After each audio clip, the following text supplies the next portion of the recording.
pop it over in sport now and let it shift itself. And then see how you like that.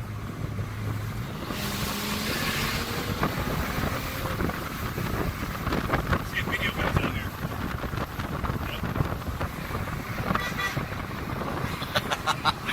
That guy hates us.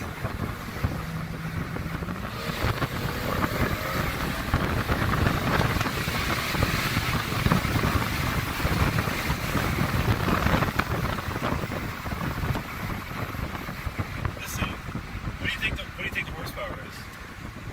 375, maybe to the wheels. Close 360, 370 to the wheels, since it's on E85.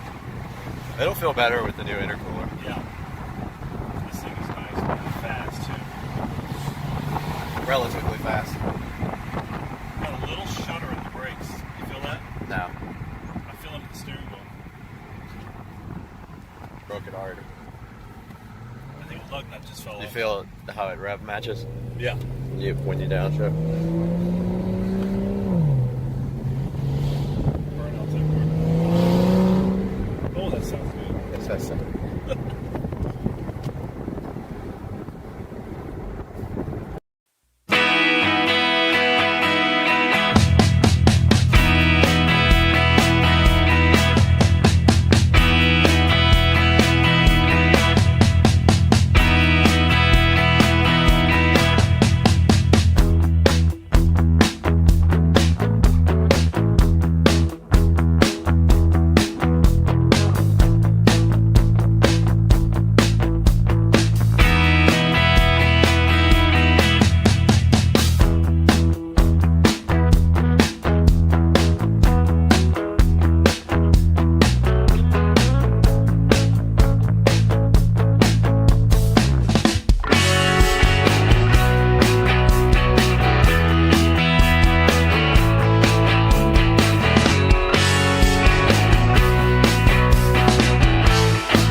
Of supercar street racing and providing the batteries for our V6 Max. EBL is my man. 1030 on the display in the front. It's got an LED display right there. You guys can see it. Looks kind of cool, right? And it looks like it might be booting up now. Let's see what happens. We have the remote here. I have not paired the remote yet. Let's see what it says when it comes up. Ah, there we go. Press and hold the OK and the minus button on the remote. By the way, the remote has some weight to it. It says connecting successfully. Now it's asking me for my language. English US, that's us. Remote's very responsive. I guess you push the right button now? Yes, you do. This is for your scale. So this is how you match up the corners. You see how my corners are up in the corner there? Those look good. So I'm going to go to the next one. We are Eastern. I'm going to click next. We are going to connect to Wi-Fi. Not responsible for the content. Agreed. I'm assuming we need to download all these. It is downloading and installing Heat Live. Okay. All right. Well, it's doing something on Heat Live. If we click OK, we get a guide. So Heat Live looks like live TV here. There's sports, there's national, local, Paramount, NBA, NFL. There's all kinds of stuff over here. ESPN, all kinds of stuff, all the WNBA stuff. So it looks like Heat Live has all live channels. You can see the variety over here on the left side. It goes from national, local, sports, Canadian, Latino, UK, 24/7, UHD 4K, Paramount, Peacock, NFL, NCAA, etc., NHL, all the way down ESPN and everything like that. Let's go back to the home screen now. Let's go ahead and put Heat VOD in. It is installing. It says feel the heat, stay cool. Okay. And it looks like we have the ability to go to movies or TV series here. And if we go to movies, here is examples of what is available. Here's all the newest. And then you can go to genres over here on the left. I love sci-fi. Looks like you've got some sci-fi movies over here, like the new Running Man, new Predator. There's all kinds, Tron Ares. There's all kinds of stuff right here for you to watch. Let's go back to the home screen now. We're not going to show you any copyrighted content. Don't know what VOD Ultra is. Let's see what that is. It says receiving data. Now, I have not tried to update the device yet, so I don't know if it has a firmware update available or not. All right, so we got movies or TV series as well. Let's click movies.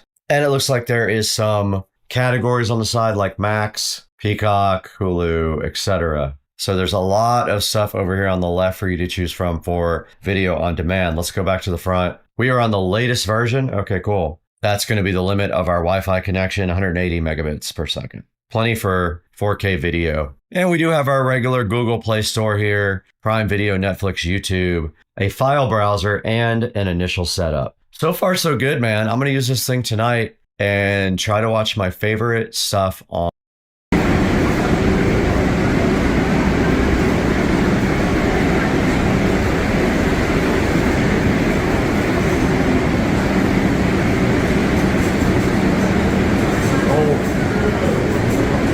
History down here, man.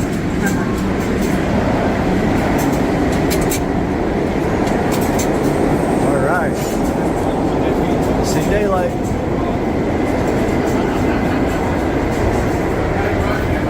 Oh, feels good.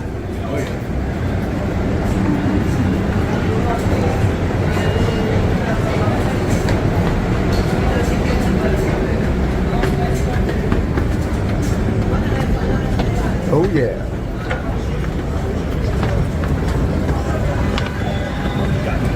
Right up to Applebee's. All right. We got to go to 48. Okay. Sorry about that.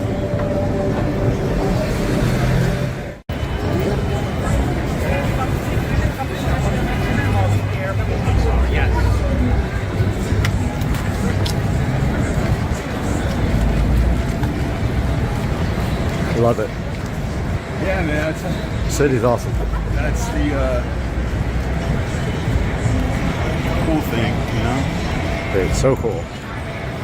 Weather's perfect because we're walking, so you don't need it to be hot. Right.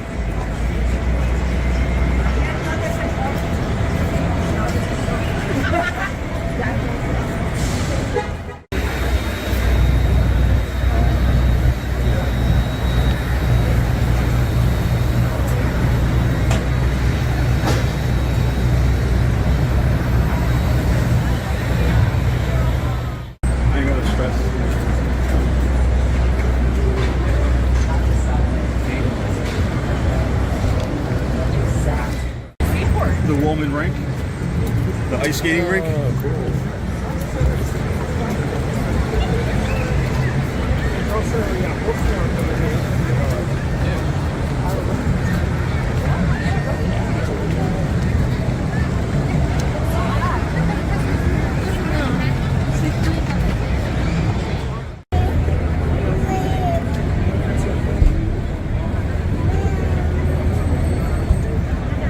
Wish it was sunny, but I don't know.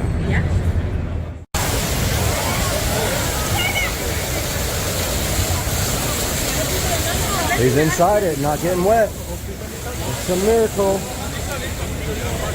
That is cool. This thing goes up far, huh? yeah, this is super cool. I mean, like I said, they say from the history of television. Yeah.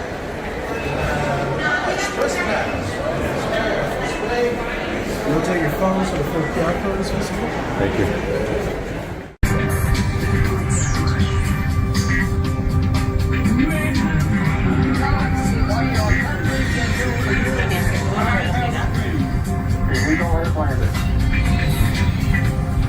I shall be gone.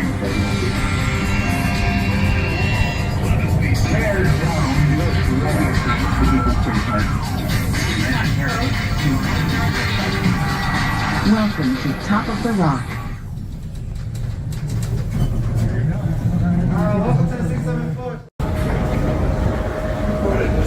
All right, here we go.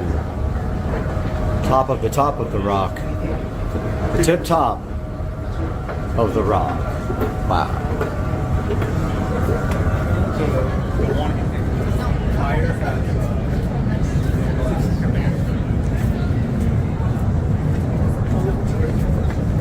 Dang, look at this. That is insane. Wow. Check it out. Do you know what it is?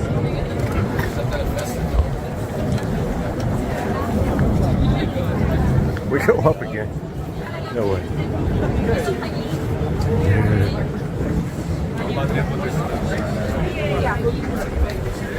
Top of the rock. The most insane view ever.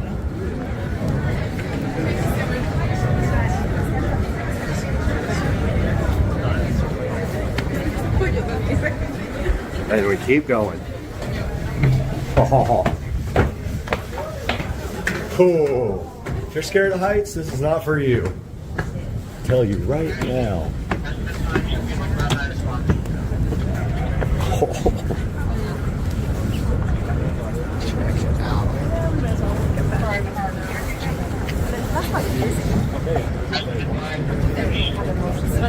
Unreal.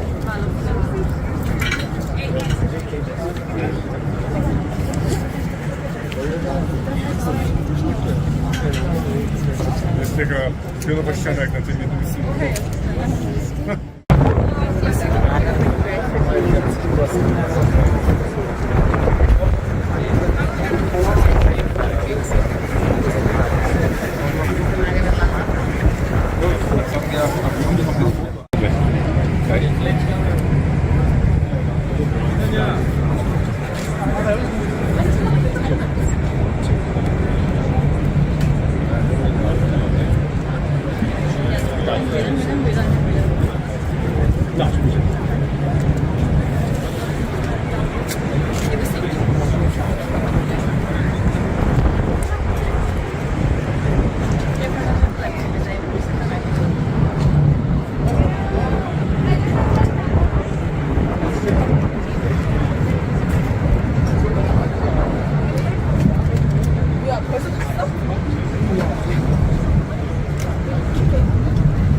거기 여기 사이는 안 갔으면 여기만이라도 갔다 왔잖아. 징징거리만이라도.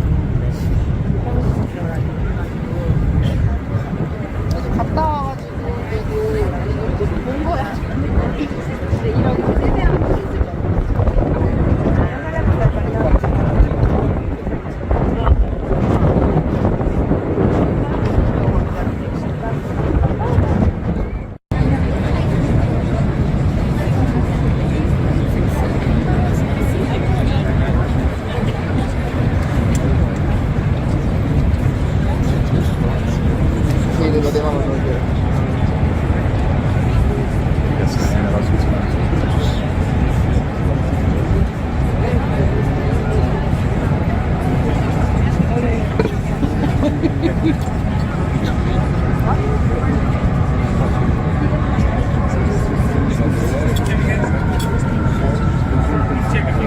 Es un amanecer.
They put big, they look like Christmas ornaments in the middle of it. Oh, nice.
unboxing.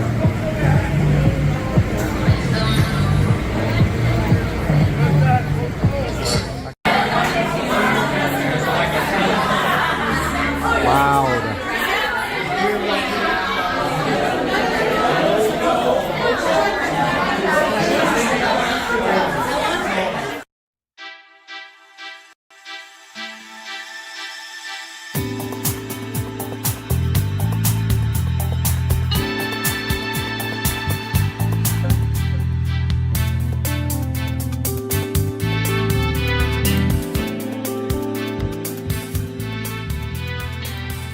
Okay, so now that you know a little bit more about 6-star pre-workout explosion, we're going to take a look at the package here. So one thing about this product that I noticed in the very beginning is that they changed the packaging from a short, fat package to a tall, skinny package. I don't know what the advantage of doing that was. But when they did that, you would think that you would change the scoop inside so that you can actually reach the product. Well, I've gotten word that some of these have not been changed, and so you still get a short, fat, you still get a tall product with like a tiny little scoop that you can't reach. So I'm gonna go ahead and undo this.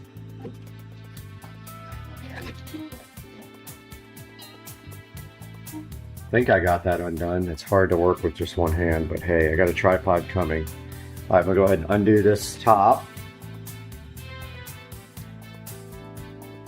All right, so we got the top open. We take a look at the back with the ingredients. I mean, basically it's no calories, no carbs, no sugar.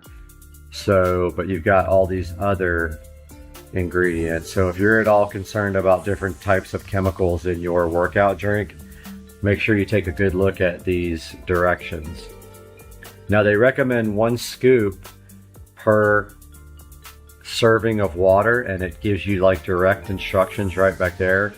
And I seem to think that I'll start with 1 scoop and see how that works out and see if my workouts are good with that.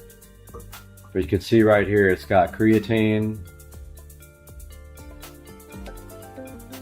It's got whatever the heck that is. Beta alanine. 0 carbs. 30 servings. And so this flavor is called, what is it? Icy Rocket Freeze. So it's supposed to be like a blue punch. So what we're going to do today is go ahead and open up the top real quick, and I'll be right back with you. All right, we got the top open, got the little foil thing out, and I'm curious to see if we got the right scoop for this. Let's see. We got the tiny midget scoop. So you tell me how that little tiny scoop is going to get to the bottom of this package when most of the product, and it's only halfway full, which is annoying. I mean, they could have made the package the same exact size, but I guess they were trying to make everybody think you get more. It's powder, for God's sake. But yeah, so here's the tiny little sawed-off scoop that you get with the 6-star pre-workout explosion. I mean, I guess you could always like tilt the can over and like knock it down and all this other crap. But hey, they are coming with bigger scoops, I heard. And yes, this does supposedly turn blue when you add it to water. So we're going to head over to the kitchen and mix up a batch right now. All right, we're in the kitchen now. Got my empty Publix spring water bottle. Gonna go ahead and fill with my fridge, which has filters and all that jazz. Gonna fill it up, not all the way. I'm gonna fill it up like, I don't know, 90% of the way, so I can still get my funnel in there. This bottle is jacked. Almost to fall over the whole time. Get my funnel out. Got my funnel, which does not protrude into the liquid. If you do that, you're going to get powder stuck on the end of the liquid, on the end of the funnel, because it'll be wet. Now when you do this, Go slowly. I mean, unless you have like a larger funnel.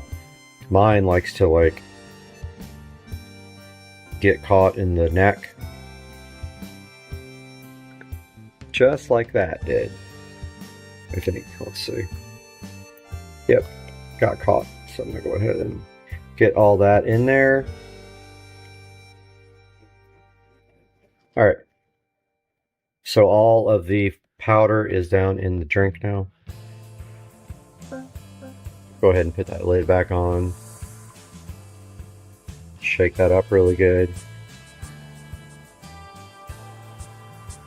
All right, so notice it turned like a nice appealing blue color. Let's give it a taste and see what it tastes like.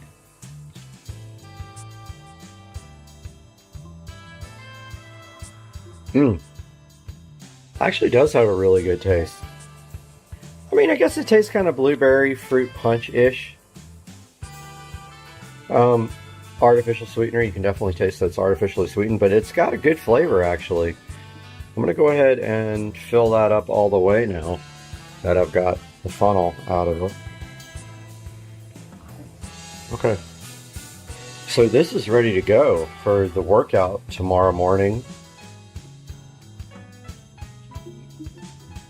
So what we're going to do now is tomorrow morning when I start my treadmill workout, I'm going to get on the camera then and update you guys with a little bit of a impression of how this stuff is flowing through my body and tell you how I am reacting to it, and I'll see you then. Good morning, everybody. Hope you guys are having a good morning. It's Friday for me. I don't know what day it's going to be for you guys when you get this video. And I'm having issues with YouTube processing my videos forever. So the one I put out today says it's standard definition, which is annoying because I deleted it and tried re-uploading it. But anyway, it's a late start for me because I've been playing with the crappy tripod that I got yesterday. The thing is absolute junk. I tried to tighten it up to keep the phone from moving, and of course it broke immediately. So heading out to the treadmill right now to get my hour in. So let's turn the lights on out in the sunroom and head that way. And I've got the 6-star pre-workout explosion drink. And it goes right here. I have this fancy, I should have done a review on this cup holder when I got it. And then I got my shelf for my remotes, which I need to fix real quick. And then I'll get on the treadmill and update you guys from there. Right, everybody, I'm about to get on this treadmill. Get it going.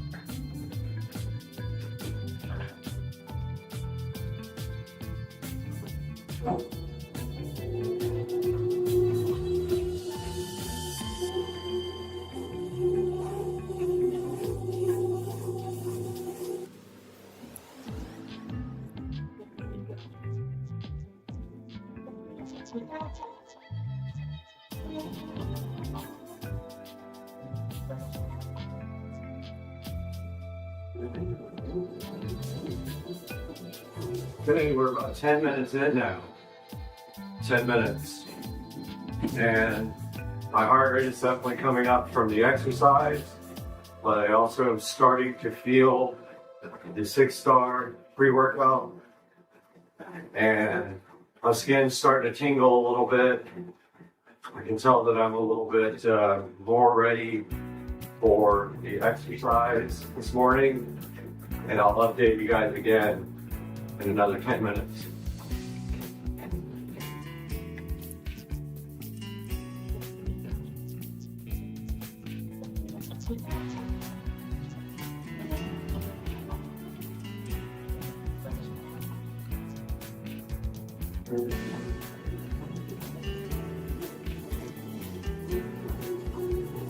Alright guys, we're at 20 minutes now.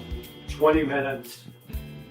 And my heart rate is definitely elevated a lot more now. I'm starting to really get warmed up into the workout. And my skin is crawling a little bit, which I like that feeling. And also, I'm starting to break a sweat a little bit. I have the treadmill on a slight incline. I don't know, maybe that much. I'm going 3.1 miles an hour. I have burned 178 calories, and I have gone 1.12 miles. I do an hour on the treadmill. Usually by the time I'm done, I'm completely covered in sweat. It's a really good workout in the morning. I'm usually off of this, I don't know, no later than 6:30 a.m. And then later I go to the gym where I do either a circuit or weights and another 30 minutes on the treadmill. So we'll check in again with you guys at 30 minutes.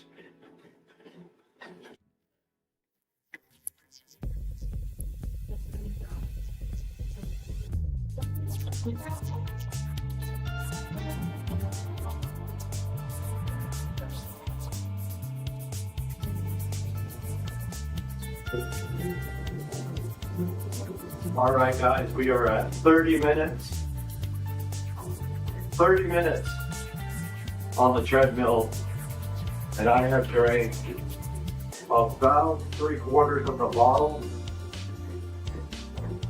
Now the effects are fully in my system.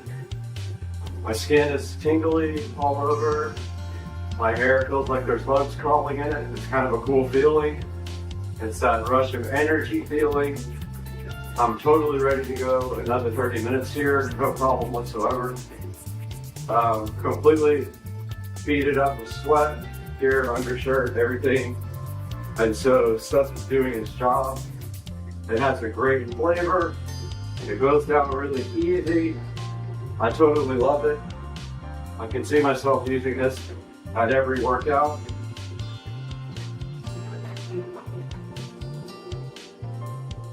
And that's all you guys get to see for now.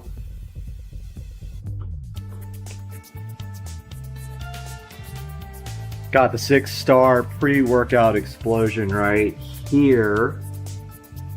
And this is Icy Rocket Freeze. Final thoughts. I highly recommend this. There are some great pros to this. It costs way less than some of the mainstream competitors. I'll put a link in the description to buy it on Amazon. It's probably $10 cheaper than the next competitor, which is one of the major brands I'm not going to mention during this review. I do recommend it. It helps me get through my workouts every day. The taste is very good. I've actually tried several of the flavors, but the Icy Rocket Freeze, the blue, is my favorite. There's, I think, a tropical punch as well and a watermelon. But to summarize this whole entire review, it's convenient, it's easy, it does its job, it helps me in my workouts, it actually helps my intensity and my stamina up in the workouts, and so I do drink this at least one time a day, sometimes twice a day. It also will burn calories because it's thermogenic, so your body will be cold and you'll shiver a little more, and that burns calories even when you're not working out. So go ahead and pick up some 6-star pre-workout explosion. Use my link in the description and support the channel, please, where we can get some more content. And I'll see you guys. Have a good day. All right, I had to put this there. Chevy, repping the Chevy hat, driving the Chevy truck. So hyped. Guys, welcome back to the channel, and today we need to deal with an issue here. The back of the cart is rubbing, and that is when you put people in the back. So once I get some weight back here with the stereo and people, it is definitely going to rub. And yesterday we took it out and it rubbed some of this fender liner off, which is actually fine. I think it might actually have rubbed a little bit of the tires, but I'm not sure. But let me get the light turned on here and I will show you exactly what I'm talking about.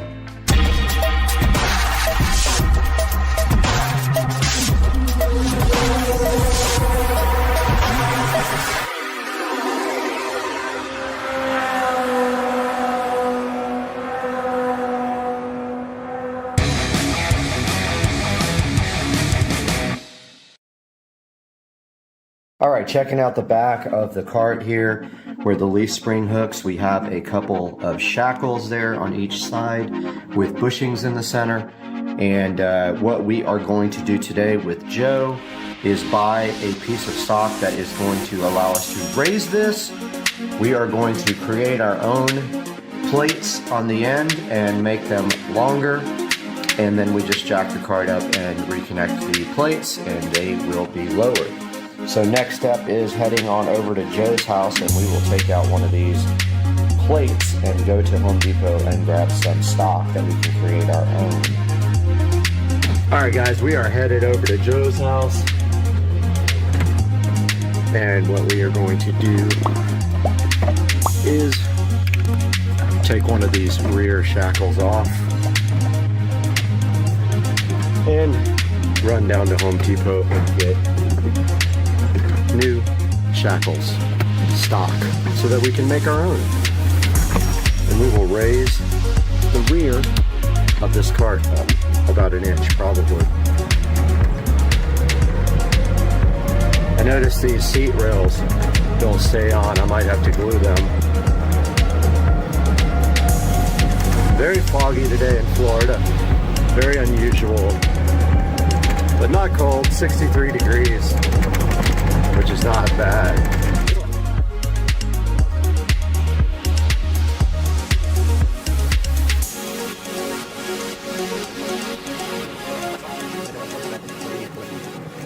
Stole Joe's truck and he didn't know it. And we're going to Home Depot. We got the bolt out, one of the shackle bolts out, and we are headed to get some flat stock at Home Depot. And what we will do is also get a nice drill bit because we both have crappy drill bits. So maybe I'll buy a drill bit set while I'm there. I know they're kind of expensive, but I really need one. Just to clarify, you see the bolt there. There are 4 plates on the back of the cart that connect to the leaf spring. And what we are basically doing is we are making longer ones. So we're going to do a 1-inch lift on the back. So we're going to make longer plates and drill those out. And then we will put those back on, at which time the cart will be lifted about 1 inch in the back. And if you look at the cart, it is already higher in the front. The weight on the back actually pulls it down a little bit more. So yeah, we're headed to get some stock and some drill bits.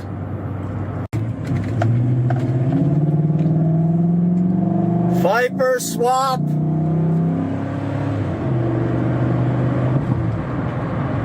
Headed into Home Depot now. Try to figure out getting drill bits and some WD-40. Home Depot on New Year's Day, nobody here. All right, over here at the flat stock, and we found the 1 1/4, which is exactly how wide it is, by 36. So we got to make 4 4-inch plates, so this is plenty. So now we are going to head over to the drill bits and get a drill bit kit. All right, just left Home Depot. I needed a new drill bit set, so I picked up a Ryobi, and it doesn't have big bits, but it does have a good selection of them. I don't generally need to drill bigger holes than that, but it does have a big enough bit to drill this hole out.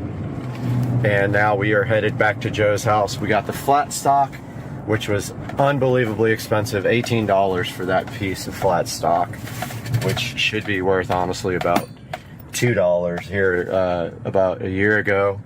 But yeah, we are headed back to Joe's house now, where we will start building this lift kit for the golf cart.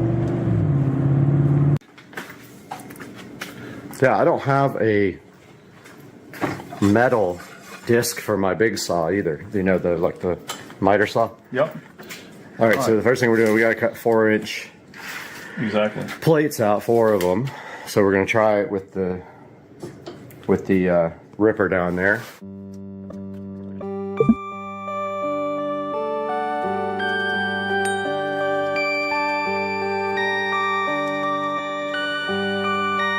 Perfect.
All right, we're going to clamp these guys together now and do some shaping.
Drill time.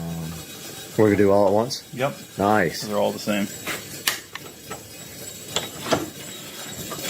Let's see how those Ryobi drill bits perform.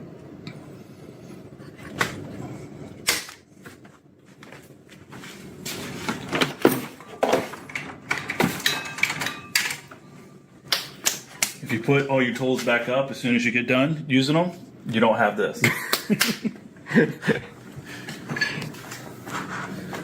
So it's just mildly organized, is what it's called.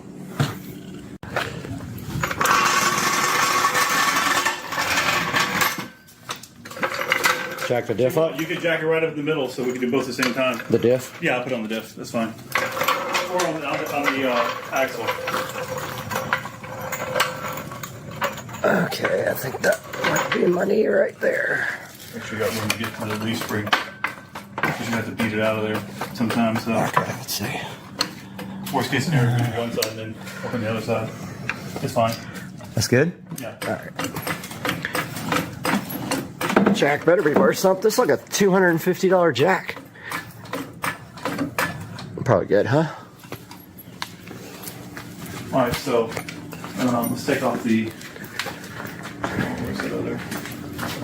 I got it.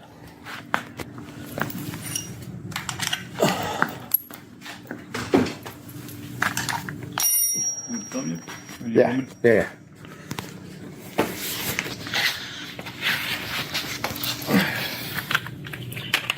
All right, so we're just going to remove this shackle. This one's rusted.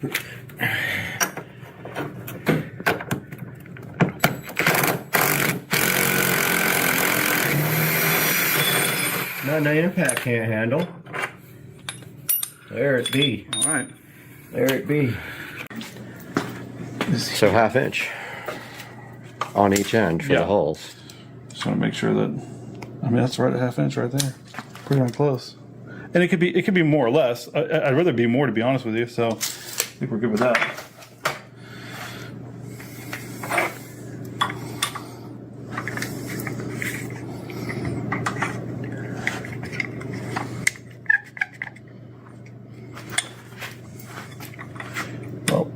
Stock slightly bigger. Yep, stock is slightly bigger. So the only way to do that would be to Open up the bit, open up the vise, and clamp it next to it. clamp it. Yep, that's what we're gonna do. And I just got them all lined up too. Yeah.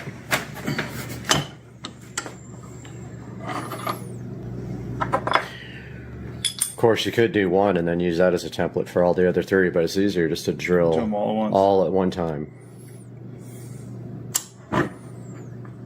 Oh yeah, that's gonna work perfect.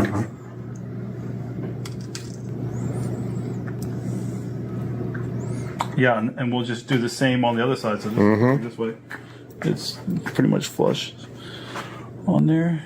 Yep, close. Uh-oh. Yo, what's up? What's happening? Got some gangsters in the neighborhood.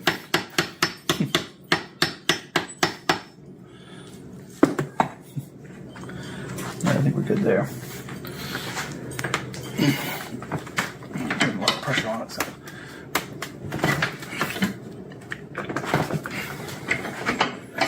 All right. You don't need this anymore. Always put your tools back up. Yeah. You're not looking for them.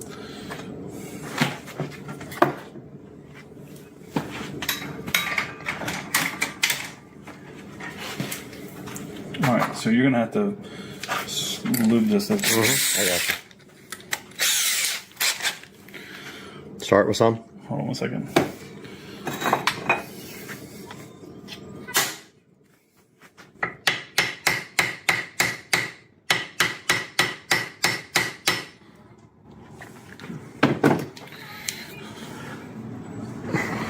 Pretty good, right?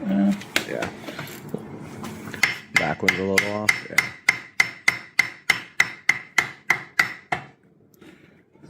It's gonna be all right.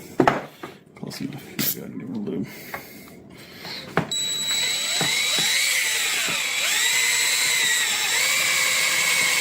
Lube.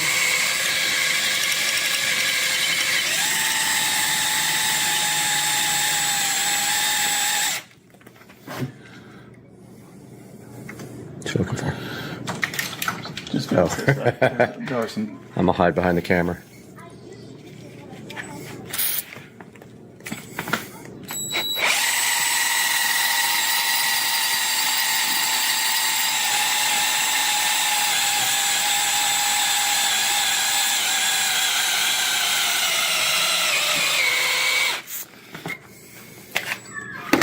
Dead battery.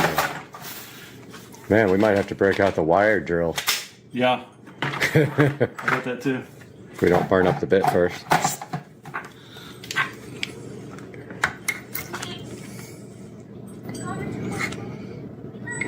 Oh, it's going good. Okay, cool. All right, spritz it.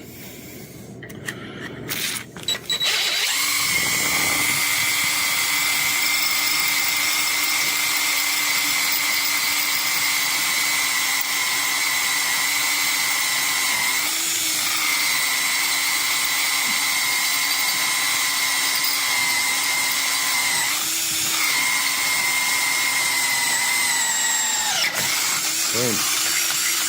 Damn, we gotta do that 3 more times.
All right, so we cleaned up the bolts and knocked the rust off of them and got the second link out.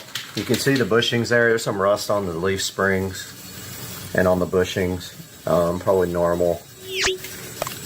And Joe's got the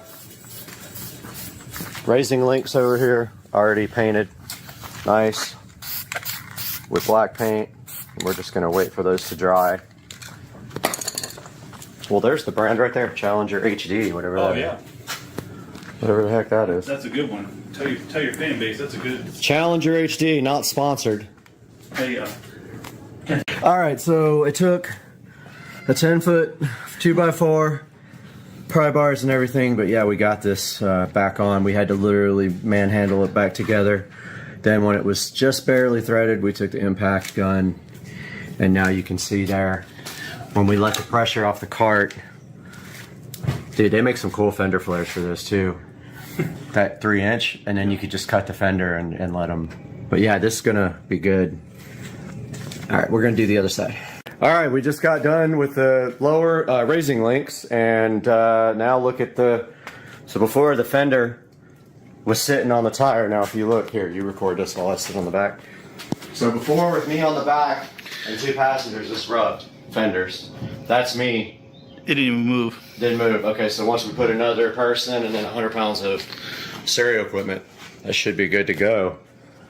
And if we look underneath here, Pounds? It'd probably be like 25 pounds. I think the woofer itself is like 20, the amp is like another 10. But there's the raising links. I'm gonna hit them with some spray paint real quick. And then wrap it up. All right, I hit those with some paint and looks factory fresh. Now, cleanup effort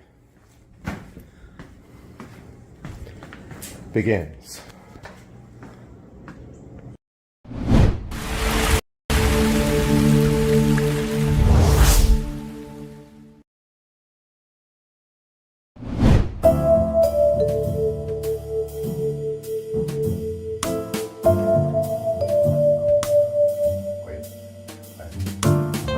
All right, it looks like they got everything out of the closet.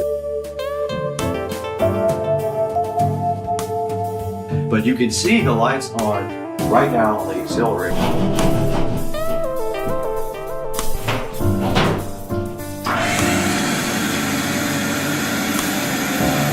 A good bit of the work done here. Shoe racks are right here in front of me.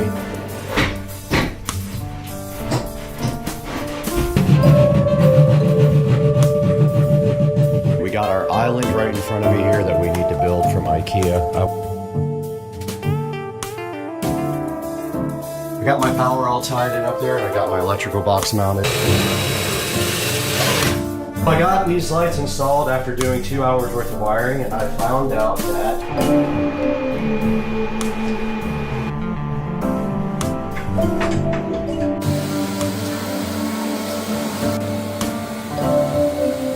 these have been going out for a while. This one up here. All right, the installation is done. I made a complete mess. Let's just go one by one.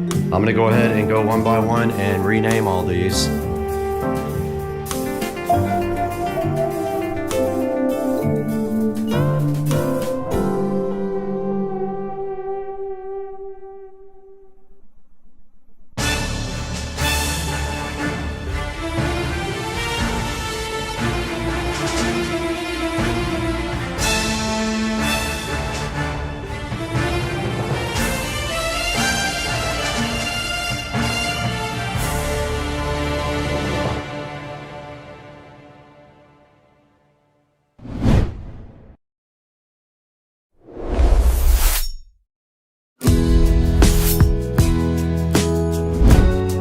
So what you're looking at here is a picture of my old closet. Before anything happened and before I had all the shoe racks, I was actually installing shoe racks in this video. So this is pre-closet makeover right here on Supercar Street Racing. All right, it looks like they got everything out of the closet. It's very echoey in here, but you can see the plans for each wall up here on the wall itself. But this is what it looks like mid stream of doing this nice closet system. They have all the trim out already, and they've got all the old shelves out. So now they're going to bring in the new system and go ahead and cover all of this up.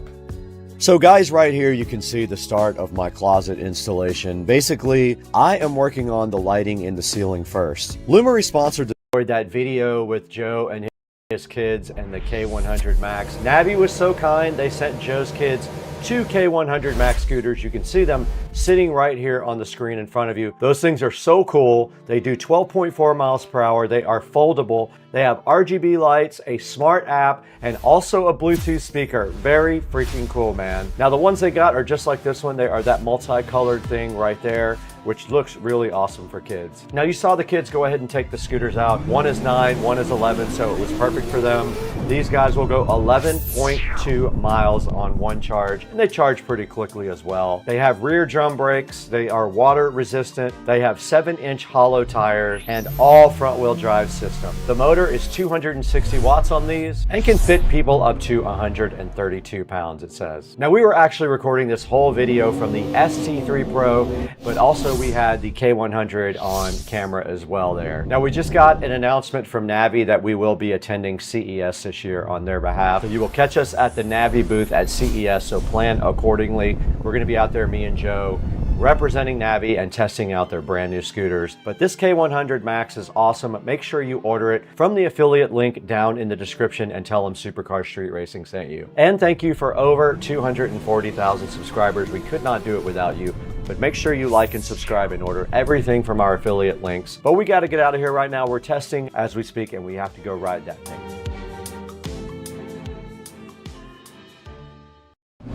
Back in the Supercar Street Racing closet today, we got to do something with this guy. So this JBL Venue Sub 10 was bought in a thrift store.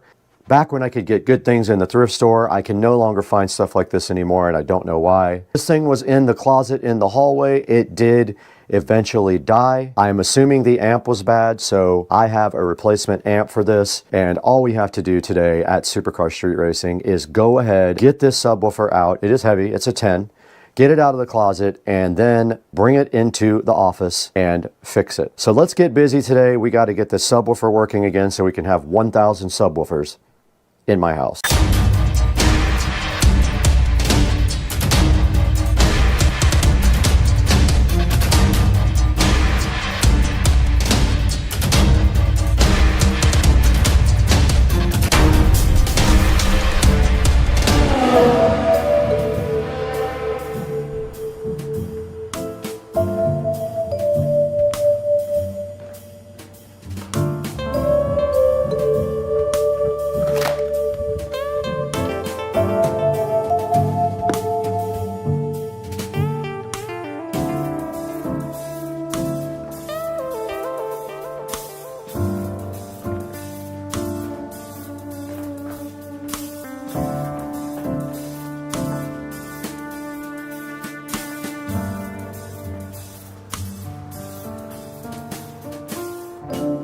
All right, we got the replacement amp for the JBL Venue Sub 10 right here. This fan is loud, so that's what you're hearing.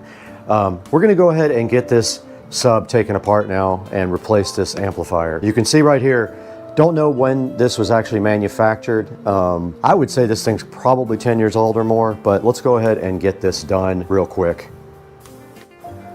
Got the JBL Venue Sub 10 right here in front of us, looking so fresh and fly, and it is ready to come apart. I think these are the screws to take it out.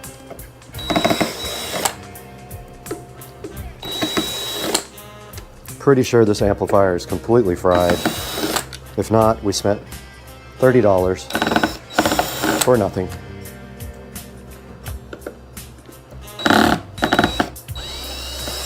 I think this is a 250 watt.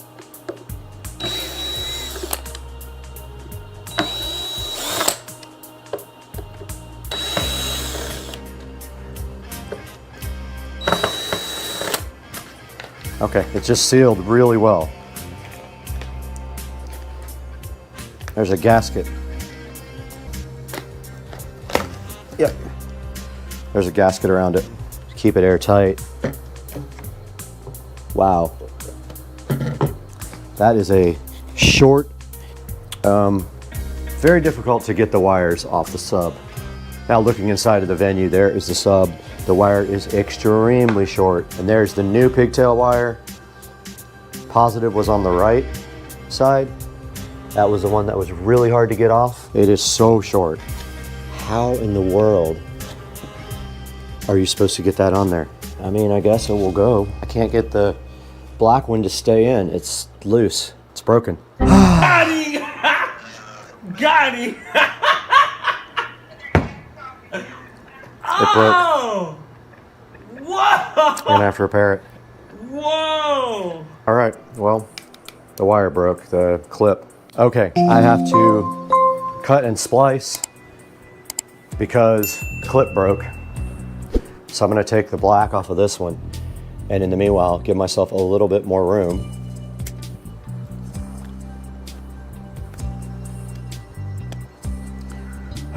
Need my strippers. Got him! Got him! Got this wire strip back here. Just gotta cut this one off. Do the same. This clip is broken.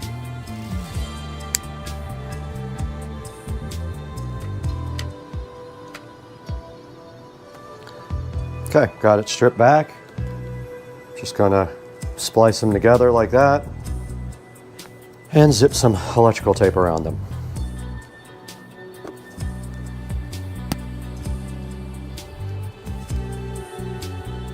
No biggie. And now I have more room to actually work. I'm gonna go ahead and plug this guy in.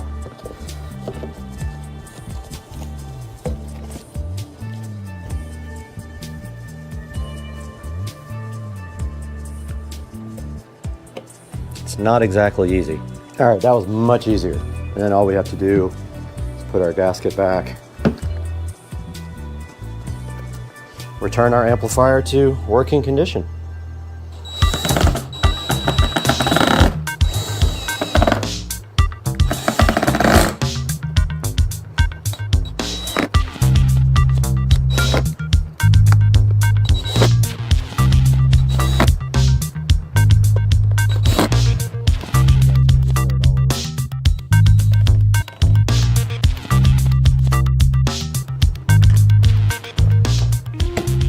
Back in the Supercar Street Racing closet now, and we are going to wire up this subwoofer. We don't need much wire, actually, because we're just gonna bridge off the other one so that we can get 1 million comments about the ohm load.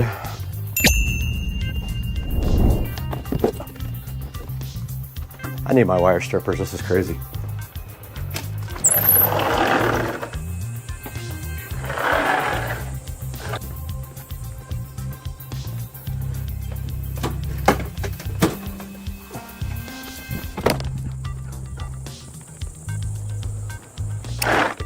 It is so hot outside.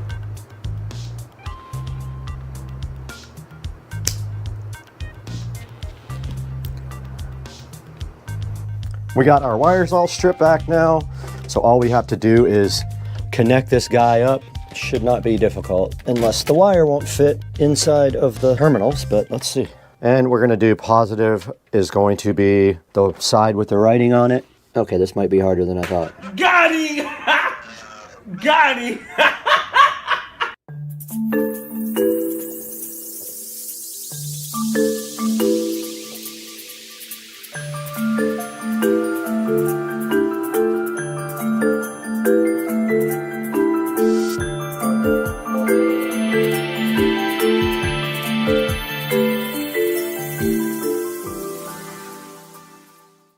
All right, we are all done with the project. You can tell that the JBL hits much lower than the Sony.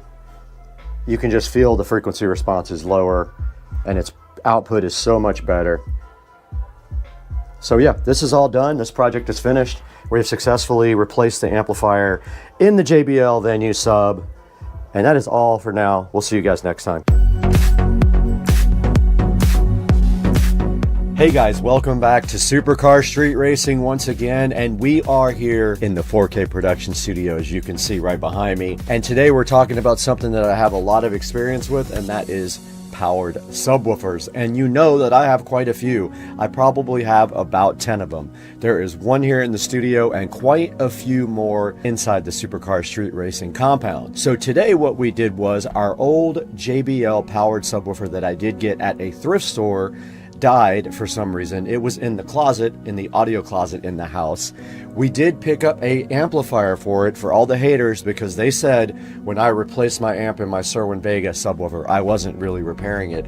So this time we repaired it again with a new JBL original plate amplifier, and it did get repaired correctly and looks and sounds really good again.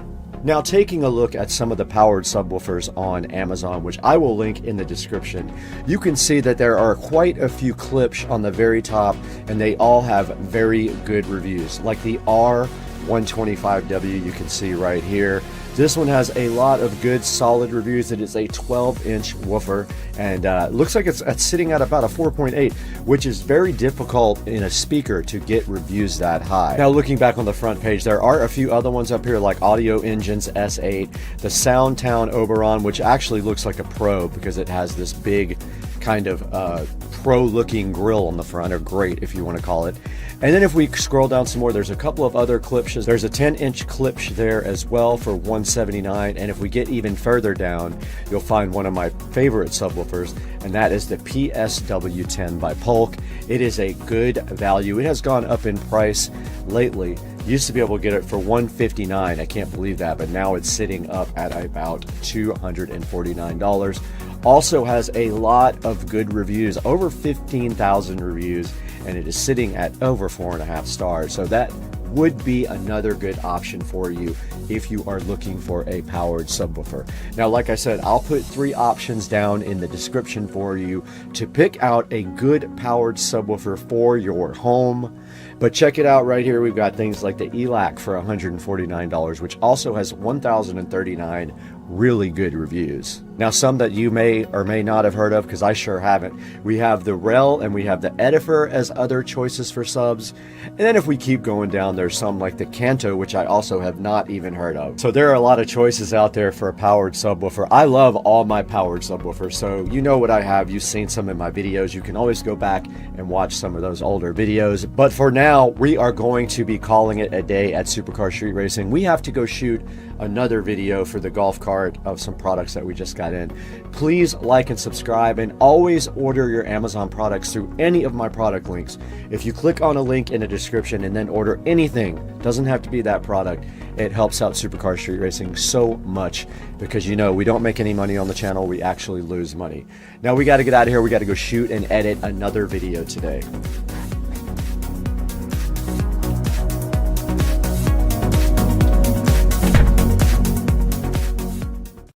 We're on a cruise, and it's raining, and we got new friends, and it's raining. What? There's a big storm coming. That's what we need. Clear them out. Steer us around it. Yes, Captain, steer around storm. Clear them all out.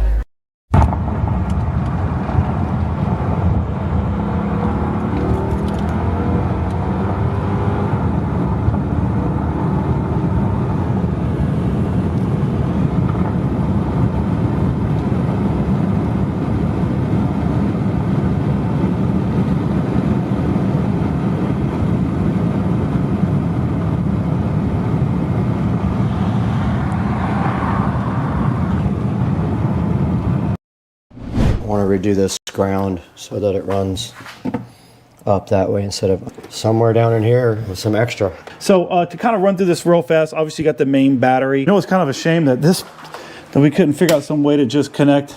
To make that work? Does this come off? When we take this off, does this dash with the cup holders come off? Probably use your hole saw kit just to make the first initial hole.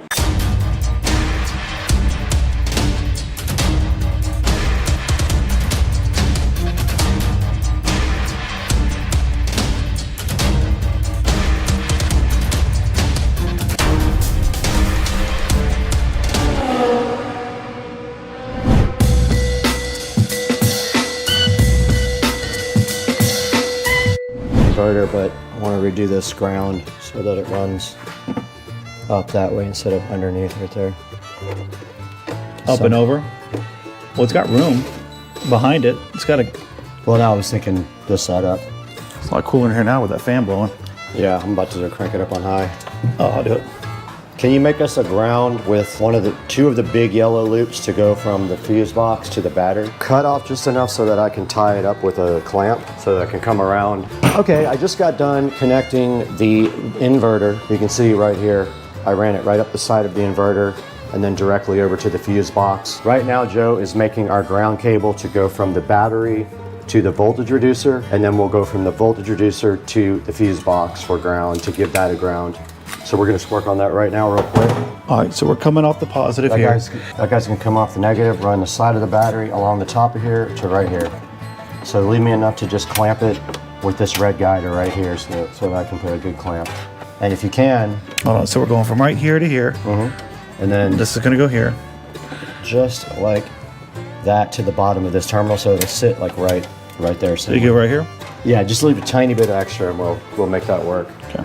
Now, do you want to come directly off the battery for your amplifier ground, or do you want to come off of the voltage reducer? I'm okay with coming off the voltage reducer. So then make a ground also that comes down, feeds down to here for your amplifier. Yep.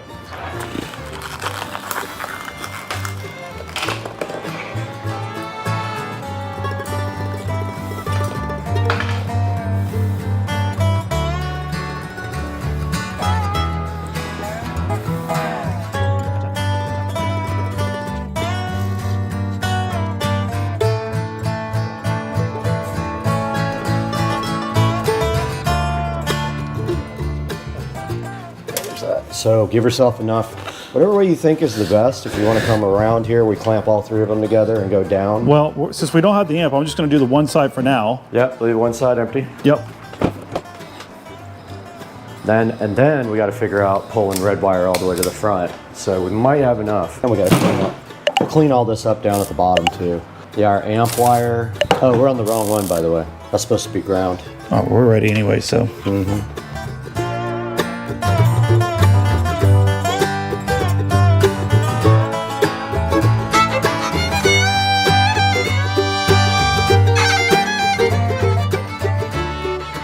Those guys both go, and then what we'll do is we'll clamp them all together right there to keep them out of the way. But we got our amp power wire we need to run too. That's the thicker one we want, right? That's that guy right there, right? You already have put an end on it. Do you think that's thick enough wire for the amp? I mean, that's kind of thin. I feel like it is. I mean, it's The only all- problem is that it's not going to get any more power because it's the same gauge as this, isn't it? Or was this a different wire? This is a different wire. It's a different. It's a thicker wire. But the positive and the negative, if they're both not thick enough, We'd have to wait for an amp install kit if you want to do thicker wire. Notice the camera overheated. All right, that guy can go somewhere down in here with some extra. this is the negative for the power that goes up front, which actually, again, I don't know why we use this. Wait, what is this one going to? Is this, oh, this is the amp. All right, so this needs to go on here. Actually, let's put that one on first.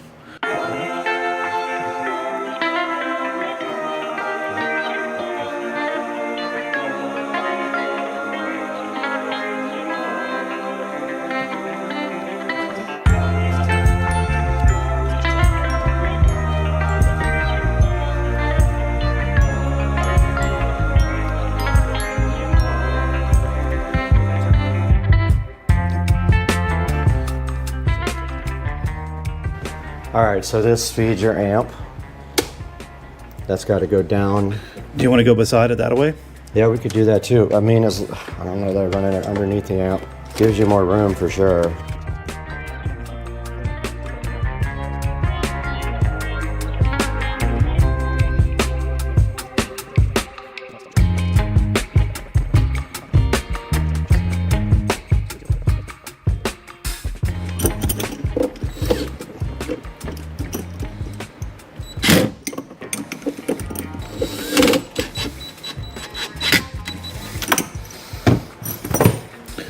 Did you want to go behind it? I did want to, but Yeah, I might as well cut off what you want now. yep. And then I'm gonna get a clamp. Tie this up nice right there. One big bunch. How much should I leave for the amp?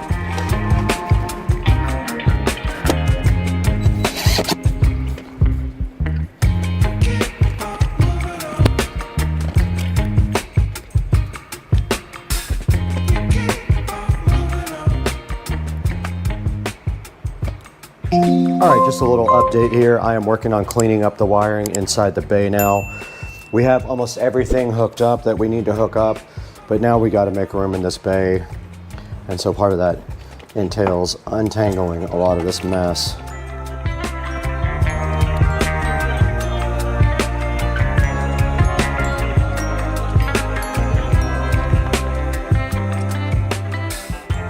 We're in the middle of cleaning up the wiring, so we're basically running our COM cable and our actual power cable from it's a charging cable, from our charger to our battery. And so we're just taking clamps and going along the edge and kind of clamping down to clean up the bay real nice.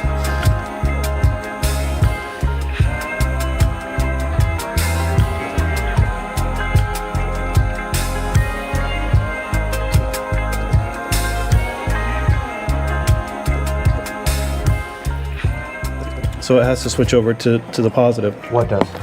This blue wire.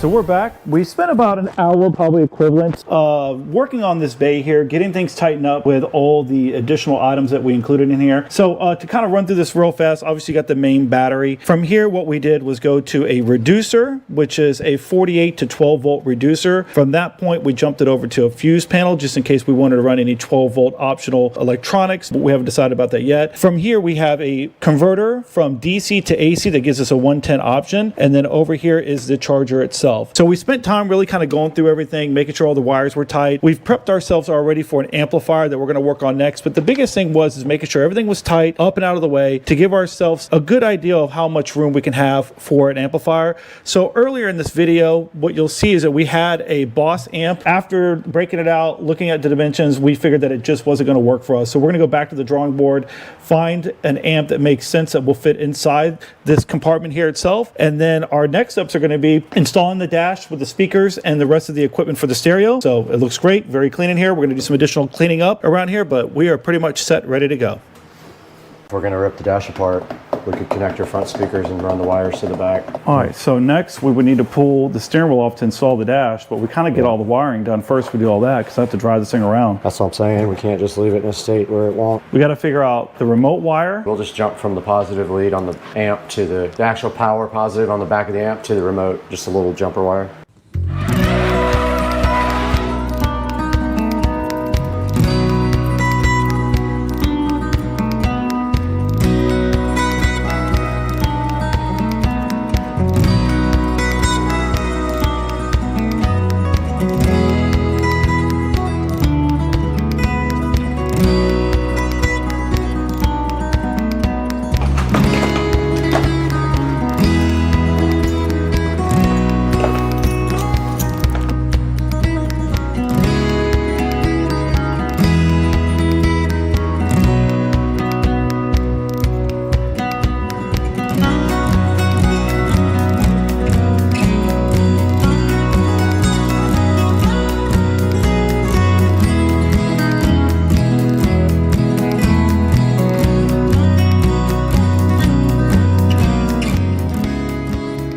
You know, it's kind of a shame that we couldn't figure out some way to just connect. To make that work? Does this come off? Will we take this off? Does this dash with the cup holders come off?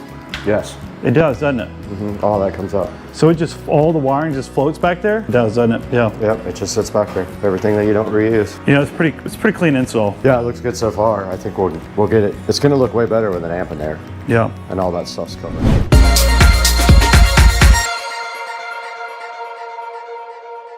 Guys, welcome back to the channel, and we're back again for episode 5 of the golf cart. And today, you guys saw we published one that was mostly getting the wiring thought out, getting everything inside of the engine bay, and cleaning up all the wiring. Joe, how did that come out in your opinion? No, I think it looks really good. Again, with how much space you get back from getting rid of all those batteries, we're able to fit in all types of stuff here. So the last thing that we're going to install for this particular build is going to be an amp that we found online. I think it's going to work perfect for what we're doing. And then we're going to put some speakers in the back here, as well as some speakers in the front and the new dash, and it's going to be pretty much ready to go. Yeah, so we did a lot of research on amplifiers, and I do a lot of watching oldschoolstereo.com on YouTube. He's a big fan of tar amps, and he has amp dynoed them. And from what he says, They're very underrated. This amp is extremely small and it has absolutely cool reviews. We're hoping even though it's small, it puts out a decent amount of power, and we decided if it doesn't, we'll probably go for one of their mono subwoofer amps and separate out the sub from the 4 other speakers. It'll be easy once we have our wiring already established right there. So what's our first step here? What are we gonna do right now? Yeah, so to start chipping away at this, the first thing we're gonna do is come back here. The plan is to put 5 total speakers in. So we're gonna have 4 6.5 speakers that are waterproof, marine grade. 2 are gonna go back here in this particular section, and then 2 will be in the dash with the subwoofer in the rear. So the first thing we're gonna do is knock out, get in the holes for these to be put in, get them wired up, and get those wires ran up here to the amp. Okay, do we have to take their back seat off to do that? Yeah, so it'll make life a lot easier. I think we're gonna have to get in there with a jigsaw to make the cut. So we're gonna take this back seat off just to make our life a little bit easier. 4 bolts, I think, total, so it won't take about a few minutes to get this off, and it'll make our lives a lot easier to put these speakers in.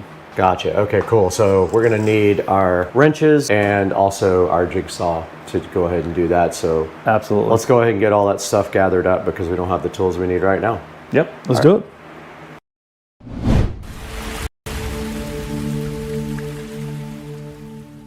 Great, my pool is cleaner than my entire house. What's up everybody? We are back at Supercar Street Racing again. We're walking around in the Supercar Street Racing awesome living room, and we have something cool on the table right here. It's something we've been waiting for a while. They promised me this for a little while and it finally happened. So let's talk about what's behind me today right after this open for Supercar Street Racing. Thank you for 1 million views and 250,000 subscribers.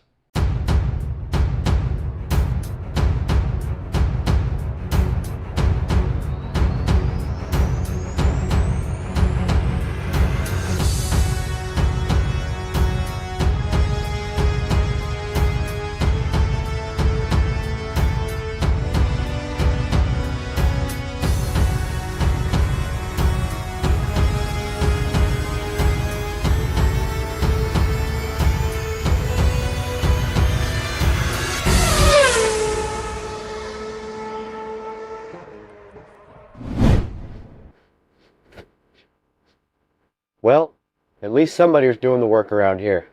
We're back in the beautiful SCSR compound again. The beautiful compound has some new toys right here in front of me that we've been waiting for a while. They were finally shipped out to us, and now it's time to take a look at the Toolless cordless robotic pool cleaner.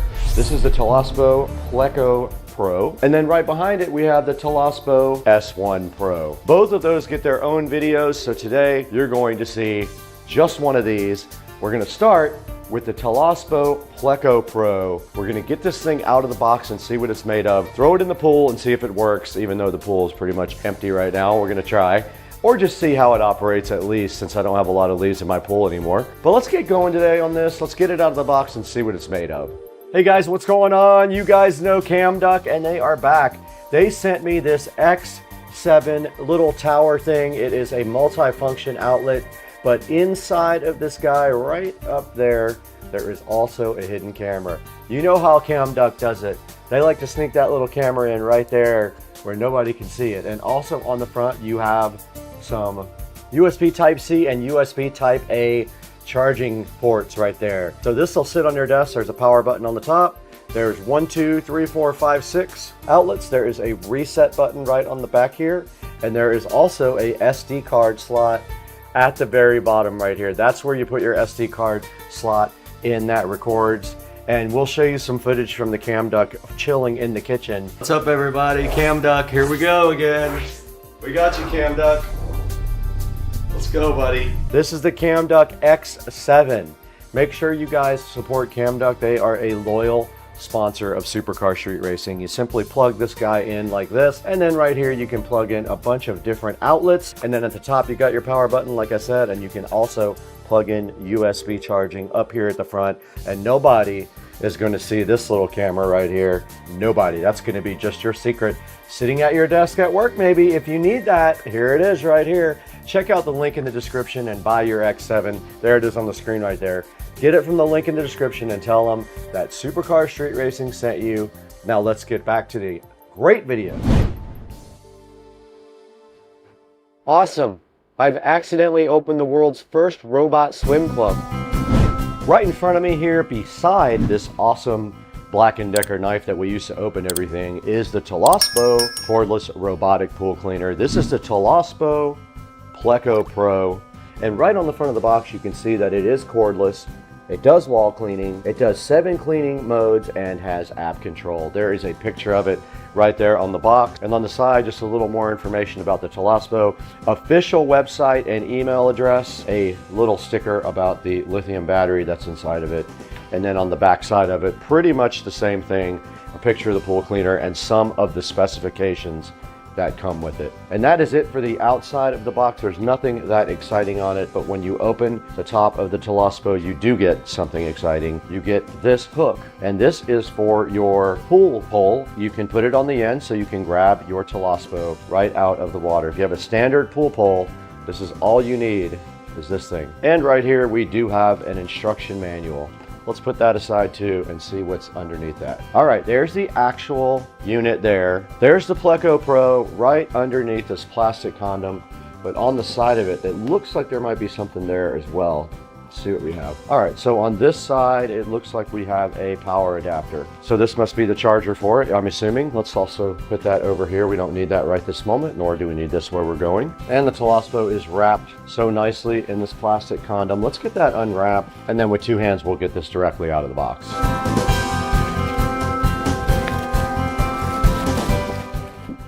It was packaged very well, I have to say. And here's how it looks out of the plastic. Just like that. And taking a look at the top, there is a lid that comes up that has the filter inside of it right here. This is a washable filter. The controls are all right here. The tracks are right here on both sides. It does say enjoy leisure time on the side, and on the bottom you can see the vacuum unit. Now the charging port is right here under this little black door. It does have a rubber grommet on it that allows you to seal that up for when you put it in the water. So let's go ahead and get out the charging cable. Let's go ahead and plug this thing in. It uses one of those standard appliance cables. And when you plug it in, there's a nice blue glow up here to indicate it is charging. There's a quick guide right here. You're supposed to pair the device to the app, and it shows you how to submerge the device and remove it from the pool with your pool pole. And then there's some quick instructions on how to clean the filter. Now it does say when there is a yellow LED flashing, it's ready to be charged immediately. Now a blue pulsing LED, which is what we're seeing right now on the top there, that means that charging the battery is happening between 30% and 99%. So the battery is not fully charged yet. So that is our next mission here, is to get the app downloaded while the battery fully charges. Let's go ahead and do that now. Okay, we're recording on both the phone and the Insta360, and we are going to go ahead now and get the Toolless app right here in the App Store. It's right at the top. We just click install. It is installing now. And when we go ahead and open it, I'm sure it's going to want us to sign up for an account. All right, I am logged in. All right, it connected to Wi-Fi. Now it wants us to go ahead and set up our pool. Now our pool is concrete and the pool depth is high. Now at the bottom of the app, you can see we only have a 76% charge, and here are all the modes you can put the Pleco Pro in at the bottom. Let's go ahead and let this guy charge up all the way so we can test it and see how good it can clean. Fantastic. My pool's got more employees than I do. Okay, we got the Toolless and the WP58 Pro ready to be submerged. We're going to take this directly outside and drop it in the pool. Get this thing outside.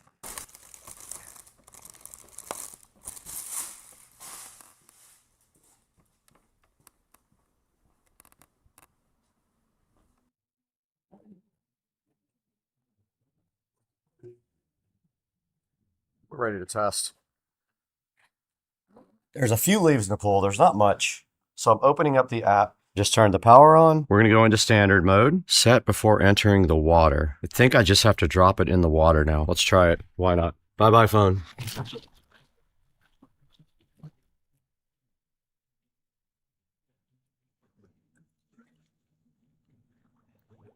Oh.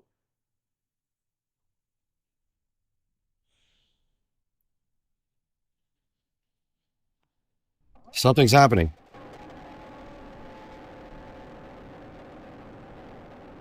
It's moving.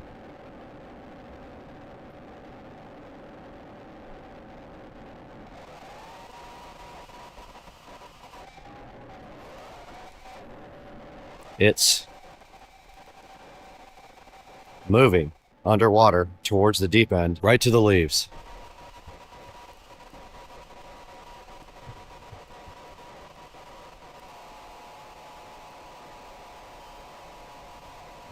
It's going directly for leaves. Look. It just ate one leaf. And now another one. It got one, it left the other one. The other one wasn't quite. And now it's coming up the walls. The phone is still there. I don't know if it's alive. It's climbing the walls.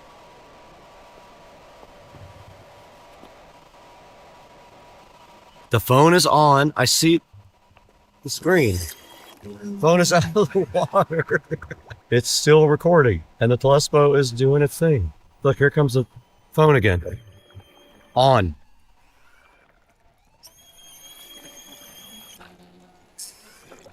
And it is going back under.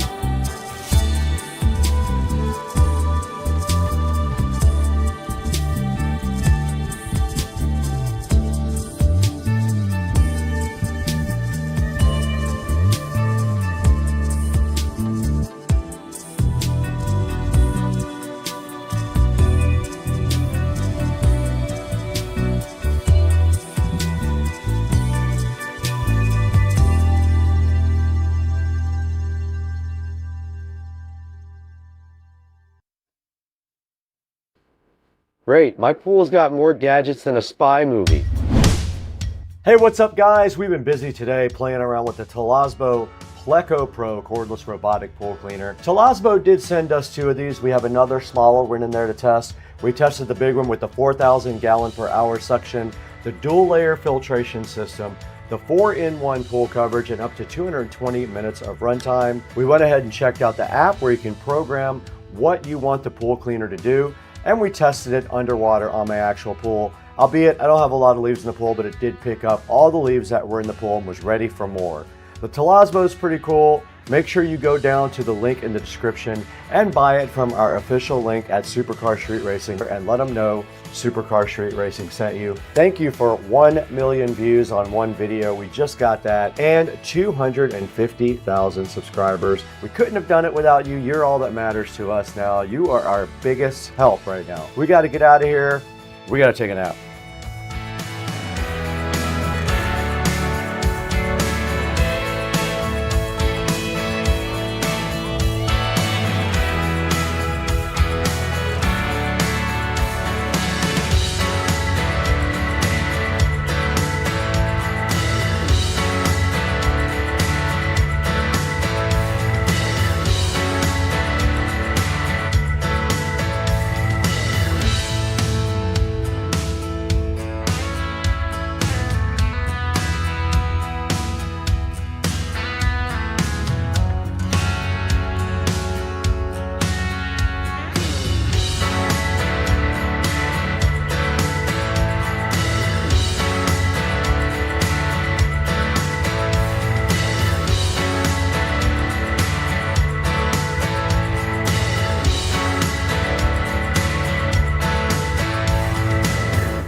Okay, we're back in the Supercar Street Racing office because the manufacturer of Toolless wanted me to show you guys a little bit more about this. I did put it back on the charger a couple of hours ago. It is recharged. So today we're going to take it outside and show you guys the different cleaning modes of the Toolless pool cleaner here. Let's get this thing outside. Okay, we're back in the backyard now at Supercar Street Racing, and Toolless wanted me to show you some more stuff on their pool cleaner.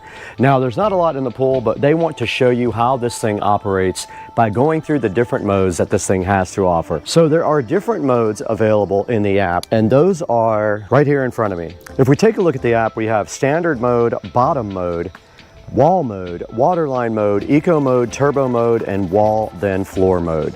Why don't we go ahead and show you guys the wall mode by pressing that now. Let's see what it does. Now it should start up once it gets the sense that it is in the water. We'll see if it goes on to wall mode. We should start seeing some bubbles pop up. There goes our motor turning on. You can see the water moving. Now this guy should go into wall mode. And here's the Toolless doing exactly what it's supposed to be doing, climbing the walls and cleaning the walls. Right up to the top.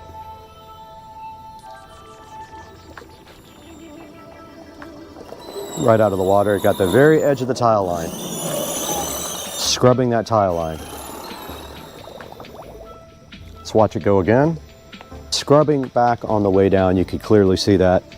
Still scrubbing the bottom of my pool.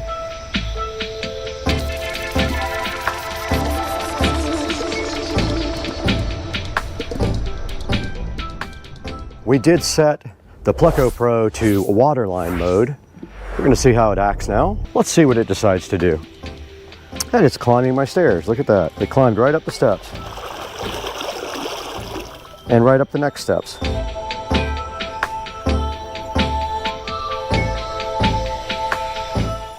Cleaning that glass tile.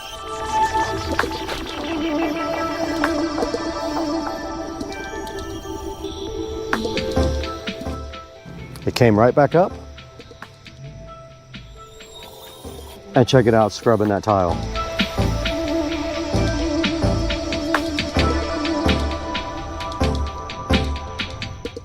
And it went right back up and did it again. And that's waterline mode. It's doing exactly what it's supposed to. All right, we're gonna put this thing back into standard mode now and watch it go for a couple of minutes. I heard it beep again, it's ready to go. Let's drop it in.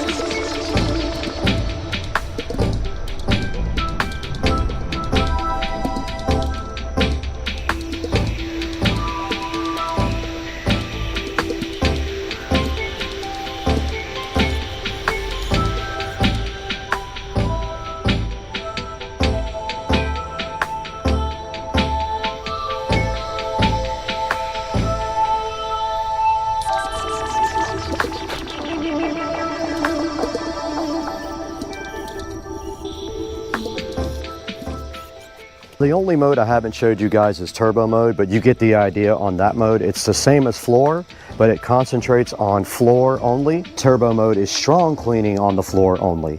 Guys, so that's it from the backyard at Supercar Street Racing in the Humble compound. Check out Toolless. They wanted me to reach out to you guys and let you see their cool robotic pool cleaner. If you have any questions, drop them down in the comments. We'll do our best to ask the manufacturer or answer them ourselves. That's going to do it for today though, guys. We'll catch you later. Huffing it on treadmill and I'm watching Solos. You guys got to check that out. Pretty good show. And then we're going to get to the good fun. Putting in this backup camera. Good morning, everybody. I am working on the backup camera install for the dash and the navigation system. I already have the RCA cables run to the back of the nav and the new ID4 instrument cluster. My challenge now is I need to actually install this. This goes where your trunk latch goes, so it's seamless. You can't even see it. And the only problem I'm having is now I have to find switched power for this thing. There is power on the back of my nav for it. However, I'm an idiot and I didn't run the wire. And I don't know if I'll be able to get that wire fished down at this point, but I am going to run this anyway and see if I can at least get that part done up to the front, and I'll keep you guys posted. Now I did test it, it works. I gave it power from the wall, but it goes right here and I don't know how to install it. I'm guessing that I have to take apart this whole back, pull these little plugs out right here and take this trunk piece off. Not 100% sure, but I am going to try to figure that out now. Well, let's do a little test. I'm interested if this light stays on when the trunk is closed.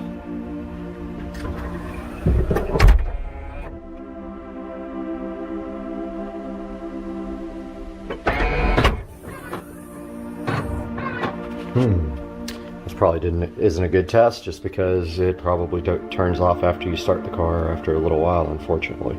Alright, went back and watched the video. That light definitely turns off, unfortunately, when the trunk is closed. The batteries under here really wouldn't do me any good without some way to relay that on. Doubt this camera uses much power, but still, I don't want it to be on all the time. Or I could just run battery power. So my best option, easiest, is probably the cigarette lighter. To maybe put a little Y adapter on it and run a wire from that, or just actually open up the cigarette lighter in the center console and tap off the back of that. But first things first, I mean, man, why isn't there switched power back here? I heard some of the cars have like a accessory outlet in the back somewhere, which is very cool. This car probably doesn't, so I'm gonna get to work trying to get this camera installed first. Okay guys, I'm consciously trying to keep the camera a little bit more steady in this video because I noticed last time it was annoying. I did get my camera bundle wire done here. So what we've got is the camera output is an RCA cable. This is inside this loom. Also the input for power is inside the loom. And then that runs to the cable that's going to go all the way to the front. On the other side of this cable here that goes to the front of the car, there's the power wire and also the RCA cable that plugs into the head unit and to into the digital dash. You can see it right here. The other end looks like this. So this will get power. We'll go ahead and bite the bullet and get it off the navigation system like I was supposed to in the first place. There's the power wire with the video cable there, so it's switched power. So I'm gonna go ahead and try to get this wire run without disassembling the trunk, but if I can't, I'm going to take the trunk apart. Went ahead and got the first piece off here. Might be able to get the wire through there without taking apart the rest. I'm not 100% sure. I'm going to try it. I can maybe fish it through, and then it needs to come down, go down this shock, just like the loom does over there, where I can zip tie it, leave some slack for it to raise up. So I'm gonna see if I can get in there right now. I turned the light on kind of see if you can get in there or not, but boy would it be great if there was some power in there. That would be amazing. I'm gonna check it out. Well, the good news is I was able to fish the hanger through to here, so I'm gonna go ahead and pull my wires through, and then hopefully I can get him down through this part without disassembling the whole trunk. Or I might just, yeah, I can just come out right here, you'll barely see it, and then come down the shock tower here. I'm gonna go ahead and do that now and get my wire fish through. So what I'm gonna do is tape it to the end of this with electrical tape, and then just pull everything right through.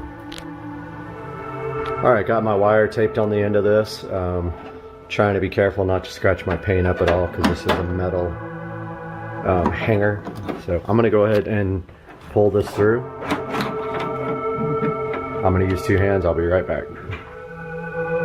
All right, I got my wire pulled all the way through. There's plenty of extra.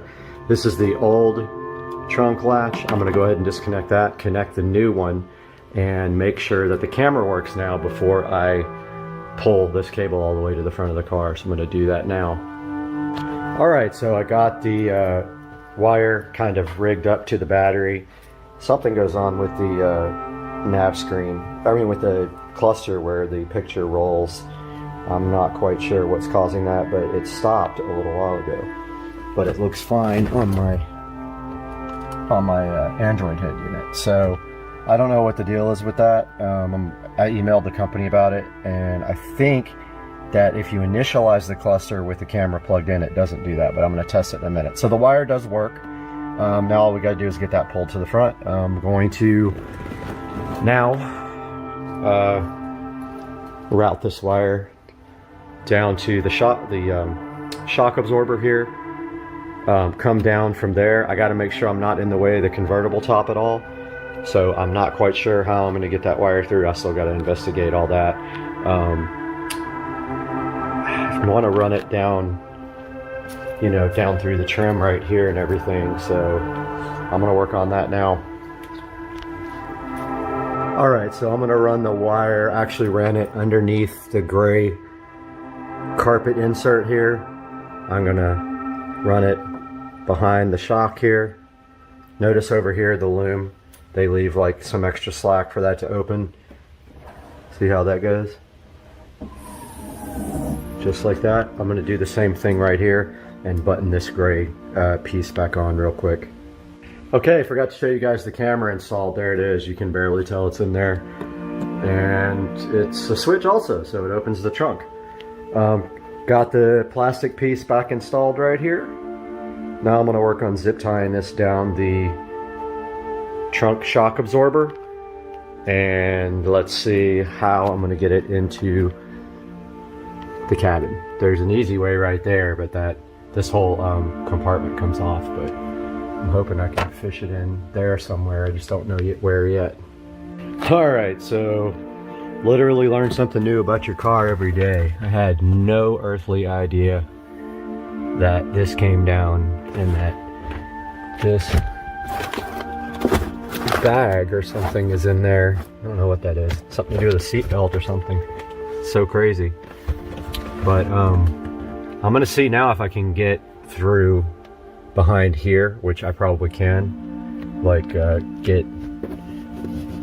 want to get it like down in between the seat right here, under the bolster, through there. So I'm gonna see right now what I can do with this. I've never seen this back here. It's so funny that I've had this car for the whole time and never noticed. All right, guys, a little update here. So I got the wire fished down here. I think I'm going to somehow tie it or maybe tuck it in right there again, because there's some stuff back here that moves and I don't want that wire getting caught right there. I fished it down through the floor there around the corner, and now I'm going to drill a hole right in the corner of that whatever the heck this thing is for luggage, and then go right through there. So I'm going to do that now. So there wasn't a way to drill a hole through there, so I went ahead and just popped a little hole in that canvas and run the wire through there, and then I'm going to seal it up later with silicone sealer just to make sure there's no air coming through. But I got the wire. You'll just see the tiny bit of it right there, but I can tuck that in really nice. And now this thing should just close like that. That's all you see back here, and it's barely noticeable. And then if we come in here, so the wire comes through the luggage compartment here. And it's kind of hard to see with this light. I am going to run it right down the corner of the seat and down through here to get to the front of the car. I'm going to work on that now, but I'm going to put the top down first, make sure nothing is in the way. Got everything out of the trunk here. I'm going to do a little experiment and put the camera in here and just make sure that hopefully I can see right there. Make sure that nothing is in the way.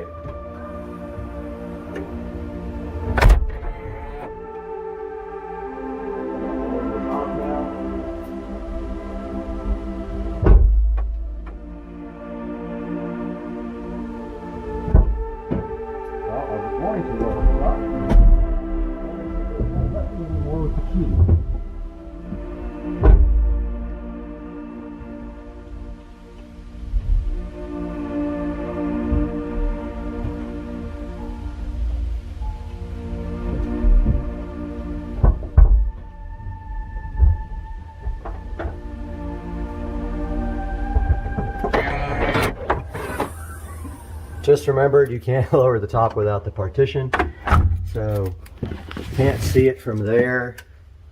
I'm just gonna try it and see what happens. Okay, I made a huge mistake back here, which almost ripped the wire right in half. So you have to understand the way the convertible top operates.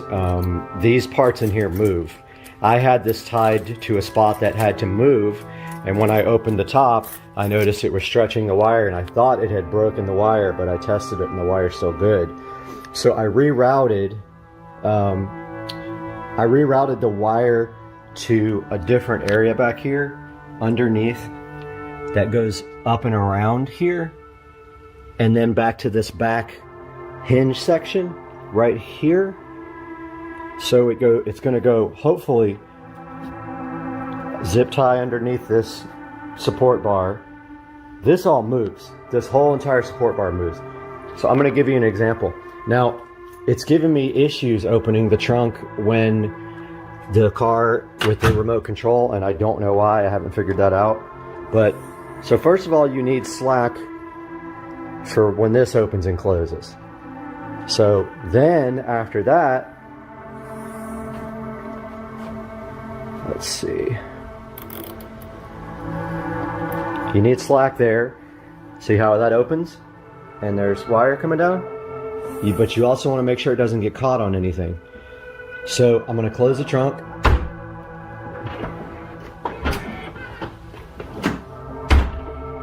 I'm going to try to put the top down with the key fob, but it has not been letting me, and it sucks because I really want to watch it put the top down, but let's see if it'll let me put it up.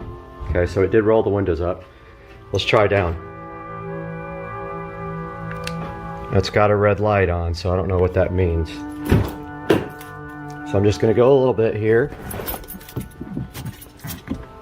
Let's see, turn the power on. Okay, it works there. Now what happens now is the back flips up. Watch. As soon as that flips up, I need to go back and look. That's what was pulling on the wire last time.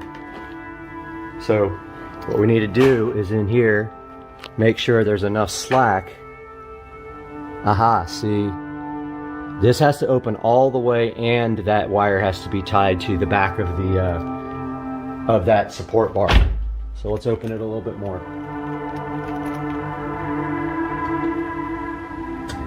Let me go that way.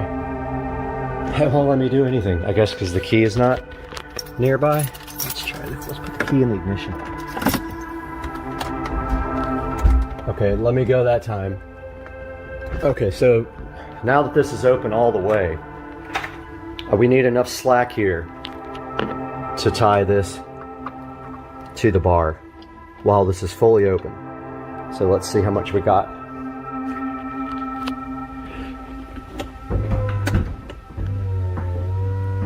Okay, so that's as far as it opens.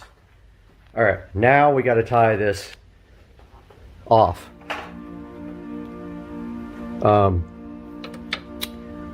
I got to figure this out because I don't know if it's going to get pinched when the thing closes. Not 100% sure. I'm going to look at that now and let you guys know. Okay, I think I got the issues in the trunk sorted out. It's kind of difficult because that whole thing moves.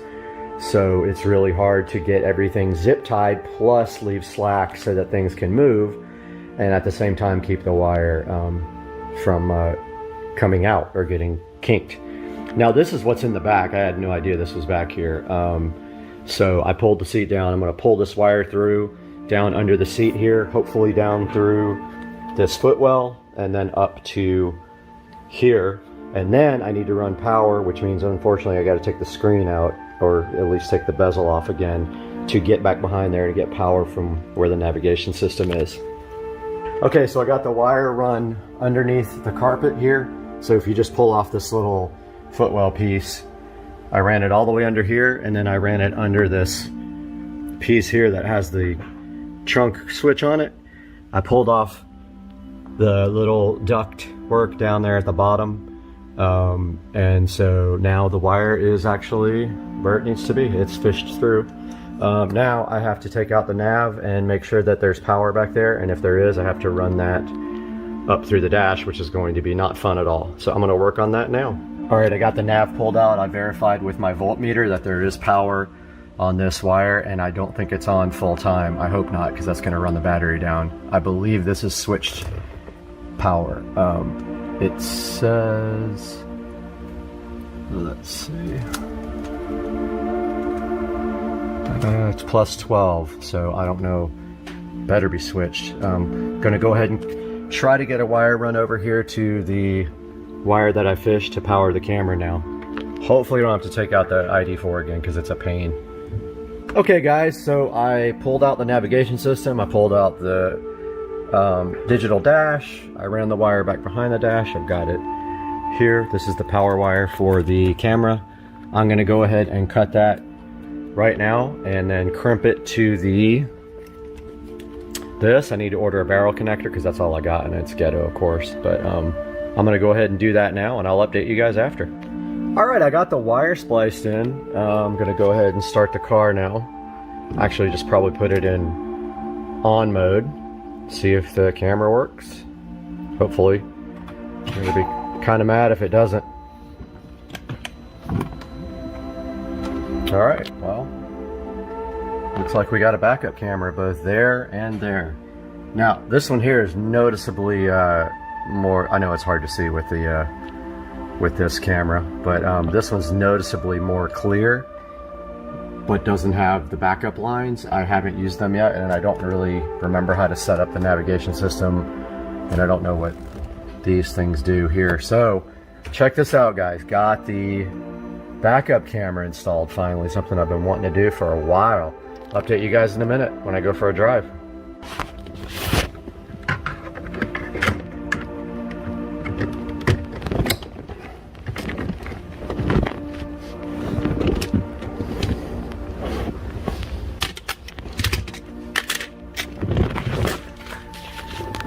And we are back. Got everything buttoned up. I got the garage cleaned up.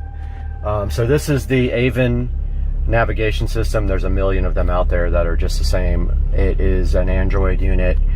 All I can say about these guys while we're talking about it is they never update them, so you can forget about getting a newer version of your operating system or whatever, unless you are good at customizing and installing you know, custom ROMs. You'll never get that. So that's my Android. This is my ID4 digital dash. This is my custom USB connector for my digital dash to upgrade it and to put new software on it. And let's see what happens now when we put it in reverse. Alright, so this is the first time I've ever seen the actual backup camera. Now notice here we got some issues here, because I noticed that every once in a while this one will not sync up, but it looks like it might have. Finally, it was rolling and then it stopped. This one's solid every single time. Now, it might be hard to see, but let's try to reverse. I've never done it. Look at this. Wow. Oh, pretty cool, man. First car I've ever had with a backup camera that wasn't a rental or a loaner. So check that out. You can even see my trash can, and I can drive on my backup camera and here on the ID4 if you would like. So pretty successful project. It was a lot of work. It took me about let's see, 5 hours to put in the backup camera and wire it up to power. Luckily, this navigation system has the power for the backup camera ready to go. Otherwise, I would have been hosed and had to use another source of 12-volt power. Anyway, if you guys got any questions, hit me up in the comments. I'll be glad to answer them. Check the 2011 car out with the modern technology here. I know it came with you could get an optional backup camera, but not like this, man. Oh, heck yeah. Now, so this is a problem. This thing rolls. Yeah, and then it locks up. So I'm gonna talk to the ID4 guys about that, and I'll let you guys know what they say. Supercar Street Racing, have a great day, man. We are out here in the Supercar Street Racing sunroom after a short break, and today with this tiny Tesla, we do have this Keener or Quinner, not sure how they pronounce it, LED curtain light that was so graciously given to us from the manufacturer. We're going to get this thing unboxed today on the channel and see what it's all about. Hang out with us for the Keener or Queener, whatever it is. I will get an answer from them. LED curtain light on Supercar Street Racing.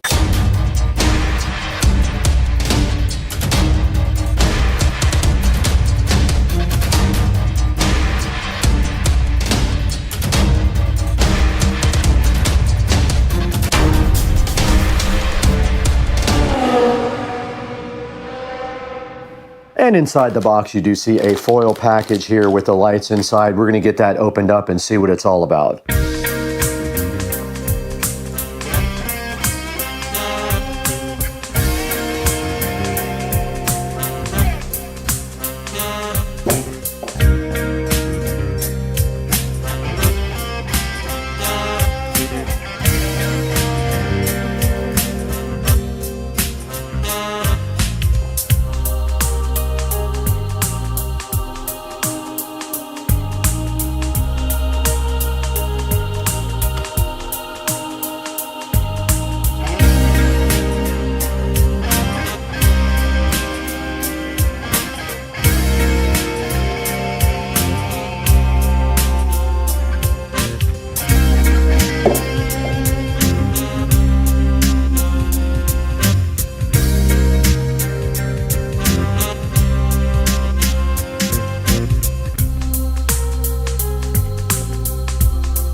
All right, we got the curtain lights all laid out, and as you can see, they are very easy to get tangled. So when you're laying these out, make sure you have a nice spot for them to go in and get all the little leg wires out like that, and then it is ready to go be installed. It's got a power supply on this end, and it does have hooks at the very top here for you to fasten it with. So that is how you lay out the light before you go install it. And look, it is about 12 feet long, I think, maybe more than that. But look, you can see how wide this is. This is going actually in the studio. So we are gonna head that way right now and get this thing installed in the studio.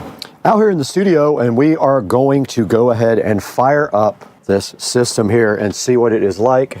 We do have a plug right here, and there you can see the lights are fired up, and they do have different modes. So let us get these things installed, and my plan is to go. It's too bad that you have to see this ugly power plug up here. Pretty bad. I'm gonna see if I can figure out a different place to put that, but yeah. For right now, I just don't have a good spot for it. Did bring the remote out as well. I definitely don't like those looking like Christmas lights. Okay, let's get them laid out at least.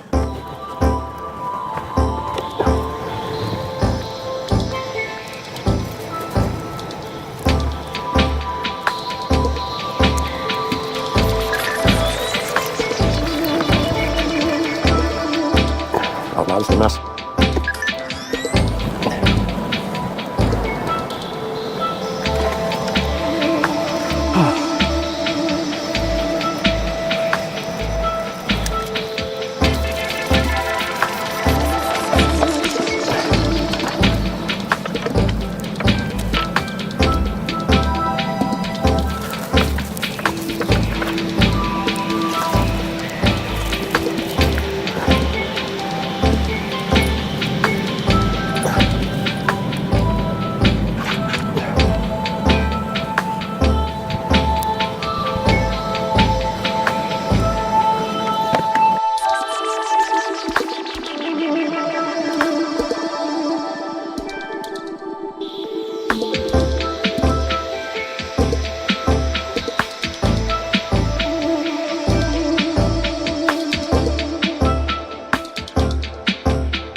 All right, as you can see right here and right now, we did get these lights installed, and we got them installed in a nice way here at the studio wall, behind the TV and behind the Supercar Street Racing signs and existing lights. We just have to run this one, I just noticed, behind this USB cord.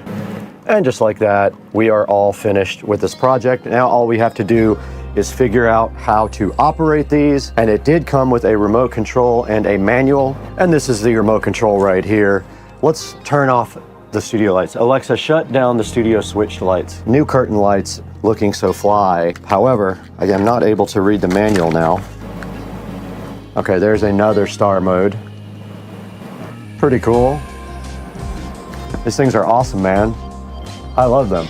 So that is the star button called Dynamic Gallery. And that's pretty cool because it runs left to right there. This is very cool. That looks like a Christmas tree. Look, check this one out, guys.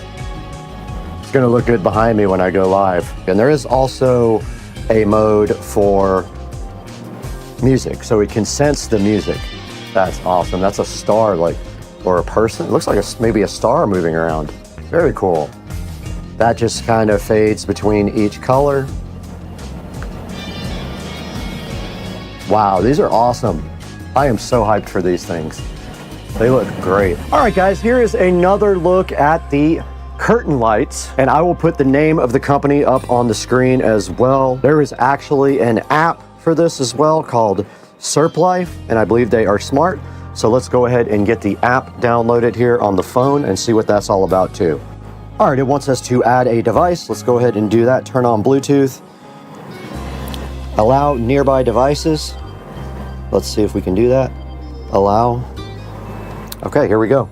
It found the device and it is adding it now. We're gonna call this the Studio Curtain Lights, and it is named as such. And then once we open up the Studio Curtain Lights, you can see all the different effects that we have available on the app. Got colorful, you've got effect, you've got gallery, you've got rhythm. You can make your own, and you can splice, which I guess means you can do multiple light sets. You have to have multiple. When you hit it, it says you need another light set. So apparently we could have done this in multiple strands and we could have went all the way around the studio, but this is mainly for behind me when I am doing live stuff.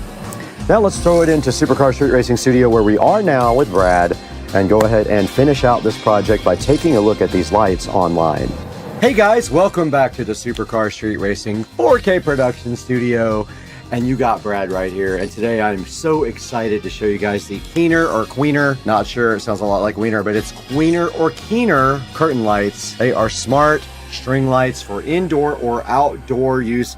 IP65 waterproof, meaning they are waterproof for outside use. And these things are pretty fly. If you see right behind me right here and right now in the Supercar Street Racing 4K production studio, we got these lights looking so fly and so fresh, installed right behind me with the wildlife looking great as well. And right here and right now, they do come with this remote control, which allows you to change the pattern.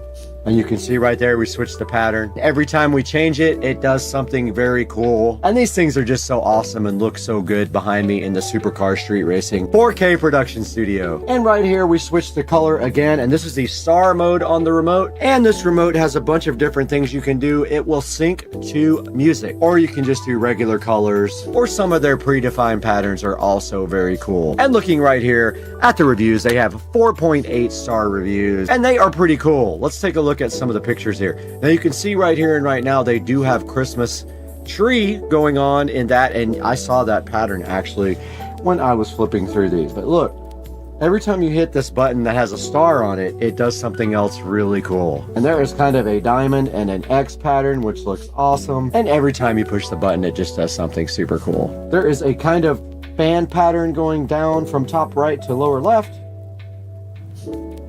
and up to down,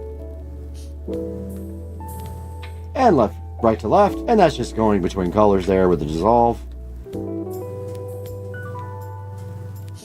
That's kind of like a whirlwind kind of thing, pinwheel. And yeah, guys, so you get the idea. These things are actually really awesome, and this is the remote control here that comes with it, and there also is an app. Now these are Bluetooth, not Wi-Fi, so you cannot do Alexa smart features with them. It has its own ability inside the app to do smart features. And looking at some more of the pictures here, we see the IR remote and app, and we did just wake up our device back there. And look right here, you can do some cool things like spell out the word party on them. You can create custom patterns on it with the app. And right here and right now, you can make patterns for like Halloween or Christmas or whatever you want. And showing you right here, these are cool for gaming. And you can see right here in the Supercar Street Racing Studio, we are using them to accent the background when we go live. Now, please, when you buy something from Amazon, just click on our description and buy anything you want through any of our product links. And it helps us out greatly. And you don't have to buy the product that's in the bottom. You can buy whatever you want. Now, right now, we would love to stay and hang out with you guys all day, but we have to go get our garage floor shark coated. Let's go.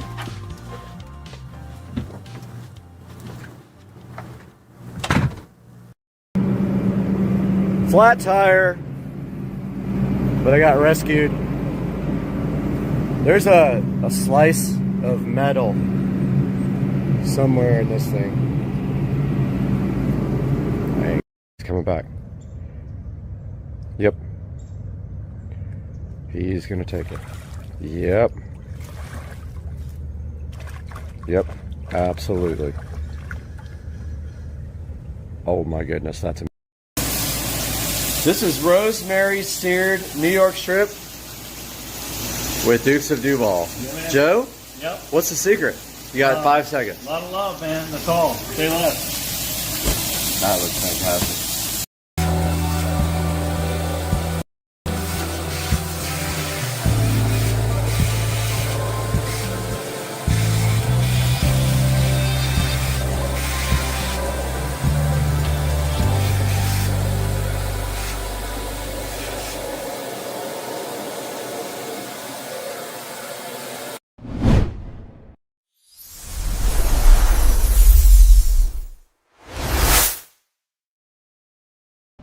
All right, it's the next day and I did get the motion sensing switch put in. It works great.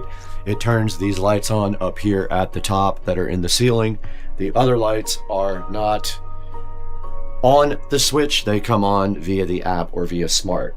I have one more step, and that is I'm going to be using Lumery's rope light on the top of the closet.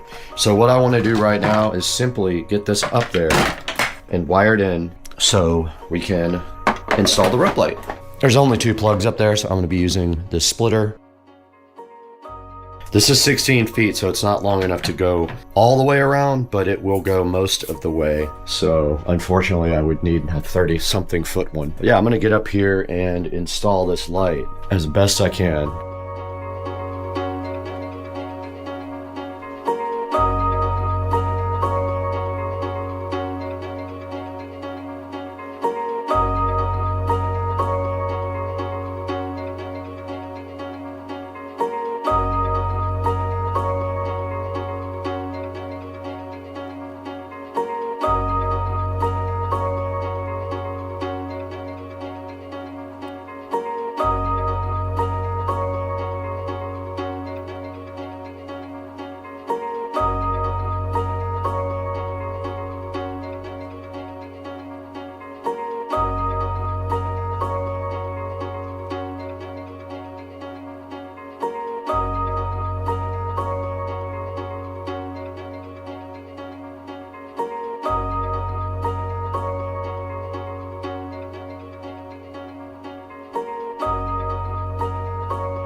Okay, we got our LED rope light installed above the closet and it looks freaking awesome. That's what it looks like with one of the scenes that I could pick.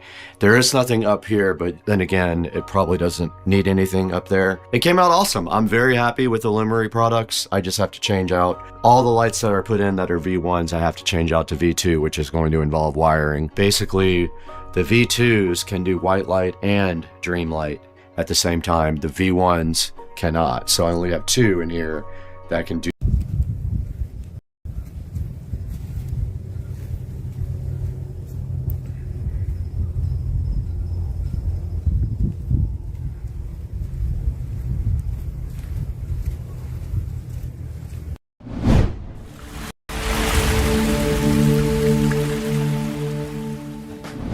Hello and welcome back to the channel. I am Brad and you're on Supercar Street Racing. If you haven't been here before, welcome. We have something really special for you today, and you can tell because we're in Studio A where we have the best sound possible, because today we want to bring you something special. I got it right here next to me. This is the Samsung Galaxy Watch Ultra. This is not a sponsored video, but I'm going to open this with you guys today. It has not been opened yet. We're going to do that all today. We're going to take a look at this Galaxy Ultra watch on Supercar Street Racing.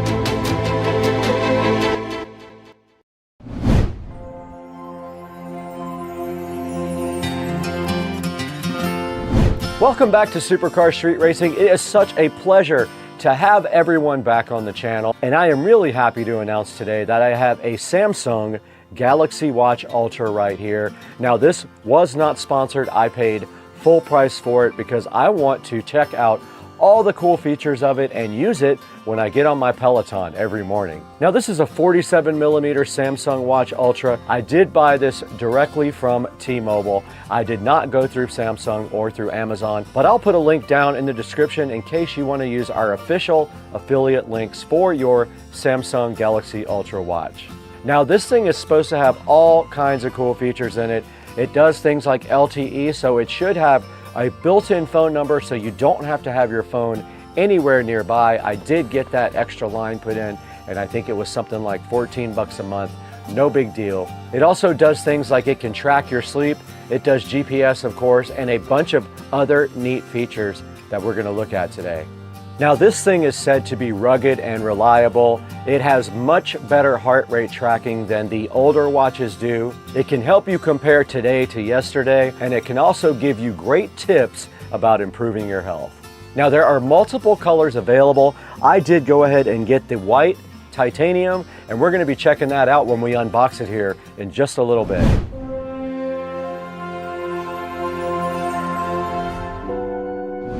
Now, this Samsung Galaxy Watch Ultra is also IP68. That means it can stand up to 100 meters of water for 10 whole minutes. And don't forget, this thing right here has LTE. It can exist without your phone. You can leave your phone directly at home and still do everything you want to right here on the watch. This Galaxy Watch Ultra is also really good at helping your physical fitness.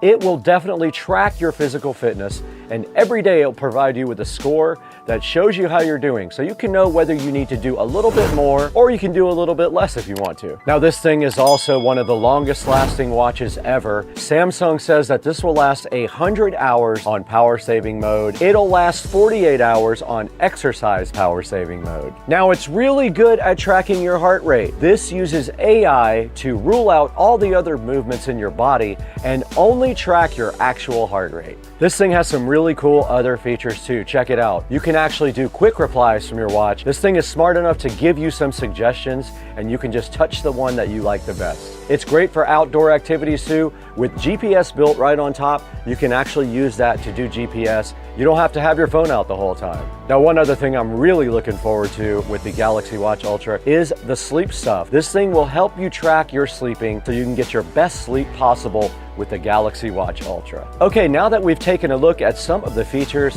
of the Galaxy Watch Ultra, I think it's time we go ahead and unbox this thing from scratch. I have not seen it yet, and I'm super hyped to see what's in the box. Let's start unboxing this.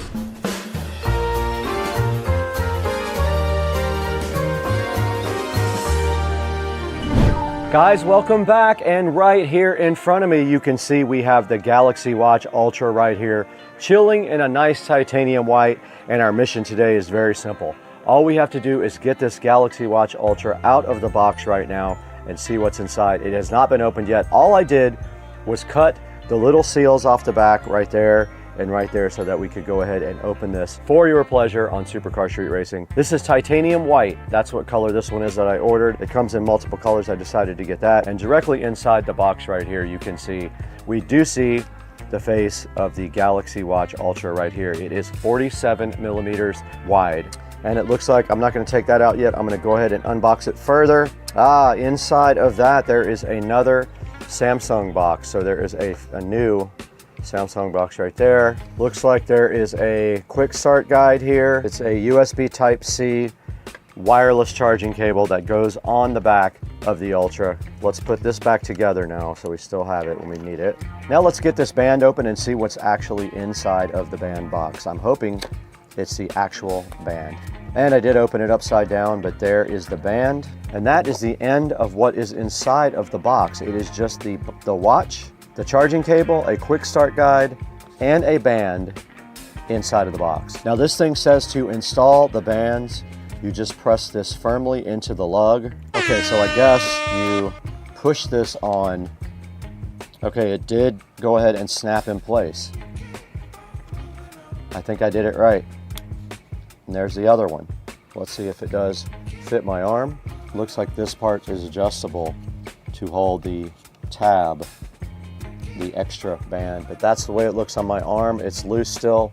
I'm not gonna tighten it up. I wanted to get a good feel of what it looks like on my arm. It's pretty awesome. It's big, so be prepared if you want a big watch. This is a 47 millimeter.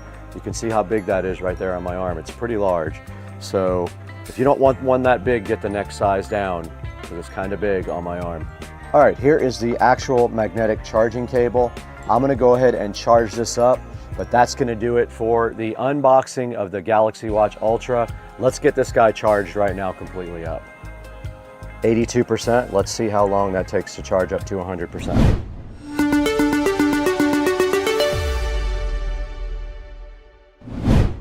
Hey guys, I just wanted to take a time out from this video to talk a little bit about Crutchfield. Crutchfield is one of our proud sponsors at Supercar Street Racing. I just want to remind you about their awesome customer service, their ease of purchasing online, their lifetime technical support, and the wealth of products that you can get just by going on Crutchfield.com. All you have to do is browse Crutchfield. If you have any questions, go ahead and contact their customer service. Crutchfield will be there for you when no one else will.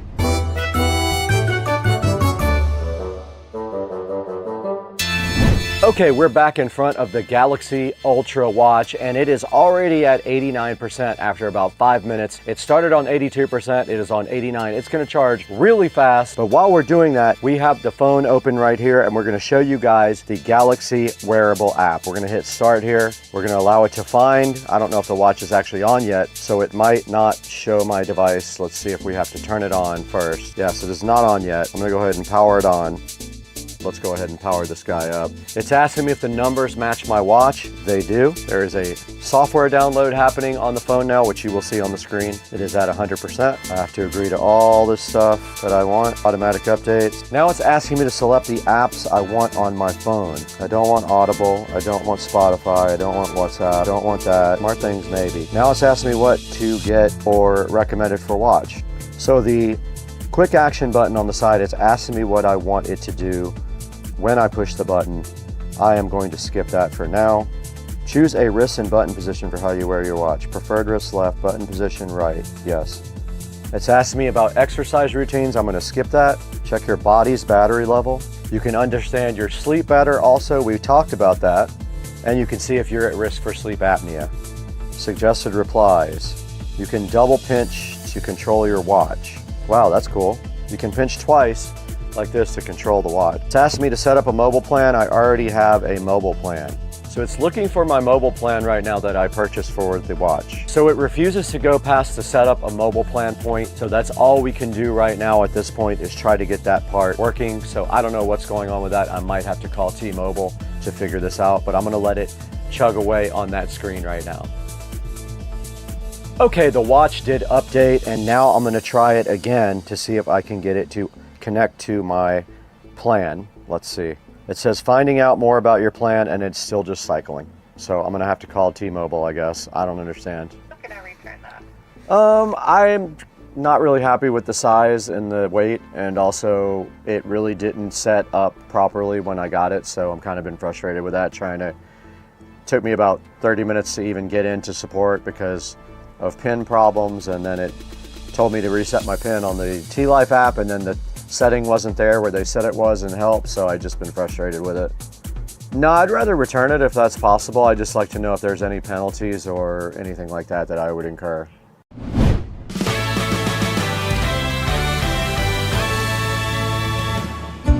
I have a confession to make. I don't even know how to say this, to be honest with you. I returned the watch. Me to you, you to me, straight up, I returned it. I know I look so happy in the video, right? Well, so what actually happened was at the point where that watch was supposed to connect to the T-Mobile cloud, LTE, whatever you call it, it would not connect no matter what I did. At that point, I tried to go on and get support, and my dumb PIN code would not work. I got super frustrated. It said to update the software. I did that. That did not work either. At that point, I thought to myself, am I gonna really use this watch or no? Now, I have about 10 other generic Android watches and I don't use any of them. So at that point, I thought to myself, do I really want like an extra line on my monthly bill? If I want a watch that I'm never gonna use, I would only use it really for the Peloton. They make like $30 Bluetooth heart rate adapters. So I just feel like it's something I would not use. And the whole frustration with the line not working set me off and I freaked out. I returned it. I lost a few dollars on a restocking fee, I think like 70 bucks, whatever, but I did return it. Now, if you want one, don't go by my experiences because it'll probably work for you. But for me, I couldn't get the LTE to connect and I had trouble getting support for it. So I ditched it and sent it back and I will get a refund. But for you, if you are interested in the Galaxy Watch Ultra, oh, also, it was a little bit too heavy and too big for me. 47 millimeter is kind of big, so make sure you go to the store and look at one before you get a 47 millimeter watch. I returned mine, but you can have yours right here on the Amazon link. This refurbished one right here is $302. I will leave a link in the description for this guy right here. Go ahead and order it through our official links, and that will help out the channel so greatly. This is the watch right here, and you can see right here, it does all kinds of cool features. This one is in white. It is wireless charging. It does have some pretty cool stuff. It scores your health every day, as you can see right here. So every day it lets you know if you're doing better or worse. You can work out with a one-button tap, which is pretty cool. It's the longest lasting battery they've ever had, just like I said in the actual video. It does have turn-by-turn guidance as well that helps you with your workouts outside.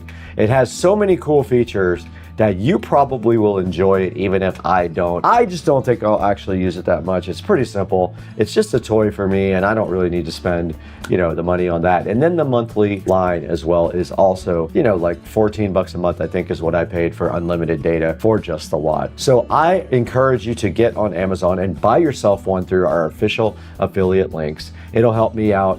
Thank you for liking and subscribing. New people, please hit the button for me. That's all you gotta do is one thing. Hit the like button, hit the subscribe button. You've done your job for us, and we thank you so much for watching Supercar Street Racing. We're right here on the channel dashboard now, and you guys can see clearly we have 171,002 subscribers. 171,002 is what we're looking at right now. This is amazing. I have shared my content on multiple social media platforms, so this helps me out greatly when you guys subscribe.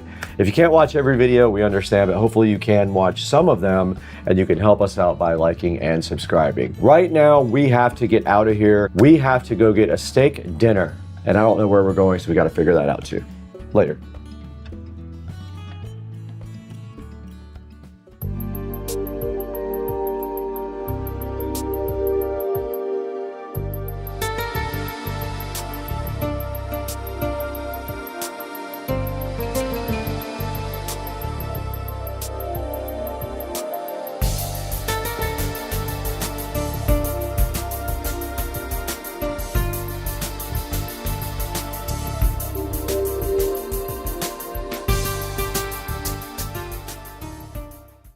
Back in front of our ST3 Pros, we got both of our ST3 Pros right here on the chargers. I think Joe's is at 58% right now, so we're letting it charge up a little bit. But we wanted to get together with you guys and talk a little bit about the features of these guys. So one of the cool things is there's a variety of ranges available depending how fast you want to go. Yeah, so I think the speed also is indicative to how far you can go. So if you want a top speed, of course, you're going to go less distance. Right. But if you want a longer, then you put it on eco mode. So I think there's 3 particular modes, right? Yeah, Eco? sport and drive. Correct. So in eco mode, you get 47 miles. In sport mode, you get 20. So there's a trade-off there. Yeah, absolutely. But depending on what you're doing and how fast you want to get there, obviously you can change in the settings pretty quickly. Yeah, you just have to plan your trip. Another thing about this thing is that we didn't even know till we started researching is it has a 1,350 watt brushless motor. Yeah, the brushless part is a big thing, right? So a lot of the newer motors are all coming brushless, and what it basically does is it's less wear and tear on the motor, so it lasts for a lot longer. I have a good idea that these things are going to last for a long, long time. Cool, I'm excited about that. It says it might last 10 times longer than a normal motor. I would believe it with brushless. All right, another cool feature of these awesome electric scooters are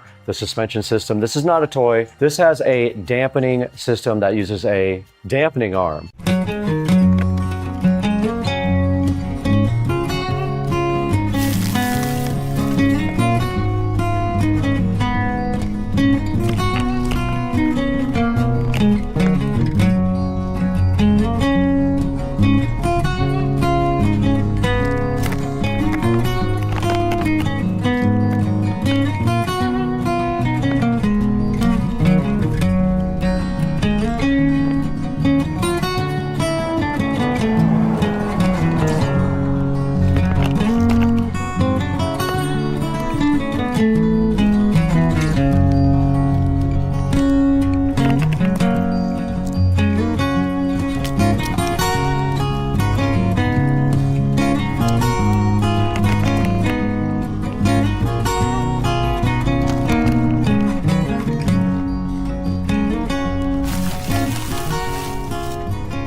Yeah, and actually there's 2 of them. There's one for the front and one for the back. That's so awesome. So much smoother. It really does. I've ridden them, and what we initially, I think, thought was the bike trying to like pop a wheelie was actually the suspension moving on acceleration, which is very cool. Now, these things also have cool lighting effects. Now, they have regular headlights and taillights and a reflector up front here, but they also have ambient LED lighting. That's true. Yes, I think it's multicolor depending on what you want, correct? It is, and you can control that all with the app. So as long as you have the headlight and the taillight switched on, you can turn on the ambient lighting with the app, and there's this cool stripe on the side that we'll show you guys on video later. And also, to mention is that it has a working brake light. So if you apply the brakes, the light is...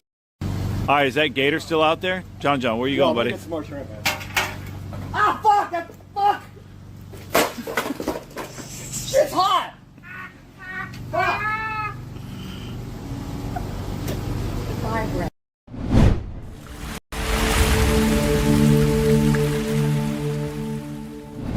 Guys, welcome back to Supercar Street Racing. Today we're in the living room again because we've got an exciting project coming up. I love doing projects, and this is an important one because it's for out by the pool out there. This project is going to be amazing. Everything is sitting right here on the table. There's a very long story as to why this has to be done, and I'm going to tell you that right after this awesome open on Supercar Street Racing.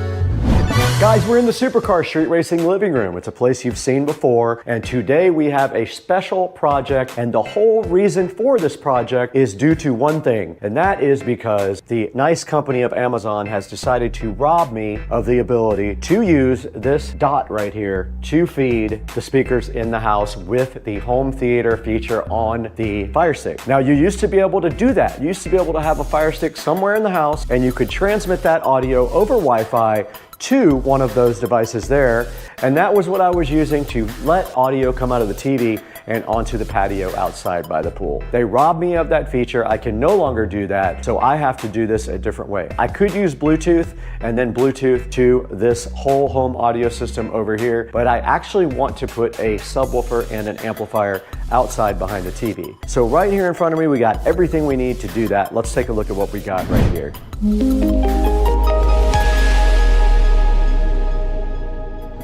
Directly in front of me, and also right here in front of me, is everything we need, minus one more of these cables, which is on the way right now on a truck. We have everything that we need to go ahead and get the outside audio system working again.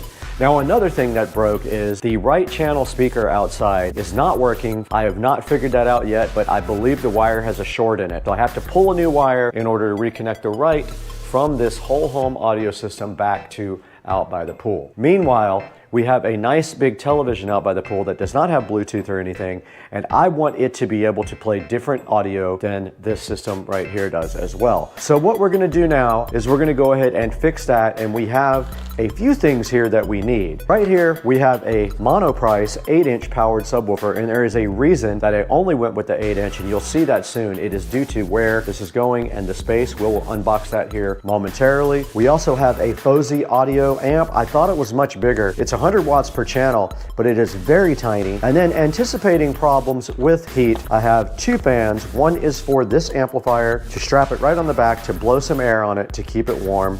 I said warm. To keep it cool. To keep it cool, this is going to go on the FOSI audio and also on the heatsink on the subwoofer. I know it gets very hot out there. At least it's under the patio, so it does get shade. This is going to feed audio from the television to the amplifier here, and then we have another one of these that comes out of the amplifier and goes to the subwoofer. It is another little guy right here, mini to RCA male. We have two of those. We have some insulated wire. Make sure when you do anything outside, you get insulated wire. It will literally fall apart if you don't do that because of the heat and the humidity in Florida.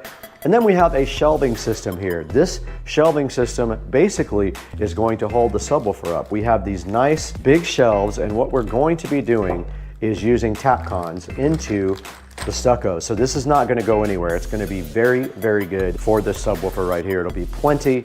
It'll go right against the wall like this, and the subwoofer will sit right on top, and this is going to be behind the television. If you don't want it to stick out so far, you go this way.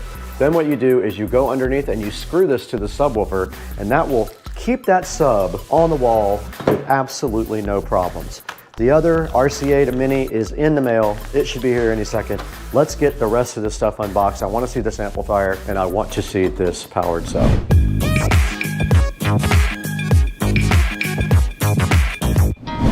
The FOSI audio, or FOSI audio, depending on how you like to pronounce it, is sitting right in front of me here. And what I plan on doing right now is going ahead and unboxing it. Let's move these fans. Now these are, we can go ahead and unbox these now, I guess. These are USB fans, so it'll be great and easy to power up, and they should keep enough airflow on our products to keep them cool. Now, if I have a problem with the amplifier staying cool, I may do some modifications to the amp, and I'll show you that in a little bit. But here is the first fan. Pretty cool. It just has a USB connection like that. We can plug it into any USB connection, or we can do a power brick into the wall. So I have two of those, one for the amp here and one for the subwoofer. And on the back of the sub, there is a heatsink that we will put that on. Now here's the FOSI audio and the FOSI audio power supply. So this is a 24 volt power supply at 4.5 amps. Here is the cool little FOSI audio amplifier. It uses integrated circuits. And on the back, the cool thing about this is it also does Bluetooth, by the way. But the cool thing about this is it has a subwoofer output or a preamp output. You can use this with a powered subwoofer. And the input is also mini. So that was the plan, to come out of the television's audio output jack. We go right into the input here on the FOSI. We come out of the output here to the subwoofer, and the output of the speakers is going to be going to my speakers outside. And then there's the Bluetooth antenna, and there is the power. And the good thing about this is the size, and we do have a bass and treble and one USB. This can play music from a USB stick, because we could use that for one of these fans. We could literally come from the front. We're gonna zip tie that fan on, and we could just power it just like that. Now this says 100 watts per channel, and it does support 2 ohms. So we have 4 speakers will be paralleled on this. Let's see if this has power. It does. Look at our fan, and that is outputting quite a bit of airflow. Right in front of me is the Monoprice 8-inch powered subwoofer sitting right here on the table for you guys. It's very light. First of all, I would say it probably weighs 25 pounds if I had to guess, which is great. It's compact. It breaks your table.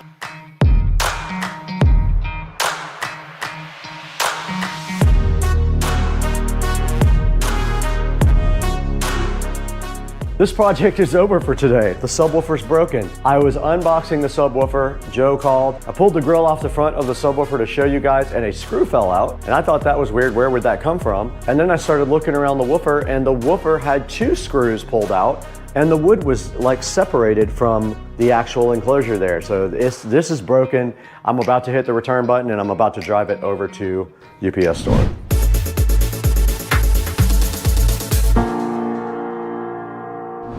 All right, that was a whole ordeal and a half trying to get my GoPro to work because it's a piece of crap every day.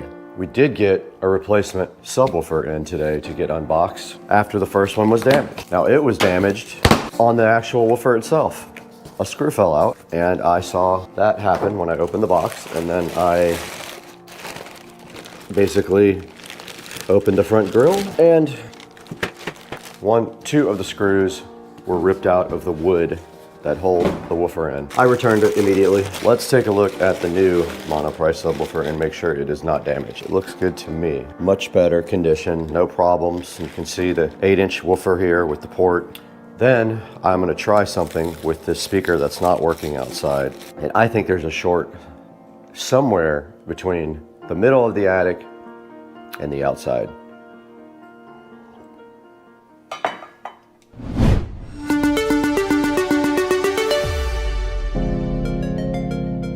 Audio is on only to this speaker outside, and I do have my test speaker in my pocket. No, nothing. I'm gonna try to pull a wire through, but it is... that's worse. Got him! So much for that part of the project. Okay, we're not doing that today. We're gonna have to use the fish tape and pull a new wire up, and we're gonna need another person for that. So this part of the project has failed again.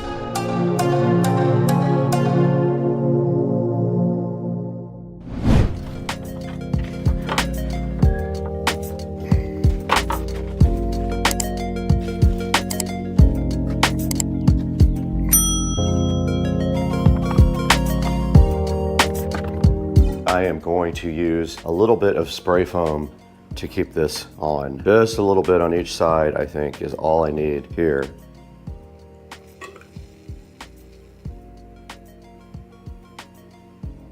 Without making a huge mess.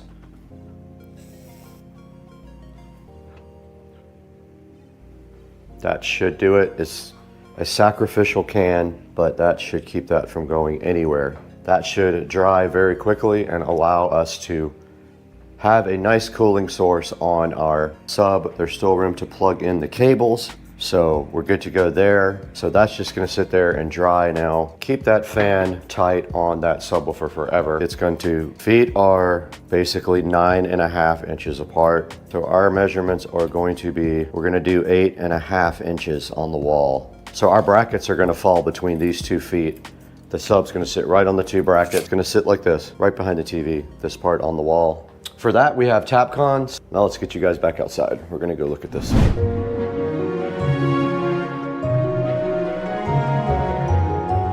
Here we are behind the TV outside, and as you can see, there's plenty of space up here for our amplifier and our subwoofer to sit right on top of that. What I'm gonna do literally is just go right above the power strip right there, and I'm gonna put the sub directly above that. You won't see it because of the television. Top of it will be 12 inches above this, so it will just be that tall. I'll center it right in the center. Come down more. I have my Tapcon drill bit here.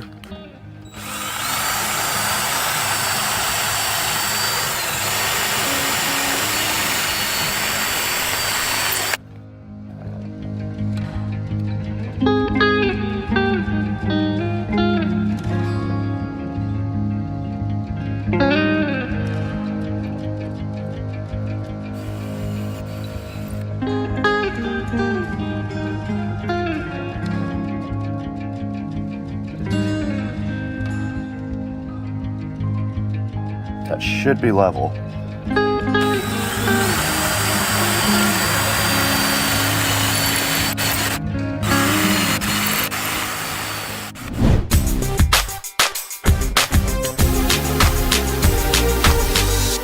All right, so I'm actually going to do heat shrink on these. I've got my connectors. I need 2 more of these.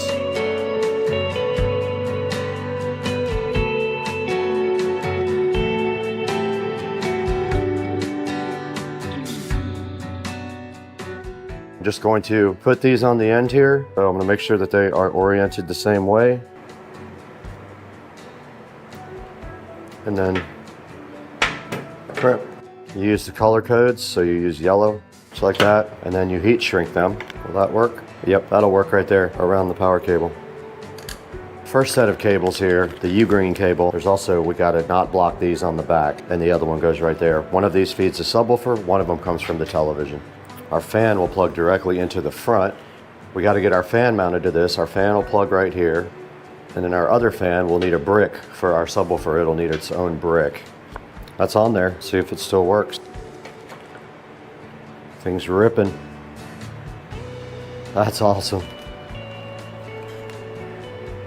Check it out, guys. It's just zip tied to the side of it. And that'll give a little bit of cooling to this thing when it's outside because it gets very hot. And I don't know, if that doesn't work, I'm gonna drill holes in the top and the bottom and get some more airflow. But that's putting out some good air right there. Our sub looks dry enough to go back outside and mount it. What the? This one broken too?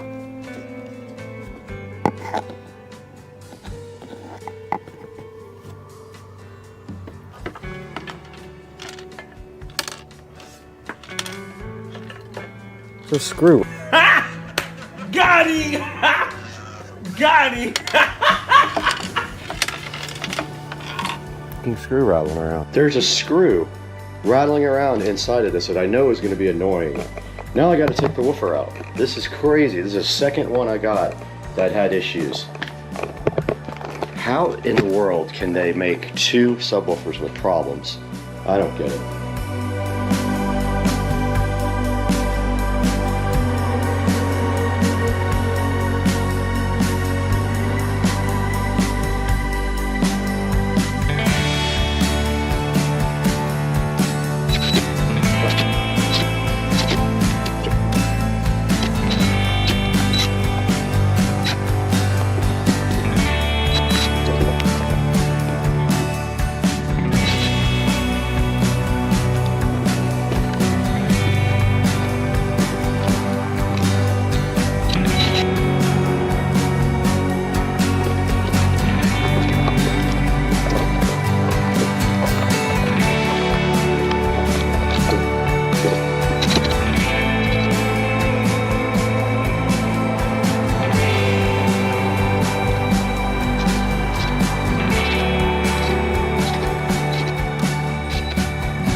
All right, I took the feet off, but now I'm putting some screws back in where it left a hole so there's no air leaking out there. I don't want to use caulk on this part.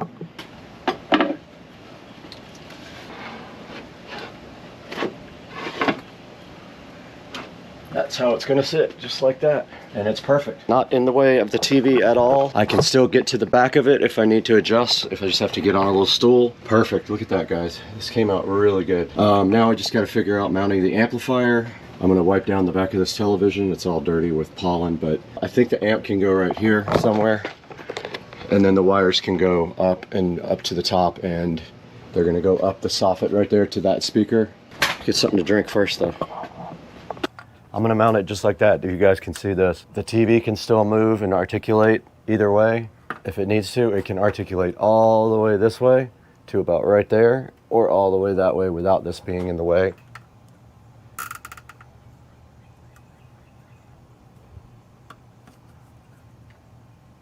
Our fan should be on the back of our subwoofer now. It's cooling the sub. So I do have enough power right here. I've got enough power for all three. Now the next step is to get this wiring up and over.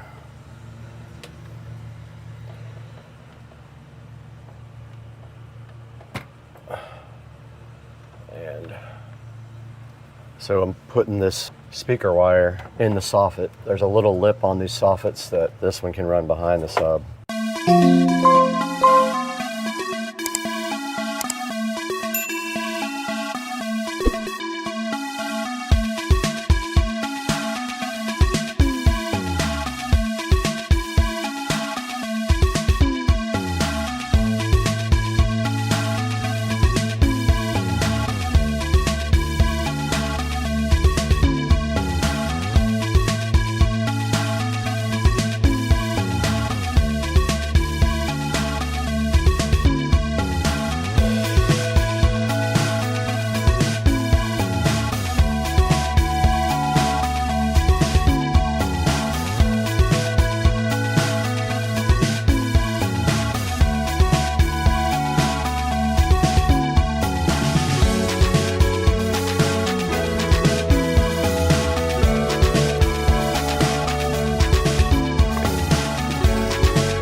That side's done.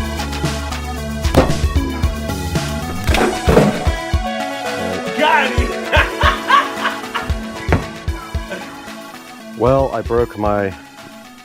I'm an idiot. I literally threw the GoPro on top of the barbecue grill and broke the mount for the audio, but I did get this side done. I'm gonna go ahead and go up there and push that wire in the back. I didn't see that hanging down. This side is completely done. All we gotta do now is finish the wiring here underneath the television.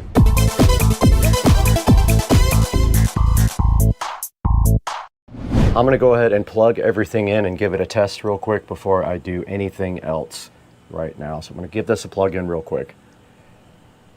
All right, we're watching Supercar Street Racing. The audio does work. I was the power. I had to get the remote out and do power with that. Everything is working. Those speakers are on. I have not heard the sub yet, but I'm gonna probably try to test that out. I can't play music with you guys on here, so it'll be copyrighted. So I'm gonna check the sub now.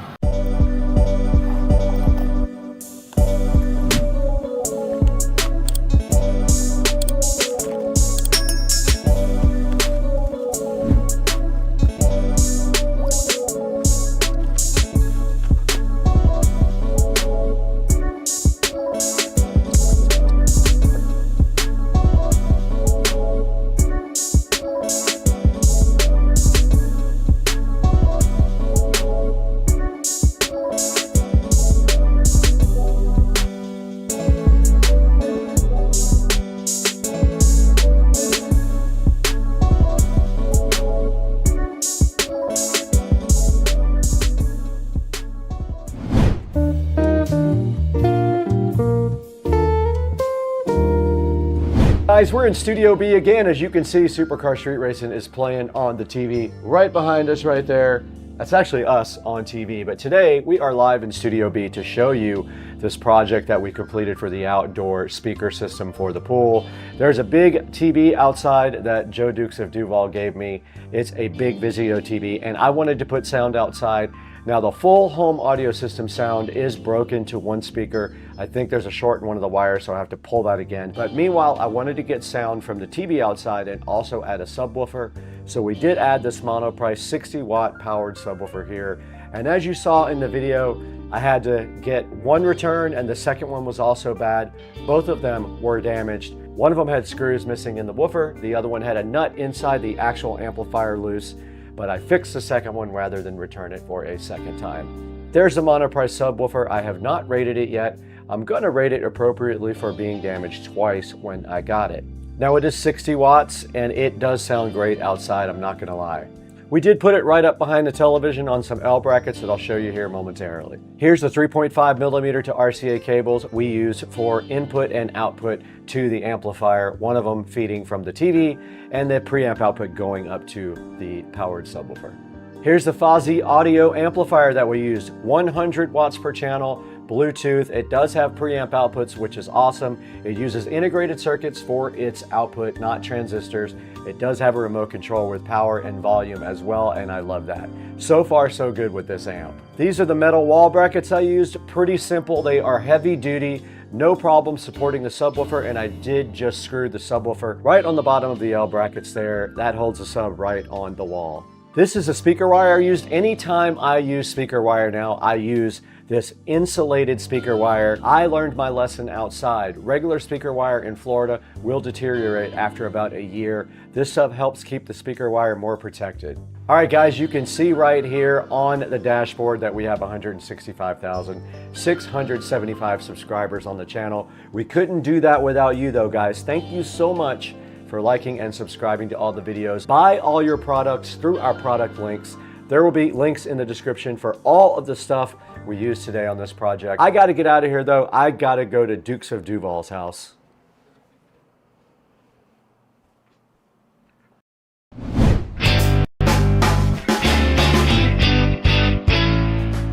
What's up, guys? Welcome back to Supercar Street Racing, and you know we've been doing a lot of the OBD2 scanners lately. We have quite a few of them on the channel, and Mucar reached out to us about their BT200 Max Bluetooth OBD2 scanner. It's in this box right here, and this is different from the other ones because you actually use your smart device to go ahead and scan your car with their software. So today, we got this thing in the box right here. We're gonna be opening this thing up on the channel, trying it out on Rich's truck, and see how it works. Let's get busy.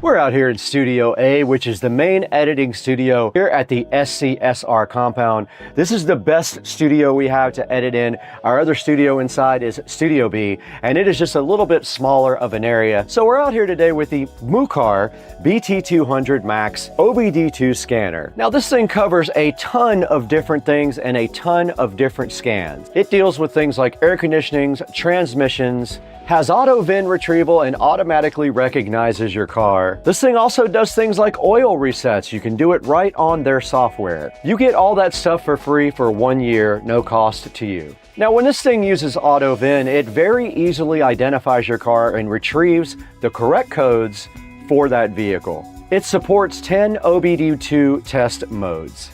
And it's great to let you know if your car is ready for emissions. Now they're saying that this thing is worldwide compatible. This thing handles a lot of cool features like TPMS, ABS, SRS, your steering system, your transmission, and many, many others. And look how convenient it is. It's just this tiny little adapter. So the next thing we have to do is get this guy opened up. Let's throw it into Studio B now, where you can get this thing out of the box and see what's inside.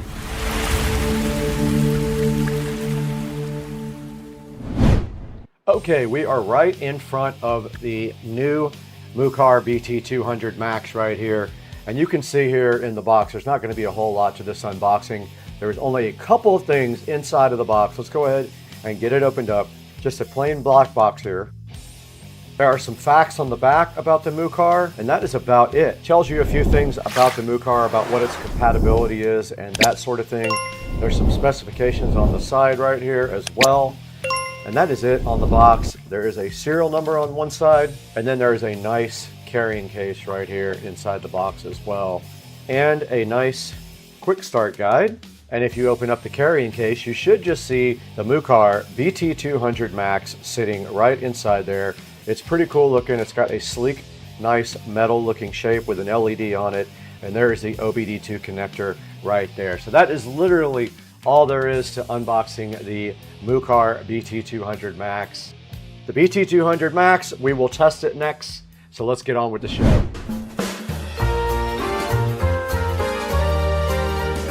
All right, guys, we just unboxed the Mucar BT200 Max. You saw everything that was inside and what this guy can do now. We have to find out by connecting it to someone's vehicle. It's either going to be Joe or Rich. Let's go ahead and test this thing out now and see what it can do.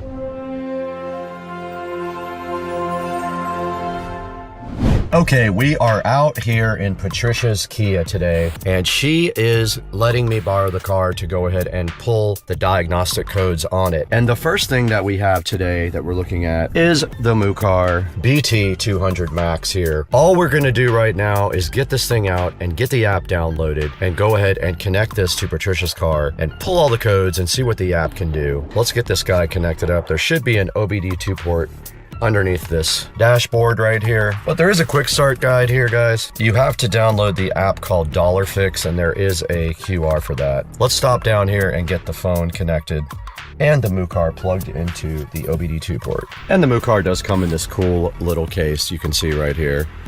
Let's get that thing unzipped and get the OBD2 connector out. There's a cool Bluetooth adapter here that we have to figure out how to plug into Patricia's car. Should be right under here somewhere. It is. It is right there.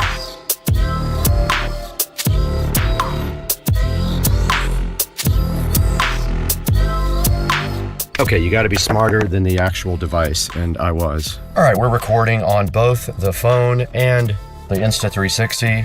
Let's go ahead and find the $Fix app.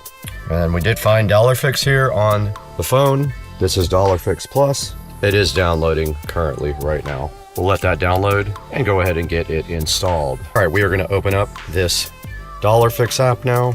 It says it collects location data. I gotta allow it. And you can look at close by device. It found the new device and it is connecting. Now it wants me to log in. It is connecting to our device now. And it's asking if we wanna pair, we do. Vehicle communicating, go ahead and turn on. Now it wants me to activate. You guys cannot see this part. I went ahead and started the car. It found it on the app. Okay, it does not want us to do anything as far as updating the software, so we're not gonna do that now.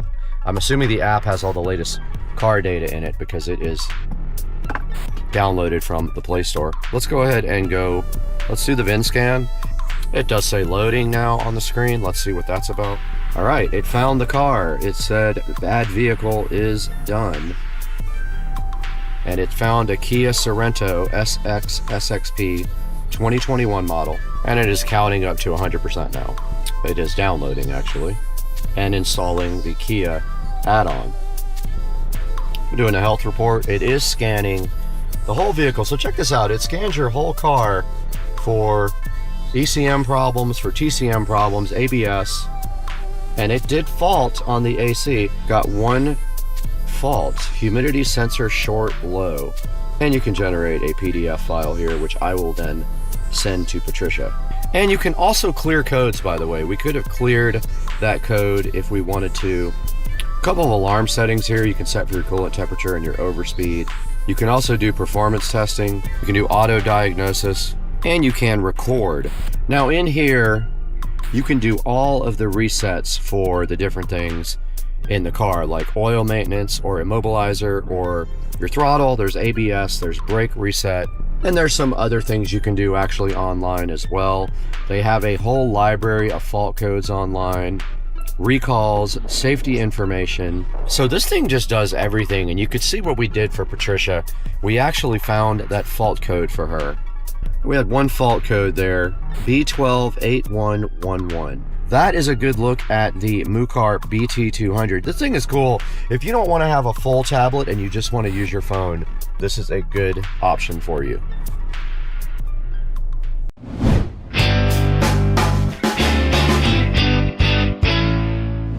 All All right, we just tested out the Mucar BT200 Max. You saw what it could do. You saw it pull codes and identify the vehicle. This thing is pretty cool. It is on sale right now. There is a coupon. Don't know if it still will be by the time this airs. Check it out on Amazon. And to see that, let's throw it back into Studio B to see where you can get yours. All right, guys, we are right in front of the Mucar BT200 Max. And yes, this is different because I could not find the product on Amazon. I will talk to the manufacturer, but this is the actual one. The other pictures had a different model called the BT200, not the Max, but we have the Max in front of us, and you can see right here, this guy does all kinds of cool OBD2 functions, and it uses your phone, so you do not have to have a large tablet to do it with.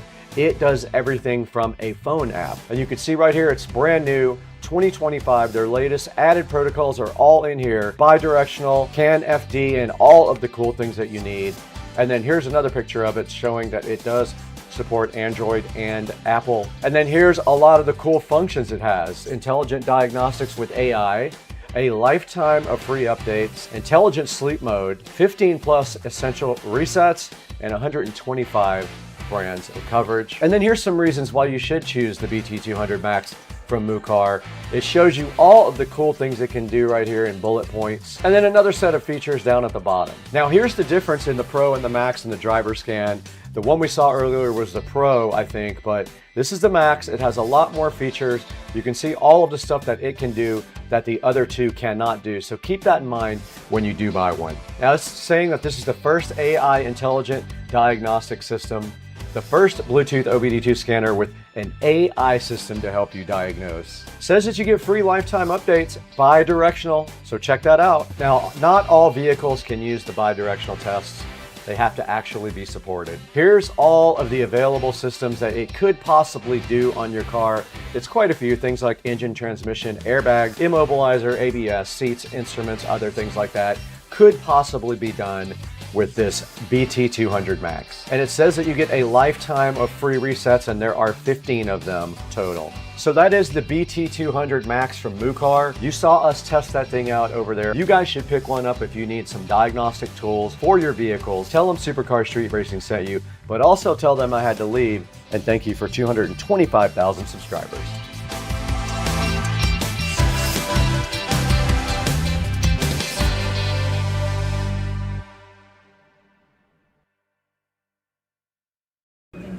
Mr. Binks, are you sleepy time? He's so sleepy. Are you sleepy time? Are you talking to me? Oh, you.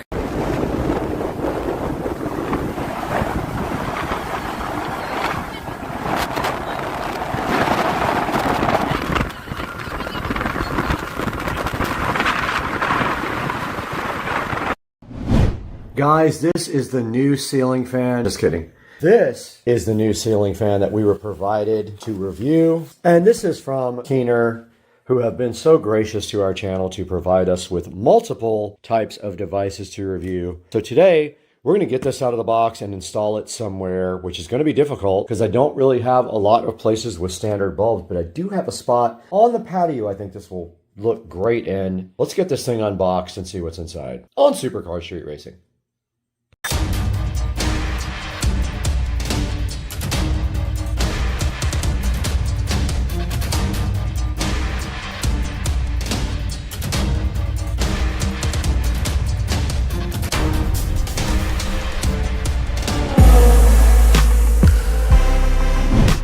Keener makes this E26 base fan for adding a fan anywhere you have a light, and I think it is just very cool.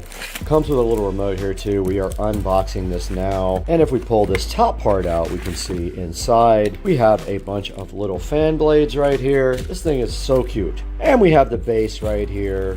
Let's get this thing opened up ASAP.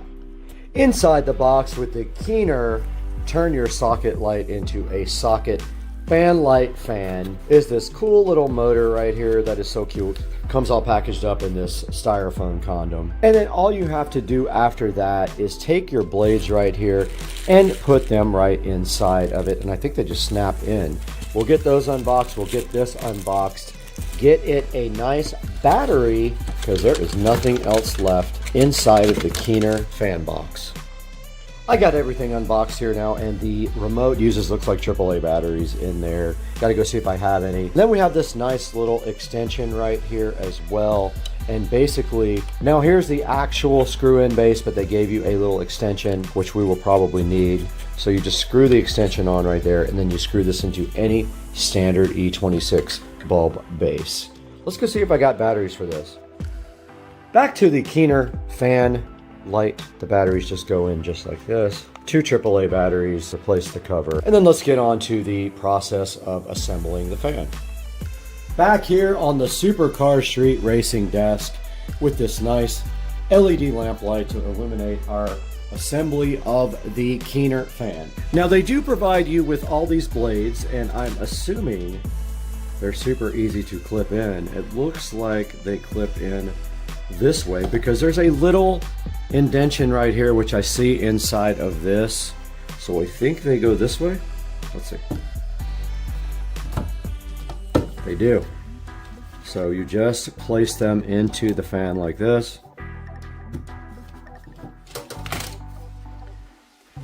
A little bit harder once you get a few in because you don't have a surface to put them on. And then this just continues to go in with the dot facing towards the bulb socket. Make sure they're in all the way. They will click when they catch on the blade. And this one just does go right like this.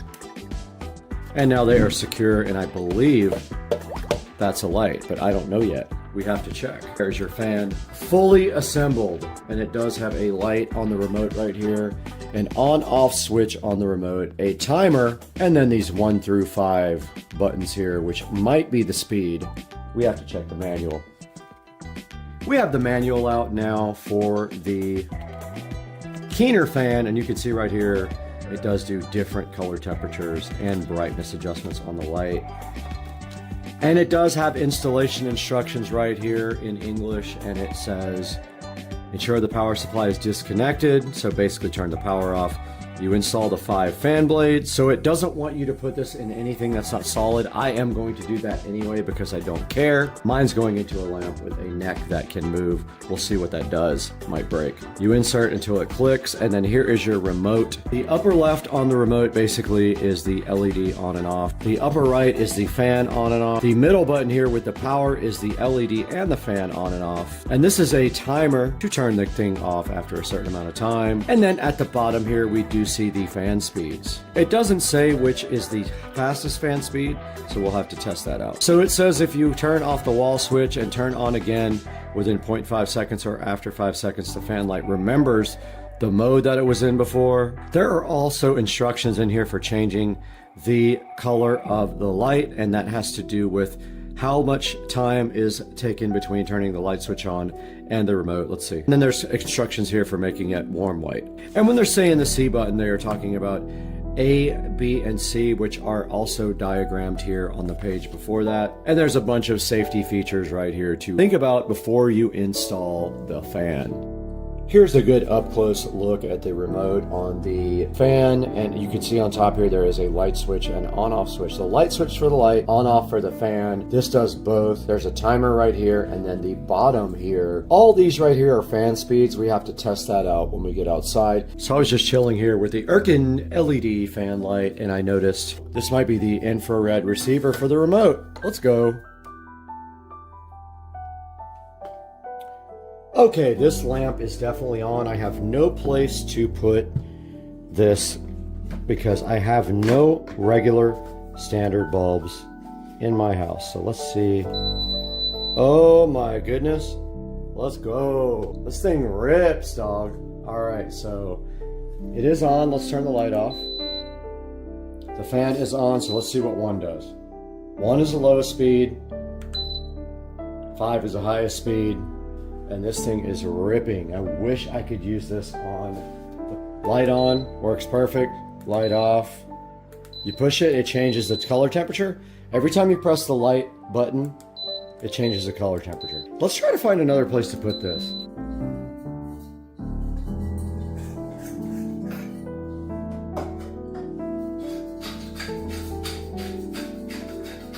twist the cable.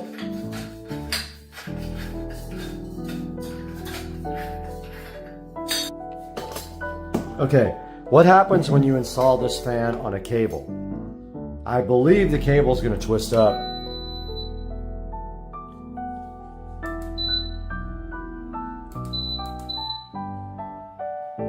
This is so cool.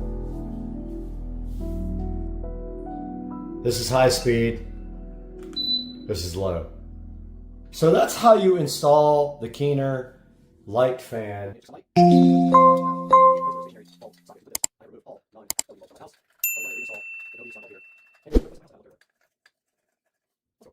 For now, this room gets really hot. Basically, I think this sliding glass door and the lack of enough ventilation from the AC system gets this room hot. So what I'm going to do is install this fan right here, right next to this AC vent. And I'm hoping it will pull air out of the AC vent and pull it down towards the ground. Let me get that installed now, and we'll see what happens. Let's go. So this light is pushed out.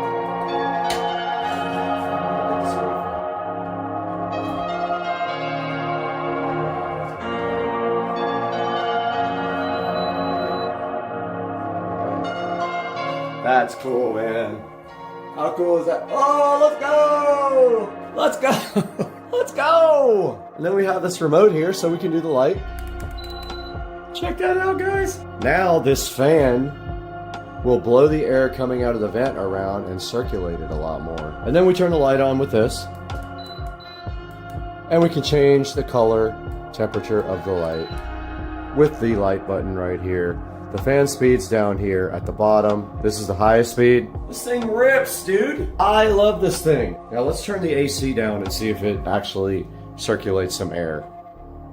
Okay, we have the AC on now, and I can feel the vent, and it is definitely pulling air and dispersing it around the room. You can really feel the cold air over here now where you couldn't before.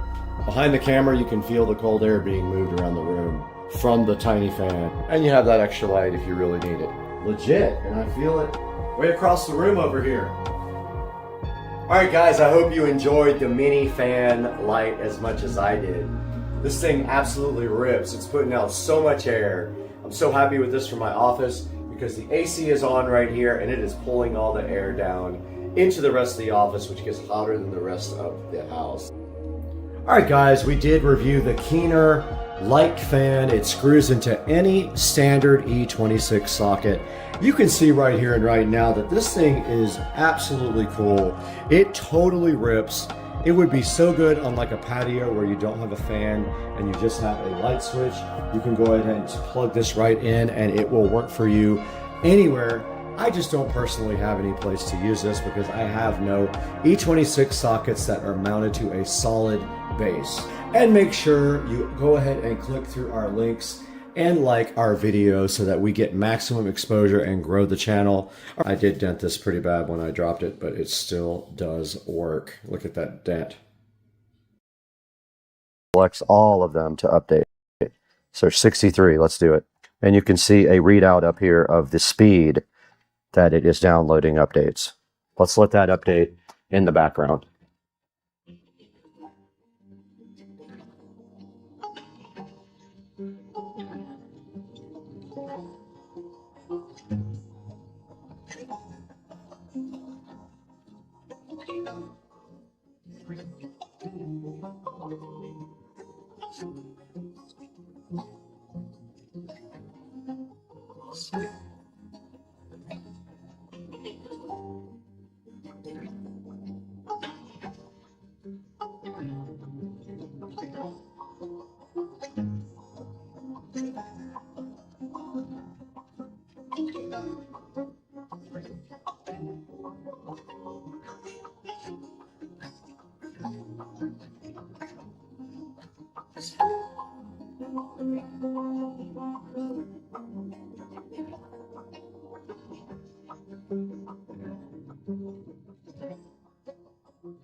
We're back now after a couple of hours of break, and my GoPro overheated, of course, because it's absolute garbage, and we're inside the air conditioning. This tablet did eventually finish all the updates. You can see right here, there's nothing left. It did let me know that I have a free year of updates. That is usually $29.99. But there's a lot of things here that we can't do right now because we're not connected to a car. It does diagnostics, OBD2, EOBD. So if you go into OBD2, you got to connect first. So what we're going to do after this, here's the different maintenance items you can do depending on what vehicle you have. So let's take this thing directly to Rich's house when it's not 115 degrees, get in his truck and connect it right up and see what it can do. Guys, I wanted to take a short break from the video to introduce you guys to our new sponsor, Trond. They sent us this very cool desk lamp right here, which is sitting so fly and bolted directly to Studio B desk. Now this lamp is awesome because it does tilt and articulate in a bunch of different ways. You can rotate it and do all kinds of stuff with it. And it is also kind of perfect for this area right here where we do the shooting. It does have controls on the very top, as you can see right here. All the controls that are on the top are also located on this remote control. The remote control does have a timer on it. It has brightness on it. It has color temperature. So as you can see right here, I'm rotating through the color temperature on the light from cool to really cool to warm white. And on the remote control right here, you can do the exact same things, if you guys can see that right here. The lamp just bolts right to the desk here. It bolts right from the underneath, and then all of the different areas of the lamp are articulable. So you can move everything, especially these two little wands right here are very cool. I love that. You can almost see it in the webcam picture right there.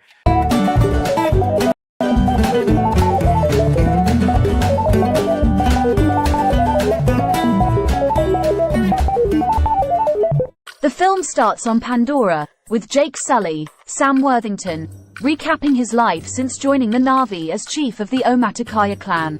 He and Neytiri, Zoe Saldana, have become parents to Netiyam, Jamie Flattis, Loak, Britton Dalton, and Tuck, Trinity Jo Lee Bliss, along with another adopted daughter, Kiri, Sigourney Weaver, who is the biological daughter of Grace Augustine's Na'vi avatar. The kids also spend time with a human boy, Spider, Jack Champion, who was left behind with the human scientists after the previous group evacuated Pandora since babies couldn't be put into cryostasis. While the children see Spider as something of a cousin, Neytiri feels the boy would be better off with other humans, in part due to her own hatred of the Sky People. While everything seems blissful, Jake's happiness is quickly shattered when shuttles of RDA ships begin to descend upon Pandora, destroying huge parts of the forest and killing the wildlife. Jake and Neytiri get their children and the other Na'vi to safety, but Jake holds his wife as they watch in horror at the devastation left behind. 1 year later, Colonel Miles Quaritch, Stephen Lang, wakes up resurrected in his own avatar body. While he attacks his former teammates, all now in their own Na'vi skins, Quaritch soon realizes what happened after watching a video log he left himself before their previous attempted mission to tear down the Naivi's Tree of Souls before he and his team were all killed. After gathering their new weaponry, Quaritch decides to lead a team back onto Pandora with one goal in mind, killing Jake. The RDA has colonized Pandora and built a mining base, along with a settlement called Bridgehead City. Jake leads several Na'vi to fly their Ikran to attack the humans' aircraft and supply lines. Netiyam and Loak attempt to join the fight, nearly getting severely injured in the process. Jake gets them to safety but chastises them for putting themselves in the line of fire. The group returns to their camp with the rest of the clan. Jake discusses with Neytiri how these changes are impacting their children's lives. Meanwhile, Spider joins Loak and Kiri as they go to the humans' research facility where Norm Spellman, Joel David Moore, and Max Patel, Dilip Rao, continue to work. Kiri talks to Grace's avatar as her body lies in the tank. Spider then notes that his Na'vi friends at least know their parents, while he knows and resents who his father was, Quaritch. Quaritch and his team arrive at their base and meet General Francis Ardmore, E.D. Falco, who updates him on their operations since his time being dead. Ardmore informs them of the advantages the Omaticaya have on them before telling them how they can gain their own upper hand. The team enters the forest at the exact same time that Jake's kids and Spider are playing there. While Kiri immerses herself in the nature, The other kids spot Quaritch and his team as they survey the former link unit for the humans and their avatars. He finds his skeleton inside the AMP suit where he was killed. The villains find the kids, and they realize they are Jake's kids because they have 5 fingers. Quaritch meets Spider and realizes he is the boy's father. Quaritch calls in Ardmore and her squad to come down while he takes the other kids as hostages. Jake and Neytiri are alerted to the scene, and both are stunned to see their nemesis alive and in a Na'vi body. Neytiri kills some of Quaritch's team before they open fire. She and Jake manage to get their kids back, but Quaritch and his surviving teammates fall back, taking Spider with them. Ardmore subjects the boy to a torture method to get him to disclose information on the clan's location, but Quaritch stops her and opts to try and get closer to Spider to earn his trust. He convinces Spider to ride along with him on their mission, or else the scientists will experiment on him. Jake talks to Neytiri about having to leave the clan now that they are being targeted. While Neytiri doesn't want to leave her home, Jake assures her that it is best for their children and the rest of the clan. He passes on leadership to another warrior, Tarsum, Keston John, and he leaves the clan with Neytiri and their children. They fly their Ikran and head toward the eastern seaboard to the home of the Metkayina clan of Na'vi. The clan gathers with their leader, Tonawari, Cliff Curtis, and his pregnant wife, Ronal, Kate Winslet. Jake requests shelter for the sake of his family, though Ronal and other tribesmen are quick to look down on Jake and his kids for their half-human heritage, as well as the potential of bringing their dangers to this land. However, Tonawari respects the accomplishment of the Taurik Makto and allows them to stay, and also instructs his children Ernung, Philip Gelio, and Sireya, Bailey Base, to show Jake's children how to adapt to their oceanic surroundings. Quaritch and his team take Spider through the forest, with Spider becoming their translator for the Na'vi language that the team is still trying to learn. Quaritch also manages to link himself to his own Ikran, albeit more forcefully than the Omaticaya did. Jake's kids join Ernung and Sireya, plus Ernung's friend Rotexo, Dwayne Evans Jr., as they explore the reef. Sireya shows that they communicate with the underwater creatures via sign language, and they link to them the same way the Omaticaya link to their animals. However, when Loak attempts to connect to a creature, he is pulled quickly through the water and is thrown off. Meanwhile, Kiri has a more natural connection to the creatures and helps one of them interact with Tuck. Jake and Neytiri are shown how to fly the Surak, which can move in the air as well as underwater. Loak gets closer to Sireya, who shows him how to better his breathing underwater. He also takes him and his sisters deeper underwater by using creatures that provide air when resting on their backs.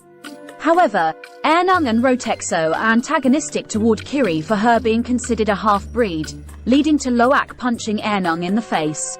Netiyam joins in the fight along with Ernung's friends, leading to Jake scolding his sons for their behavior. Jake forces Loak to apologize to Ernung. He does so, and Ernung invites Loak to hunt with him and his friends. They go far enough until they trick Loak into going after a creature, just before he and his creature are attacked by an Akula that kills Loak's mount before chasing after him. Loak attempts to swim back up before he runs out of breath, but the Akula attempts to go for the kill until Loak is saved by a whale-like creature called a Tolkien, named Payakin. Loak follows Payakin and finds a harpoon stuck in his fin, so he removes it and earns Payakin's trust. Jake speaks to Kiri, who has been feeling different lately due to what she has been seeing. She claims she can feel the heartbeat of the goddess Awa, and that it is mighty. Jake assures her that there is nothing wrong with her. Everyone then sees Loak return, and Tonawari scolds Ernung for leading Loak beyond the reef when it is forbidden, but Loak takes the blame for everything to spare Ernung from getting in trouble. Jake tells Loak that he has shamed the family with his actions, but Ernung comes to respect Loak. Loak tells his siblings, plus Sireya and the other Metkayina, about his encounter with Payakin, but Sireya informs Loak that Pakayan is considered an outcast among the other Tolkien. After Loak attempts to communicate with Payakin to learn more about his history, Sireya takes the others toward the cove of their ancestors, showing them how the land looks during the eclipse. She also guides them underwater to the Metkayina Tree of Souls. When Kiri connects herself to the tree, she is able to see and communicate with Grace. However, Kiri soon suffers a terrible seizure, and her siblings bring her back to the shore. Jake gets Norm and Max to try and help Kiri, but they are of no help until Ronald tries her hand and is able to revive Kiri. Norm tells Jake that any visions she thinks she is seeing might be a result of frontal lobe epilepsy. Unfortunately, Quaritch's teammate Lyle Wainfleet, Matt Gerald, informs him of a radar picked up off the gunship that Norm and Max came in on. The villains then meet up with a whaling vessel operated by Captain Mick Scoresby, Brendan Cowell, and Dr. Ian Garvin, Jermaine Clement, to give them more of an advantage, since they are already hunting Tulkun for anti-aging remedies. The Metkayina bond with their Tulkun, including Ronal and her soul sister Roa. Soon, Quaritch and his team show up. They mercilessly kill a Tulkun and threaten a Metkayina woman unless they disclose the location of Jake and his family. Spider becomes horrified and tries to get his father to stop. The villains then begin to burn down their trees and homes. Quaritch orders his team to attack to draw Jake to them. Loak once again tries to ask Payakan what he did to make him an outcast. Payakan opens his mouth and allows Loak to enter him and link with him. Loak sees Payakan's memories and sees that he attacked the whalers because they killed his mother and family. Loak attempts to relay this new information to the Metkayina, but Jake tries to shut him up so that they do not risk further alienating the Metkayina. Loak talks to Sreya about this, and she believes in him. The whalers begin their attack, launching harpoons filled with inflatables and piercing the fins of the Tulkun, including Roa and her child. After collecting their material from her, Ronal and the other Metkayina arrive, and Ronal wails in agony at the loss of her soul sister and her child. Tonawari and Ronal, along with dozens of angry Metkayina, turn their ire toward Jake for leading the villains to their land as they knew would happen. When Jake points out that the Tulkun will be marked for death with the whalers' trackers, he tells the Metkayina to warn the Tulkun before more of them are killed. Loak heads off to warn Payakan, despite Netiyam's warnings against it. He follows his brother, along with Sreya and Ernung, and then Kiri and Tuk. They find Payakan, already hit with a tracker. Netiyam contacts Jake to alert him, and he and Neytiri head off to rescue their kids. The whalers initiate their attack, going after the kids and Tulkun. Jake and Neytiri are joined by Metkayina warriors in the fight. The kids are captured in the struggle and are held prisoner on the vessel. When Jake and company arrive, Quaritch orders him to stand down, holding Loak at gunpoint to show he's serious. Jake prepares to surrender himself until Payakan sees his soul brother in danger, so he leaps out of the water and slams down onto the vessel, taking some whalers down in the process. The Na'vi use this moment to charge into battle. With help from Payakan and the Metkayina, they are able to kill most of the whalers. Scoresby attempts to harpoon Payakan, but he manages to wrap the wire around their boat, killing the men and severing Scoresby's arm in the process. The kids escape, and Kiri uses her powers to manipulate the ocean environment to kill some whalers. Spider also turns on the other humans and rejoins his Na'vi family. In the midst of the battle, Netiyam rescues his siblings and their friends, but he is shot. The family gets to a rock where they attempt to help Netiyam, but he succumbs to his wounds. Neytiri wails in despair at the loss of her son, and the rest of the family is devastated. Quaritch contacts Jake, revealing he has Kiri and Tuk as his hostages. Jake heads into the sinking vessel for the final showdown, accompanied by Neytiri, Spider, and Loak. Neytiri ruthlessly slaughters Quaritch's team in retribution for Netiyam, just as Jake goes to face his nemesis. After Jake frees Tuk, Quaritch emerges with Kiri and a knife to her throat. Neytiri grabs Spider and threatens his life in return. Although Quaritch tries to deny his care and relationship with the boy, he relents and lets Kiri go after Neytiri cuts Spider across his chest. Neytiri brings the kids to safety, and Jake decides to end it with Quaritch, fighting to the death. The vessel starts to come down completely, trapping the family underwater. Jake fights Quaritch until he manages to get him in a chokehold and let him sink underwater. Loak finds his father, who tells him to go without him since Jake doesn't think he will make it, but Loak helps him breathe the way Sreya showed him, and they escape with Payakan. Meanwhile, Kiri summons the underwater creatures to help her get Neytiri and Tuk out of there. Spider swims to save Quaritch, but he abandons him for his evil deeds and rejoins Jake's family, with Jake officially taking him in as a son. Jake prepares to bid Tonawari farewell, but he tells Jake that he and his family are Metkayina now and are welcome to stay. The family then holds a funeral for Netiyam, where his body is given to the Tree of Souls, and they are told that he is now with Awa. Jake and Neytiri link themselves to the tree, where they are able to see Netiyam through memories. Jake, recognizing this land as his family's new home, vows to continue to fight and protect them.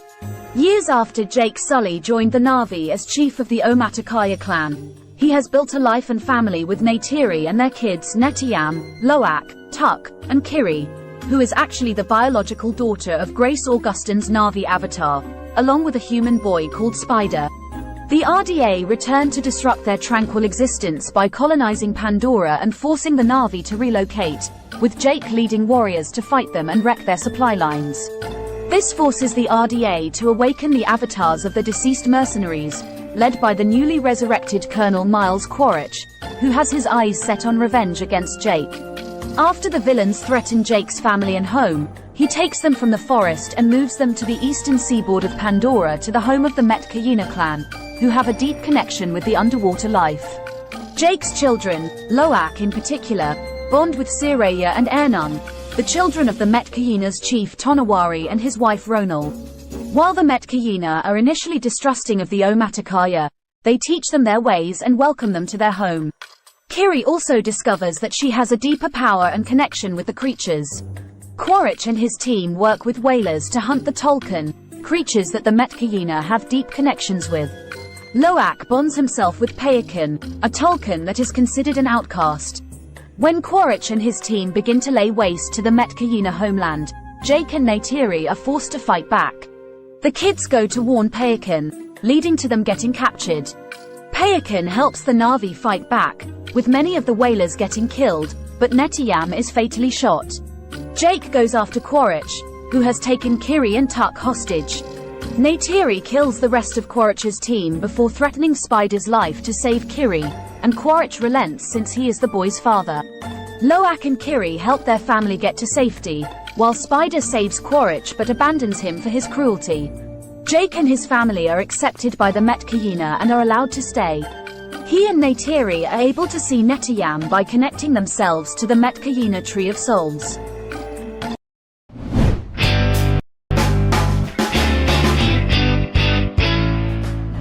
All right, we're shooting in 4K now on the Insta360 because I finally figured out how to use it. Now what that means is like, I'm gonna put the selfie stick way up here like this and put it back right here. But I wanna know how you shoot it, like hold it sideways like that, and then it auto landscapes for you, because I don't know how to do that. But like, this is pretty cool though, because I'm gonna shoot about a minute of video with audio and then take it directly into that program and see if I can figure out how to export it, because I want it to be 5.3K since I'm using single lens. I'm not using all the lenses, guys. I'm only using a single lens.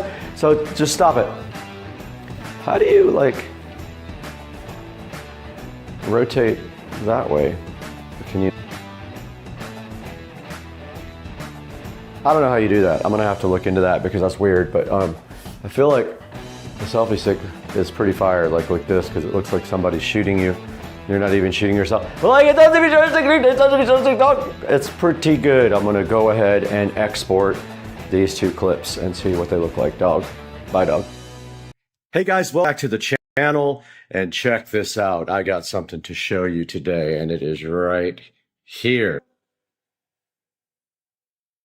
Hey guys, welcome back to the channel. Supercar Street Racing, and I woke up this morning to this wonderful Echo Show 15 with a lovely message on the screen that I will show you now. So check this out. I had no clue that Amazon was about to release an update for the Echo Show 15 that would totally transform the device into a cool multimedia solution.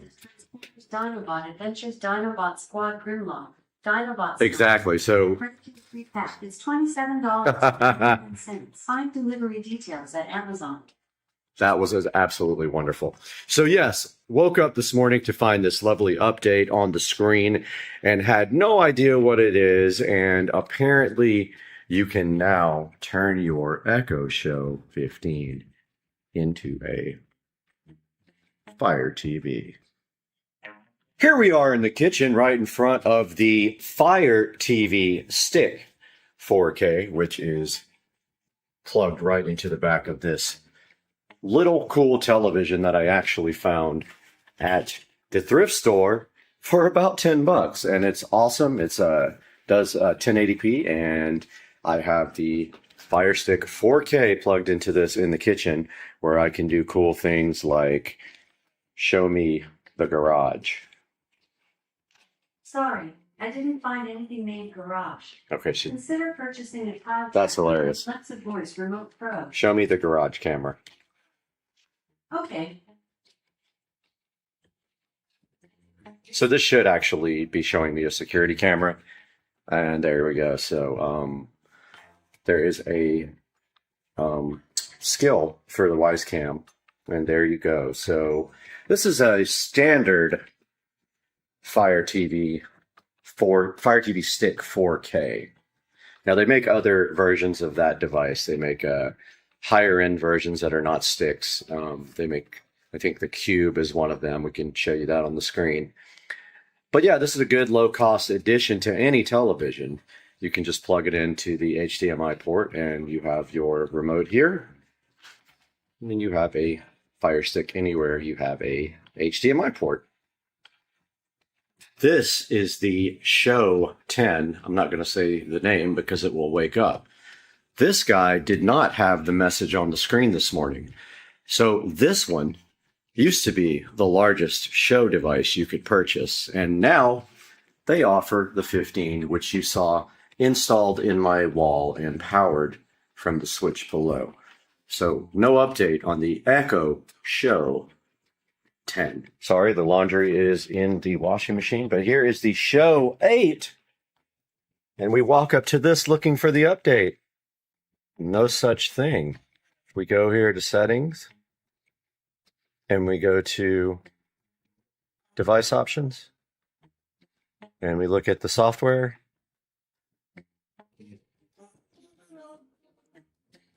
We hit update. Aha, it is downloading a new update, but it is not going to be the Fire TV update, unfortunately. Okay, walking into the office here, we can see the Show 5 sitting here looking all wonderfully flush mounted into the wall, which I have a video on that if you are curious as to how to flush mount your Show 5. And this is powered from the switch right here. Let's turn some lights on in here. Let's see if this guy has it. Let's go to settings and device options and software. No updates found. We will not be able to make this into a Fire TV. Back at the beautiful Show 15 here, which is wired into this switch, you can check out my video on how I did that with the Show 5s. You can see here, this would look cool flush mounted into the wall, but instead I chose to cover the old hole for the Show 5 and mount the 15 here. Woke up this morning to that lovely message about getting the Fire TV experience on the Show 15. I hit the yes button. It downloaded an update, and now we have this lovely button right here that says Fire TV. Now, why is this cool? Well, let's push it and find out. And check that out, guys. This thing turns directly into a Fire TV. And this is cool because now you are not locked into the Fire OS limitations anymore, because you can get apps now that you can't get on the Show model. For example, the Show does not have YouTube. Let's see if we can find it. There's YouTube TV. Aha. No YouTube, huh? Let's see. Oh, wait, there it was. I looked right over it. There it is. This is absolutely fantastic and a game changer. Because now you don't have to use the browser in a show to get YouTube.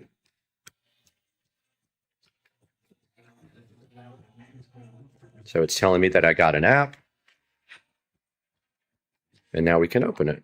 This is literally the best thing that could have ever happened to the show 15. Look at the controls. Pretty freaking cool. So I was wondering how they were going to do this. And they have gotten the controls on the screen, which is very cool. So I'm going to go ahead and sign in to this now. Wanted to show you guys the limited touch functionality that I just realized. I was sitting here trying to hit sign in when in fact you have to use the pad here. See the pad? So I am going to go ahead and use the pad now to sign in to my YouTube account where I have premium. Okay, we are back and signed in with one of my accounts here. And as you can see, we have the lovely touch screen here. And we're using the touchpad that they designed for YouTube, which is pretty cool. There is the Supercar Street Racing channel. And there is a video of mine. And so I keep on trying to use the touch screen, and it does not fully function on the YouTube app. And there is the Supercar Street Racing channel and the last video of the pressure wash.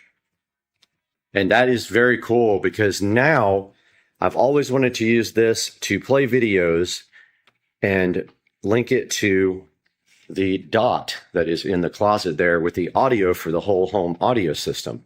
Now I can do that. I was doing it over here, which can technically do the same thing, but now this device in here can actually be the one that serves the audio for the house, I think. I have to research that now. Here we are on the Alexa app on the Android device, and if we go to devices here, and we go to plus, and we go combine speakers, and we do multi-room music, and then we do this living room show. We got to find it there. And the dot, because the audio will come out of the dot. We hit next. Choose a name. House audio.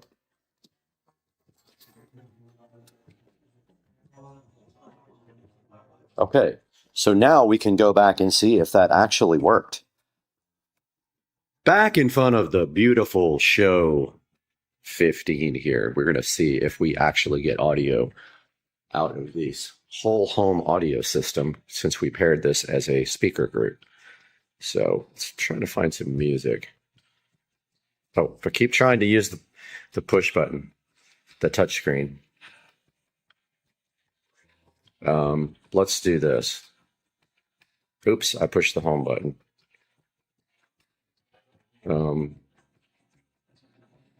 Okay, let's try that again. I keep going. Okay, so search. And let's do, we can't. We can do the voice, but let's do space music. Space.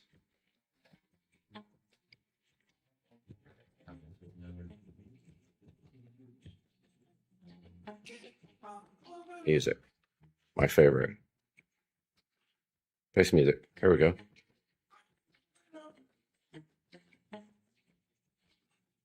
Okay, let's see if that worked.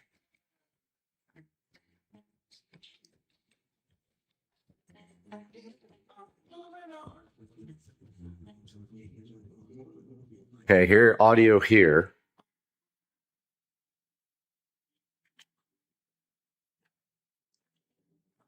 Echo, raise the volume. Not hearing it. I'm going to check out and see why. Back, and I was able to figure out the multi-room audio, I think. You have to actually push this button. It doesn't actually just start playing on the multi-room audio. And here are all the groups. And you can just actually press the group that I created to make the audio actually play on that group. I had no clue because it doesn't work like this on the Fire Stick. On the Fire Stick, you literally can just start playing and it just works. But this is your little groups to send the audio to. Pretty cool. That's how you do multi-room audio on the Show 15.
Back in front of the Echo Show 15, and in conclusion, Amazon has added the Fire TV experience to the Echo Show 15, and as you can see, I will link another video here in the corner that you can actually sideload apps, even though a lot of websites will tell you you cannot.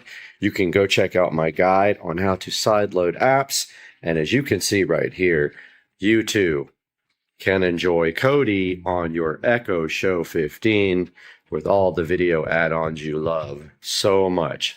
So yeah, the overall Fire TV experience on the Echo Show 15 is good.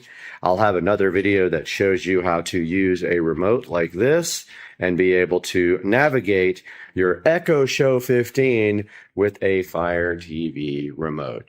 Guys, I hope you enjoyed the video and have a great day, and please like and subscribe to the channel.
Hey, what's up everybody? We're in the Supercar Street Racing Studio B inside of the Humble compound today, and we have a special thing for you. This is the Starvis 2 webcam from Ambar. It has the new IMX 678 sensors, and it is a 3-channel dash cam, meaning it can record the front of your car, the rear of your car, and the inside of your car at the same time for the ultimate protection. Now, this guy looks pretty cool. All we have to do today right now is get this thing unboxed and talk about it, and then install it in the Tesla Model S Plaid. Let's go ahead and get busy. We got a lot to do.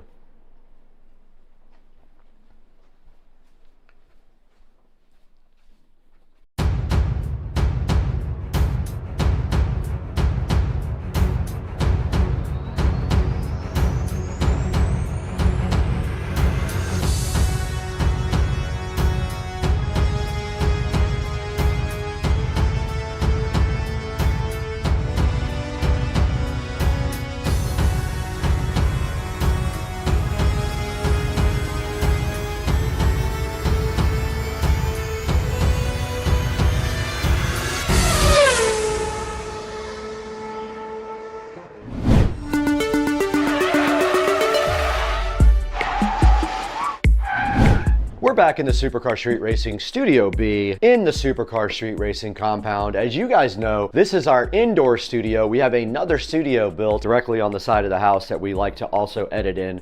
But today is special because we have this Ambar 3-channel 4K dash cam that can record the front of your car, the back of your car, or the inside of your car. All 3 channels can record, and we got it sitting right here. The cool part about this thing is that it has 5G Wi-Fi also for fast video transfers from the actual camera. It has a built-in G sensor also, and it can detect when you have an accident. So that's awesome as well, great for your safety. It also records all the time when you're parked, and that means great safety for your car when you're not inside of it. It has infrared night vision also, which is incredibly useful at night, helps see things. It'll support up to a 512 gigabyte SD card. It does come with a 128 gigabyte SD card for free, meaning you don't have to purchase one at all. Now on the screen right here, you can see a comparison between the Ambar T1 and others that don't have this cool IMX 678 sensor on it. They are the Starvis 2 sensors. Now there's a look at how the channels can record on the screen. You can do 4K plus 1080p plus 1080p 3 by HDR. So HDR is cool, high resolution camera with HDR color processing, high dynamic range. 5 gigahertz Wi-Fi connection means downloading videos at a faster speed. You can see on the screen right here, you can download a 1-minute 4K video in 10 seconds where other cameras would be 35 seconds, so much faster. Now there's your 24-hour parking monitor. It monitors your car when you're not even inside, guaranteeing your safety. Now here's a cool look at how it can see license plates. Check that out. It has a technology called Plate Pix for 4K HDR, full color night vision pictures of license plates. That's super helpful if anything ever happens to you. This guy does have a built-in precision GPS, which is incredibly important if you ever get into an accident. You can pinpoint exactly where you were with GPS. Now here's a rundown and a comparison between the T1 and other dash cams, and it shows you why the T1 is such an incredible dash cam compared to the other low quality dash cams. Take a look left to right at the differences in the Ambar T1 and the other dash cams. And here's a look at what's included with the Ambar T1 sitting in my hand right here. You get the camera, a GPS mount, a rear camera, a 128 gig memory card. There's going to be 2 USB cables. One is for power and the other one is for the rear camera. Some 3M tape, a wire wrap bundle, some alcohol swabs, a little kit for your trim to pry your trim open, and a quick user guide, all included with the Ambar T1 dash cam. All right, now that we've taken a little overview of the Ambar T1, I think it's time for us to go ahead, get this thing unboxed right here in front of you and see what it's all about. Let's get straight to the unboxing now, right here in Studio B.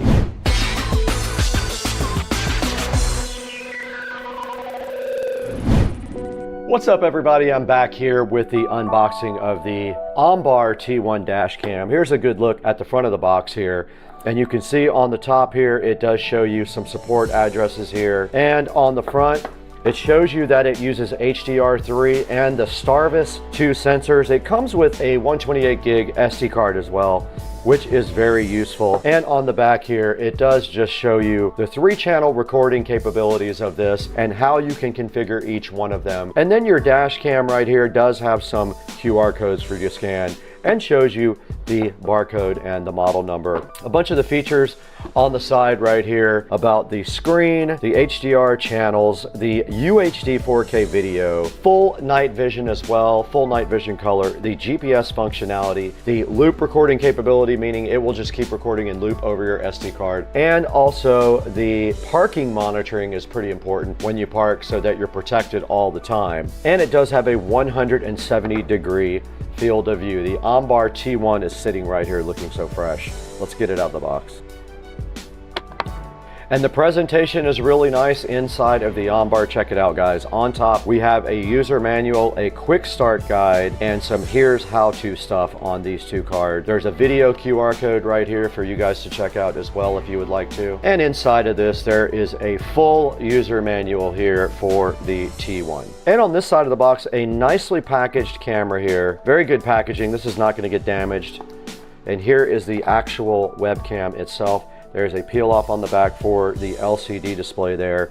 There is the rest of the Ombar 4K camera. There's also a peel right there. There's going to be one connector for power and the other one for the cable that does run to the back for the Ombar. Now this does look like the rear camera here for the Ombar. Check that out. It does have a 3M tape on it and a USB connector right here.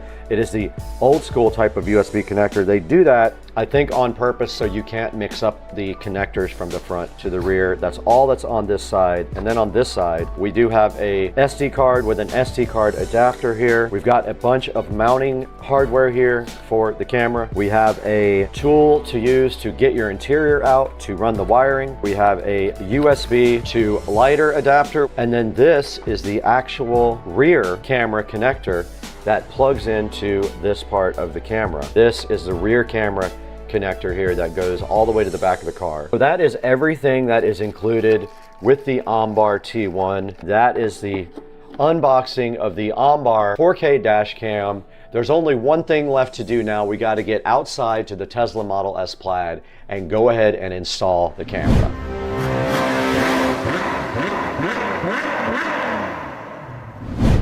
Guys, today we have a new sponsor on the channel. This is the Tunninge YC8005 flashlight that we were sent to take a look at with you guys. This thing is pretty cool. It's a multifunctional flashlight, outdoor emergency magnet light, and it does like 5 different things. It's really cool, all with some button presses right here. Now, the first thing I want to show you guys is the laser pointer. If I press this button on the side, I just blinded you guys with this cool laser pointer, but it also has 4 other controls right here on the front with just these little pads right here. So the first one is the 1500 lumen flashlight. So if I push this, you can see the flashlight right there at 1500 lumens. Press it again, it turns off. The next thing is the yellow light. If you press the second thing on the pad here, there is the yellow light on the YC8005. And then the third thing is a side light. You just press this button here, and then here comes the little side light so you have some safety. It does have a belt loop thing on it right here. And if you press the control again, it does go off. Guys, please support Supercar Street Racing and our sponsors. Check out the Tunninge cool emergency flashlight in the description of the video. Now let's get back to the video right now.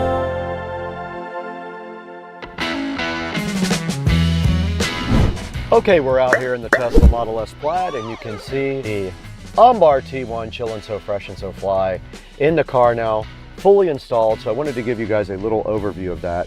Now I do have the SD card in my hand right now. This is a 256 gigabyte SD card, and it just goes directly in this little slot right here. And then you can use your fingernail to kind of push it in. And it is recording right now with the new SD card. This button right here controls the display. So you can change to the front, the rear, the interior, or all three right there. And this little camera control here is how we see the cockpit of the car. And if you see right here, I took this down to the local car stereo store, not sponsored, but they did run the wiring so fly right up through that little opening right there and through probably that part. You can still see all the fingerprint marks because they didn't clean my windshield after they were done. And then all they did after that was run the power right inside of the center console here to the cigarette lighter plug right down in here. And now this thing is recording, and basically what you do is you tilt it down towards the road, not towards the roof. And so that is how the camera looks installed right there. And then we will be showing you guys the app next, but that is the camera part inside the car. Let's show you guys the back of the car for the backup camera. Now in the back of the Tesla, there is a backup camera that was installed right here. We can go ahead and check that out. And there is the backup camera right there, mounted to the back glass. It is not an outdoor camera, and they had to run a little wire loom right there to get the wire up into the back glass. But that is the back camera, and I had to adjust it a little bit at a time because, of course, the glass is up, it looks differently than when the glass is down. So that is the back of the OnBar T1.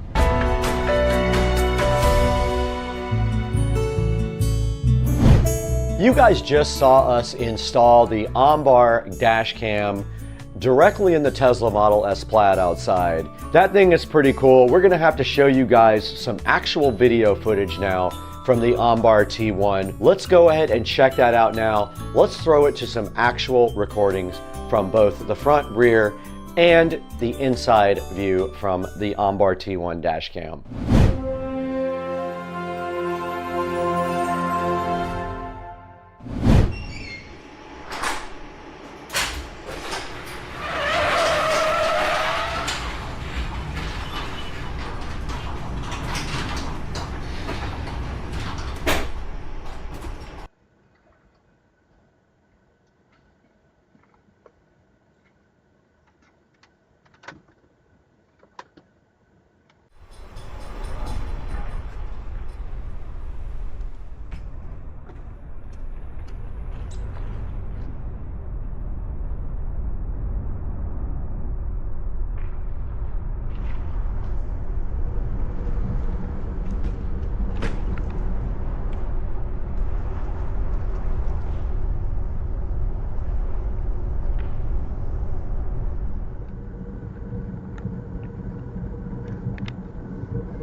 You guys just saw some actual footage from the Ombar T1 dash cam. It's a pretty cool device. It does a lot of great things with great video quality, things like night vision and also the ability to monitor your car when you are parked. It does provide you with some safety features by doing that. It's got a great sensor. It has a good recording time and it looks amazing. All right, we still have to show you guys the actual app. We have to show you the application on the phone, show you how you can utilize that and how you can fully take advantage of the Ombar T1.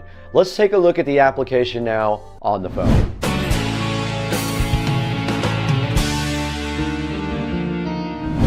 Okay, we're on the phone now and we're going to download the Road Rec application for the Ombar T1 dash cam. So let's go to the store, Road Rec, and there's Road Rec. It's the one with the purple R on it. Click install, and while that's going, let's go out to the car. We'll go ahead and open Road Rec. I've not used it before. Okay, it does want me to log in. Okay, it wants me to turn on Wi-Fi on the recorder. And there is the camera there. You can see the video right in front of us. I have not figured out how to put, but here are some of the things you can do with the app here. You can see down below that there is actually a map there that tracks your location with the app. And then what you can do is actually export all that from the actual app. Now, you can also go into settings here and change some of the settings on the camera itself. Here's your recorder settings, your Wi-Fi settings, your memory card settings. All right, I went ahead and upgraded the firmware on the recorder, and there are a lot of different settings in here that you can do to the camera, like resolution. We're on triple recording mode now. You can mirror flip, meaning you can flip it upside down if the video is upside down. You can set the frequency, and of course we are in the UPS. The GPS setting is on mile per hour. The screensaver, I'm gonna put on always on, and you can reset your volume, your sound recording, your time zone, wants to know your car plate number, and that's all on that page. And then the next page, there is a fatigue alert setting, a G-sensor setting, and a parking monitor setting. Okay, I just wanted to show you guys how you can get video off of the actual camera onto your phone. We're gonna go ahead and hit playback here. All right, there is a clip there that is 58 seconds. Let's go ahead and download it to our phone. We're gonna pause it right there and hit the download button. Let's see how long this takes over their 5G Wi-Fi. It's 180 megabytes. We're already at 10% almost. Pretty fast.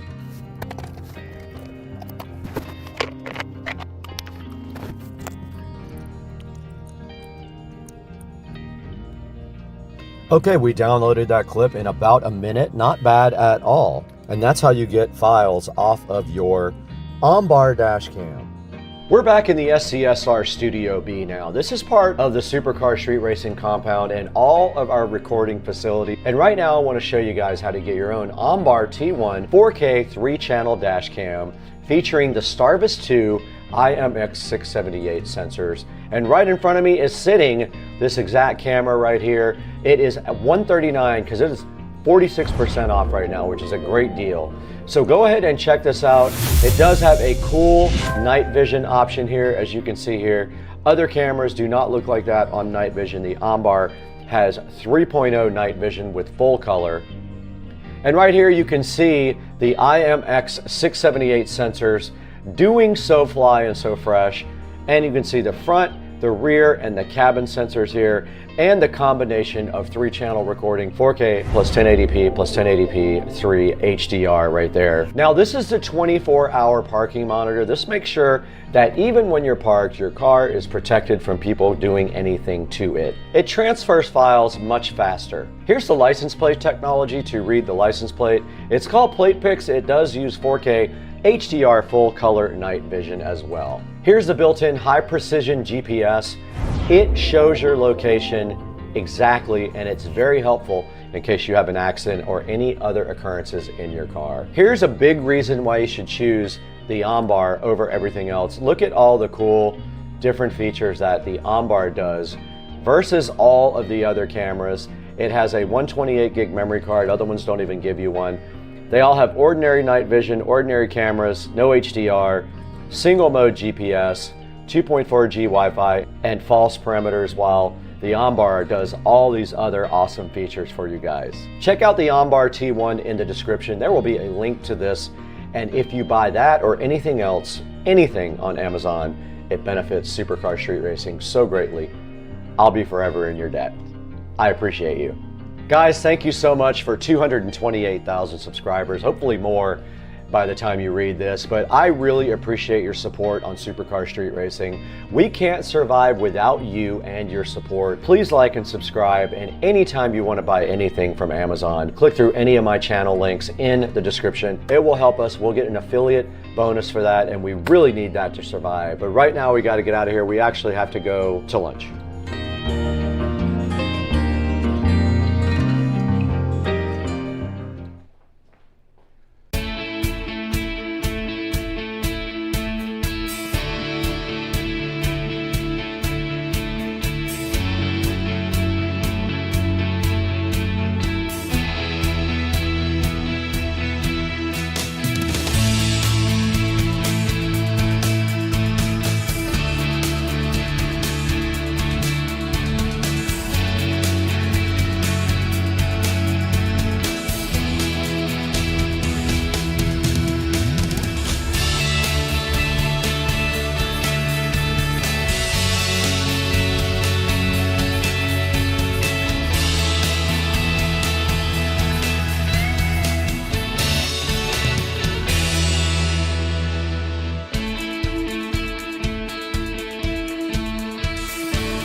Oh yeah, this is my kind of show. We are live at the 2026 Consumer Electronics Show with Supercar Street Racing. What's up, everybody? Supercar Street Racing here. You guys know we love Navi. We have a long-term relationship with them, and they invited us to CES. And right behind me, you can see all of their cool models right here. Now, what we came here for today specifically, though, was the UT5 Ultra X. I have not ridden one. I'm gonna ride one today, right? I'm gonna get to ride this today. I'm gonna put this camera right on there, and I'm gonna tell you guys all about this. But they also have all their other lines of scooters here too. UT5 Max here. We got the NT5 Ultra X here. We got the XT5 Pro. I have this one at home and it is awesome. I absolutely love it. It is a total beast. I ride that thing all the time. We also came here for a lot of other things. They have things like rideable luggage. They have cool golf bag things that can automate your golf. And then they also have a golf cart bag. It's like a cart and you can sit on it and ride it. It's very cool. So all that we're gonna do today, we're gonna do it on the channel, and Navi wanted you guys to be part of it. Now check it out. They have this whole entire track set up right here for people to try out their new scooters. And I'm about to get on this right now and ride it around on CES 2025 for Supercar Street Racing. Let's walk in here first though. And before we do that though, we also have a whole bunch of cool bikes over here. We've got this cool Storm X bike here. This is an electric dirt bike right here. This is exactly what I came here for. This is the Racing 120. Now, this guy right here will do 75 miles per hour, if you could believe it or not. It's a beast. And I am looking forward to maybe getting one of these or riding one of these at some point. It is brand new though. I don't think anybody has this yet. Maybe they'll give me one first. Right here, we got the Storm Pro X, their electric dirt bike. And then this is like one of their smaller e-bikes right here. But as you can see, they have so much stuff here. It is quite an impressive show, and I'm hyped to be here for Navi. And then in here, we got all their golf related stuff and a few more scooters. Now this is their actual rideable luggage. Now I wish we could ride that right out there on the track, but yeah, you sit on this and you actually drive your luggage around the airport. And now this is also very cool. This is the E-Wagon. You can actually sit on top of this, and this is great for like baseball or camping or anything like that. You can ride that thing directly on your campsite or on your baseball field. Now back here is all their golf bag stuff, their electric golf bags. Very cool also. We might get one of those. They talked about sending us one of those. GT5 Max right here, ST3 Pro right here, and then the G5 Max right over here. Now moving back on this side, now this is the V1 Pro. This guy right here does 15.5 miles an hour. It has a 400 watt rated power. It can climb a 23% slope as well. It's good looking. It has like a gold design on it. Little light right there on the top as well. And now this is the S1. This is their e-bike. I have not gotten to ride this yet either. It is very cool. It does 15.5 miles per hour. You can see right there, 350 watts of rated power. Now here's their track. They say they're gonna let me take this. And also there's the K100 Max. You know, we have two of these and the kids got to ride those around.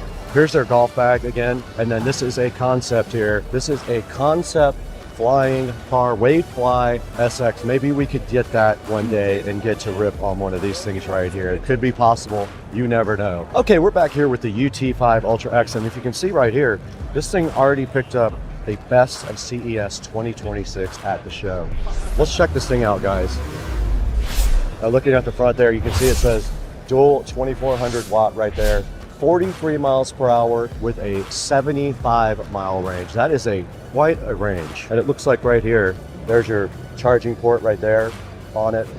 It does fold up. So you see, just like all the other scooters do, this one will fold down like that, which makes them super easy to transport. Now, why don't we go ahead and give this guy a rip.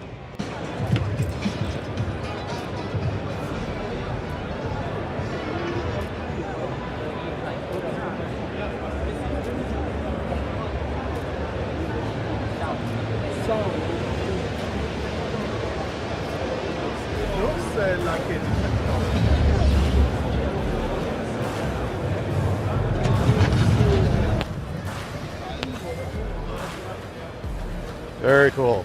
All right, you guys just saw me take the UT5 Ultra X for a rip around the track right here. Now, I got to say, that was actually kind of difficult. The turns are very tight, so when you navigate around the track right here, it's kind of hard to turn in such a small area, but the thing I'm sure rips. I wish they would let me take it down the floor right here, but I'm sure there's rules against driving that thing down the actual convention center floor. But yeah, you can see someone else here taking this thing for a rip.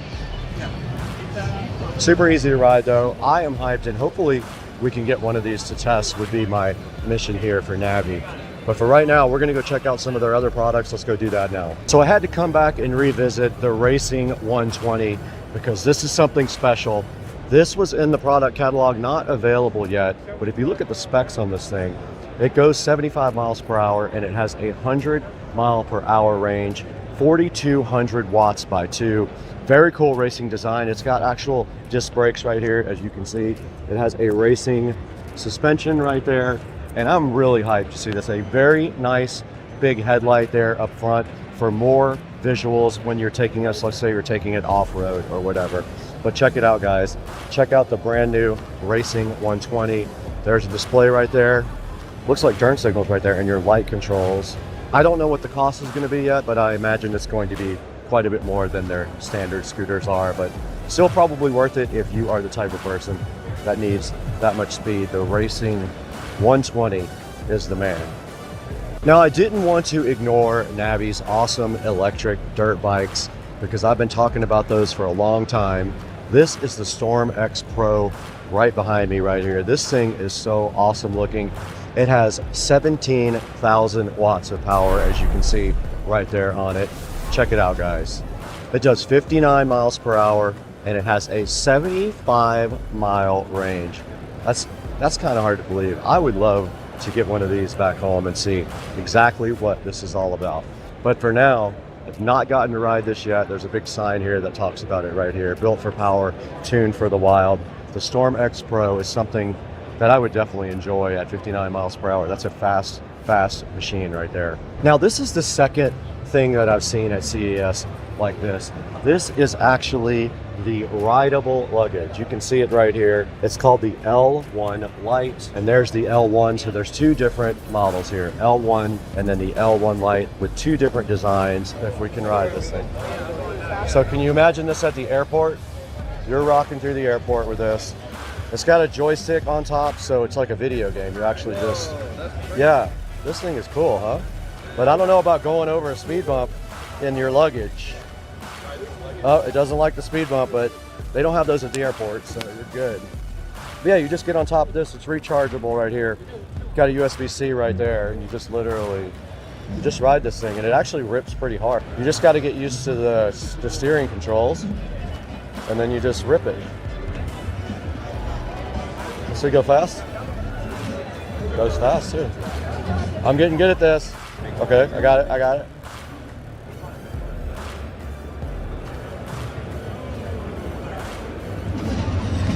This thing moves.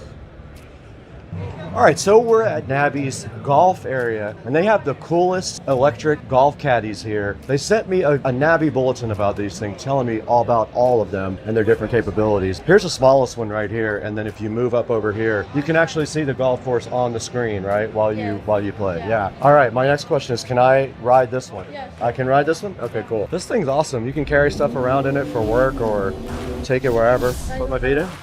Okay. We're on it, guys. Yeah, we're on the rideable cart. So we're actually in CES. You guys can see everywhere around me. There's people everywhere. And Navi was so kind to let us ride their rideable cart here. Look at all the people at the Navi booth also checking it out. This thing's awesome, man. This is what I need for CES. To ride around in with all my camera gear. This is perfect. You can see the whole Navi booth behind me. This thing goes fast. All right. He didn't crash. That's good. He's a cool driver. He is. So it's following him right now. You can see that he's walking down the convention center floor, and this thing has all your golf clubs in it, and it will follow you down the golf course. And everyone will be jealous of you have this. We're back at the Navi booth now, starting at 2 o'clock here. They're gonna have their special presentation. So we're just waiting for that now out in the crowd. You guys can see a lot of people. So we'll see what's going on here in a few minutes. Heavily in research and development. But investment is not enough. Every idea, every design, every single small component has to be proven long before it reaches the customer's hands. That's why every Navi product goes through extensive testing and dedicated research. And when we are testing, something powerful happens. The favorite TGM from Navi. Yeah. In 2026, we are rolling out a brand new product line for you, for area. For this year, we are trying a very new challenge, material designs and structural machining, all to grow with enhanced downforce. And compare with the competitors such as all their revenue. To push them out now. But the rope engine to install X-axis in the way. Cash is ready. What makes it so thrilling? A 70,000 watt peak power model. One switch to throttle. Oh, this thing is crazy. This is so hard to ride. Oh my god. It's so short. It's so hard to ride. It's so short. Dude, it's great. Yeah. Oh my God. My knees are hitting the handlebars. This is insane. In the middle of a boring training class, but I got a knock on the door. Got this. These 2 packages I gotta bring inside right now.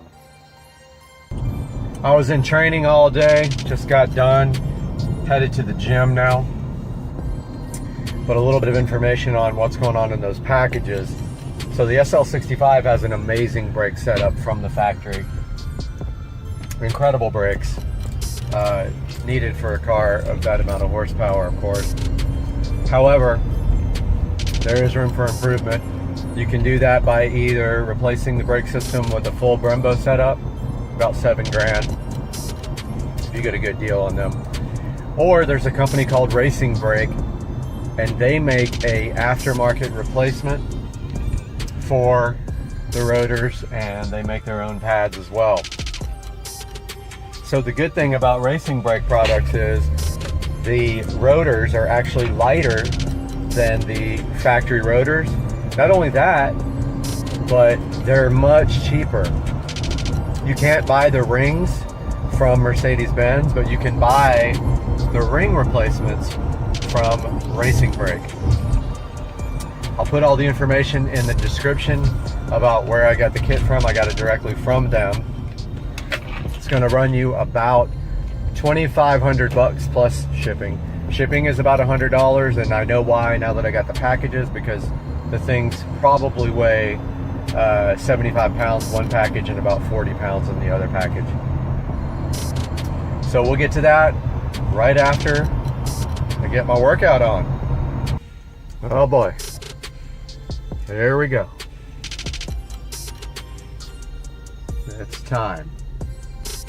Okay, so excited while I was at the gym to get back and crack open this package right here. I'm about to open this backbreaker. This thing has to weigh, 62 pounds. So I figured it was up in the 70, 80 pound range. 62 pounds. I can tell by the package that size-wise this must be the front brakes. So let's see what's in here. Now this package comes with 4 rotors and all the pads. So what do we got right here? All right, there is the brake pads and the rotor.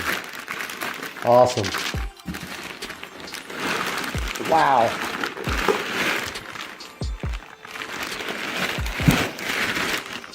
Things look so sweet. And these things are 2 or 3 pounds lighter than the factory rotors, which is huge, as you know, for unsprung weight. That is the biggest performance gain that you can get. So those are the fronts. The rears are in that box. Tomorrow morning,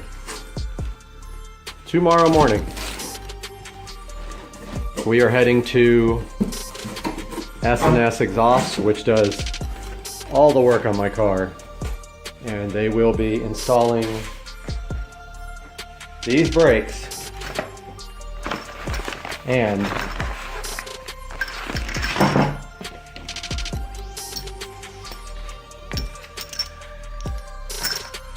these lowering links.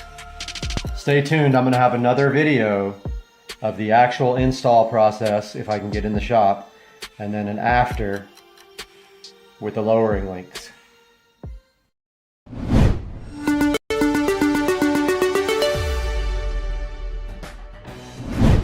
Alright, what's up guys? Welcome back to Supercar Street Racing. Today we got Dukes of Duval in the studio today.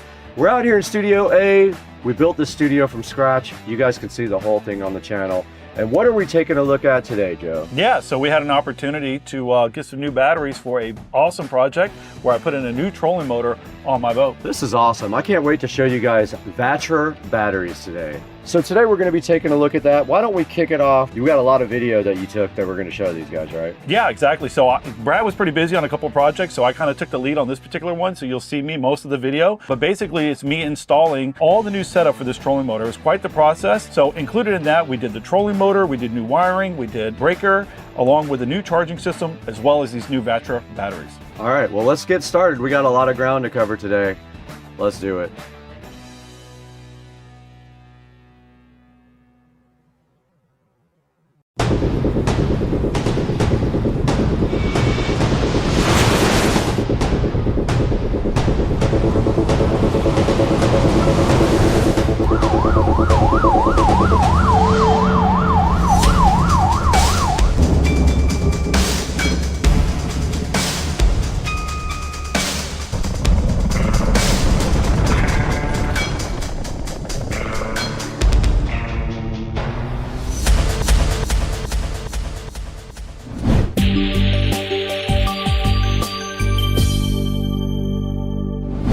Hey guys, welcome back to Supercar Street Racing, and we're out here in Studio A with Joe. This is our primary production studio. This is where we edit a lot of the stuff and go live for you guys. And we have a special project for you today because VESA reached out to us and wanted to work with us on any kind of project. And they have so many different kinds of batteries that we had to think about something that we really needed to do. And what did you decide? Well, I knew this was a great opportunity because for some time I've been wanting to put a new trolling motor on my boat. And obviously there's a big expense that comes along with doing that. So that trolling motor itself that I put on is very costly.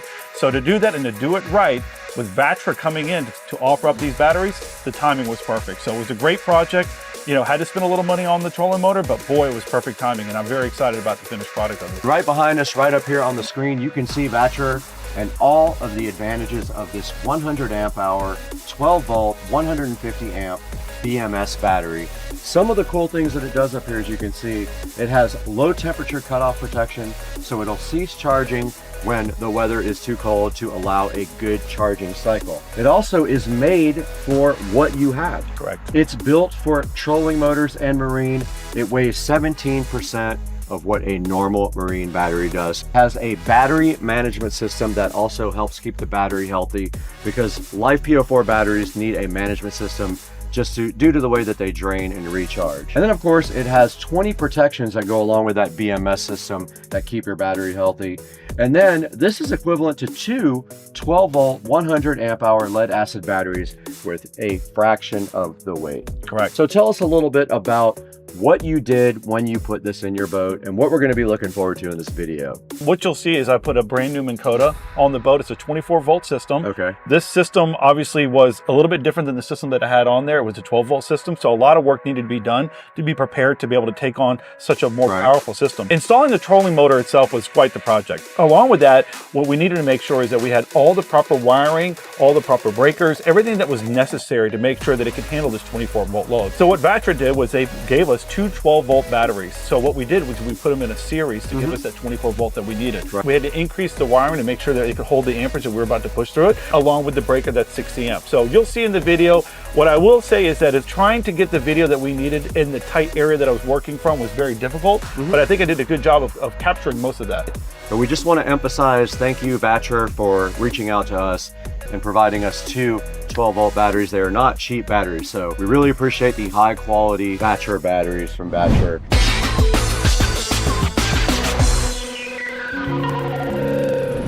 All right, so I'm going to take a couple of minutes to show you some of the things that we're going to be installing today. The first one is the trolling motor itself. This is a brand new Minn Kota 24 volt Tarova trolling motor. My prior trolling motor was a twist style. This one is a lot newer, a lot more technology. So the good news is that it's got a remote that you'll be able to use to be able to position it wherever you want. It's got another feature that allows you to do spot lock, which will be able to hit a button and lock the boat in position, which is really, really nice. So with that, we're going to be doing a couple of different things. One, we're going to start by installing this new quick release bracket. This is very important if you're a boater and you have a trolling motor and you keep this outside inside your house or you travel with it, this is a great feature so that you can remove that trolling motor easily to put it in your house, so that in the event that somebody walks by and doesn't walk off with it, this will stop it from doing that. With that, I'm going to be upgrading the charging system. So I found this particular charging system on Amazon. It was a great deal. I think I spent about 150 bucks on that. I'll find the link and we'll put it on the description. What I currently have is a 4-bank charging system. It's a much older charger, and it's time for a refresh in that department too. If I'm going to go ahead and spend the money on this nice trolling motor, I want to go ahead and make sure I've got a nice charging system to go along with it as well.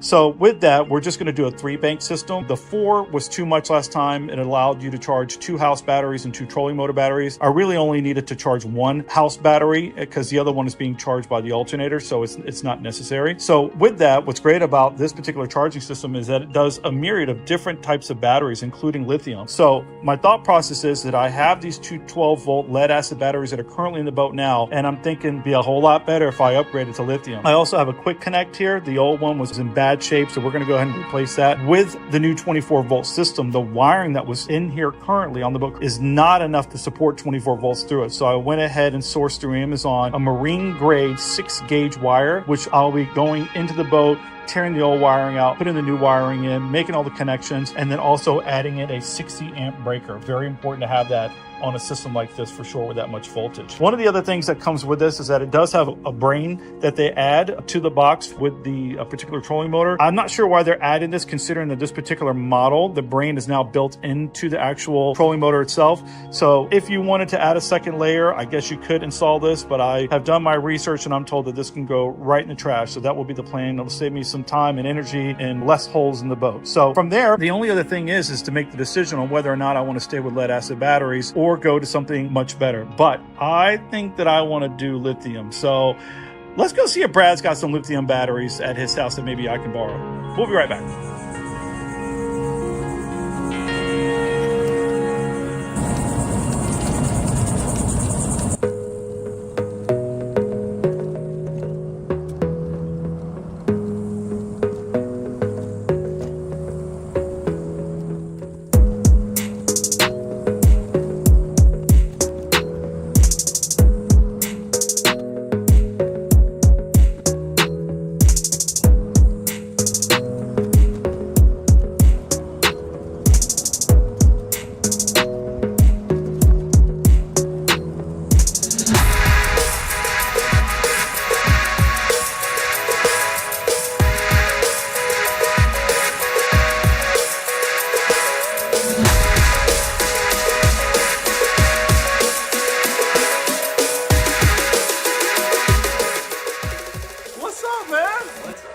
Dude, I'm working on this project. I bought this trolling motor and I got 2 old batteries that I don't want to use anymore. Do you happen to have any marine grade 12-volt lithium batteries sitting around by chance? Let's see, I've got some home theater chairs and these lithium batteries.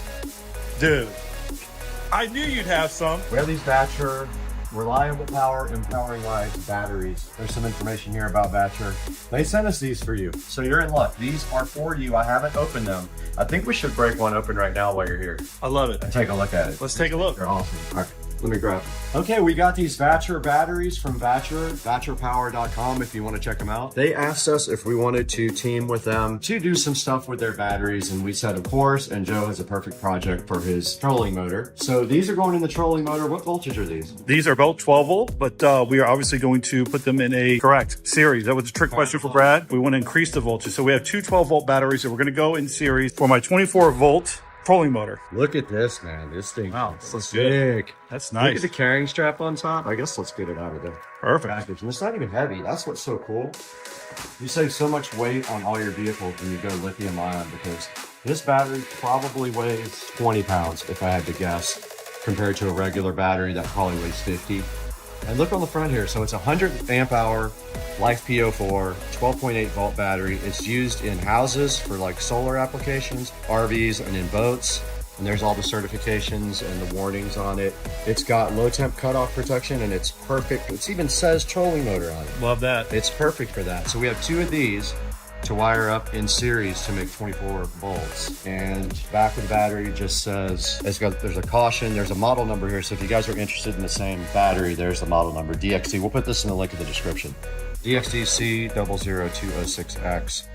There's a URL here, and then it tells you again that it's 12V100 TM US and some warnings here. And so this is going to be cool. We have a new partnership with these guys. So if this works out, we might be able to do another golf cart or something like that with their bigger batteries. Yeah, because they have a large selection of lithium. They do. They have 72 volt batteries too, so we could do that.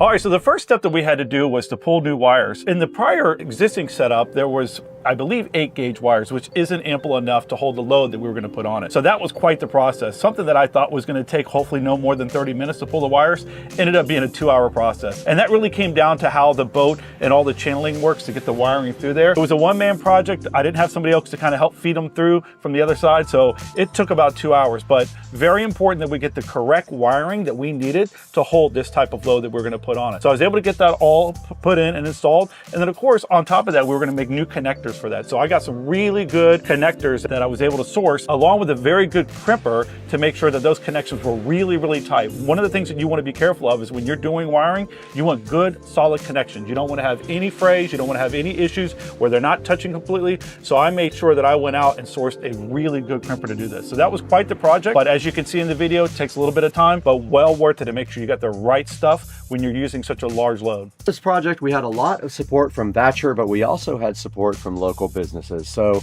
tell us about who helped you out locally. So I was able to reach out to my buddy JB Mitchell that works over at St. Augustine Marine Services. That's a great group of guys over there that do quality work for electronic works on boats. I highly recommend that if you're in the Jacksonville area and you're needing to source a new trolling motor or any electronic needs, reach out to those guys. Yeah, so if you guys are not in Jacksonville or in driving distance, we have a couple of ways for you guys to support the channel. You can buy it directly through our Amazon affiliate link, or you can use the YouTube affiliate link as well, and that does give us a few dollars here and there to turn the power on at the house, because look at this.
All right, I took a quick break to grab some lunch, got back and started working on running this new 6-gauge wire. Admittedly, this was quite the job. It took me about 2 hours to figure out the best route to get this from the console area down, around, back up in front to where the quick connect's gonna be. Worked through a couple of shirts and a couple of hats already. It's pretty hot out here, but ultimately I saved you guys a bunch of time watching me try to work this wire all the way down, around, and back it up. So I've got plenty of slack on both sides to do what I need to do to start making connections.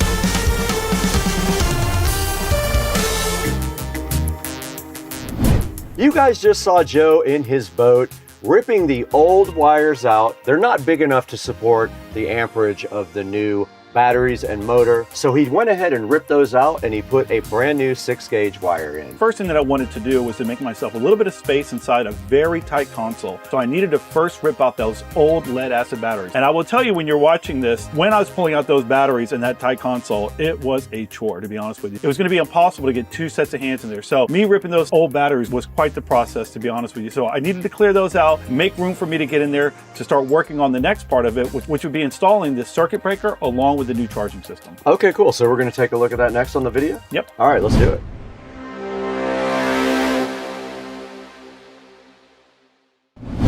All right, so here's a little update from inside the console. So one of the things that I was going to attempt to do was to remove this old charger. Unfortunately, I did everything I can to figure out how to get inside there to get what appears to be nuts on a bolt. I spent probably 15 minutes alone trying to figure out what size, what to get in there, and I could not figure it out. I just cut all the lines off of it, or all the leads off of it that go to all the batteries. Then I cut off the power supply that I will be reusing for the new one. I also took out the 2 old batteries in the trays. I'm going to clean those trays out and put those back in and get ready to seat the new batteries in there. I have this 6-gauge wire here. This is going to the trolling motor. This is what's going to feed off of those 2 batteries for 24 volt. As you can see, there's a chase down here that goes through here. That was part of the fun, is getting it through here amongst these other wires. And over the years, you know, between the manufacturer, other people installing stuff, it has just become quite the mess of wires here. So that's going to be one of my projects in the very near future. I'll work on a little bit of it while I'm in here now to get that all organized and put up. So one of the things that happened was, I mentioned this earlier, was that the hole was cut too big, so they had to make a plate so that the actual quick connect could seat to the plate, and then the plate would seat and be screwed down to this part of the hole here. Luckily, I was able to keep some of the old plate. It was starting to fall apart, so I was able to use partial of it to create a template with a new one. I already made a couple of cuts and got it identical. I just need to drill some holes for the new one, so that's what I'm going to be working on next, and we'll get you set up to watch that.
All right, what you just watched was me installing the new quick connect for the trolling motor itself. So from here, the next steps are going to be installing the new 60 amp breaker. This is very important for anybody that's going to be installing a trolling motor.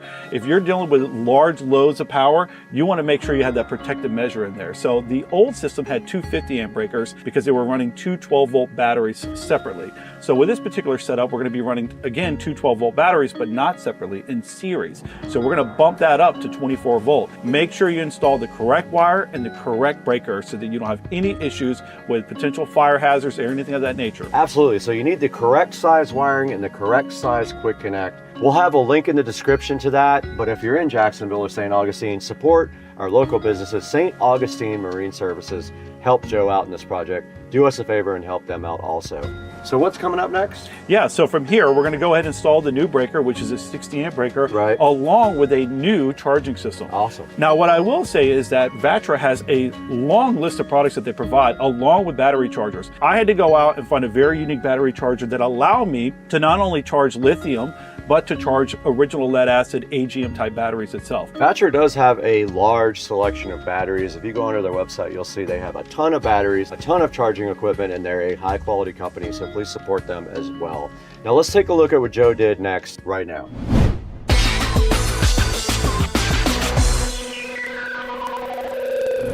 All right, we're back. This is day 2. Yesterday we made some pretty good headway. I was able to install the 6-gauge wire through the boat. Like I said, that was a real pain trying to get that run through the chase through the boat. That was completed. I also got the quick connect, for the most part, about 90% done. I need to get it screwed in and caulked in, and that'll be completed. For today, what I'm going to try to concentrate on is getting the 60 amp breaker installed along with the new charging system. This charging system, as I mentioned, is going to be able to give us the ability to do normal lead acid batteries plus these 2 new lithium batteries. So pretty excited about that.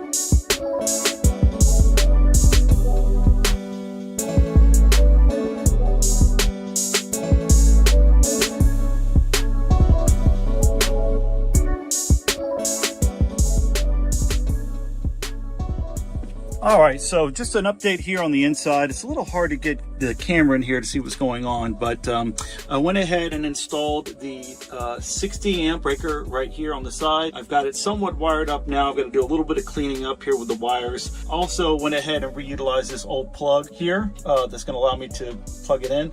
I got to obviously get these wires sorted and zip tied up. And then on the other side here is where I put the new charging system on. Went in fairly easy. As you can see, it's all powered up and working, which is good. And then I'm going to start working on now is getting the 3 batteries connected that are going to be on this system and installed now.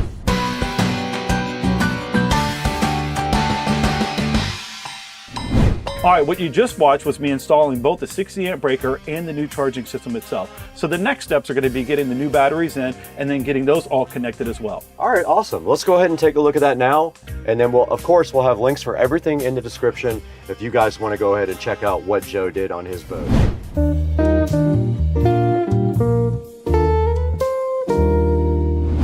All right, everyone, today is day 3 of this project. So basically what I'm going to concentrate on today is I'm going to try to finish wiring up the quick connect for the trolling motor. And then lastly, I'm going to install the lithium batteries that were provided by Vatra. This should be a fairly easy process. I've got a couple of cables that I need to make to get everything connected to make this a series 24 volt system. Shouldn't take too long, but hopefully we'll be able to wrap up this project in the next couple hours.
All right, everyone, got the batteries installed. Very easy process from the standpoint that moving these batteries inside of this little tiny entryway to the console was much easier than taking the old batteries out. They were more lightweight, easy to maneuver, and that made it very easy. I got the charger installed. I got the settings set for lithium on the 2 lithium batteries, and then I'm only charging my second house battery, so that setting is set as well. So the install went pretty easy in regards to the batteries. Very fast, very smooth. In regards to finishing this up, I'm about 95% done. I've got to put some marine caulk around it to seal it off. I'm waiting for that to come in, but hopefully they'll be here in the next day or two. But in regards to this is pretty much done. Need to do a little bit of wire management, and then also going to put the caps back on the top of these batteries so there's nothing that can get to them to do any sparking in case something comes apart. But for the most part, I gotta tell you, this turned out really well, and I'm going to test the batteries out now with the trolling motor for the first time, and I'm excited to show you that. Hopefully we'll be able to get a little break. It's been pretty nasty over here, but we got some storms coming in, so I'm gonna try to get this up and running real fast, and then I'll show you how it goes.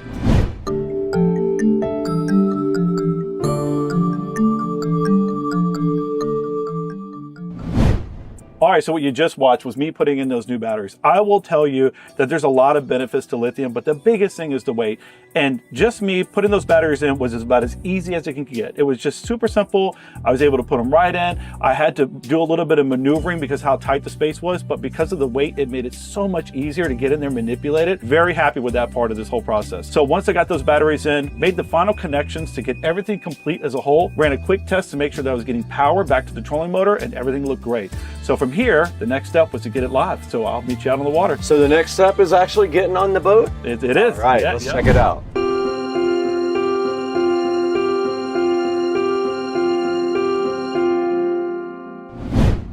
All right, here we are out in the middle of the St. Johns River underneath the Dames Point Bridge. We have it locked in. It is working perfectly.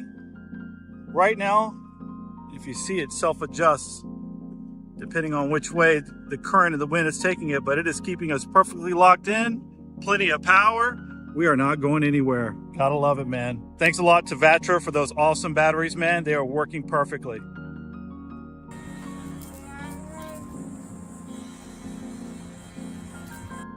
All right, you guys just saw this entire project go by. Joe got 2 12-volt batteries from Vatra, specifically designed for his trolling motors. He installed it directly on his boat and took it right out in the water and tested it out. How was that whole experience? Man, it was great, to be honest with you. I've always wanted to put this trolling motor on the boat and have this type of technology.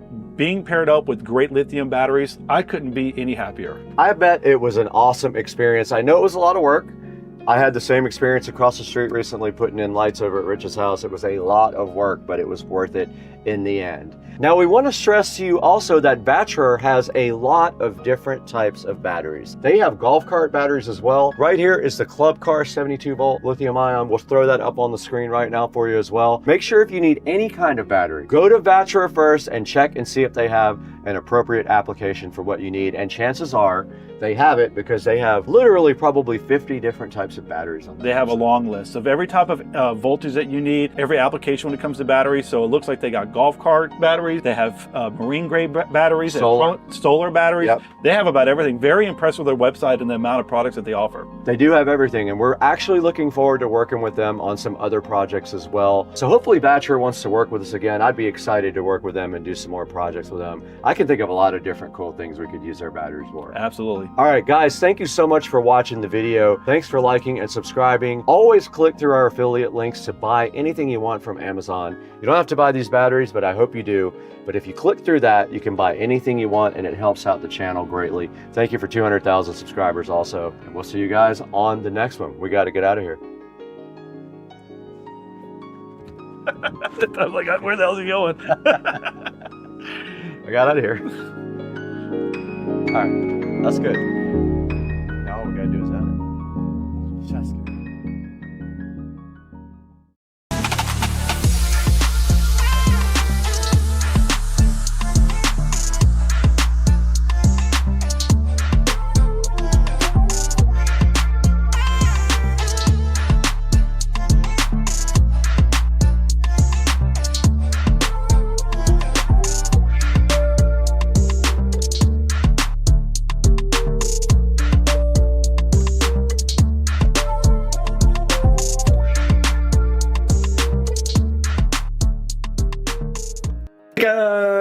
welcome back to Supercar Street Racing. And I hear something outside a minute ago and I see this.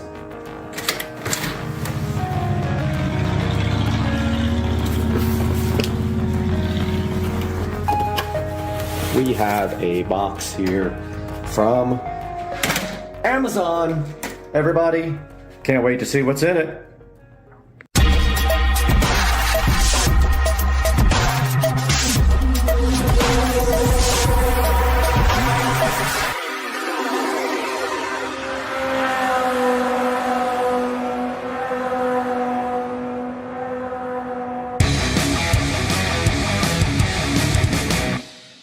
Guys, welcome back to the channel. Supercar Street Racing here, and we have a box that I've been waiting for about a week.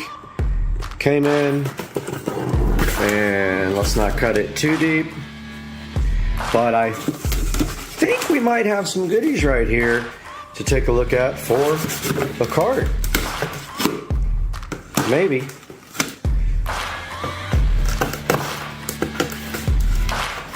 Let's see what's in here.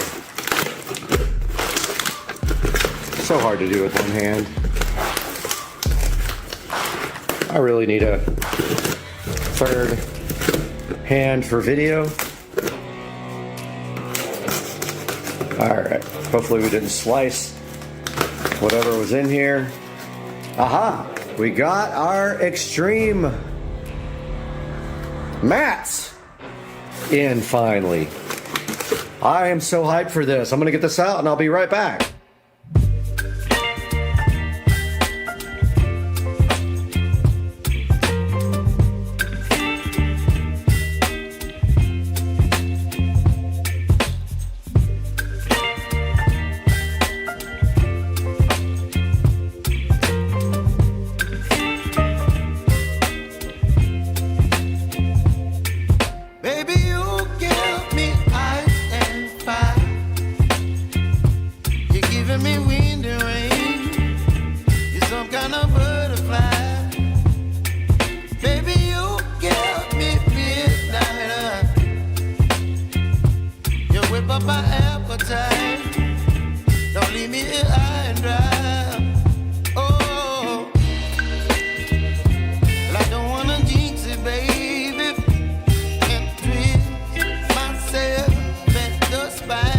This awesome packaging, and inside we have the extreme mat for the Club Car Precedent, and check it out. It came with these little clips here and a little installation guide to help you install your extreme mats. And so if you take this off and we open up this install guide, shows you that you have some clips that come with it to install it, and here's a Club Car Precedent. So it looks to me like this would be towards the front, but not sure. I don't have anything in there to clip it to. So, oh, okay, so they have these. They have this instruction here with the nice illustration to show you. And it says for, let's see, precedent. Installation on the following ways: precedent, armor, tempo. It works by extreme mat to the OEM flooring under the dash. The long arm of the clip goes underneath the factory flooring and the small hooks over the trim. I don't have the factory flooring, so yeah, so we're not gonna hook this to anything, I don't think, but with an aftermarket dash, loosen the screws. Okay, so basically what it's saying here is to test it out and see if your dash will cover it. It says you'll not need to install the extreme clip if your dashboard covers the top part of the mat. So we'll see. We'll go out there. My dashboard is not secure, but we will take this outside and see if we can fit this extreme mat to the club car. In today's video, we're going to show you how to install an extreme mat golf cart mat in a club car Precedent, Tempo, or Onward. The mat fits all three the same with a standard dash. We do show instructions on how to install with a aftermarket dash, but today is going to be all standard, and we'll also show you how to install the clip. We suggest you use the clip. We know some might not, but stay tuned and we'll show you how to install the mat and get moving. So first thing, we're gonna install this clip underneath the dashboard. That's gonna hold the Extreme Mat golf cart mat. So pull back the OEM mat, tuck your fingers underneath the dash a little, and you can slide this clip up under the factory dashboard. Put the mat back, and then you can put in the Extreme Mat. So go over top of the pedals first, it'll make it easier. Slide it back against the base of the seat. You can then tuck the left side up behind the cup holders, the middle underneath the clip, which will be a little tight, and then the right side just goes underneath these cup holders as well. Other than that, you're good to go.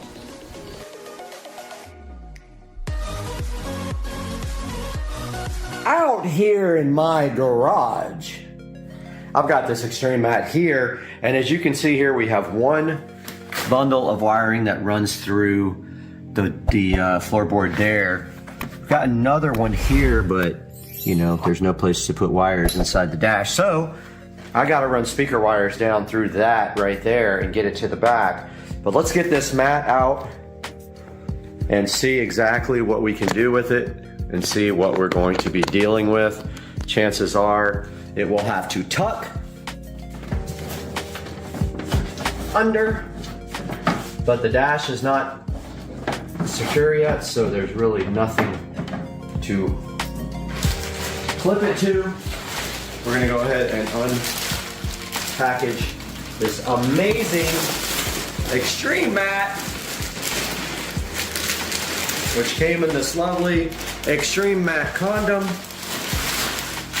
And this thing is very high quality and heavy. I can tell you right now, this is probably 5 times heavier than the factory mat. And it literally just fits into the cart like so.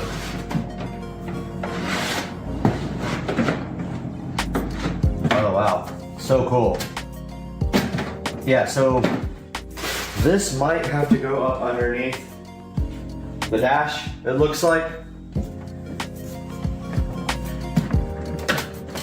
So it goes around the pedals like that, and then underneath the dash. For right now, I'm just gonna leave it on top.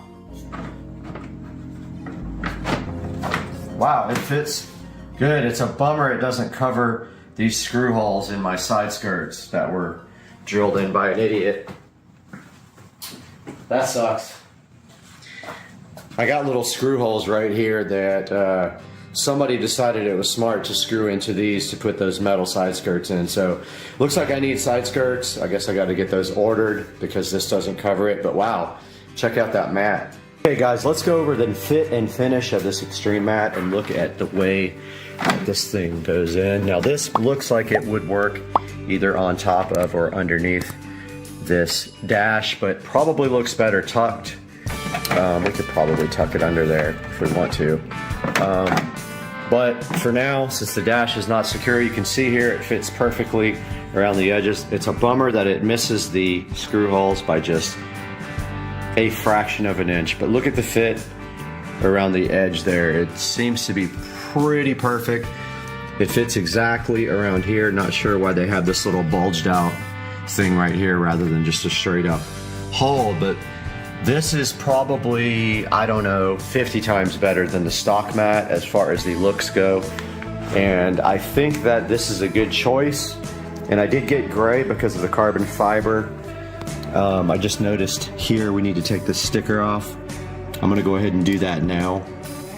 All right, so I got the ugly sticker off, and of course we got traffic coming by, but here's another good look at the fit and finish of the Extreme Mat with black with it has actually the gray stripe. Now the only thing I see that is going to be a problem is right here. Not sure why I see everything here. I'll probably have to fabricate some kind of cover for this that goes under here, like a black cover, because I can see the actual, or just get tubing, plastic tubing to cover my wiring. because I think the factory mat would hide this, but I don't have the factory mat and I don't really want to put it on there. But everything else looks amazing on this thing. And now let's go take a look at your options when you order the Extreme mat. Hey guys, Supercar Street Racing here, and we are back in front of the computer here, and you can see we're taking a look at the Club Car Extreme mat right here for the Precedent, Onward, Tempo, Villager, V4L, and I think it fits the Yamahas as well. It actually has come down in price a little bit, so I paid a little bit more for that, I think. But yeah, so we're looking at this, it tells you about the quality and stuff, designed in the USA, and you can actually give these guys a call if you have any questions about the Extreme mat. But let's take a look at the video here.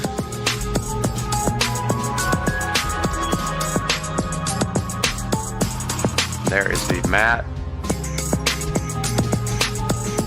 Looks pretty good. We'll put that in the video also. In today's video, I'm going to show you how to install an Extreme mat. Pretty easy to install. You don't really need a video. It shows you here which ones it fits.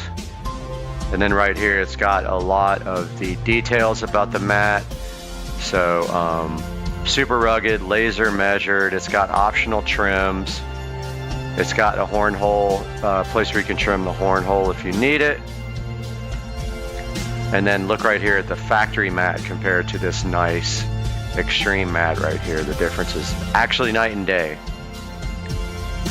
Look at it installed here. You could see on my cart, it really does make a huge difference on the cart as far as the quality of the floorboard. Looks much more expensive. See here, it fits right around the Precedent stop-go pedals, no problem. That's actually the exact mat that I have right there. Now here's some of the different trim colors you can get. I have the gray. I really like it. I almost got another color, but I thought that that would look good with the carbon fiber dash and steering wheel kit. Now right here they have 393 ratings, and they are at a solid 4.8, which is almost unheard of on Amazon. Only way to get a solid 4.8 is to bribe and lie and pay people to give you reviews, but these guys are legit with their Extreme mat. And here's some other good pictures of it. Looks like they started in 2013. They got a 33,000 square foot warehouse, and they are pre-cut, laser cut, and you can see here how good that looks in the cart. And definitely much higher quality than the factory mat here. You can see your Extreme mat here fitting perfectly. The only thing I don't have is something to cover the wires right here where they go up into the dash.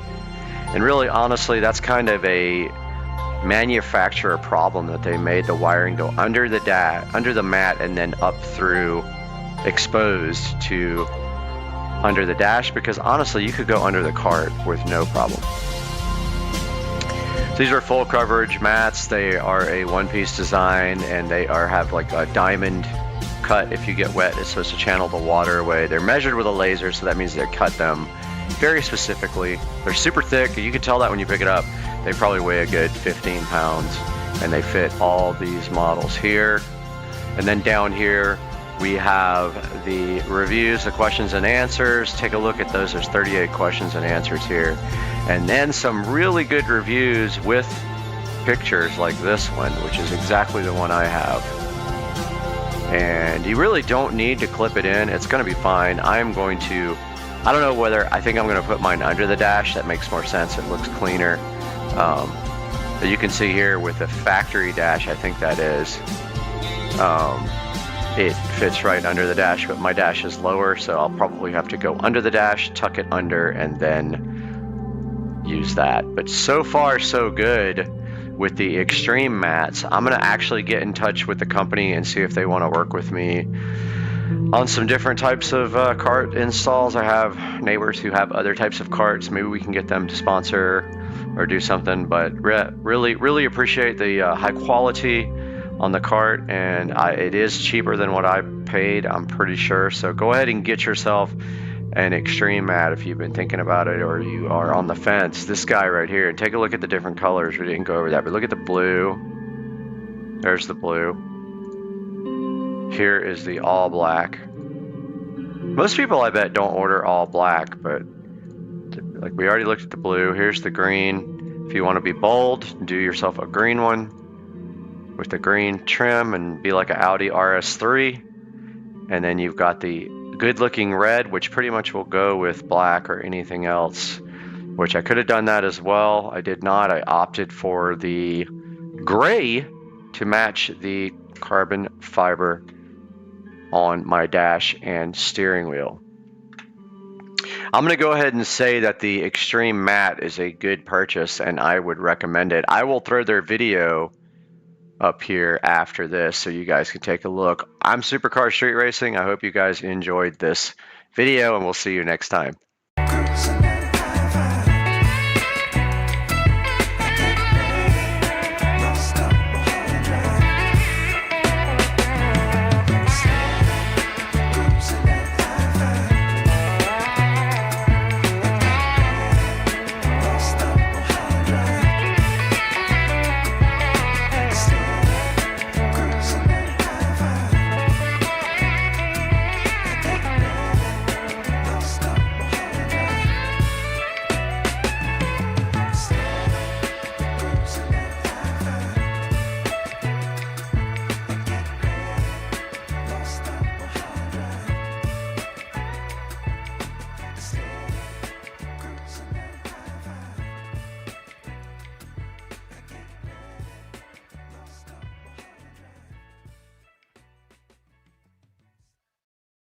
Hey guys, welcome back to Supercar Street Racing, and we are taking a look at my old 15-year-old racing videos.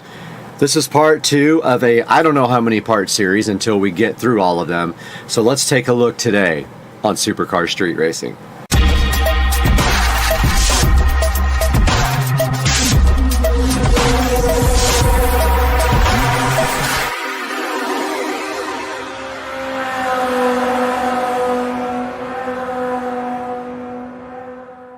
Guys, welcome back to part 2 of me reacting to my 15-year-old racing videos on YouTube. Now, all of these videos were shot with my single turbo Supra, 1990 3.5 hardtop Supra with a single turbo that made anywhere from 600 to the wheels to almost 815 to the wheels. And I think we got some bangers today because I have a few of them already pulled up for you. So let's start with this one. So this one says Street Racing, Bolt-On, Ford Cobra, and it doesn't even make sense what it says, which is hilarious. It says Bolt-On, Ford Cobra, and even compete with 67mm single turbo Supra. I guess I have to fix that. But let's take a look and see. And actually, this is my buddy Leo's car, and he was the guy on YouTube that had the car sounds with your mouth video that was really famous. But let's see. Oh, actually, no, this is Tony's Cobra. Okay, let's take a look. Oh, I had to replace the music in this one. Let's see what happens here.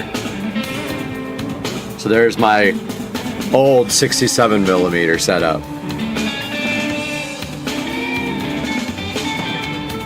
And there's no audio because I had to remove the music.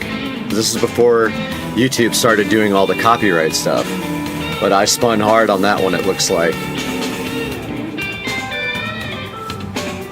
Interesting. Looks like we got a good start on this one against each other. Back in the day, those Cobras were pretty stout with just like pulleys and a tune and all that. Looks like I pulled them on that one pretty good. That's the Dames Point Bridge, I can tell already with those cables.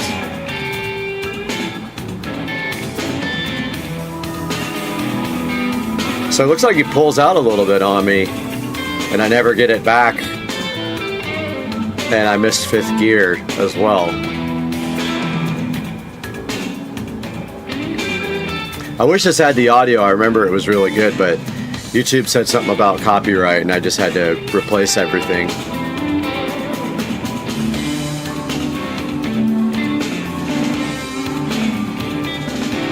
Yeah, the car would definitely, on the top end, it would usually get everybody, you know. So it looks like I pulled on it pretty good there.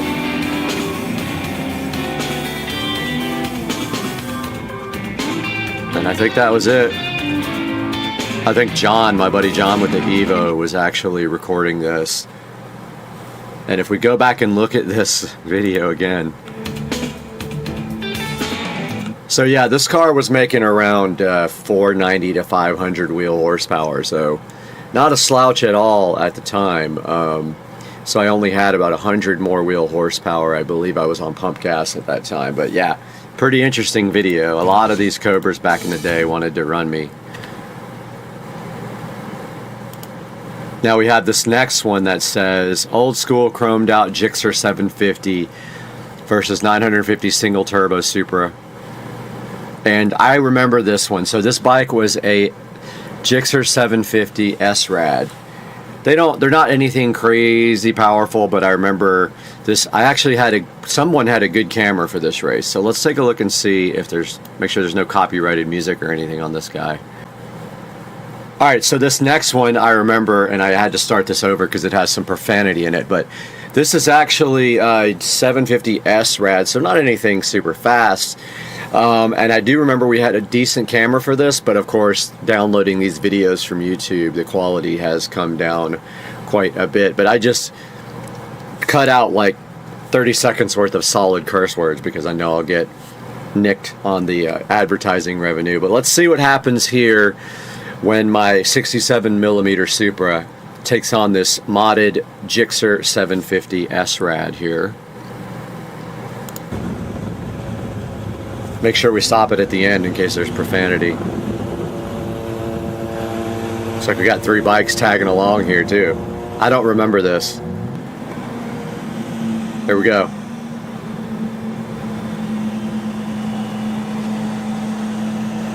So it looks like we're just going from a roll. I don't know what speed we're doing.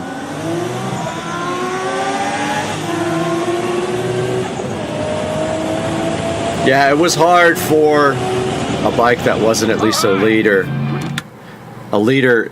you know, size to pull that car. So yeah, so just a little bit of a bike racing video there, which is pretty cool. Now this one, I remember this like, okay, so in Pasadena, I believe this was, my buddy lived in Pasadena, somewhere in LA, and this is my buddy's car and my car parked right next to each other. There was this turboed I think it was either I think it was a 350Z, and he actually called me out, and we both videotaped it, and then afterwards he talked a lot of smack about the race, saying that he beat me and all this other stuff. It was ridiculous. It wasn't even really a race, but let's check it out. Come again. You know I don't speak Spanish. In English, please. This is actually my buddy's Supra. Huh? You pooped in the refrigerator. Quiet the dogs out! Yeah, we probably can't even have that in there. I need NOS. No. My car topped out at no, this is just my buddy's Supra. This is not the guy with it, or maybe it is the guy with the 350 later on. This is my buddy's Supra with stock fuel and a single. Still pretty stout. Again, the video quality is absolutely terrible.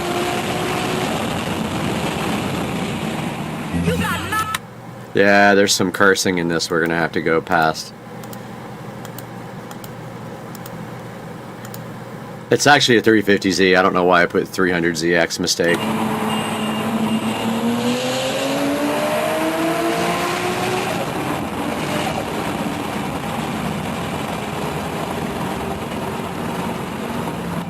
Yeah, so I can't play this part because it's got tons of profanity, but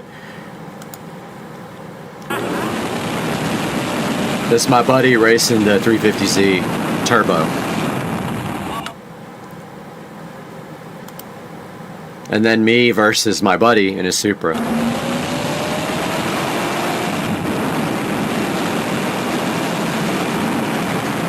Stock fuel, I think he had like a 67mm. Can't remember. I gave him the hit on this one. I'd say we're about 150 to 200 wheel horsepower difference.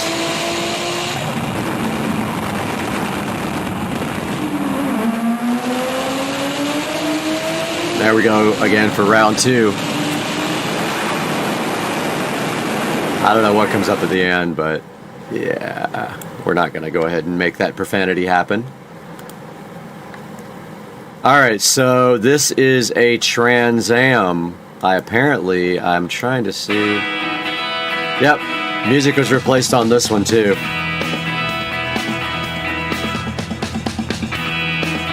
This is a pretty quick Trans Am running 150 shot, so.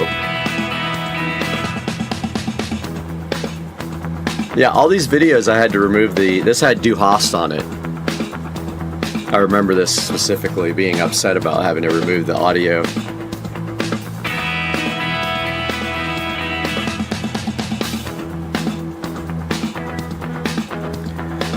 This car was pretty stout at the time. If you were around 500 wheel horsepower, you were doing good at that time.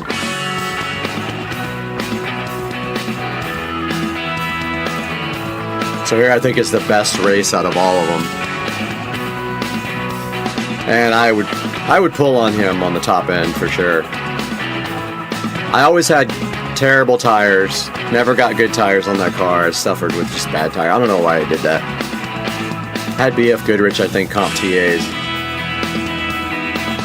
This is my buddy's Evo 8. Me with no boost controller turned on.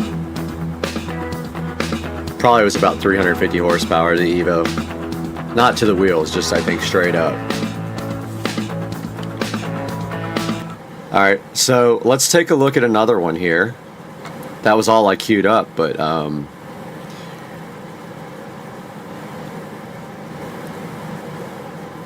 alright, so this is actually a really good one. This is Tracy from SpeedFab, which is now closed. This is his Turbo Hayabusa on low boost in me. This is a banger. When we were a motorized bicycle company, right after the ad, we'll take a look at this. So this is a guy who did a lot of work on my car back in the day. This is Tracy from SpeedFab. I think he works at Stage 6 now. I don't know. I saw him on there the other day. But yeah, let's see what this is about. The power of dreams. Dang. You got shocks, pegs, lucky. Nice Busa. You ever take it off any sweet jumps? You can barely see what's happening in this, but he just absolutely walks me. All you can really see is lights.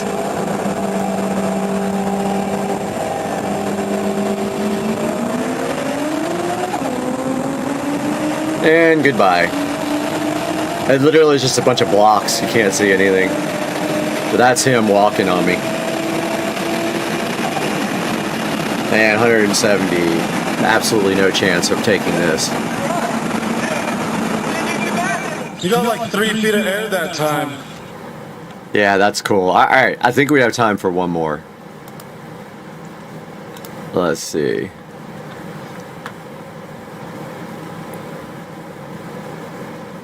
Volkswagens can cheat emissions, but they can't cheat and beat a 800 horsepower Supra. Let's see what this is about. We're gonna go past all this because there's bound to be profanity in it. Okay, so let's go back to this so we can just see. Alright. Yep, so we were racing a GTI with upgraded turbos, fuel system, and the stock block at 22 pounds. And I had cams, 67mm turbo, and 850cc injector. Let's see. So this is me on low boost.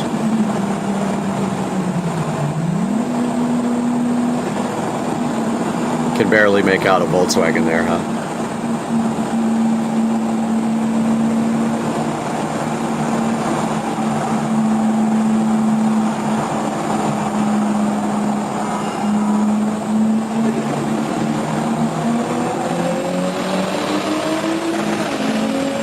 Obviously, that thing was no match for the Supra back in the day.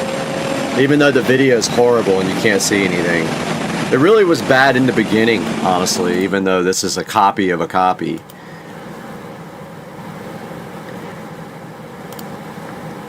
And I think that's going to do it for part 2.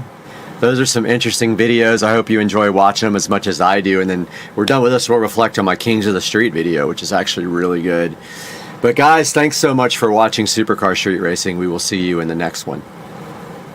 We are back in full effect on Supercar Street Racing today. And we have something exciting. We've got this Delilah 2-light floor lamp, which is going to be paired with this Govee smart bulb.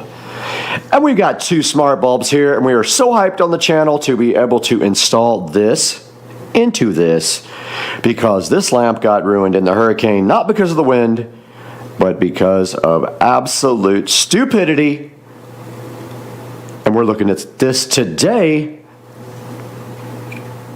on Supercar Street Racing. Get hyped!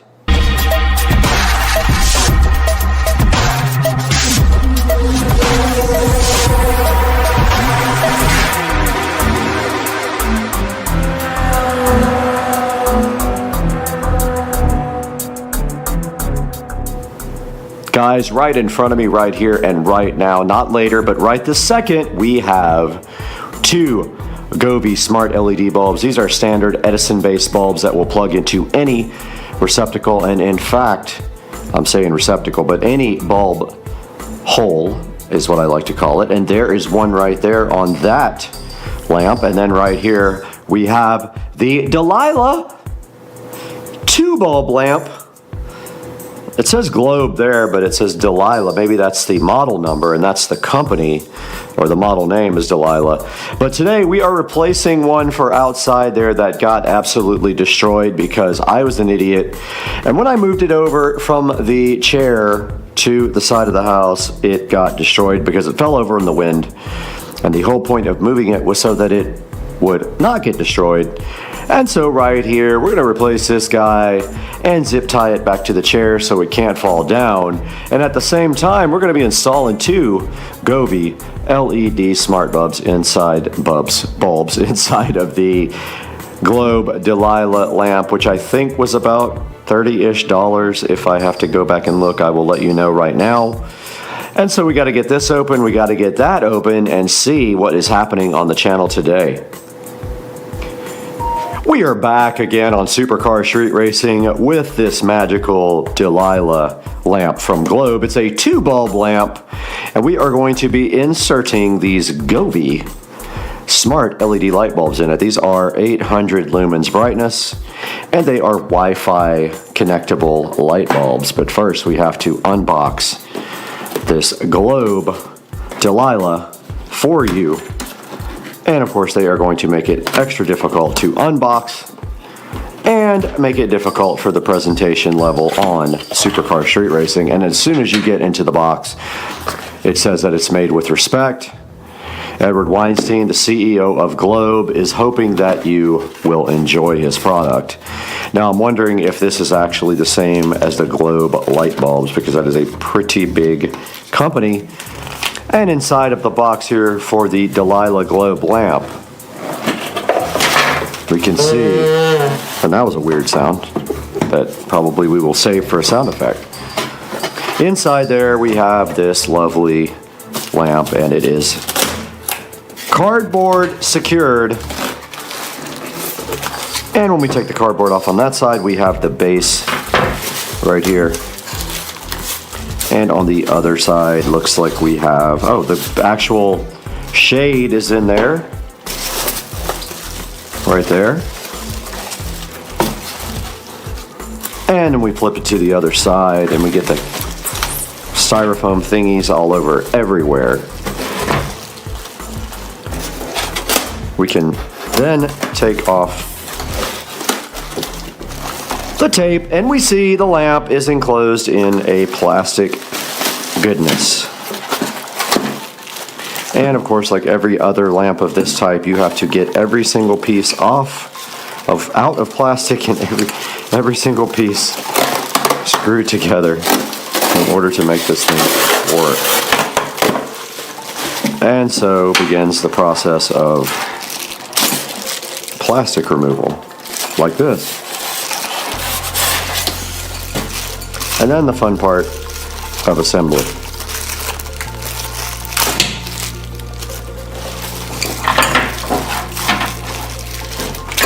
And so you literally just rip each piece off. Anyone who's ever had a lamp has done this before, so I don't feel like this is even necessary to explain. But you know how this goes. You take all this plastic off and then you screw all the pieces together to make a light tower. And then this other part just screws to the side. This part. Actually it doesn't. This is the top, so that just literally goes in like this. And then you can take off this ugly sticker. So the top just screws in like that, and then you work your way down and you pull the cord through.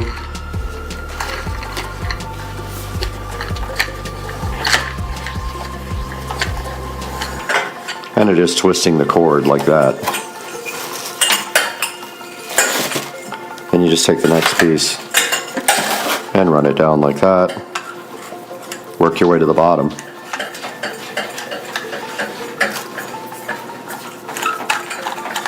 When you screw the top part in, it does twist the cord. Don't worry about it. No big deal. Both of the light fixtures have ugly stickers on top. Go ahead and remove those now. I'll do that after I get this whole thing put together. And don't strip these, they're really easy to strip. And you won't know it till you're done. If you put too much force here,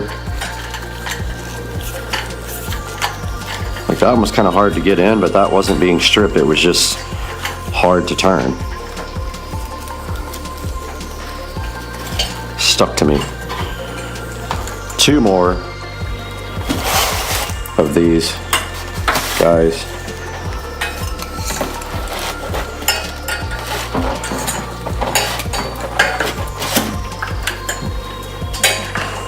Like the last one felt stripped, but in fact it wasn't. It was just difficult. And this one is similar.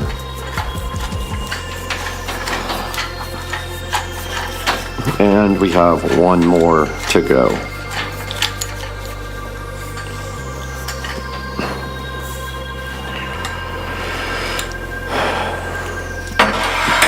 We are down to one and the base.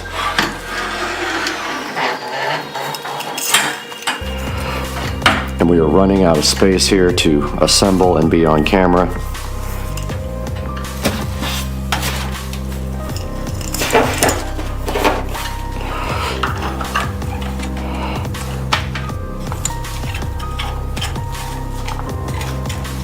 Oh, that looks crooked.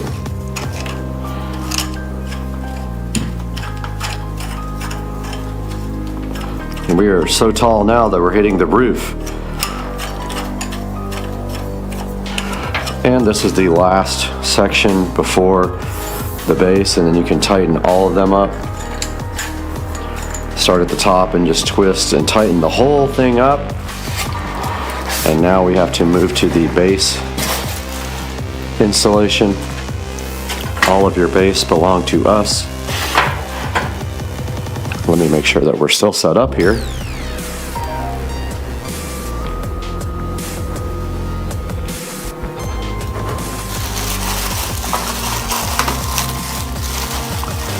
And we are. All right, so the base is right here. So you have to remove this cumbersome plastic. And you could actually just cut it if you have scissors like me. Or you can be dumb and fight with it forever.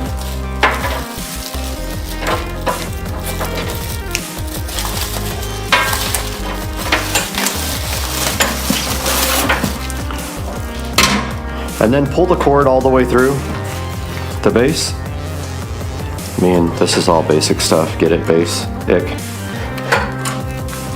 Push the cord through the top. You're going to have extra cord that's going to be available once you screw in all of the pieces. But you're going to push that through. like so, so there's no more cord. And then you're going to screw the base on like this. Hit yourself in the face like I did. It's awesome. Pull the cord through the other side of the base. And that is going to make it so there is no slack at the bottom.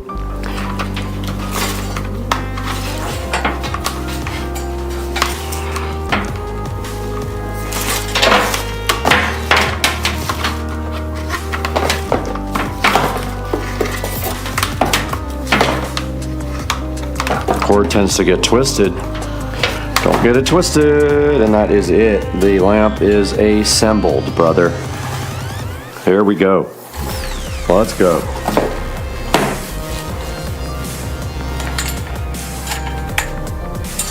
All right, let's get the base put on this thing. All your base belong to us. All right, we got our base assembled on the bottom of our lamp, and now our only job right here, right now, is to put on the bulbs, take off the ugly stickerage, and we will be finished with assembly. And then we can get to mounting.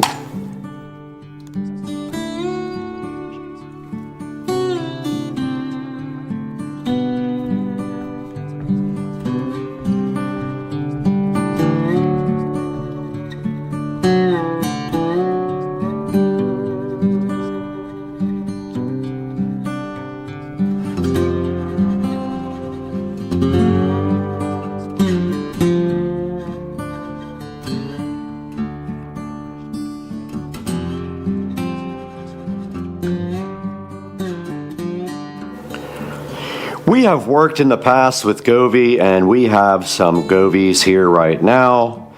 The Govee smart LED bulb, as my phone goes off over there, ruining everything, but we have a mess back here as well. So today we have two Govee smart bulbs. Now, the last Govee bulb did not survive outside, but that is not the fault of Govee. These are not outdoor bulbs. I think that they got wet from like the rain blowing and nothing more, and then got destroyed. But let's see if we can open this guy right here and right now with one hand, and it does not allow me to. Do it. But I will get the best of this. Sorry guys, I took the GoPro off the tripod here, but we have the Govee Wi-Fi smart bulbs right here to install on this lamp. These are pretty simple. There's nothing special on these. I have videos about these guys. You just literally take them out of the package, put them on the lamp, be within range, and add them on the Govee app. And we will be unpackaging these guys right here, right now on the channel. And man, GoPro batteries last about 10 minutes.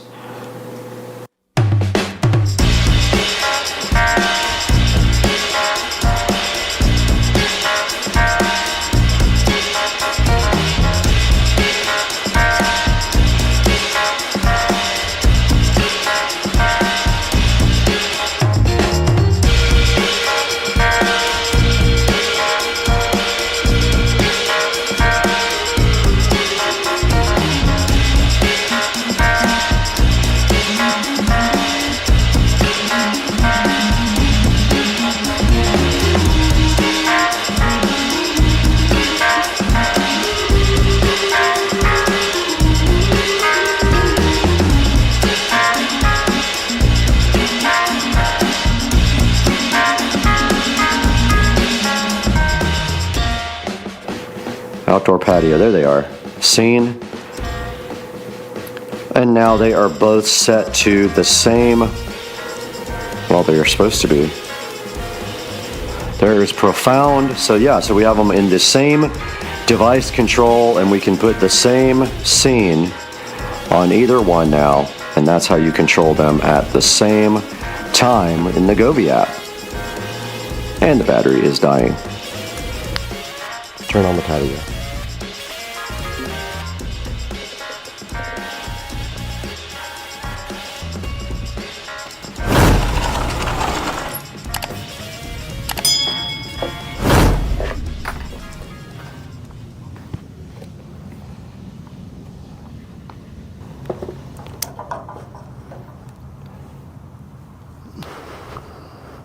All right, we got the new lamp outside here.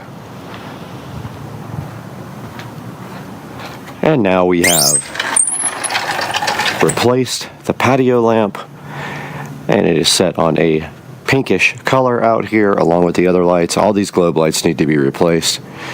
They are actually failing, and we should have new lights coming from Walmart.com. But you can see now we have replaced the light on the patio, and it does add quite a bit of light out here. Now let's take it into the Supercar Street Racing Studios, where it is very early.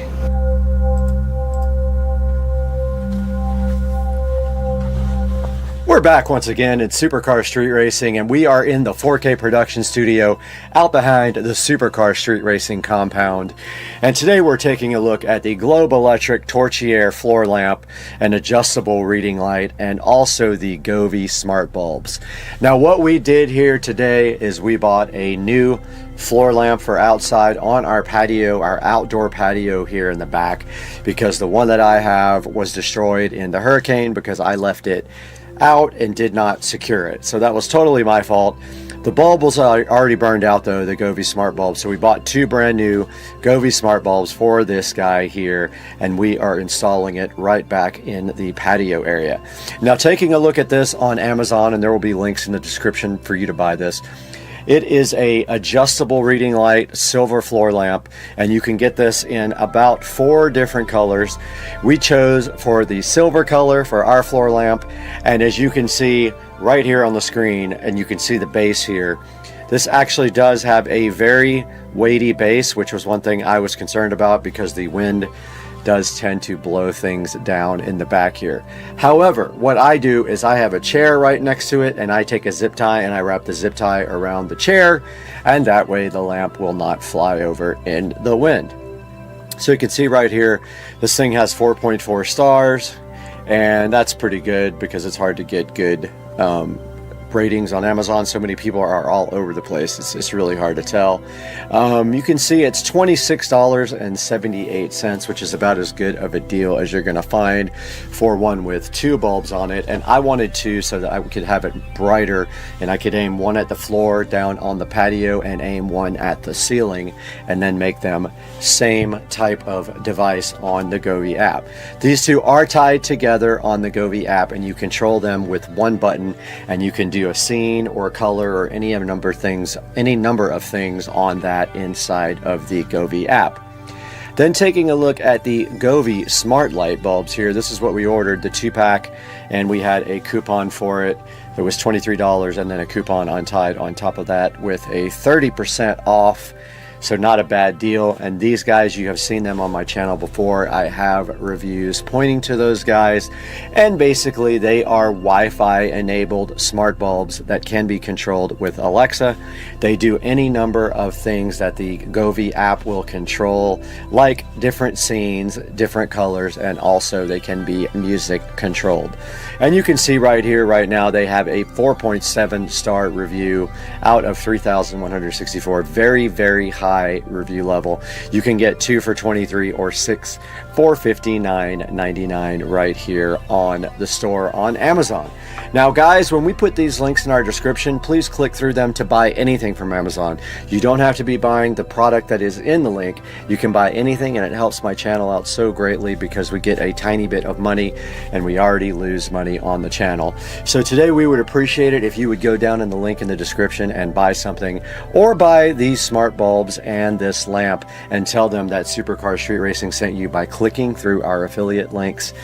And please like and subscribe if you aren't already, and we will see you next time on the channel with another awesome review or something car related. You never know. But for right now, peace. I'm out.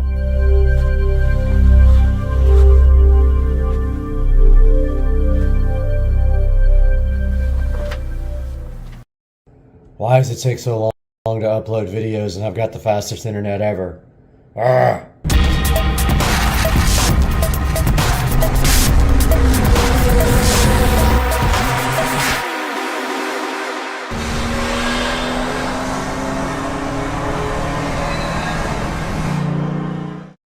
Hey guys, welcome to the channel, and today is a special day because I get to reveal the backyard. And you can see right here, we got another video editing right now for Supercar Street Racing. Actually done editing. It is uploading, which takes the majority of the time here. So let us take a look at the backyard. It's time to reveal the finished backyard project for the Supercar Street Racing backyard pool and landscaping project. So we're going to take a look at that right now. Hey guys, welcome back to the channel, and today is the reveal, completely finished backyard project for the Supercar Street Racing backyard oasis. And we are going to start with the pool here. So this pool was completely remodeled from top to bottom using Pebble Tech. And the color of the pool is called Blue Wave. So the way this works is they will give you a standard choice of tiles that come with your pool refinishing. I chose not to use the standard tiles, and I picked glass tile, as you can see right here, and it is called black steel. That is what it looks like in the sunlight, and that is the waterline tile, and you can tell that it reflects the water and the light nicely in all different colors when the sun hits it, as you can see here. Check out that, how it changes colors when you move past it. Does the same on the step tile. So there is step tile and waterline tile on the pool. I left the raft in there. I probably should have removed it for this video. Here is the other step, and we have the brand new LED light, also with the controller right here. This is also controllable with Alexa. If you guys want to go back to my video and check out how that happened, I did all the wiring on that guy, and also put another switch in this box here. But that is the Alexa LED pool light. So the cost of this pool alone with the tile was about $15,000, not including the pool deck. The glass tile was around $4,000, the pool was around $10,000 something ish, and that's where we ended up with the pool. The light was separate. That was another $300, and I installed it myself and saved money. There's the Alexa pool light. Moving on to the pool deck. The entire pool deck was replaced, actually overlaid, not replaced, with travertine. That includes the patio. Before, it was cool deck with a C, the stuff that stays cool when you walk on it. Now it is travertine. This entire portion here that I'm walking around, including this cantilever edge, was replaced with travertine. That is the most expensive part of this project. That was $18,000 for all of this travertine, and this section was not even here before.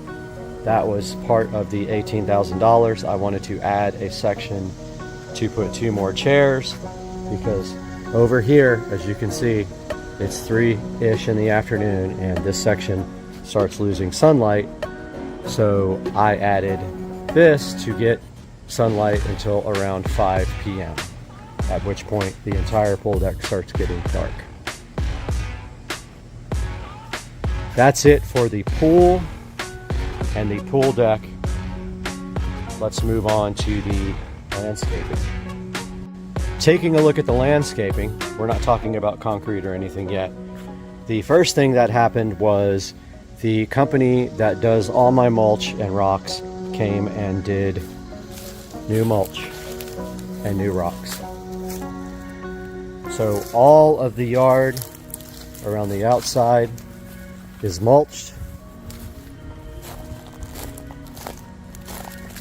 All the way around to, we will take a walk. All this is remulched. All the way around to the fish pond. The small fish pond. The big fish pond is out there. But all this was remulched. Secondly, the river rocks there and the lava rocks in all my beds were refreshed. All these river rocks, all those lava rocks, those lava rocks, this river rock, all the way around the pool. Those lava rocks, all refreshed with brand new rocks. Thirdly, you'll see the next part of that same project when I show you the concrete. The next part of the backyard remodel was the concrete, which took about 3 months to get done. Now don't forget, none of this was here. None of this was here. This was all yard. Rocks, grass, yard, rocks, plants and mulch up there. So my plan was to put a double patio up. So I wanted a step up to the patio. And so we designed this upper level here about 4 inches taller than the lower level. And we added this path. All this was yard. All this was yard. Every bit of this was yard. Rocks here were part of the rock project as well, and rocks around the pool pump. Now while we're over here, actually let's move on and I'll just tell you guys and we'll get to it when we get to the other side. We also did concrete on the other side of the house as well, and you will see that in a moment, but let's talk about the fence. A very large part of this project was replacing my fence. I had an old wooden fence that was short over here on this neighbor's side and falling down partially on the other side, and also this side was starting to fall down. I knew I wanted to get a new fence, however I knew I wanted vinyl, and something I always wanted to do since I bought this house was the fences were actually right here. They ran straight across here on both sides of the house, so we had just the backyard fenced in, and the entire side of this house would just become you know, overgrown and had to be mulched all the time, and it was costing me money to do that. So what I decided to do was move the fence from here to the front of the house and put a pad, concrete pad, to walk into in the front. So this was added. And if we come through and we check this, that's how it turned out. It's got a single gate, and when you walk through it, this gate closes, and now you have all this space to do anything you want to, and you have a less of a landscaping area. All you have to do is blow the leaves off of it, and yes, we get a lot of leaves from this tree. I wish it was gone. But the fence runs all the way to there, continues down by the pond, and then runs all the way to the front of the house on the other side. And there is a double gate on that side, which I will get to momentarily, but now let's talk about the patio. Under the patio, where some smart person was watching Supercar Street Racing channel on YouTube, let's talk a little bit about what was done in the patio. So the patio, first of all, was not changed much. However, there is one pretty major change that made a huge difference. And I've always wanted a ceiling fan on the patio because the air is stagnant out here. So what I did was, with my neighbor's help, we got 2 beams, and we bolted the beams to the existing patio roof because there was no place to put a fan. You can see there where we bolted them. And then we bolted them to the house with joist hangers over here.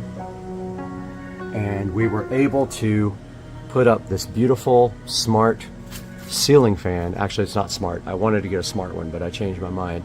We got this ceiling fan, which I mounted myself, and also I did the electrical that runs on top of the beam. That electrical not only powers the fan, but it also powers the Govee lighting for the patio as well, and the security camera up there. Also got the rug in place here, part of the patio remodel. We got some decorative items over here, these ice buckets, some things on the wall, a new sign on the wall, and that is all part of the patio makeover.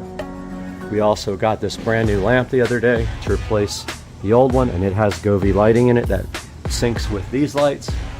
And then we got our turtle that we found buried in the yard that we refurbished and painted copper. I thought that was just really cool that we found him underneath the dirt. And that's going to do it for the patio, which is looking absolutely fantastic with Supercar Street Racing up on the screen. Moving back to the pool deck, we have refurbished all of our torch lights. So what we did is we painted all of them black. These are actually really high quality torches. We painted the torch lights black, and then we painted the actual kettle part, the oil holders, in copper. And as you can see, these came out fantastic. They look so good. Moving on to the new portion of the actual pool deck, and that is this paver area we added. This was not here before, and I really wanted some place to hang out in the afternoon when the sun starts setting. As you can see, the sun is creeping this way, so it will be over here within the next hour, hour and a half. So this gives you an extra a good hour and a half of sunlight. And we got these awesome metal chairs, which are available on my channel to check out if you want to look at my review. I believe they're Christopher Knight, but we added these 2 chairs and we added this amazing table, and now there is a very nice area for you to come and lounge and chill out next to the fish pond. Moving on to the other side of the house, the first thing you notice here is this beautiful fisheye garden, which kind of has a zen feel to it because of the shape. Notice it was also remulched. Now, one thing, everything about this garden is new except the plants and the light. So the plants are still the plants that were there before. You can see we have these 2 beautiful, amazing native plants that don't need any water. They will survive without watering. We shaped a fisheye garden, filled it with lava rocks. My irrigation guy added a spigot here, and then of course we have the expandable hose and the hose pot, which are also reviewed on the Supercar Street Racing channel. So if you haven't seen that, please take a look. Continuing our tour of the side of the house, we see here our fence continues all the way to the front. And let's take a look down where we have recycled concrete that fills the gap between the concrete and the fence. Now, the reason there's a gap, the fence guy would not go all the way to the fence because he can't finish the edge if he has nowhere to walk. So we did 12 inches on each side from the fence posts. Later came back and finished the concrete, and this recycled concrete was about $350 installed. Moving on and taking a look at the pool pump area, we see here we have brand new pool equipment and automation from Aqualink. So we got the Jandy set up with the Aqualink, Aquapure, all brand new automation. It is a variable speed pump, top of the line, low power pump, and all that's brand new, and it is available on the internet, and you can see we formed around it and filled the garden here with lava rocks. Moving towards the front of the house here, you can see we have a nice little area here for the garbage cans. And there is our double gate on our brand new fence. Not much to say about this area, but this was not here before. The fence was moved forward to the front of the house. And now we have this wonderful little area and a pad going out front there for the gate. Now we have one of the biggest, most shocking additions to the remodel, and that is now we have a shed. We have a lean-to, and it is super nice. And I have been working on this for the last couple of weeks trying to get it ready to put stuff in. However, I'm waiting for the concrete to cure so that I can paint the floor now. Yeah, so we got the lean-to shed. It is about 8 by, I don't know, 15 or 16 feet. It has a big double door here. The golf cart will fit. And if we come down the side here, notice, I'll show you all the lighting in the yard here next, but we can go in and take a look at the shed. And if you guys have been watching my videos, you know that the shed is well lit. And the point of the shed here is to, if I want to have a place to pull the golf cart in. And we actually have golf cart space and more, but I'm not going to do anything until this concrete has been sitting for a while so I can get in here and paint it. So yeah, I did all the electrical in the shed, so you can see here where we stepped out from the inside of the house, ran our pipe over, and then our electrical all goes up and over. And we have our switches here, and we have receptacles, and we still have our hose inside here. I haven't decided if I'm going to leave it in here or move it. It's actually perfectly fine where it is. It's not in the way of anything, but if I ever want this space, I'll get the plumber to come run the pipe through the side of the wall there, and then we will have our water outside. But for now, all you gotta do is open the door if you want to use the hose. Or maybe there needs to be a sink in here. That'd be kind of cool. We could put a sink in. But this is the shed with the LED lights for the garage. They're made for garage lighting. Super bright LED lights. And this is the switch. Talk a little bit about the lighting. So all the fences have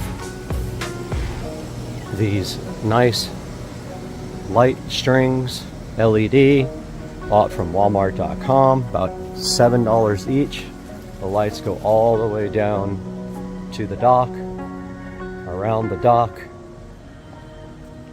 continue on the fence here, and go all the way to the other side here. Those are all on a smart timer, which also has blue rope lights around the dock. The smart timer is located right there by the dock. Then we have some low voltage lantern lights on the pond that are also on a different timer, which I will show you guys. And we have lighting here around the house as well, up on top, that goes into the patio, which I will show you guys down on our night shot. So that is a good look at the lights. We also have lights in the yard in several places here. Spotlights there lighting up trees, lighting up the palm trees here. We have spotlights there, which is actually pointed down. It needs to actually be pointed upward to work. So that is a brief look at the lighting, but I will show you guys all of that when it gets dark tonight, because I want to show you a tour of the yard with the lights on. This is a look at my new patio area. So what I did was I took the table from out there where those chairs are, and I moved it up here to our new upper level patio and proceeded to remodel this patio. We have some really nice artificial palm trees from IKEA. We have 2 outdoor weatherproof storage boxes that are hiding some dirty secrets. This one is hiding the air conditioning from the inside of the sunroom. So when you use the AC, you just have to lift this up. But notice how I sealed it off so no critters can get inside. Completely sealed, supposedly. This other box hides an ugly pet door that is no longer in use, but has plenty of storage now. Got the big nice tree from IKEA, and we have the decorative IKEA metal signs up on the wall. another little plant on the table, and of course 4 brand new lawn chairs here, or dining chairs, or whatever you want to call them, for the table. The table was respray painted black. All my furniture was resprayed black. I do that about once a year to my metal furniture, and that's how we keep it very nice. So that is the new patio area for the upper level patio, and when you turn this way you get the amazing view down there. And of course, anytime you want to go chill with the wildlife and the alligators, which is right there, you can see one right there, you can walk out on the dock, and there is your treat right there. Hey dude. Going over the cost of everything now. The cost of the shed was about $3,500. Cost of the electrical about another $200. I did all the work myself. So about $3,700 for the lean-to shed. Cost of the fence was $7,000 for the vinyl fence and the gates. $7,000 for the entire yard for brand new vinyl fences. All of the landscape materials, mulch, rocks, recycled concrete, about $4,500 for all the landscape material and the installation, not just the rocks themselves and mulch, but everything. Pool, about $15,000 to $16,000 with the tile. For the pool refinishing and PebbleTech and the glass tile, about $15,000, $15,500. Patio, I'd say maybe $400 total for everything, and I did all the electrical work and all the labor to put the beams in. So I'd say the pool between $400 and $500. Let's make it $500 due to the rug. Same furniture was used before, I just refurbished it. Pool deck is completely travertine there, and the new addition we made here with pavers to put these new chairs. You're looking at $18,000 installed for the pool deck.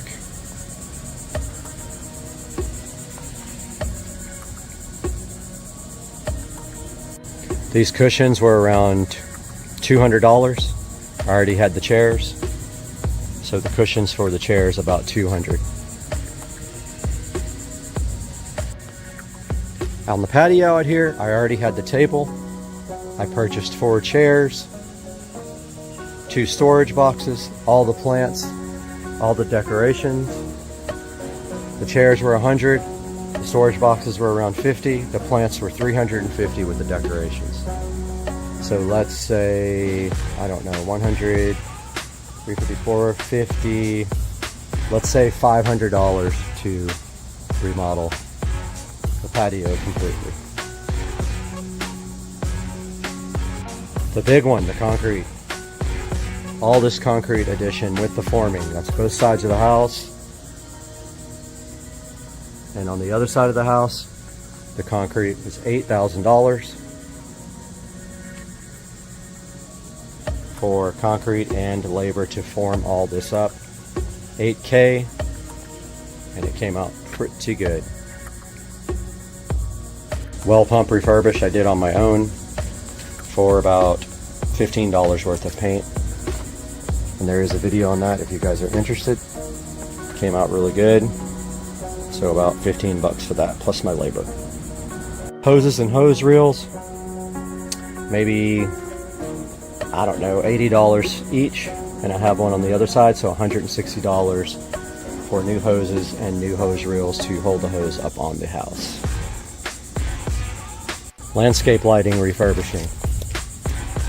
2 cans of paint at about $8 each, so $16 to refurbish the landscape lighting and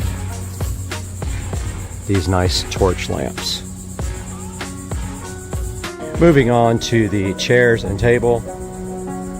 The chairs were about $360 and the table was $100. So to furnish this little area here, $460 in furniture is what you're looking at here. Hoses and hose pots here, maybe around $75 to $80 for everything. And I have 3 sets of those, the ones in the front yard, so let's call it $140 for the new hoses and hose pots. Brand new pool automation system, all internet based, around $8,000 worth of equipment here to get a brand new pool system put in with the most modern technology, salt system available, and that's what that costs, around $8 grand. New low voltage landscape timer around $100, 90 to 100 I think, and then the smart timer down by the pond that controls the rest of the AC lights. This is for DC low voltage. The AC timer down by the pool was around $30, so another $130 in timers for the backyard.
Alright guys, taking a look at the total here, we've got our plumbing coming in at $1,000, which I left off of the video, but it was there. The shed at $3,700. The fence at $7,000. The landscape rocks at $4,500. That's with installation. The pool at $15,000 for remodeling the pool and the tile. The patio at $400. The deck at $18,000. The cushions at $200. The upper patio level for $500. The concrete for $8,000. The pump refurb for $15,000. The hoses for $160. The lights refurbished was $15. Furniture at $460.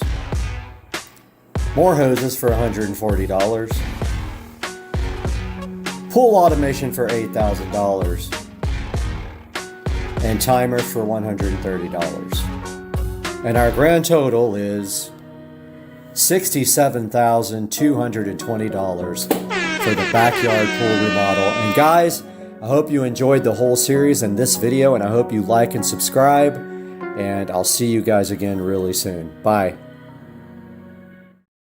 We absolutely 100% have a shoe fetish, and we are shooting this video in 8K 24p. Not sure if we're going to upload it in 8K, but we're going to find out. We're going to play around with editing and see if we can even edit at that high amount of data rate.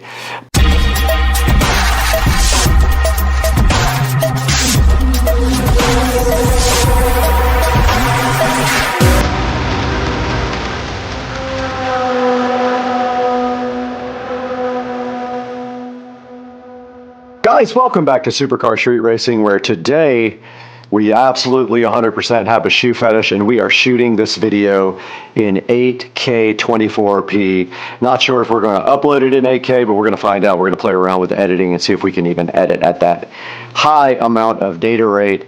But today we do have that shoe fetish I was talking about, and I am hyped about getting my brand new On Cloud 5 sneakers here, because On is one of my favorite things to own. They are very high quality shoes, not cheap at all, and I have a ton of them in my closet right now. But today we've got a brand new pair of On Cloud 5s right here in this box for the channel Supercar Street Racing. We have stepped into the Supercar Street Racing amazing closet where we have all of the shoes here. This is my side of my favorite and nicest shoes. It goes from some very nice Huck and some very nice flip-flops here from Cobian. I've got two pairs of Cobian here.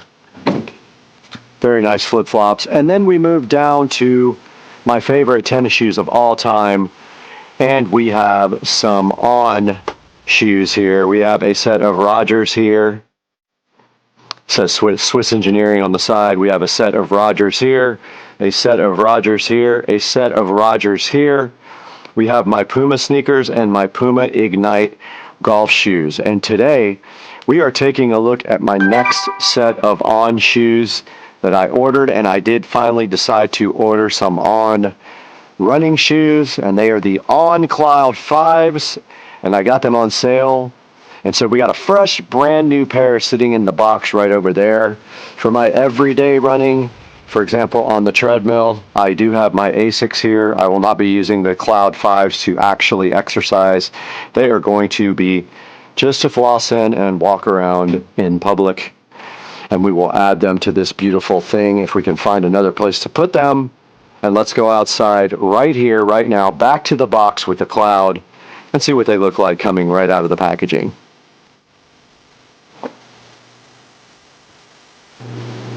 Back in front of the amazing On Cloud 5 running shoes, and you can see that right here we have a fresh unopened box. And online these go from anywhere from $159 to $205.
All right, we're here again, and this guy, Why are you being so loud? he always stuffs his own olives. Look at this. Self-stuffed olives. Let's go. Are they good? Yeah. That smart clock peel satisfaction is so good in your life and you love it. That's why I'm here for you, to give you that peel sat for you. You love it. That peel satisfaction is real. Out here. Did I just see water dripping? No way. Thought I saw water dripping in here. I think I'm seeing things.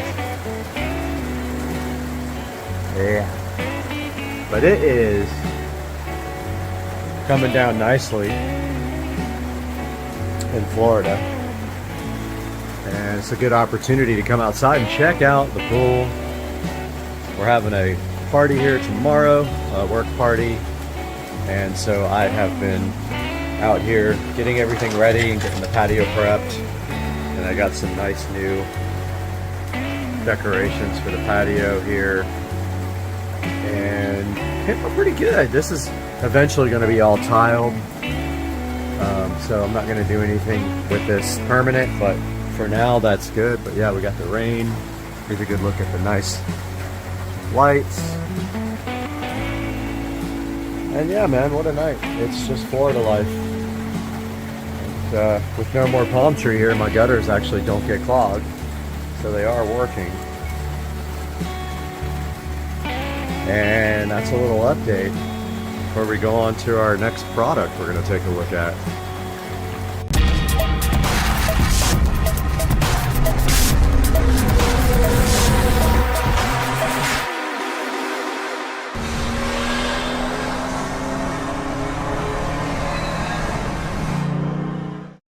Are you guys enjoying the pool in the rain? I don't know. I'm happy. And did you feed Bubba Jr.? Let's go, Brandon. Yep, we did. Thank you again, Brad. I can't post this because it's got music in it. Guys, welcome to the channel. And we got some good mood lighting here. But today we are taking a look at a wireless USB Type-C microphone that I bought off of Amazon. The determining factor of whether this thing is going to be kept or not is the sound quality compared to the stock microphone. And as you can see here, this is about a $30 microphone that I've been putting off getting one, and I wasn't sure whether I wanted a wired or a wireless, but here's a look at this. And you can see here, it is a Chinese made brand. It's supposed to be rechargeable as well. And so I like the box design a lot. See if I can get it out with one hand. May have to like put the phone down. Yep, gotta put the phone down, I think, to get this box out, and I'll be right back. Here we have the ALW Quali wireless USB Type-C microphone, and we're going to crank the lights up a little bit here to see this. I just realized how cool this bathroom is. It's just the best bathroom ever. Anyway, got the ALW Quali. These guys have the funniest names on their products, really. It's hilarious. I was actually expecting it to be a little bit bigger than this, but now when I think about it, it literally is just two small pieces like that, and one of them is for the phone and the other one is for your lapel mic. And they stressed a lot how it's a basic starter, you know, it's just made for like podcasting or whatever. And it looks like we have a recharging cord in here. That's another thing that's difficult to get out, so I will get that out and be right back. Taking a look at what's inside the box, we had this other little box there with this lightning adapter, which we're not going to need. We don't have a Apple product, never have, and so we don't need that. That's a USB Type-C to lightning adapter. and also have a nice little USB Type-C charging cable. And some instructions here, which probably are ridiculous because they're always don't know how to hire translators to write them. But we have here some basic instructions on some how-tos. Sorry for the shadow. We've got some overhead lighting here. But it's just like little basic instructions. I mean, there's not much to it. We have this charging case. And we have this little adapter thingy that goes on the bottom of your phone, and then we have the lapel part. So I'm guessing both of these charge. Well, no, you can't charge that in here, I don't think. Now I don't remember which way it was in the box, but I think it was like this. So that thing also has a USB Type-C on it. So I believe that has to charge separately, but I'm going to take a look at these instructions right here. So the receiver is what goes on your phone. It is right there and right there. This goes on your lapel, and this is the charging box. I'm guessing that you can't charge the receiver in the charging box, only the microphone, but I'm gonna find out real quick because I'm gonna plug it in for you guys. I'm enjoying this wonderful Angel's Envy bourbon that my lovely co-workers treated me to, one of my vendors actually, and I have been sipping on this for the evening after we had our pool party today. We had a little work get together here, and this is the Angel's Envy, that of which I speak of bourbonish, and it is just the loveliest thing. And we did some of these lovely tequila shots too, but yeah, it's good stuff. It's really smooth, and I am thoroughly enjoying it on a Saturday night in Jacksonville, a rainy Saturday night with a leaking patio roof.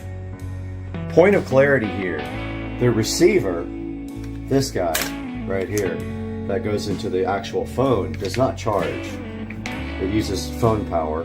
But if you need to charge your phone, you can actually plug your phone in right there while you are using it to charge your phone. This guy charges your lapel mic, which we are going to grab a little power brick now and try that out.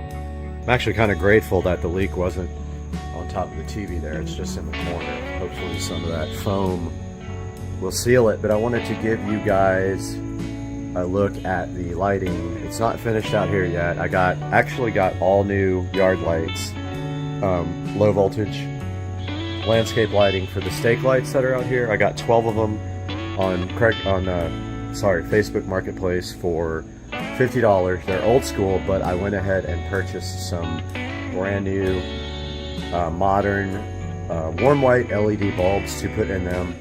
Even though these guys already have bulbs in them I could have used, I'm going to save some of these lights as well for the side of the house. Both sides, I'll probably put 4 or 5 lights on both sides, but I just wanted to give you guys a good look while we have some free time in this video at how the landscape lighting looks. And down by the water there, we have lights that go over the water. They're just lantern hanging lights, and then we have a blue LED rope light. I don't want to go out there because I got no shoes on, but a blue LED rope light over there by the dock to round out the lighting. And of course you guys have already seen the lighting we did on the patio, and those LED color changing light bulbs are in my sunroom, lighting up the pool deck pretty nice. I just love recording in the bathroom for some reason. I just like my temperature and time and weather. So we got the power adapter off of the Fire HD Pro. It's the same exact thing. It's just a USB Type-C charger. They give you a dinky little cable, but you don't need to use that one. Sitting on the bottom of this, there is a USB-C. Again, one-handed here, going to attempt to plug in this. Now, I will say it's kind of awkward why this is on the bottom of the... you can't really... Now you just have to kind of lay it down. I mean, why wouldn't it be... I guess there's no good way put it on the side, but I mean, I guess you can lay this guy over, but I don't know if you guys saw that very well, but there's a flashing red light on the bottom, meaning that is charging right now. And I'm guessing that that will go green when it's done charging. I am going to let that charge here for a little bit and show you guys this diagram and this instructions one more time. But it's pretty simple. It just says to connect the receiver to the phone port, to your USB-C port. Press switch key of microphone. The indicator light turns green and the power is turned on. The indicator green light of receiver keeps always on. Then open the power, open the phone camera, live app or other apps, and then to use the microphone, to receive sound. And then here it tells you that there's no battery inside the receiver, that you just use your, your phone is basically what powers the receiver here. And then you can plug your charger into the side of this to charge your phone if your phone is running on low power, or if you want to keep that phone charged the whole time that you are doing recording. So I'm going to let this guy charge up for, I don't know, maybe 30 minutes, and then we'll be back and we'll give this thing a try. Test the range, test the sound quality compared to the phone, and make a determination on whether this thing is going back or not. Okay, I came back about an hour later, and it's solid red, so it doesn't turn green, but it turns solid red when it is done. So we are going to now experiment with this brand new microphone and see what happens. I'm going to go ahead and plug it in the phone now. Actually, I take that back. We haven't even looked at the actual product. And here is the lavalier microphone. So you're supposed to plug in this part to the phone first. Then it says to push this button. So let's give it a shot. We'll turn off the camera and get it plugged in.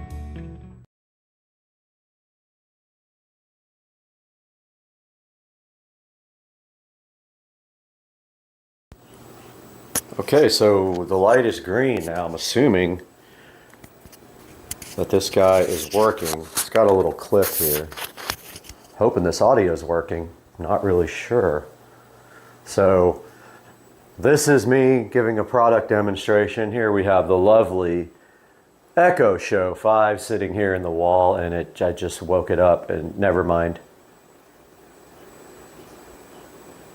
So here we have this lovely product here, and we're testing out the new lavalier microphone so we can start doing nice presentations. But first of all, I do have it dark in here on purpose because the light switch doesn't work anymore. So here's what we're going to do.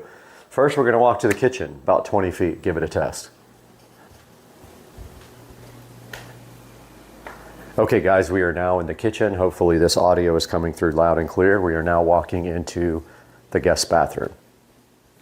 We are now probably about 100 feet away from the microphone. We are now heading from the guest bathroom to the bedroom, maybe 150 feet away. We're in the bedroom now.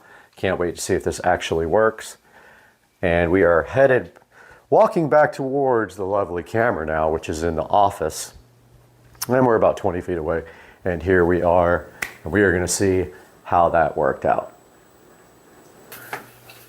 All right, guys, we are back in the bathroom here with the lovely smart mirrors, and we do have our brand new wireless microphone on, and it is quite a nice product, I have to say. I'm kind of impressed by this for the price.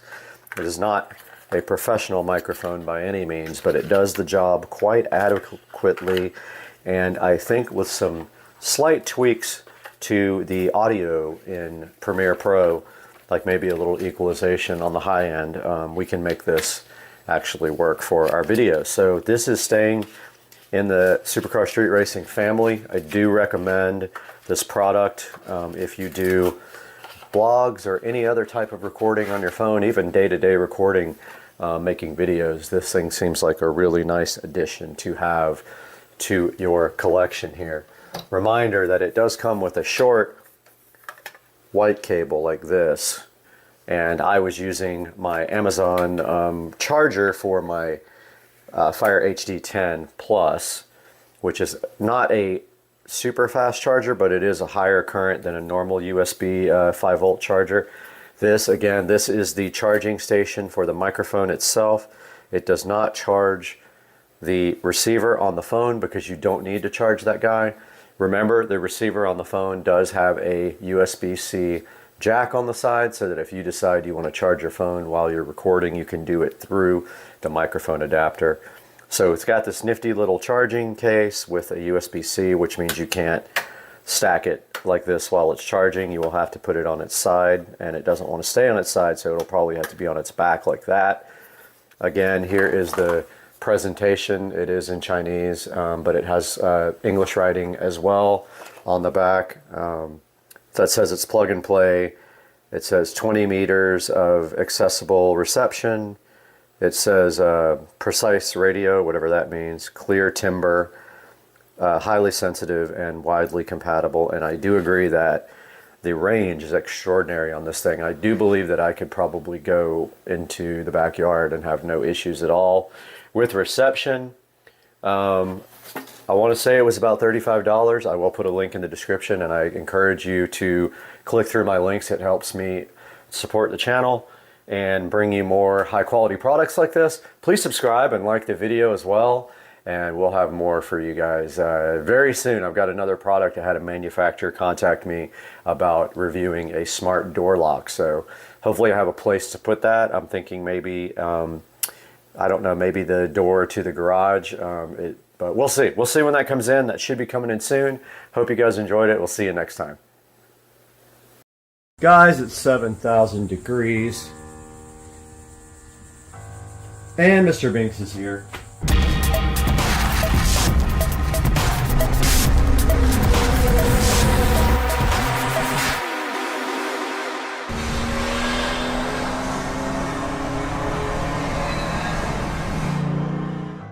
Mulch Masters is here to spread the mulch in the backyard. They're not doing the river rock today, but they should be unloading mulch for all of this back here. And then we will give you guys an update as they get this mulched up here in a little bit. But it's going to be all the way around the outside of the property there. And then this will be river rock right here. Guys, it's 7,000 degrees. And Mr. Binks is here to supervise the cleanup effort. But I got the sprinkler controller mounted facing the ceiling, so of course everybody in space can see it. And now we have to clean up this absolute disaster. Honestly didn't think it would be that hard, but seeing that I couldn't get any of the wires to fish through the wall, it took way longer than I thought. But I did get the wires fished through eventually, even though I had to make some extra holes in our pegboards. Which, by the way, I don't like the pegboard, but it kind of is what it is now. I'm not changing it at this point. So, the key to all good projects is to clean up. If you don't clean up, you won't have your tools for next time. I'm a mess. I have been out here in the sweaty heat for hours. And it is time to clean this mess up now. So you guys are watching that. As I clean up the old Mr. Binks, I know you want to go inside, but you cannot. Trying to keep everything together. But yes, we do have the new sprinkler system set up. It's not ideal because it's angled up towards the ceiling, which I don't like. It is working. It is a clean install. And that's what's the most important thing at this point. Cleaning up tools now. I literally disassembled my whole side of the garage for this, and I still need to clean all in this corner and get all the cobwebs and everything up that you have to do 2 or 3 times a year in Florida. But meanwhile, I'm just kind of putting everything back where it can go.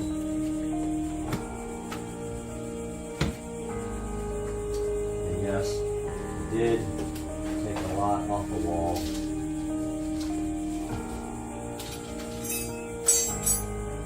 Even took a few pegs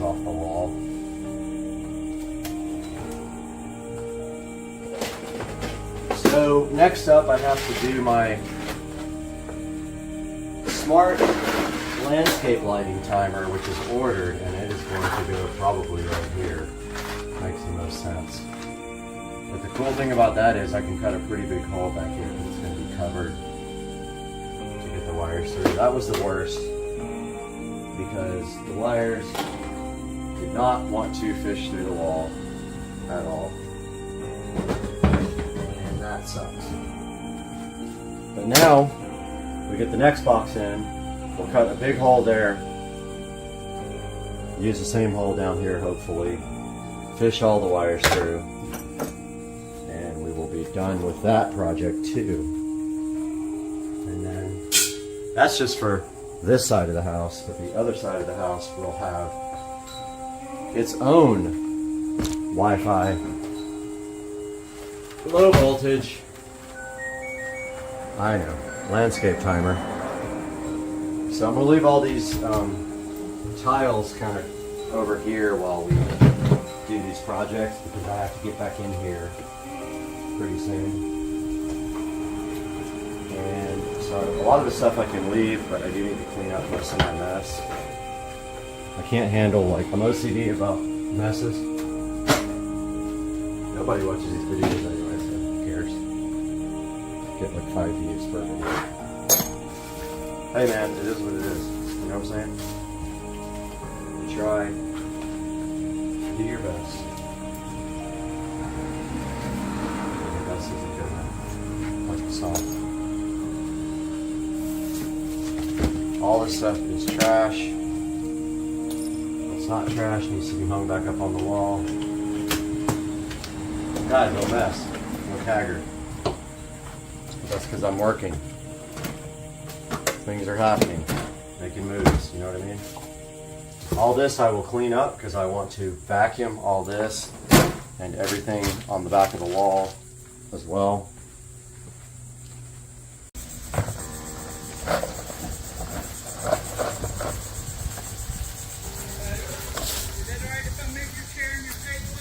Yeah, yes sir. Absolutely. Get it out of your way. Yeah, it's a big project, man. It's been going for like a year almost. Wow.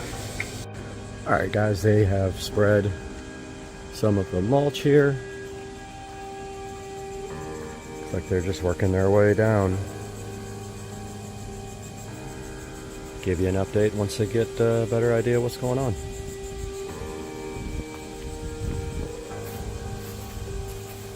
I don't think I ever showed you guys this new rendering rig in action, but this is the new system that I bought.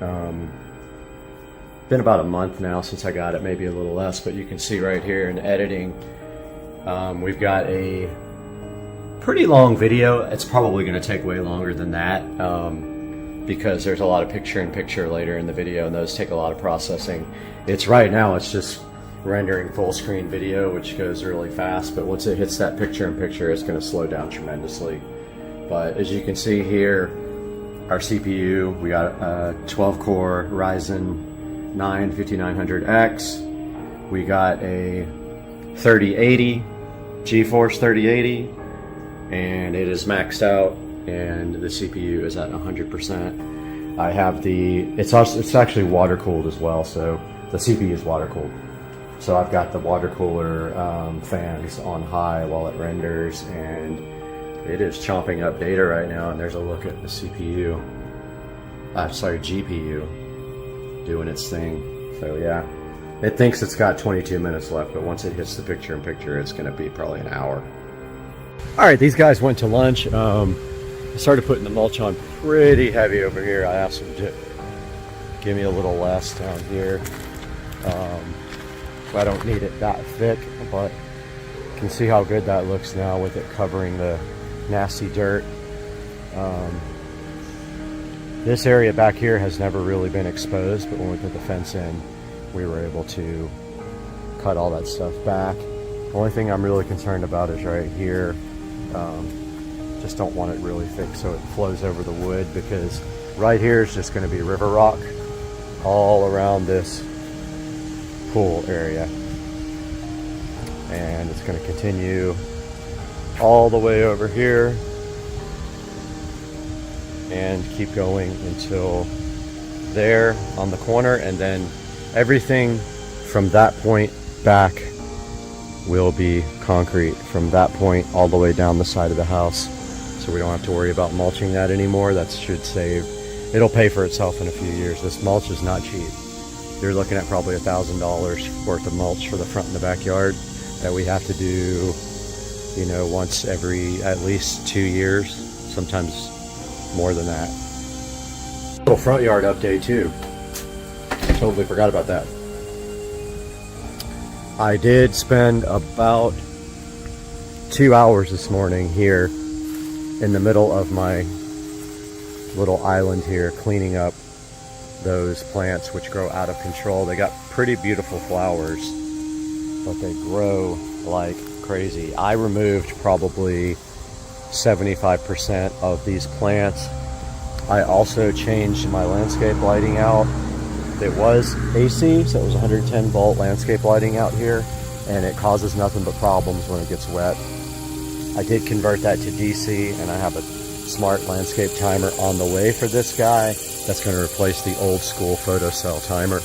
But yeah, he just finished with the island, and then they will be remulching that, this, and this little spot over here. It will stop where this board is because there's going to be concrete pad that comes out to where the sprinkler head is right here. But it goes on there, and then all that will be concrete as well. I did finish all the bush removal. The plumber came and capped off all the sprinkler heads on both sides that were never even used. I put them in way back in the day thinking I would need them, but I never actually used them. But all this will be concrete, and then there will be a shed right up against this AC that I will have to get big enough that I can get a golf cart in and out, because I don't want to park the golf cart in the garage, I don't think. But yeah, I worked on the landscape lighting here as well. We are moving that one into the garage next to the Y sprinkler timer. And so I converted the actual power wire that was out here to the low voltage wire to run the landscape lights for this side of the house. I bought 2 smart Wi-Fi landscape timers. One goes in the garage here, and it's going up against the wall that I'll show you here momentarily. And the other one goes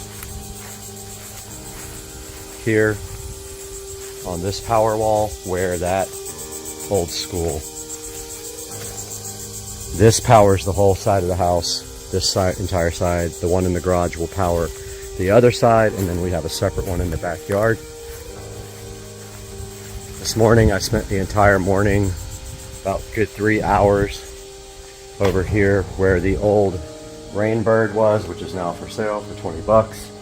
I spent the whole morning cleaning all this up, rearranging my tools, cleaning up my workbench, wiping everything down, and getting this ready for the low voltage landscape smart Wi-Fi timer, which is going to go right here underneath the Y sprinkler, and it will be powered right down there in the corner. And I have the low voltage wire here ready to hook up to it to power the yard lights. Just waiting for Amazon to get here, and that goes right there, and that will all be part of this video as a little update to the landscape. But so far so good. Right now I'm really going to try to get this edging fixed before they start throwing down the mulch.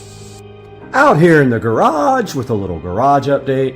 I spent a lot of time yesterday in the garage cleaning up this area and prepping it for getting the new outdoor Wi-Fi sprinkler controller for this side of the house, which is actually the mailbox side. We have 2 different front yard zones for landscape lighting, and they each are going to have their own 120 watt smart Wi-Fi timer. And I wanted to show you guys a little bit what I did here. So the first thing I did was clear this entire wall off. And after we got the Y sprinkler controller Probably should just turn some light on in here, huh, with the nice blinds that I have now. After we got the sprinkler controller installed right there, I was really wanting to get the new outdoor landscape timer mounted below it and such where you couldn't see the wiring. As you can see there, the wiring is from the bottom. So I took everything off of this wall, all the pegs, all the tools, everything else that was on this wall, and I redid the whole entire wall. I had some old metal signs that I got from the market, from the flea market, and I hung those right there. And I went ahead and mounted the new DeWinwills 120 watt low voltage landscape light timer controller. Right below it, it came out great. Here is the controller. I didn't show a lot of this because there's really not much to the install. I literally put 2 screws into the pegboards and then hung it, and I have everything zip tied nicely down there and power through there. Now the old system had 120 volts running outside, or 110 volts, whatever you want to call it, and the timer was mounted on the outside wall. I took this opportunity to use the same wiring for 12 volts to power the actual lights outside, so I didn't have to pull a new wire through the stucco and all that. I used the same ones. There's the Y sprinkler controller looking good and sleek, and then I hung some signs up around it to kind of give it a nice look, and my tools are all over here. So I did check the skill and routine last night. I have these guys coming on at dusk and going off at dawn, and it worked great. They did go off when they were supposed to go off, and I have 2 of these doing. I will have a third one. It'll be here today actually, and it's going on the other side of the house, although it'll be outside. I went ahead and took my label maker and made some nice labels for this. So that is a good update, and I also cleaned the I redid the shelf underneath my workbench. I redid the entire top part. I cleaned it. I wiped everything down, and I moved a lot of the wiring, that like extra wires that I had, into this storage bin, which I still don't know where I'm going to put that. But yeah, so it came out good. It looks awesome. Hope you guys like what I did with my work area.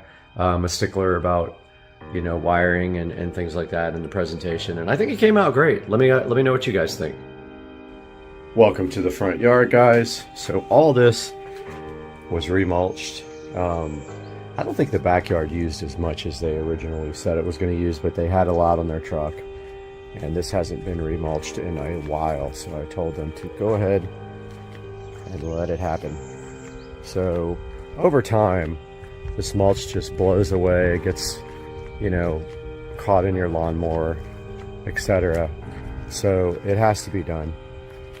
And this is what it looks like after the front yard got totally remulched. I spent about 2 hours in this garden yesterday cutting away most of these plants. I don't know what they're called. They're beautiful. They have really pretty flowers, but they were taking over this whole area. So I removed a bunch of those and got this landscape lighting updated to 12 volts instead of 110 because it was causing issues with power, obviously. Oh, we got moles in my brand new grass. Look at that mole. Climbed all the way under there. Yep. So yeah, that's what it looks like, guys, after the remulch. And now we just have to get river rock and concrete done and a shed. This is interesting. So this was actually buried in my yard. It's a big piece of concrete, and I actually took it out and sprayed it with stone spray paint to make it look like a boulder. Now it's a nice little garden boulder. Anyway, hope you guys enjoyed this update. I'll update you more when we get the river rock installed on Monday. Guys, here is the here's the Starlink mission. This is the first time I've ever seen this from Jacksonville. This is absolutely insane looking.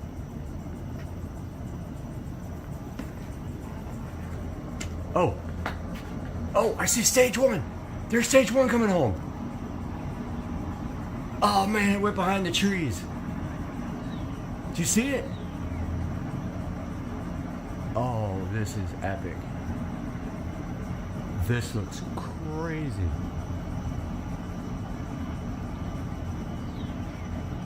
Look at this thing go. I wish I could get on my roof right now. Wow. I have never seen anything that looks that crazy at night.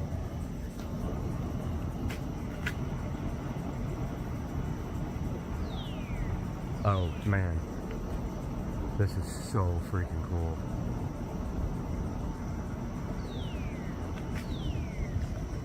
All right, let me step back. It's going behind the tree.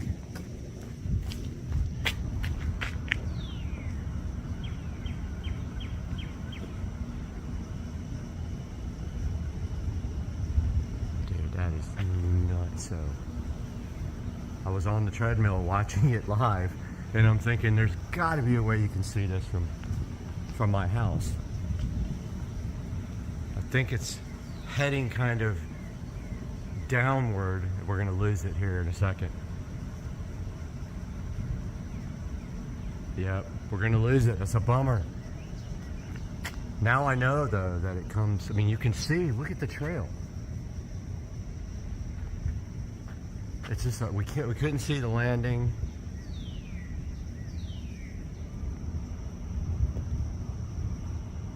Look at the plume. Man, that was so cool. Wow. Literally made my day. Good morning, guys, and welcome back to Supercar Street Racing for another unboxing video. You got Brad here, and I am hyped this morning for the Rollin' Star nightstands that we have here unboxed on the table. The only reason I did not unbox with you is because this one got set in oil, and you can see it maybe down inside of that box, and I was concerned that maybe they got ruined, or at least this one got ruined, but it did not. But when we open the box, we see this lovely styrofoam condom leading to the Rollin' Star nightstand table with power USB and LED.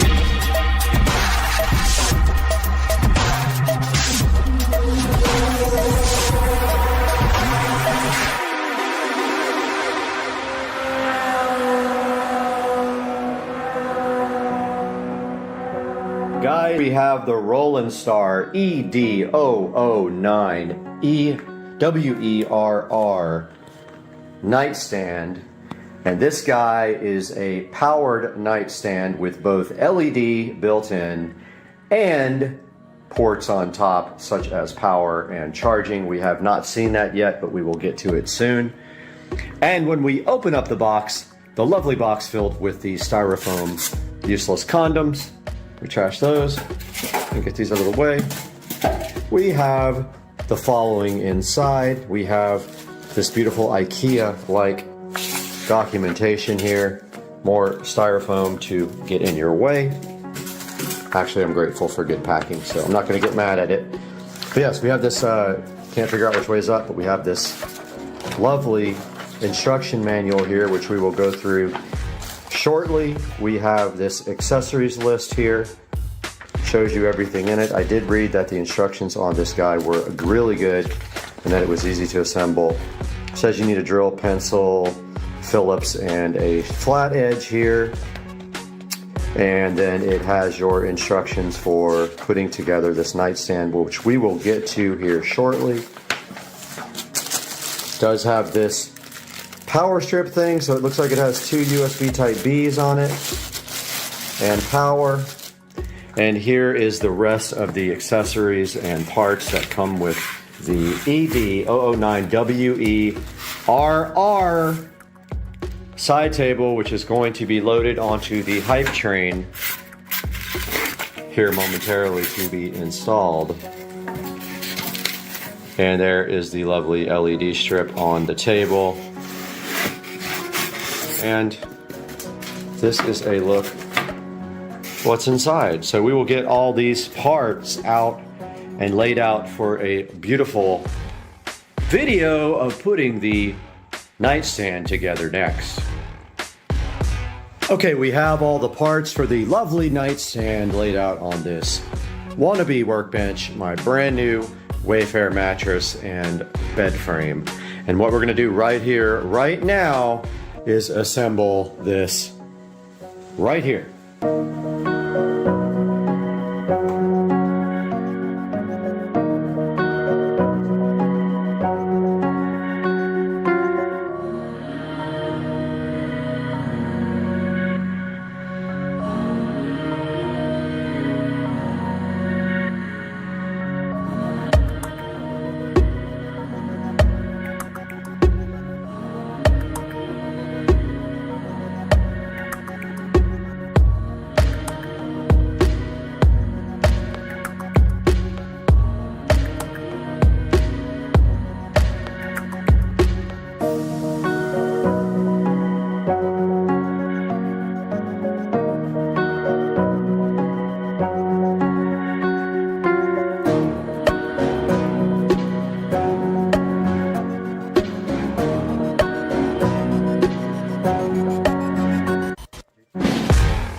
We got through step 2.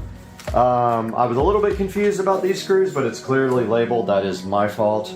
And we are on to step 3 now.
All right, guys, so we got this thing mostly put together now, and we are on step 17. And I actually skipped step 14 to put in the power strip. I'm gonna go ahead and do that now.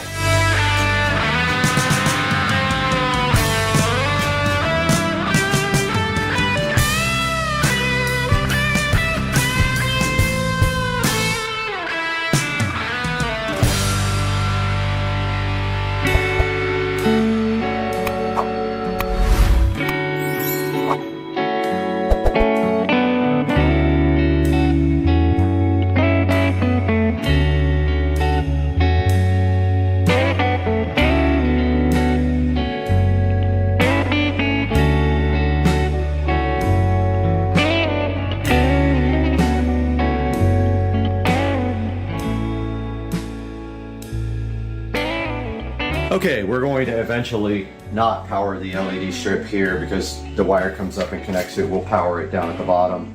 But now we have the remote here and we have to pair it. So it says within 5 seconds after the light strips are on, hold the on and bright buttons at the same time until the light strips flash white light. On and bright minus. On, bright minus. Oh, it's actually already paired. It's already good to go. So there you have one of the two side tables fully assembled, and now we will work on the other one.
Guys, that is going to wrap up the Roland Star side tables. The LED side tables are right there, fully set up and good to go. And what I think the plan is to not power them up here. They can be powered by any USB adapter. So I think I'll power them in the back and avoid that cord, and also give us an extra spot for a USB Type B up here. And so that is what they look like sitting next to the bed. And of course I need lamps, so I will order some lamps and clean up the wiring and all that. Overall, the only issue I had, the screw Type B was the only one that really was an issue, and it wasn't too bad, but it was almost like it wasn't biting good, but I eventually got them all in. Other than that, super easy, maybe 15 minutes for the second one, 25-30 minutes for the first one when I wasn't prepared and experienced. And also, they both are configured. This one's configured to open up from the right, so it's convenient for that person. This one is configured to open up from the left, so it's convenient for that person. So that is going to wrap it. Guys, I will have a link in the description for these guys. Please click through my links on Amazon, no matter if you're ordering this or other things, because it helps me. It costs you $0 and it pays me just a tiny bit. And I hope you enjoyed this video. And this is how it looks. It's hard to see it all at the same time, but I'm glad you guys watched. Thanks for watching Supercar Street Racing. We'll see you again real soon.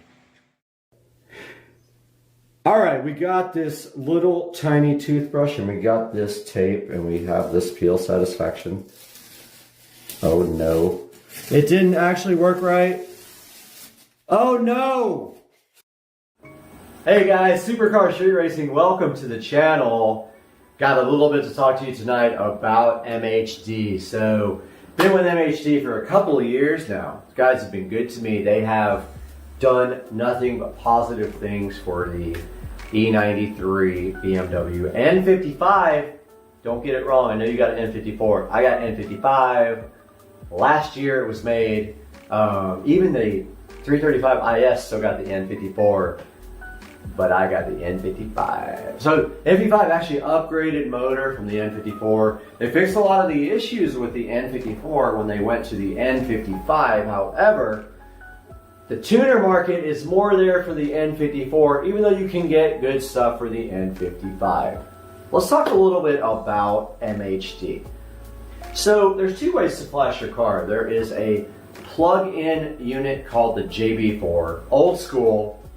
Plugs right into your engine wiring harness and programmed with the flashes for the JB4.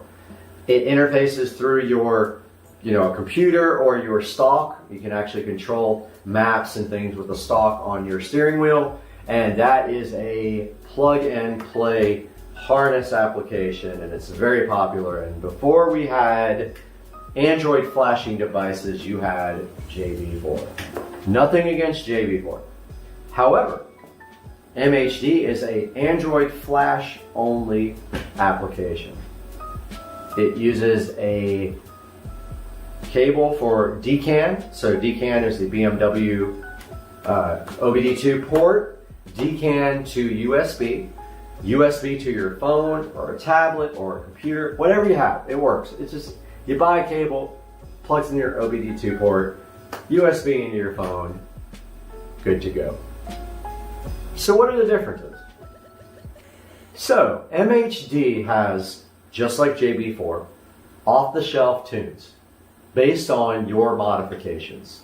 Now let's say you just have nothing, stage 0, I just want some horsepower. Flash the stage 0 map, you'll get some horsepower. A good amount. It'll feel way different than stock. Trust me, it's a big upgrade. If you want the real power though, you're gonna have to do the downpipes and the intercooler. That's where the big power is. N54, N55, same power levels, close with downpipe intercooler. What are we talking about power-wise? So on 93 octane fuel, not the 91 crap you get in California, you're probably talking about 75 wheel horsepower, which is substantial.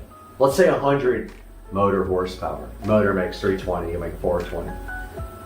What about on ethanol? So most places have E85 available now. So what can you do on ethanol? Well, depends on what you have. So the 2011 late model N55 has a better high pressure fuel pump than the earlier models. You can do a little bit more on that guy. You can make 50% ethanol happen. Probably on the N54, you're looking at 35 to 40% ethanol as your maximum ethanol content. I happen to have the N55, the later model. I have the upgraded high pressure fuel pump. I run 50%-ish ethanol, but you can never tell. I'll explain that in a minute. The problem with E85 is ethanol. It says E85, 85% ethanol. However, E85 can be anywhere from, at the lowest, I've seen 50, at the highest, I've seen 95. So you're lucky if you get the high end, you're unlucky if you get the low end. Usually you get 85-ish, a couple of points under over. Now, so what's the positives of running ethanol? Ethanol's cheaper than premium, so it's about $330 right now. It used to be $180. Welcome to our current situation. It makes more power. It burns cooler. All three of these things lead to better ignition timing, more horsepower, cheaper fuel, and for you, that's amazing. That's what you want as a car guy. You want the cheapest possible fuel that makes the most horsepower, burns the coolest, and just feels good to run. It just smells amazing too, if I could smell. I can't smell anymore, so I don't know. So ethanol, I run an E50 mix on MHD. So here's MHD right here. Now let's talk about what happens if you want to run more than 50% ethanol. You cannot do that. You cannot do that on the soft fuel system. The reason is ethanol has a different air-fuel ratio per parts of fuel than 93, 91, 100 octane. It takes more fuel to get the same air-to-fuel ratios than it does with standard fuel. If you need X amount of fuel for 93, you're going to need X plus whatever for ethanol to make the same air-fuel ratio so that your motor is not running lean. What's going to happen when your motor runs lean? Well, your computer is going to cut fuel. It's going to cut ignition. It does all that when I mix incorrectly. Is it a guessing game right now? Yeah, it is. It is. I don't know what I'm putting in the tank. I guess. I know from experience how many gallons of E85 to mix with 93. Now don't forget, 93 octane has 10% ethanol already, so you have to factor that in. There's good calculators online. There's an E85 calculator. I'll put it in the link in the description. But you got to know where your ethanol content is, and that is all part of getting the right fuel system. What happens if you want to run more boost than stock? Let's say you want to go upgraded turbos or a single turbo even. What do you do? Well, there's two ways you can do this. Unfortunately for me, my N55 does not have, nobody makes an upgraded high pressure fuel pump for my car, unfortunately. This car is direct injection. You've got the low pressure fuel pump in your tank, delivers fuel to the high pressure fuel pump on your engine, driven off the crankshaft, multiplies this pump times, thousands of RPMs, injects high pressure fuel directly into the cylinder head. That's why you can run E85. Direct injection. It's not port injection, totally different. That's in the intake manifold.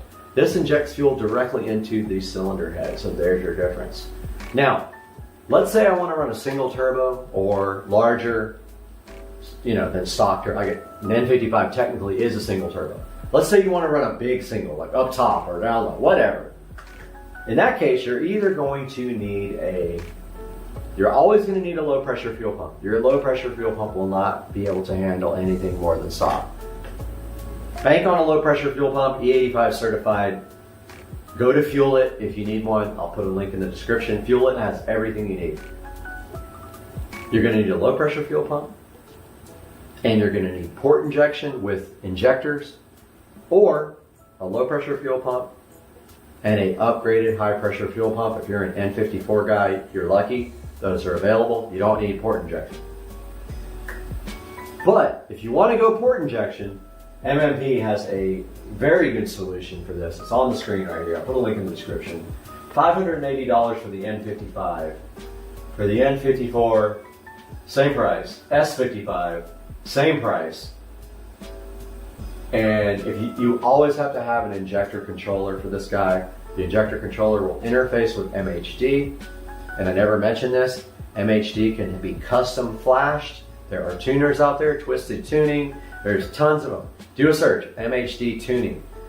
You'll find millions of them. On the forums, there'll be threads about, custom tuning. Those guys can interface with this injector controller. Motive makes an amazing injector interface for MHD. Plugs right in. It's made to go with port injection and control these extra injectors. This guy comes with 1050cc injectors. Comes with the sandwich plate. Comes with your extra fuel rail. It's good to go, man. Look at this. It's a fantastic kit. It's low cost. It's just a good thing. I mean, look at this guy. It's all like anodized black with the MMP logo and little plugs right there. So yeah, so that's basically what is going on with MHD. MHD is a mature product. It's been out for years. It's an off-the-shelf tune, so let's not get anything twisted about this. It's not a custom tune for your car. Lots of people run downpipe, intake, intercooler. That's what they test it with. They tune it all the same way. So it's not your car on a dyno getting tuned, but it's close enough that thousands, let's say 100,000 people run it. I don't know how many. It's a lot. There's a lot of people running this. So I trust it. I've never had an issue with it in my cars. I haven't blown my cars up. The car is pretty smart. The DME knows when to pull timing, knows when to pull fuel, knows when to cut ignition. Yes, people have blown their car up, I'm sure. But I've had good experiences with it. The car runs amazing. You're going to see it after this video on E50, 50% ethanol, 50% 93 Florida fuel. Judge for yourself. The car's not anything super fast. Yes, it gets beat. It's not a fast car. It is a fun car. The drivability is amazing. The torque is there down low. Actually, entire rev range. The power's there if you need it.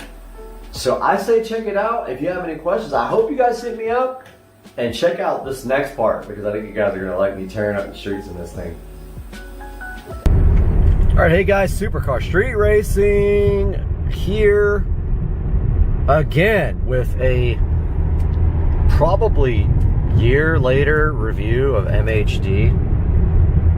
So MHD is a phone, Android, I believe it works for iPhone too, not sure, don't care because I don't use iPhone, but definitely a phone-based flash off-the-shelf system. Now, we are running the E50 map here on MHD. So, I'm a little E50 plus-ish. I'm a little E-heavy today because I accidentally stopped watching the pump when I was filling up. So, I got about 8 gallons of E85 to the rest 93, which was about 7. So, I'm a little bit heavy. It might break up, it might misfire. When those air-fuel ratios get a little bit too lean, it will cut fuel or spark, and so that's where we are right now. We also have the flashed transmission here, XHP, not race, but the one right before race. I think it's like stage 2 or whatever. So living with this for a year. Definitely have had issues. Now, you got to know that the 335i is going to have issues with coil packs and plugs. When you modify this car, the first thing that's going to go is your coil packs. They get weak, they fail. So you got to expect that that's going to happen in this car, okay? Like, when you modify this car, you change the coil packs immediately. You don't need like aftermarket coil packs. You don't need any of that garbage. That's a scam. If you're not on a single turbo or like running some kind of crazy amount of horsepower, you don't need aftermarket coil packs. If you want them, by all means go for it. Will it help? Sure. Do you need it? If you're not getting 30 pounds of boost, I mean, stock boost levels plus a little bit is not going to need coil packs at all. And there's plenty of proof of that on the internet. You don't have to trust me. Go ask somebody. Go read. But this guy's on a lot of E85, and you can see the thing absolutely gets out. Like, it's fun. It's a fun car. It's probably making around 21 pounds of boost, and that's hitting like the limits of the stock turbos are in the 21 PSI range, and you don't even want to really run that, because, I mean, you can, but just don't, you know, don't do long repeated runs, because your EGTs are going to be up there. Remember, you're dealing with a small single turbo N55. This is not some twin turbo setup, and it literally is running small diameter piping from the stock, you know, from the factory. You don't want to be doing like long repeated drawn out pulls unless you've got an EGT gauge. Now if you have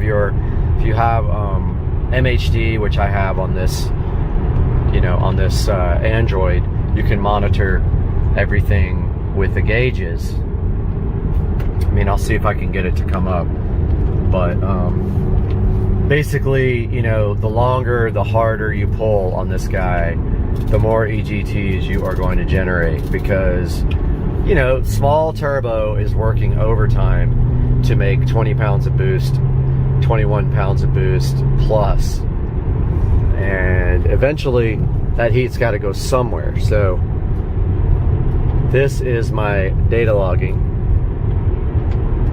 and it always has to go twice. So you have to tell it, you know, yes, I agree, to let me, okay, so there's our gauges right there.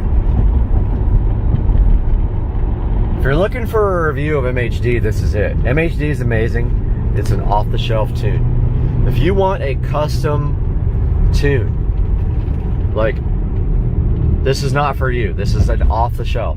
This assumes that you know how to do E50. This assumes that you have analyzed the content of your ethanol. This also assumes, if you're running E50, that you're post, I think the dates are late 2011 due to the high pressure fuel pump. So make sure, that's nice Porsche. Make sure that you're running the correct high pressure fuel pump to do E50. It says it in MHD when you go to flash. It'll say like a certain date and later. Make sure you have the supporting mods, and then you can flash the MHD E50 map. Just remember, ethanol content varies from fill up to fill up, from tank to tank on the fuel pump, you know, when you go to the fuel station, when you go to your gas station. E85 is not always E85. It can be E50. But there's like a little, I mean, barely giving it any fuel. Of course, these guys always come out because, you know, they don't know about yield. Yield doesn't mean anything to them. Did you see that? Got cut off by this stupid Tahoe right there with no mirror. His passenger side or driver side mirror is like literally fogged up to the point he can't see. So estimations in this car, it's got actually a horsepower graph right there, which really means nothing. But this car is probably making 380 wheel to 400 wheel, depending on, the guy's got no fucking taillights either. You know, upper 300 wheel, which in this car is really fun. I've had 1,000 wheel horsepower cars before. It's not like that. This car doesn't pull hard all the way to redline. It pulls really hard to maybe 6,500, 7,000, and then that's 6,000, and then it loses steam. The turbo is just too small to really pull all the way to redline. Now, the good part about this car is that the response is insane. Like, all the torque is literally available from zero. That's the best part about this car. Now, when you start adding bigger turbo, you start increasing the turbo size. It's a single turbo, it's an N55. This is a twin scroll, or whatever you call it, turbo. You're going to have some lag. You'll get some better top end, but you will have lag. I'll show you guys an update here in a little bit when I'm able to actually get on the gas. But for now, see you in a couple minutes. All right, guys, checking out the MHD E50 mix for E90 BMW. So E50 is designed for the later model N55 with the newer high pressure fuel pump that comes after, like, it's like late 2010, I believe. I'll have to look it up for you guys and put it in the link, but we're gonna check that out here in a minute. Let's get the MHD going here. So if we go over here to the, somebody's already playing over there. Let's mess around. MHD, where are you? Right there. Now, if we get to MHD, notice how it's all messed up because of the aspect ratio. Now we're gonna go to monitor, and it's gonna ask us if we want to allow USB. We have to do it twice. Okay, yes, we do. There's our gauges. So we've got RPM, coolant, gear, intake air temperature, battery voltage, oil temperature, oil pressure, and boost. And over here we've got horsepower and torque.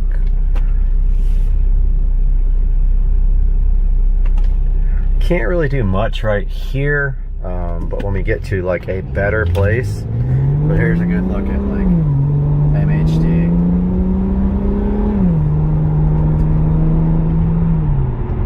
So we're definitely a little heavy ethanol, so it could be some misfires. Might blow a coil pack or two, you never know, man. But there's horsepower, torque there on the right hand side of the ID4. I think my display is a little bit cloudy. Let's see. Yeah, I think it was a little bit jacked. We'll be back here when we can actually do something. All right, so just a little bit of drivability on MHD. Literally, you can't tell at all that you're tuned when you just are driving down the street normally. E85 cold start is about a second longer than without E85, and so that's acceptable to me. I don't have smell anymore because of COVID. I've lost it for over a year. I don't smell anything related to fuel or oil, so I don't know anymore what E85 smells like, but I've been told the car smells like E85. So it's got that corn smell going. And other than that, the transmission has nothing to do with MHD, but transmission on XHP has some hiccups here and there, but mostly they've got it down, like they've got it nailed. So I don't have issues with that anymore. It actually shifts really good on sport mode. And you notice, like, with the ID4 instrument cluster now, I'm in regular mode. That's the theme I have set for regular. If I flip it over to sport, it goes like this. So yeah, we got a bunch of freaking slow people here. Yeah, we're gonna have to let people go in order to do something with video. I can tell already because people are driving like morons tonight. So I'll hit you guys up as soon as we have a free space. All right, people are literally driving like fucking idiots tonight, so I'm letting people go way ahead, hoping nobody gets behind me, so we can do a little pull here from 0. Let's turn traction control off. Oh, somebody's behind me. So I probably pull off and let them go ahead, I guess. Yeah, they can go on over. They can go on by, dude. And there's more than one. There comes another guy. After he goes, well, we'll go on out there. Hopefully nobody will be coming. Oh, there's another one. These people just never stop. Come on. Go, go, go, go, go. Hopefully that's the last guy coming right there.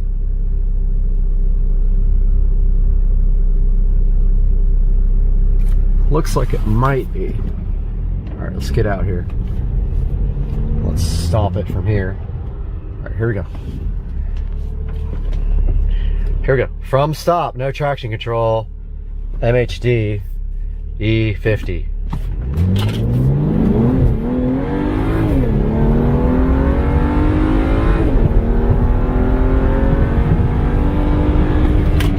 Somebody like stopped right in front of me. Let's do that again.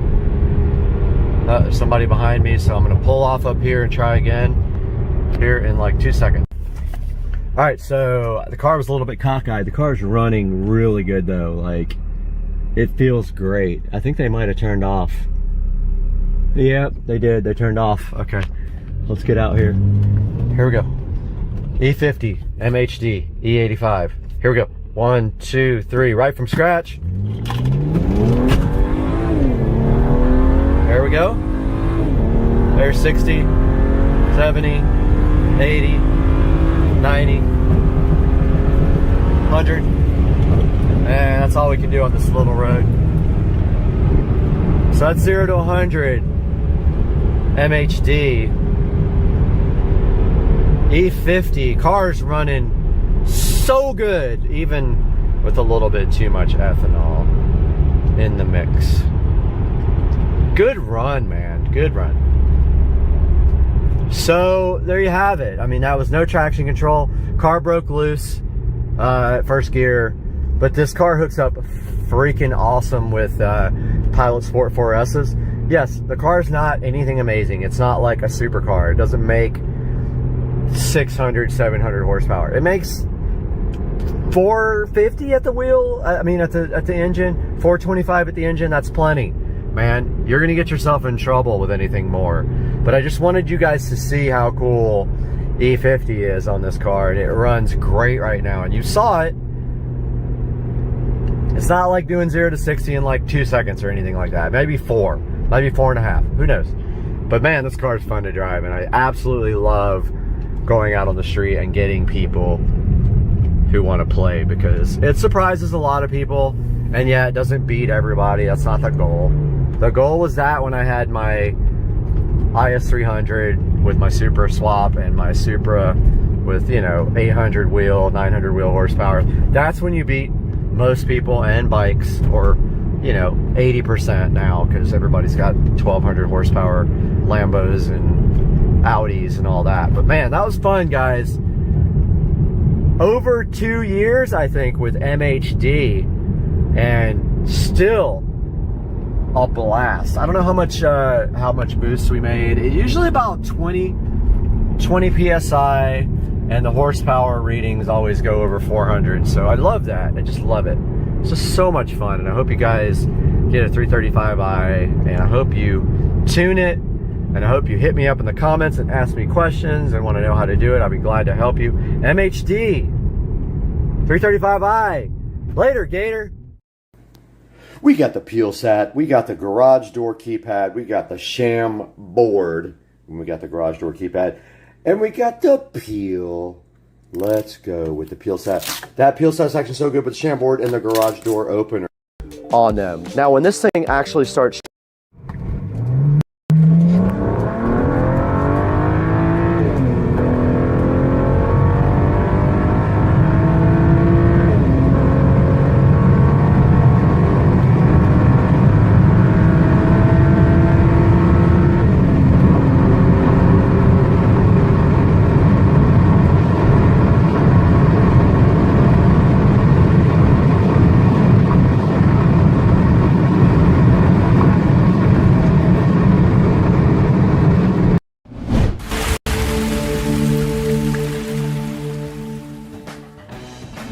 Everybody, welcome back to Supercar Street Racing today. It is hot in the SCSR Studio A because I forgot to turn the air on early in the morning so we could shoot all day, and so it's having trouble keeping up with the hot. But regardless of that, we have something else hot right here in my hand. This is the RD Diag 600 Pro OBD2 car scanner. Now, Top Don did reach out to Supercar Street Racing to see if we were willing to take a look at this, and I said I thought you guys would enjoy this very much, and they sent one of these out. So today we're going to be taking a look at this on Supercar Street Racing. Let's get to work.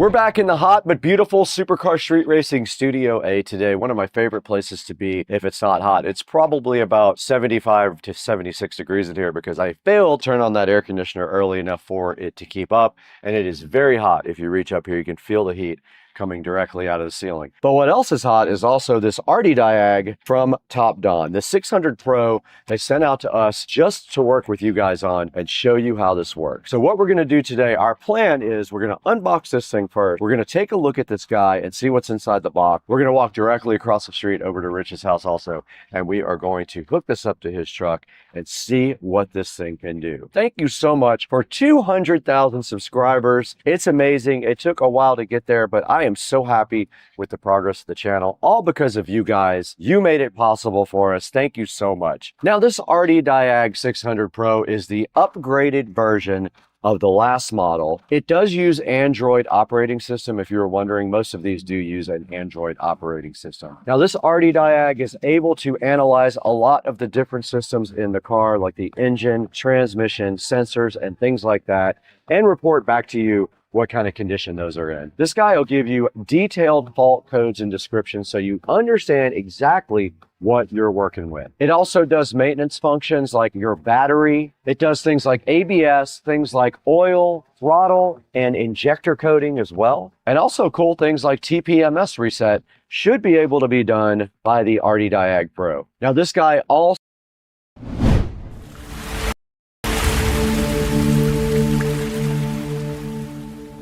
Hey guys, welcome back to Supercar Street Racing once again. You can see Joe and I are out here in the Supercar Street Racing garage. We have everything set up to do an awesome project today. So Joe, what's one problem we need to get fixed on this golf cart? Well, if you guys remember in a prior video, we did a full system in my golf cart, but at the time I had an old subwoofer sitting around. That old subwoofer didn't last very long with the system that we put in here. I have no bass right now. Right, so we did notice that your old subwoofer box, when we did that last project, that box is actually falling apart. I don't know if it's got wet so many times or if it's just old, but basically when we did that last project, there were actually pieces of wood of the MDF falling directly off the box. Now, we actually do have that box somewhere. We'll show that to you guys here in a few minutes and show you what actually happened with that. And today we are so happy because we have a new sponsor. That's correct, yeah. So who is that sponsor? That's Crutchfield. Absolutely. Crutchfield decided to go ahead and sponsor this video. So today we have some products by Crutchfield that we're going to be throwing into this golf cart, and we have a piece of wood right here that we're going to be using also to do what? Build a new subwoofer box. We're going to build a subwoofer enclosure. We're going to go ahead and calculate the volume. We're going to do the measurements. We're going to cut all the wood. We're going to do that all today, so hang out with us. Awesome. Let's do it.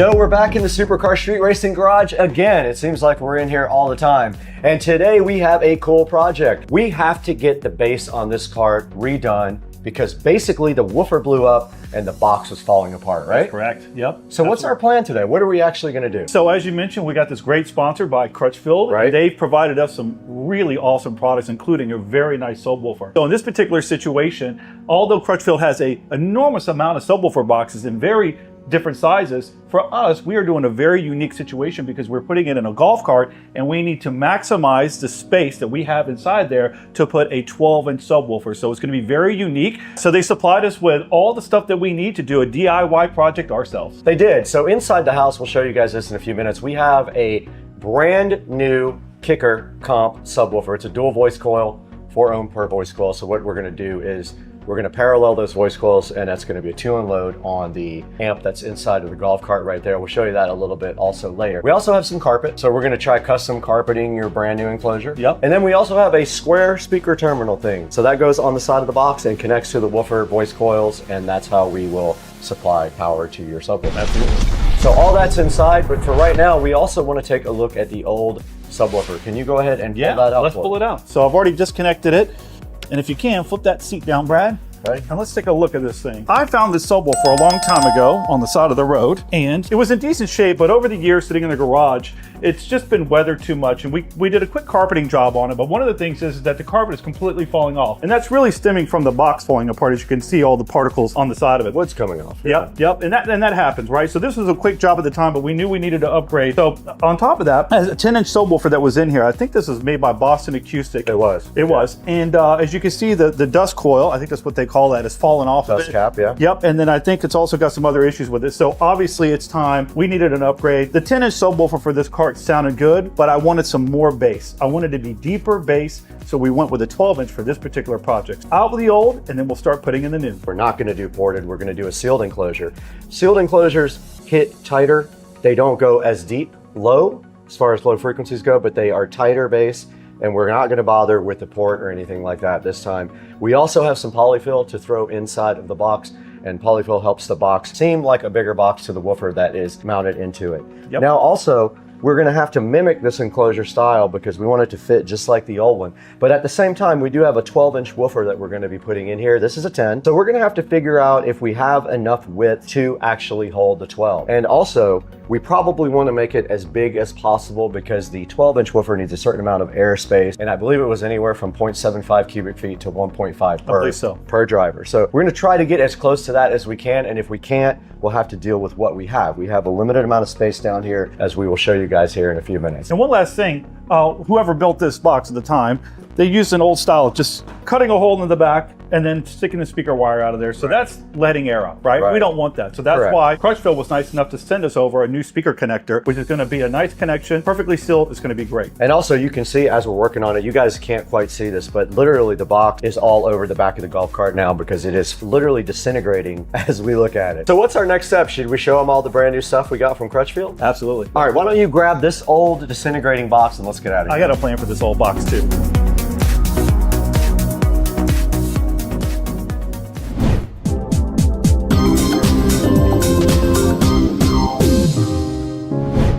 Okay, we're back in the garage and we brought all the stuff out that we got from Crutchfield. The only thing Crutchfield did not provide, just because I forgot at the time, was this polyfill for inside of the box. But they did provide this 12-inch dual voice coil kicker comp woofer. This is the CWR12, and I'm really hyped to see what this thing can do in our own custom enclosure. Absolutely. What do you think about this compared to the old Boston Acoustic subwoofer that we had before? It's a different age, a lot newer technology, and do you think that this is an advantage that we have a much newer style woofer with new technology? Absolutely. On top of that, it's a 12-inch subwoofer, right? Correct. So that's going to be one of the things that we're going to be dealing with. Is that's why we're building a custom box, but to maximize the amount of volume at the same time. So we have some tricks up our sleeves to get the volume that we need. We do. Hence why we had the polyfill. We'll talk about that in a minute. Also, we got some carpet here from Crutchfield. It's just standard enclosure carpet for speakers. It is black, and we probably have enough to do 25 boxes. So we'll have some extra for the future. And then what was the last thing we got from Crutchfield? Yeah, we got this nice connector here. So we haven't opened it up yet, but pretty simple. So this is what's going to seal that off. So when you have that connection from your speaker wire from the amp that goes to the subwoofer, it makes that clean connection. Right, and also when we put that in, we'll go ahead and caulk around it so it'll be absolutely sealed all the way around here. And if you notice on the back, it has the spade type terminals. I have a bunch of those. I have all the solder stuff for that. So we're gonna do it correctly when we do it. We're gonna do everything the right way so that it looks nice and that it performs great. So one cool thing about ordering from Crutchfield as opposed to something like Amazon is their technical support is amazing. They offer full lifetime technical support. That means when we're 75, if this woofer dies, we can call them and say, hey, this woofer's doing this. and they'll offer us free technical support. How do you feel about that? Well, that's awesome. That's a great benefit from buying directly from Crutchfield. And they have so many good technical support features that we'll touch on some of those during this video. But for right now, we want to talk about our enclosure and what we're going to be doing to build our enclosure. Absolutely.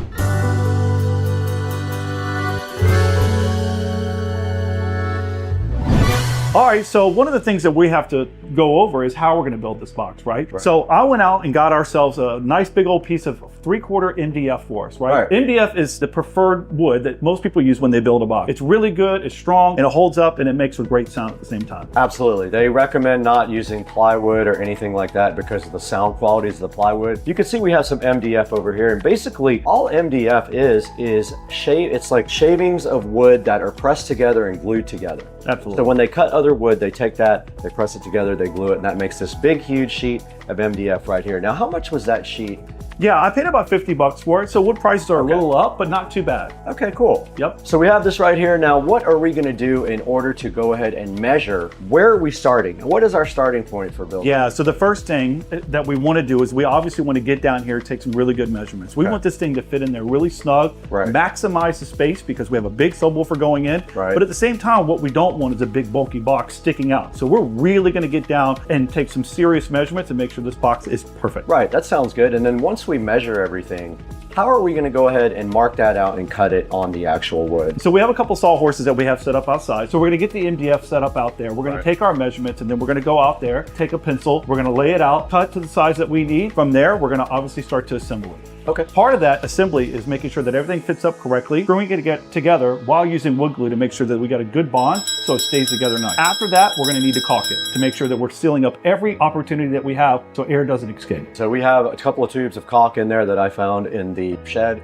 a few minutes ago. We'll use that in all the seams on the inside. We should be able to go through the actual 12-inch hole for the last board to go ahead and caulk that last little section. We can just use our fingers and run it in the inside. Absolutely. And then after that, do we have a plan for carpeting? I thought I saw you watching a video about how to do like the edges and everything and fold over the carpet. I did. So I carpeted the last box, and that was kind of a rush job, but I wanted to make sure I did it perfect. So sometimes it's not bad to just go on YouTube and watch someone else give you some advice on doing it. So I watched a quick video, and I'm going to try to duplicate that, and I think it's going to end up being really nice. And you don't just cut it straight. There's a special pattern you cut, and then everything folds over nice and neat, huh? Yeah, really, really easy. So one of the things that we're going to have to do is obviously make a cutout for this to get inserted in there. Yeah, so how are we going to do that? So you have a jigsaw, so we're going to obviously get a template made. I believe that this is going to be pretty simple because we're going to lay this down, do a quick measurement, cut the hole out where it needs to go, and this will sit flush right in the box. Yeah, I kind of have an idea of what I want to do with that. So it's the inner square here that's going to flush mount. So we'll take that, we'll measure that, we'll cut it, and then we'll just take a drill bit,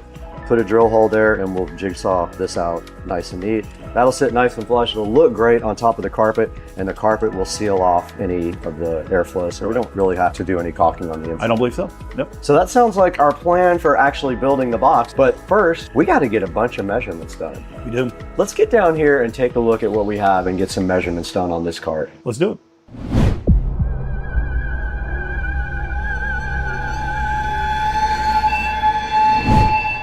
We're back in the garage with another sponsor on Supercar Street Racing. We have this awesome AIXPI. We don't quite know how to pronounce it. We did some research, but we couldn't find it. So we're gonna call it AIXPI or AXPI, this solar sensor light here. And I'm pretty hyped about this, Joe. This is pretty cool. What do you know about this thing from looking at the facts? It's LED, which is nice. 240 LEDs also. Exactly, and it's solar powered. So you never have to have any power supplied to it. It's ready to go at any time. Right, now here's the sensor part of it. So this is what detects your actual motion. And so this thing is solar powered. You can see the solar cell right here, how it charges.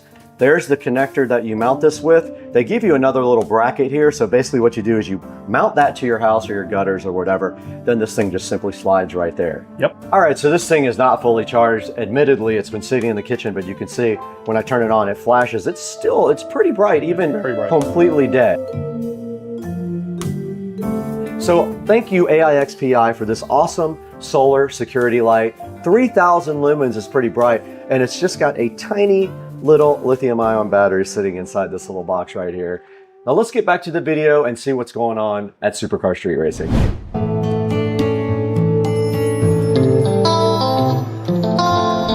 All right, so we're gonna take a couple of basic measurements right now. Right. One of the things that I really wanna do is to get as much space as possible for the volume that we need for the speaker. With that, I also want to make it as clean as possible and flush so that when this box goes in here, we don't have folks that are sitting on the back riding around having the speaker box pushing out. So with that, I'm going to hit the bottom here. It tapers back a little bit towards the top, but I can't worry about that. My measurements need to be where I know it can fit. Okay. So what we're going to do is we're going to do 14 inches deep. Okay. We're going to maximize the width, maybe a little bit shorter. We'll make a call on that, but we can go up to 18 3/4. Okay. And then on the height, we're going to try to really get as much as possible, but we have to keep room for the subwoofer because it's facing up. And there are some metal brackets that run across the top here, so we have to be very careful that we leave enough room for not only that subwoofer to fit in there, but for the excursion of the subwoofer, the up and down of the subwoofer. Exactly, and also the top of the subwoofer probably sits a little bit up. We have to open it up to really get those exact details though. Absolutely. And it looks like we've got roughly 13 1/4 on that. So what we'll probably end up doing is making this box roughly maybe 10.5 to 11 inches tall to give us the room that we need. So when you measured your 14-inch depth, did you measure to the edge right here? I did. Well, I measured it just here, although it will stick out a little bit, but your legs will not sit on it because your legs are going to come out here. So it's going to come right to this part over here. Okay, that sounds great. That looks like the measurements that will work for us. So now let's go ahead and unbox the actual subwoofer right here. What do you think? Sound good?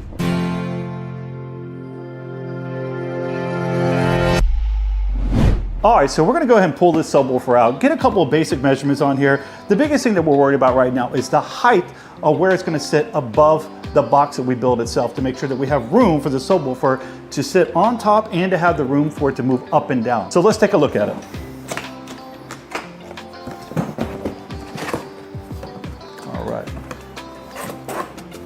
All right, inside the box, always awesome is we got a nice sticker there to put somewhere, usually on a good outdoor refrigerator. And inside the box, we got this beautiful, nice, brand new competition kicker subwoofer. It looks amazing. We don't need that where we're going? All right, so let's go and open this thing up and get inside here.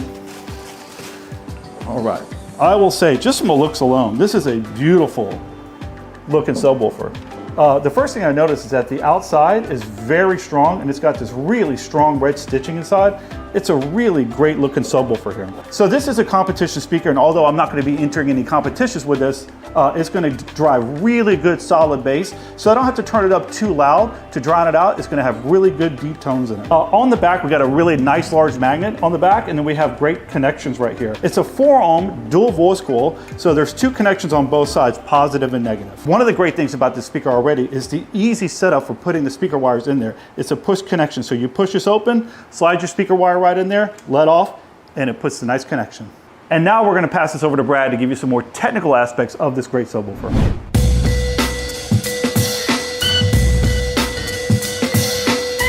Okay, we're right here in front of the Kicker Comp 12-inch woofer. It is the Comp R. Now this guy has 500 watts RMS power handling. The RMS part means it's the average power that it can handle. It can handle up to 1000 watts peak also. Now taking a look at this woofer, if you're unfamiliar with dual voice coil woofers, basically there are 2 connections here. There's one on each side here, and what that means is each voice coil has an impedance level. This impedance level here is 4 ohms, this one is 4 ohms. So depending on your amplifier and what the actual ohm load it can handle is how you wire up this woofer. If you put both of these voice coils here in parallel, it'll be a 2 ohm load presented to your amplifier. If you put them in series, it would be an 8 ohm load. So for our amplifier can handle a 2 ohm load. We're going to take off of this voice coil, go to this voice coil, and then off of this voice coil, go down to the connector. That's going to present a 2 ohm load to the amplifier. We can prove that with an ohm meter also. We can put it on the end of the second wire here as we loop here, and then out, we should see a 2 ohm-ish load at the amplifier.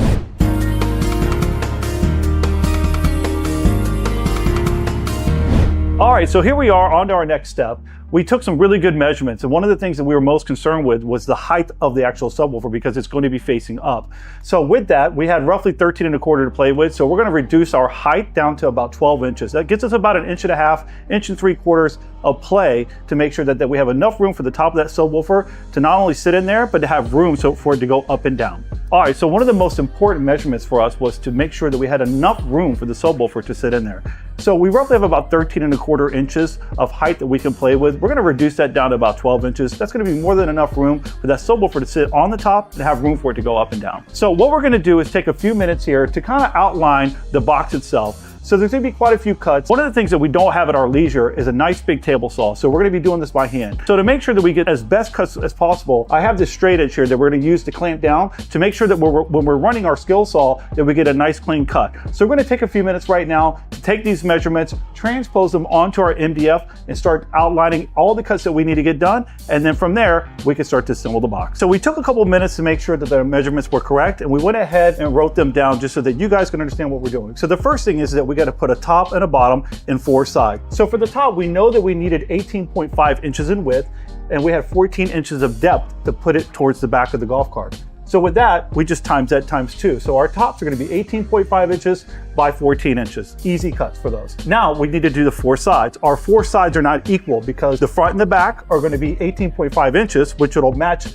the width. However, we need to go 10.5 inches to take in consideration that this is 3/4 inch MDF. So with that being sandwiched between the top and the bottom, we needed to take off 1.5 inches. So we wanted to get to 12 inches, so we're gonna do 10.5 inches on that. And then for the left and the right, that one, it's 14 inches. In regards to the depth, same thing, 10.5 inches to make sure that we have the room to sandwich it to get to our 12 inches. So here we go. We're gonna go ahead and lay out the exact measurements that we want. So one of the things that I always try to do is we have plenty of wood here. So I don't mind having a little bit of scrap left over, but I always try to utilize any of the factory edges. So we need 2 cuts on this particular one. So what we're gonna do is measure out 14 inches for the top. So on here, we're gonna lay out 14 inches, and then we're gonna have 2 cuts here to complete the top and the bottom, which are gonna be roughly 18.5 inches.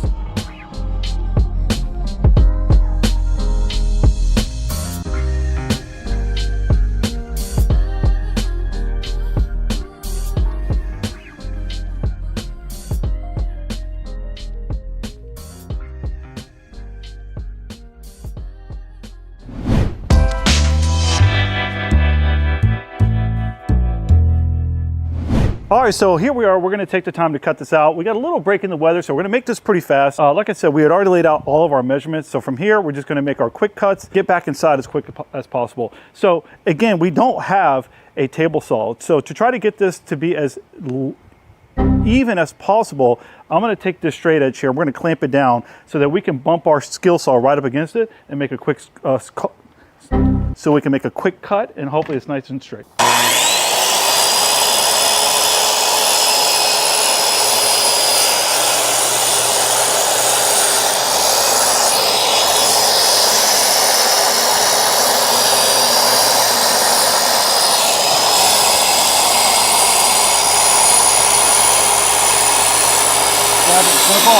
You're pinching it. Are you ready? Okay.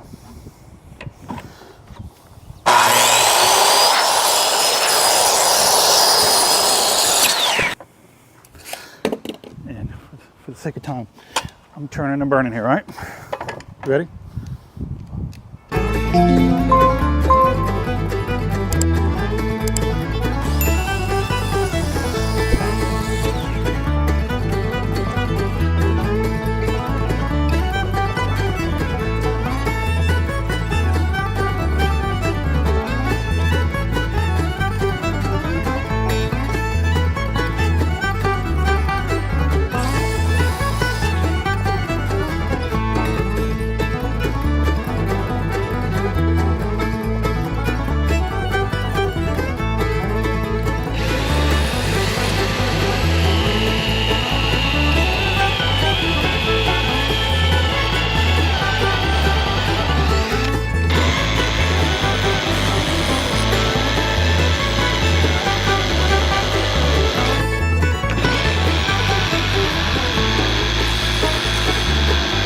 Blow us off, we can come back inside the garage, close the door. Yep.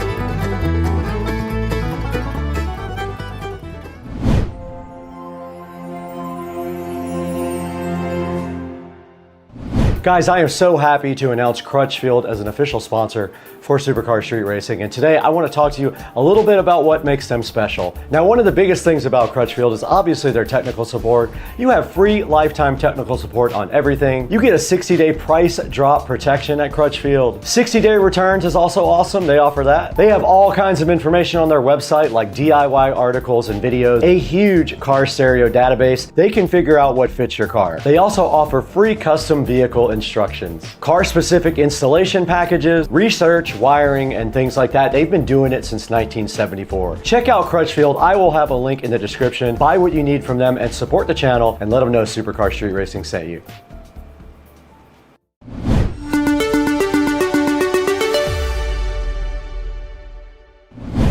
All right, as you guys just saw, we were outside cutting all of our parts for our enclosure, and you did a little rough math on ChatGPT. And how big was that box? Yeah, so it actually came out to about 1.29 cubic feet in volume, which is perfect. Absolutely perfect. The woofer has, I think, a range of 0.75 cubic feet to 1.5 I believe so. feet, so that's perfect. So what is our next step here? Yeah, we're gonna get into the assembly part of it, so pretty straightforward. So I got a couple clamps. We'll kind of roughly put this together. The biggest thing is that we're gonna get our wood glue down, we're gonna clamp it together, and then we're gonna pre-drill our holes, because what we don't want is the wood to split. MDF is a little susceptible, even in the cut, when we cut it, a little piece chipped off. So to stop that from happening, we'll get this roughly put together with the clamps, put the glue on it, and then we'll take the time to pre-drill our holes, and then we'll countersink, if we want to, may not be necessary, our screws in there to make sure we get a good, nice contact and a good screw down. Sounds great. Let's get to work. Yeah, let's do it. Got your drill ready here? Yep, got a good bit. Where's our screws at, so we can make sure that we have the correct screw size. Okay. Make sure we got plenty of the same. These are 2.5. We're gonna pre-drill to get our holes, then we'll take it back apart, and then we'll glue it, and then we'll screw it back in. All right? Okay. Is this looking good right here? Yeah, just so you can see in the center. Yep, perfect. Let's go straight in. Okay. Perfect. Yeah.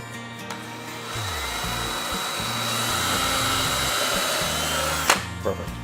All right, so now we'll disassemble, get the glue ready.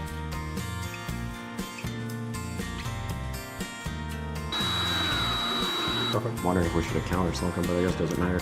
Oh, Got no. him! I let go of it. It didn't hold. Oh! So, it is what it is. Pop another one in there? Nope, go ahead and screw that one in. Yep.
All right, so as you just saw, we assembled the box. It actually went pretty smooth. We did have one little issue where I made one mistake on a cut, but that was very easy to fix. We just had to take a little bit more off. The box went together perfectly. The fact that we were using a circular saw and everything was almost perfect was shocking to me, to be honest with you. And there's only like that much clearance. It is absolutely sitting in there perfect. So our measurements were right on spot. The box is almost perfect. Very happy with it. So from here, what we're going to end up doing now is removing it and carpeting it. So we are not the best carpenters by any means, but I think we're going to be able to do a good job on this. So we'll let you guys follow along, but it goes pretty fast. And so far, this project's been pretty smooth. I think we're at about 3 hours in. The majority of our time is really moving cameras around, doing stuff. Yeah. So maybe we got an hour and a half maybe into this project so far. And once we get this carpeted, putting the speaker in goes very fast and we'll be done. All right, should we get this box out of here real quick? Let's do it.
We're going to do our best here. Next time you do it, you'll be an expert. Maybe. Now, that together, this together. Perfect. Okay. You're going to hold this tight. Pull that and hold it tight. Pull it towards you. Okay.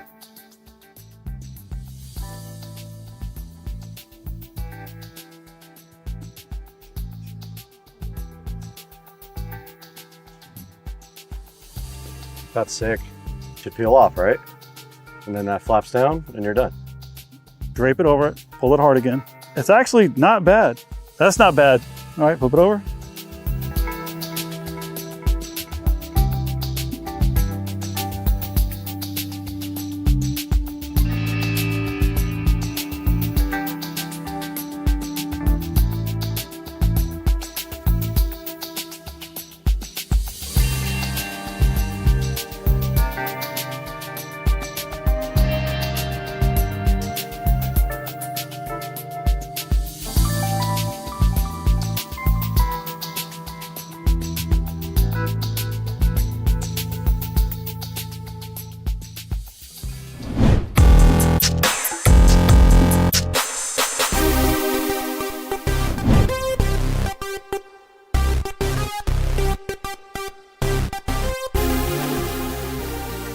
All right, guys, you just saw us carpet this enclosure with the half moon method that we borrowed from Soundman. And now what you're seeing is we're cutting out the hole for the speaker so that I can go ahead and start wiring.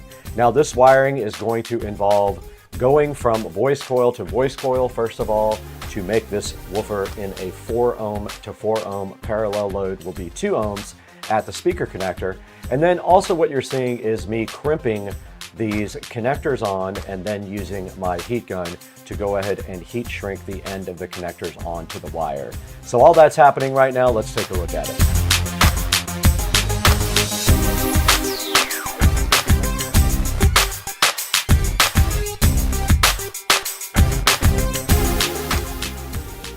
Now what you're seeing here is we are installing the woofer and we're making 100% sure that we are covering up the surround with a piece of plastic while we're screwing in the screws so we don't make any stupid mistakes.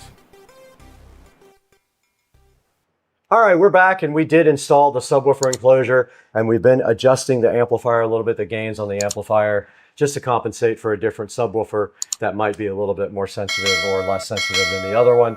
We turned the gains down on channels 1 and 2, which are supposed to be the highs, but it's actually, I think, 3 and 4. But turn the gain down on that, and then when volume goes up on everything else, it'll bring the subwoofer level up. Because the subwoofer gains are maxed out on the amp. The amp is pushing as much possible power as it can, which means we also might need a second amplifier. But I was going to suggest, and I will send you a link to this, I was going to suggest we get a 12-volt USB fan and strap it right to the side of your amplifier and power it off of your inverter in there. It's got a USB port. Keep it a little cool. It'll cool your amp off and keep it from going into overheat. Okay, you can see the woofer clearly through the back here. If you ever pull up to a party or anything, all you gotta do is open the back hatch and you've got that woofer. Yeah, and the other reason it's up right now is because this panel's it rattles. So we're gonna probably have to do some dynamatting. Sounds so good, like perfect.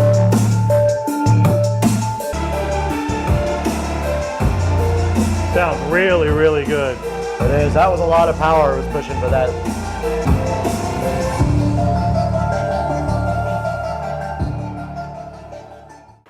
All right, that came out really good, but maybe we can do some improvements. What do you think about maybe improving the amplifier side of the bass? Yeah, I think so.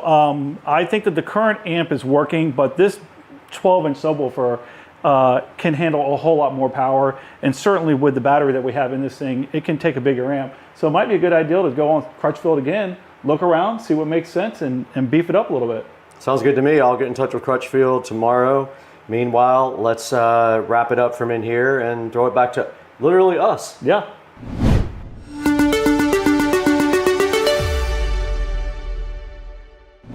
Okay guys, so you just saw us build an entire enclosure for this club car. How did that go? How was it? I thought it went pretty easy. I mean, we had a couple of tight measurements that we had to figure out, but otherwise, I think the whole box put together very nice. So you just saw us build the box from scratch. Right. Install it, test it, run it, and it turned out great. Right, it did. During the process, we need a little extra help. So one of the things that we're able to do is go to the Crutchfield site, do a little research on there. They got a lot of great stuff on there. They have videos, articles, a lot of various different links that help you out, which was tremendous amount of help for us when we built this. And don't forget also their phone support. You can actually give those guys a call and they would be more than happy to walk you through anything that they can. And if they don't know it, I bet you they can find an answer. Absolutely. Today you saw us do all the steps to get that enclosure put into this 2017 club car. So if you have a club car and you'd like to copy our design, I'm gonna go ahead and put the dimensions down in the description. I'll put all the products that we use down in the description.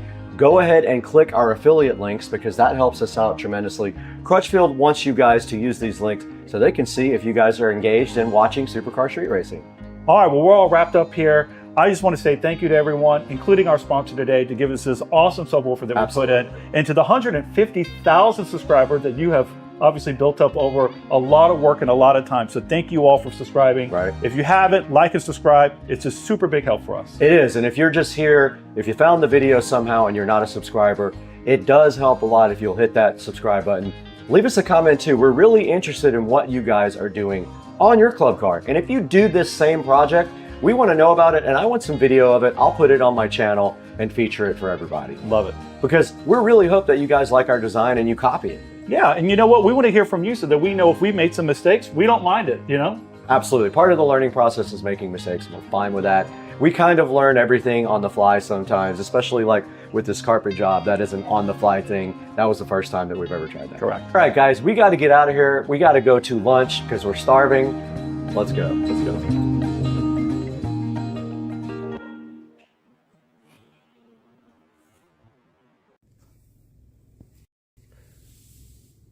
Frog. Climbing up the window.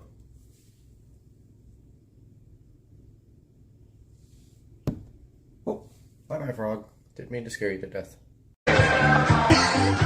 This is spin. You ready? 1 billion oh my God, yeah. Let's go. I don't have a jacket. That's what I'm waiting for. Yeah. That's you gotta hold the jacket. Oh, when you come over, do you want to hang out first? I'm like, oh, do you want to hang out with this? Oh, maybe this?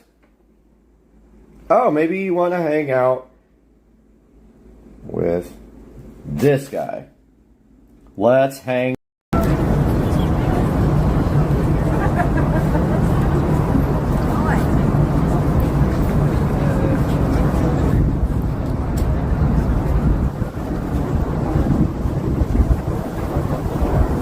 Welcome back to the channel. And today, I know you guys are all curious what the heck an OTG is, so we're gonna look into it. I mean, that's one right there.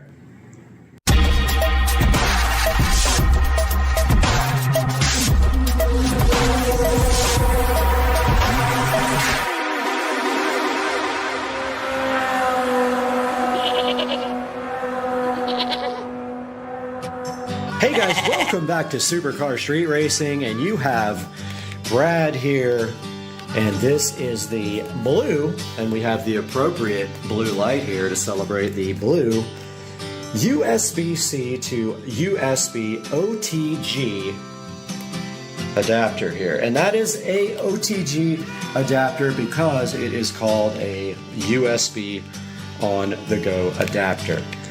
Now, taking a look at this USB OTG adapter here closer, you can see here it has a USB Type-C on this end, a male USB Type-C, and on this side it has a USB, it looks like 3.0 because it is blue, and then it has a female USB-C adapter as well. Now, what could this possibly be for?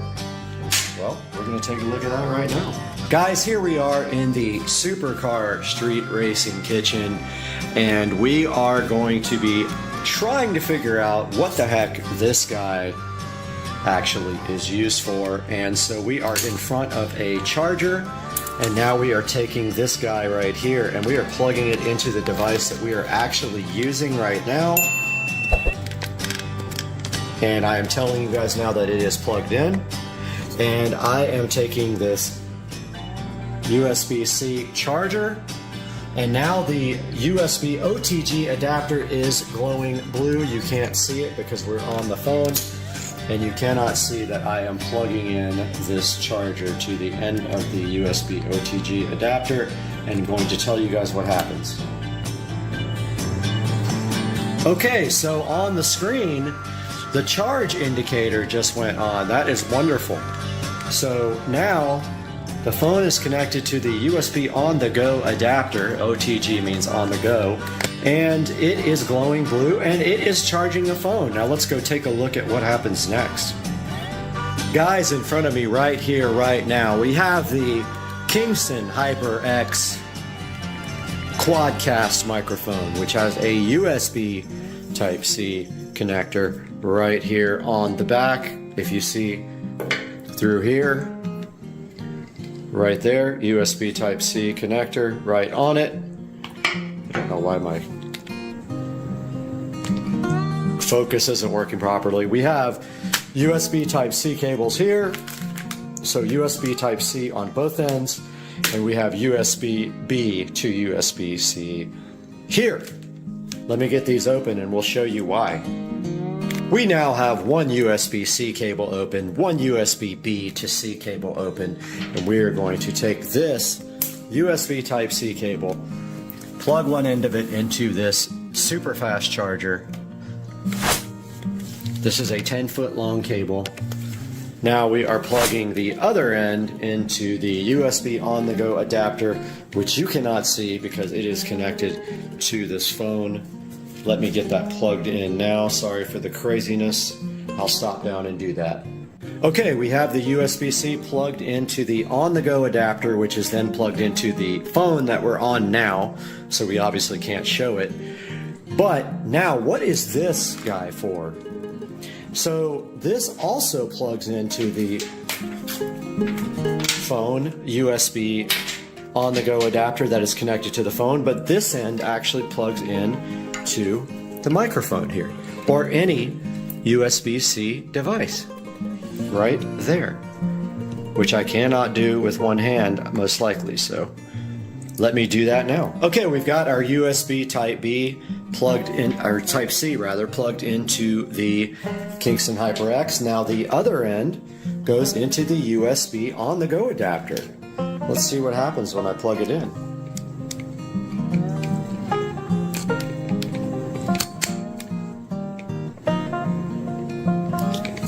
Absolutely nothing. It's supposed to light up. This might be upside down. So I read somewhere on the instructions that this only works one way. So let me get that turned over. Guys, we have let me turn the mic around. We have this working. It did not work at first, and I thought for sure we were gonna have to send this back, but yes, we have the HyperX mic now powered by the phone. Let me go ahead and zoom out. Guys, yes, we have this working. This USB-B to C cable is plugged into the phone. The phone is charging. Yes, I verified it just now. The phone is charging and the microphone should be working now through the phone. Now what that means is we can record directly to the phone and we don't have to go through the PC to record, and we can charge our phone at the same time because we have this on-the-go adapter plugged into the phone right now, and the mic is plugged into the phone. If you do this without the on-the-go adapter, you're basically just draining your battery and you're running the light on the microphone as well off your battery on your phone. So this allows you to do both. So this is exactly what I wanted you guys to see on this USB Type-C on-the-go adapter for any device, and we will take a look at it online now. Hey guys, welcome back to another unboxing and review, and today we are taking a look at this, whatever it's called, a blue brand, whatever blue brand is, USB-C on-the-go adapter, 2-in-1 USB-C to USB female with 60-watt PD charging port adapter compatible, Samsung Galaxy, blah, blah, blah, blah, blah, Google TV Blue. And this is what it looks like. Now let's go take a look at what USB on the go actually is. USB OTG, USB OTG Wiki. So it says right here is a specification that was first used in 2001.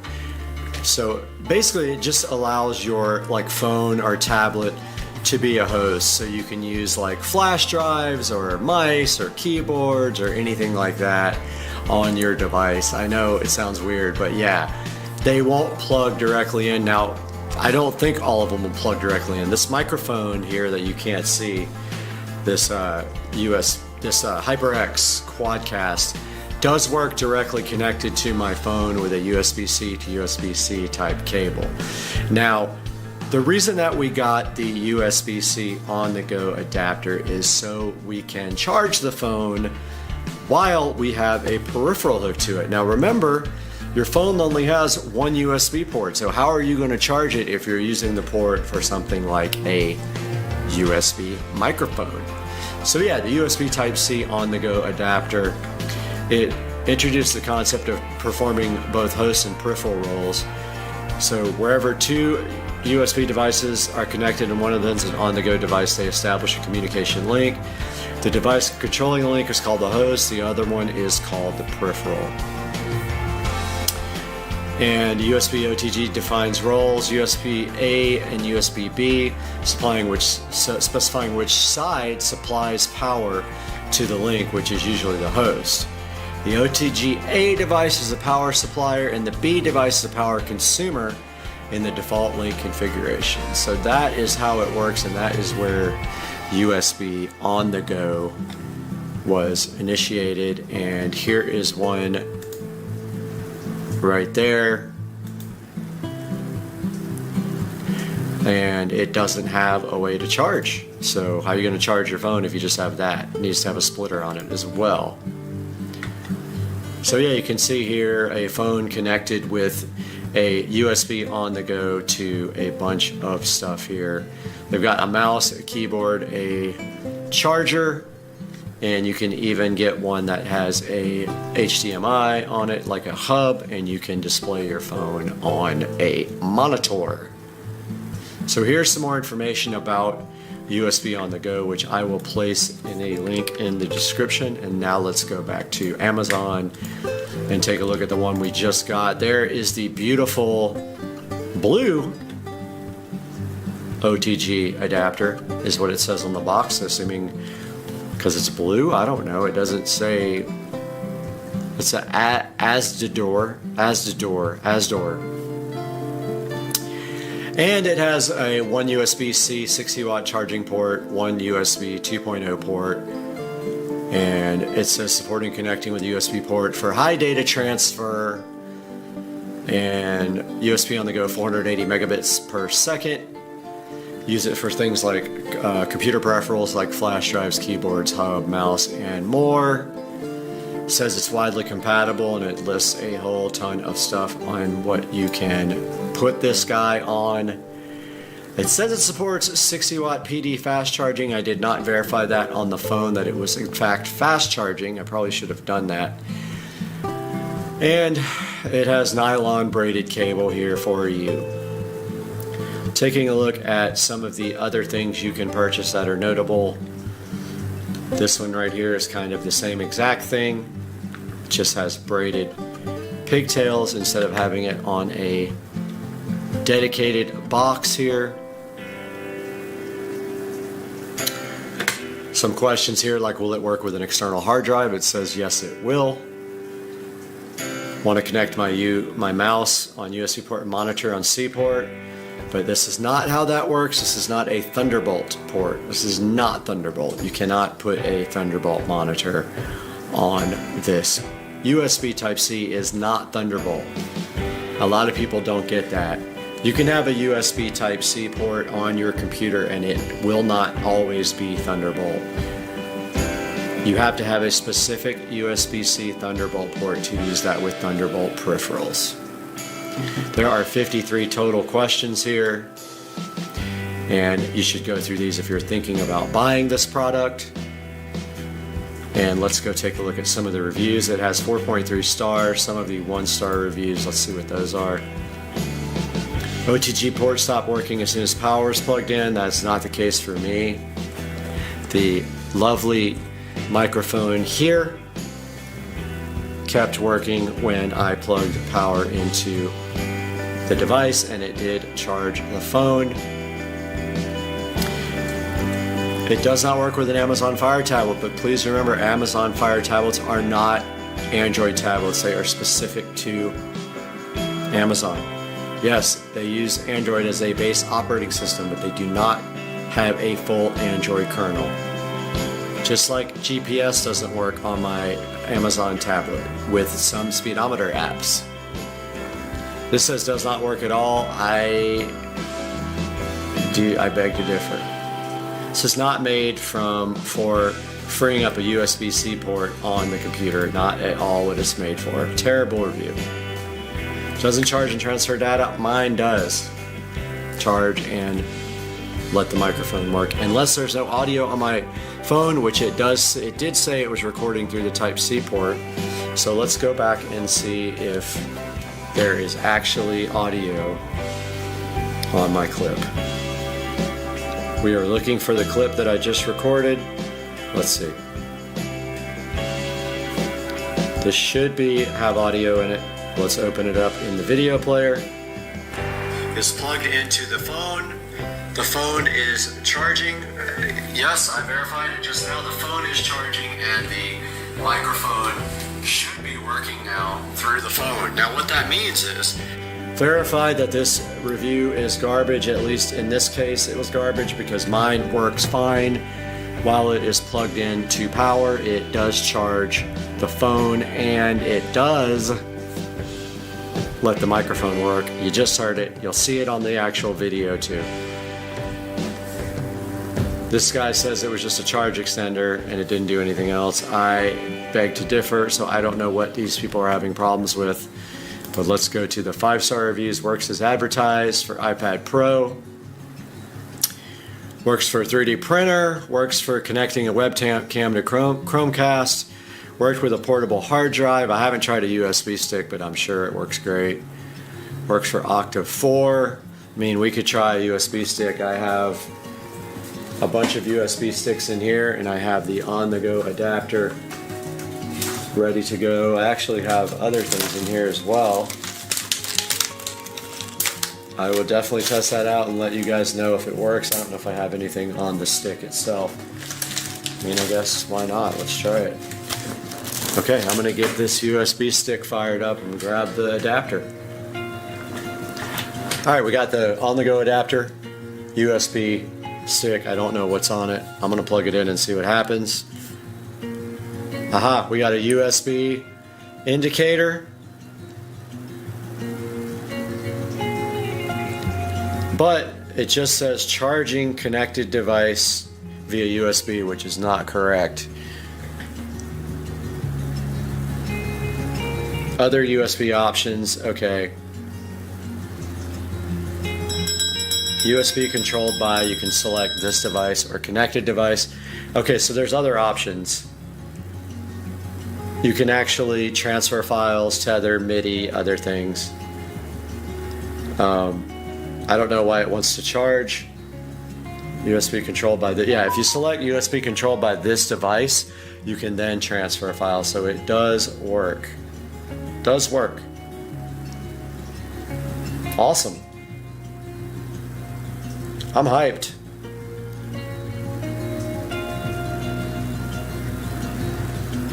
It is working as intended. So yeah, the USB on-the-go adapter, there will be a link in the description to this. It is from AZDDUR. Guys, please like and subscribe to my videos. Please, even if you're not buying the on-the-go adapter, please click the links in my description and purchase your products through them. It helps me and it doesn't hurt you one bit. You don't pay a commission at all. Amazon will pay me no matter what you buy. I don't make money off the channel. I lose tons of money on the channel. And we love you guys and thank you so much for tuning in to Supercar Street Racing and watching this review of this USB OTG adapter. And we'll see you next time. You gotta shake it and bake it. All right, here's the chef with his wings. And ain't nobody in the world knows how to make these wings. Show him your wings. Hurry up, you only got 5 seconds. 5, 4, 3, 2, 1, boom. Bam! And you don't know how to make them? You wish you could make them this good. Hey guys, we want to welcome SoFern to the channel with our HS22 rechargeable headlamp. Now directly on my head right here, you can see this headlamp, so fly and so fresh. And SoFern wanted you guys to check it out because this thing is perfect for camping, running, outdoor use. But I plan to use it directly up in the attic every time I go up there. I do a lot of stuff up there and I always need a headlamp. And this thing is so cool because it's detachable from the strap here. You literally just pull it out directly like this. Comes off like that, and then on top there are only 2 buttons for the whole entire flashlight. One of them is power, and it also controls it from spot, flood, and spot flood. So you just press that, hold it down, and then click it, and it changes the brightness, and look how bright that is, guys. And then the other side changes the color temperature. So 2 buttons to do everything on the SoFern. It is rechargeable. There is a USB-C type port right there. The battery just does screw directly into here. It comes with a rechargeable lithium battery right there. This thing does 2,500 lumens. It's very powerful, and the battery is up to 400 hours in runtime. Now the strap right here is adjustable. You just have to adjust a couple of little buckles right there to change it for your particular head. It's IP66 waterproof rated as well, so it's perfect for taking out into the moisture. And the lights go all the way down from 2700K, which is a warm white, all the way up to 6500K, which is cool white. There's a look at the color temperatures. The brightness here, 2,500 lumens. And you can see here also the way the color temperature works outside. So go ahead and grab a SoFern HS22 from the link in the description. Tell them Supercar Street Racing sent you. Now let's get back to the video.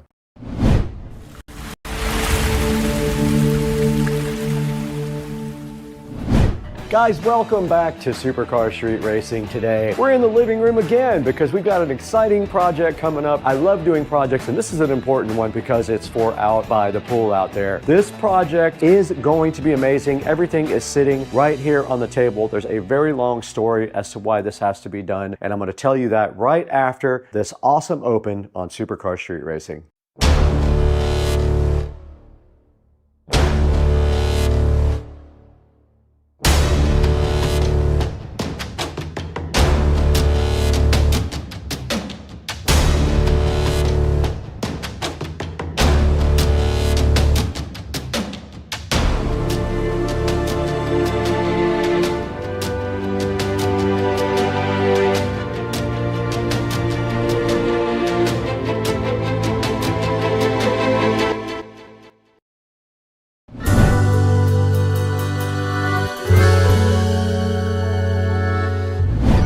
Guys, we're in the Supercar Street Racing living room. It's a place you've seen before, and today we have a special project, and the whole reason for this project is due to one thing, and that is because the nice company of Amazon has decided to rob me of the ability to use this dot right here to feed the speakers in the house with the home theater feature on the Fire Stick. Now, you used to be able to do that. You used to be able to have a Fire Stick somewhere in the house, and you could transmit that audio over Wi-Fi to one of those devices there, and that was what I was using to let audio come out of the TV and onto the patio outside by the pool. They robbed me of that feature. I can no longer do that, so I have to do this a different way. I could use Bluetooth and then Bluetooth to this whole home audio system over here, but I actually want to put a subwoofer and an amplifier outside behind the TV. So right here in front of me, we got everything we need to do that. Let's take a look at what we got right here.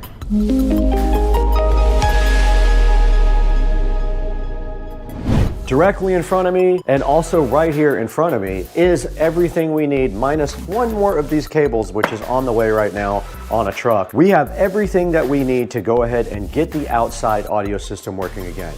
Now, another thing that broke is the right channel speaker outside is not working. I have not figured that out yet, but I believe the wire has a short in it. So I have to pull a new wire in order to reconnect the right from this whole home audio system back to out by the pool. Meanwhile, we have a nice big television out by the pool that does not have Bluetooth or anything, and I want it to be able to play different audio than this system right here does as well. So what we're gonna do now is we're gonna go ahead and fix that, and we have a few things here that we need. Right here, we have a Monoprice 8-inch powered subwoofer, and there is a reason that I only went with the 8-inch, and you'll see that soon. It is due to where this is going and the space. We'll unbox that here momentarily. We also have a FOSI audio amp. I thought it was much bigger. It's 100 watts per channel, but it is very tiny. And then, anticipating problems with heat, I have two fans. One is for this amplifier to strap it right on the back to blow some air on it to keep it warm. I said warm. To keep it cool. To keep it cool, this is going to go on the FOSI audio and also on the heatsink on the subwoofer. I know it gets very hot out there. At least it's under the patio, so it does get shade. This is going to feed audio from the television to the amplifier here, and then we have another one of these that comes out of the amplifier and goes to the subwoofer. It is another little guy right here, mini to RCA male. We have two of those. We have some insulated wire. Make sure when you do anything outside, you get insulated wire. It will literally fall apart if you don't do that because of the heat and the humidity in Florida. And then we have a shelving system here. This shelving system basically is going to hold the subwoofer up. We have these nice big shelves, and what we're going to be doing is using Tapcons into the stucco. So this is not gonna go anywhere. It's gonna be very, very good for this subwoofer right here. It'll be plenty. It'll go right against the wall like this, and the subwoofer will sit right on top, and this is going to be behind the television. If you don't want it to stick out so far, you go this way. Then what you do is you go underneath and you screw this to the subwoofer, and that will keep that sub on the wall with absolutely no problems. The other RCA to Mini is in the mail. It should be here any second. Let's get the rest of this stuff unboxed. I want to see this amplifier, and I want to see this powered sub.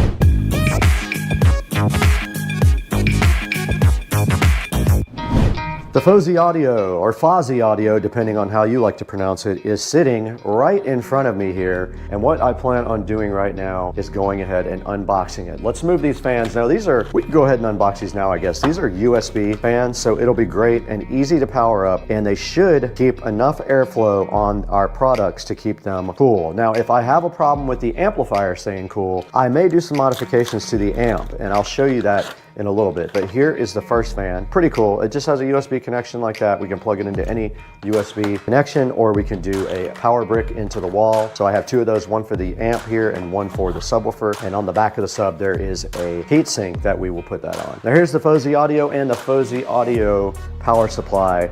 So this is a 24 volt power supply at 4.5 amps. Here is the cool little FOSI audio amplifier. It uses integrated circuits. And on the back, the cool thing about this is it also does Bluetooth, by the way.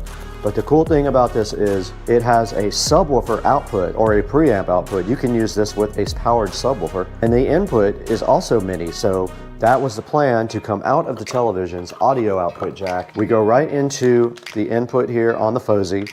We come out of the output here to the subwoofer, And the output of the speakers is going to be going to my speakers outside. And then there's the Bluetooth antenna, and there is the power. And the good thing about this is the size, and we do have a bass and treble and one USB. This can play music from a USB stick, because we could use that for one of these fans. We could literally come from the front. We're gonna zip tie that fan on, and we could just power it just like that. Now this says 100 watts per channel, and it does support 2 ohms. So we have 4 speakers will be paralleled on this. Let's see if this has power. It does. Look at our fan, and that is outputting quite a bit of airflow. Right in front of me is the Monoprice 8-inch powered subwoofer sitting right here on the table for you guys. It's very light. First of all, I would say it probably weighs 25 pounds if I had to guess, which is great. It's compact. It breaks your table.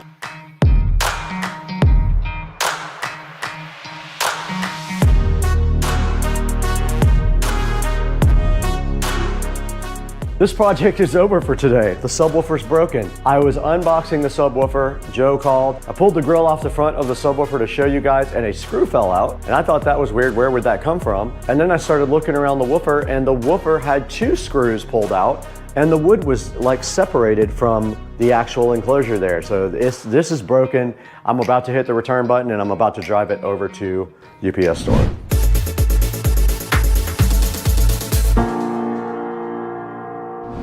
All right, that was a whole ordeal and a half trying to get my GoPro to work, because it's a piece of crap every day. We did get a replacement subwoofer in today to get unboxed after the first one was damaged. Now it was damaged on the actual woofer itself. A screw fell out, and I saw that happen when I opened the box, and then I basically opened the front grille, and 2 of the screws were ripped out of the wood that hold the woofer in. I returned it immediately. Let's take a look at the new Monoprice subwoofer and make sure it is not damaged. It looks good to me. Much better condition, no problems. You can see the 8-inch woofer here with the port. Then I'm gonna try something with this speaker that's not working outside. And I think there's a short somewhere between the middle of the attic and the outside.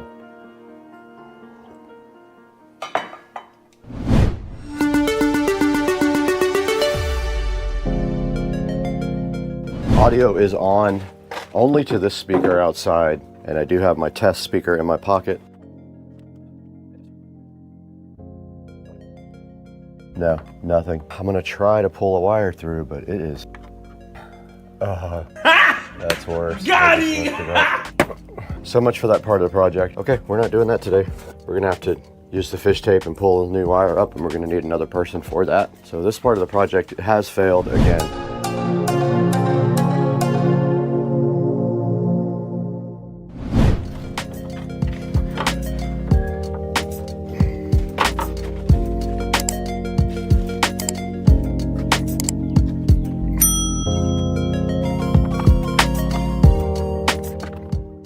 All right, guys, directly in front of me right here is a new channel sponsor. This is NoivsBig.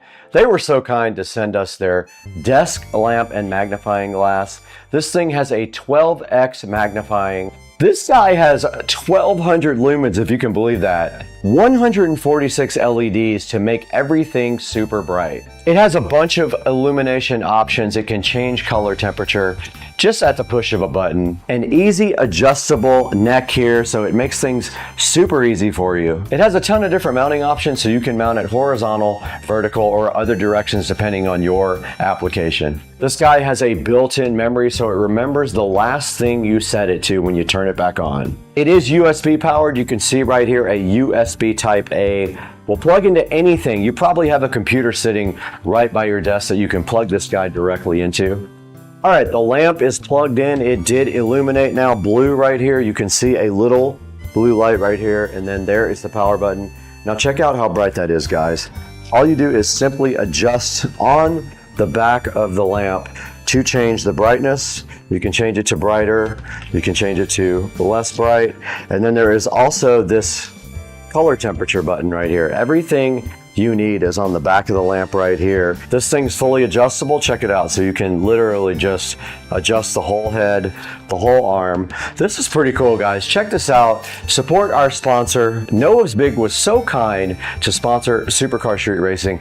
Please do us a favor. Go down to the link in the description. Order your own Noah's Big lamp and support Supercar Street Racing and the channel. Let's get back to the video. I am going to use a little bit of spray foam to keep this on. Just a little bit on each side, I think, is all I need here.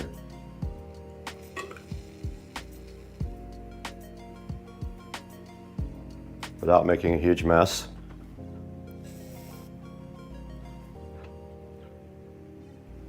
That should do it. It's a sacrificial can, but that should keep that from going anywhere. That should dry very quickly and allow us to have a nice cooling source on our sub. There's still room to plug in the cables, so we're good to go there. So that's just gonna sit there and dry now. Keep that fan tight on that subwoofer forever. It's going to, feet are basically 9.5 inches apart. So our measurements are going to be, we're gonna do 8.5 inches on the wall. So our brackets are gonna fall between these 2 feet. The sub's gonna sit right on the 2 brackets. It's gonna sit like this, right behind the TV, this part on the wall. For that, we have Tapcons. Now let's get you guys back outside. We're gonna go look at this.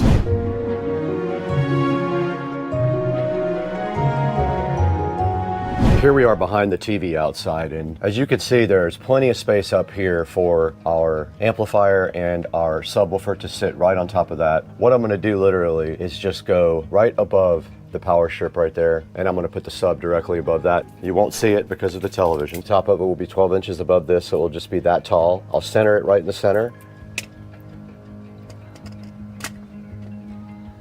Come down more. I have my Tapcon drill bit here.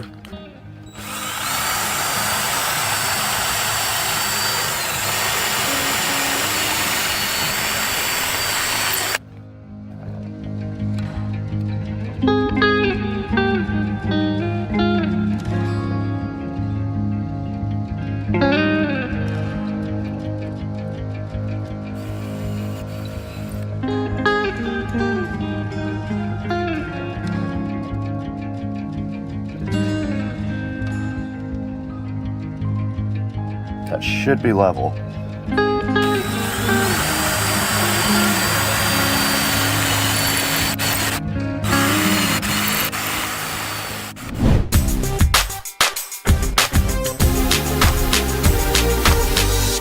All right, so I'm actually going to do heat shrink on these. I've got my connectors. I need 2 more of these.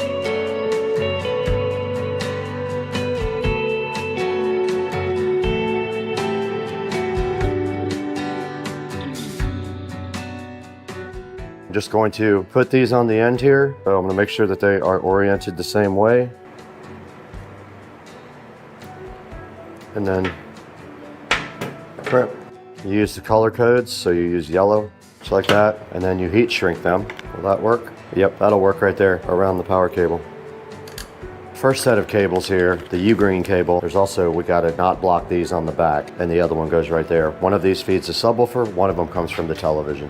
Our fan will plug directly into the front. We got to get our fan mounted to this. Our fan will plug right here.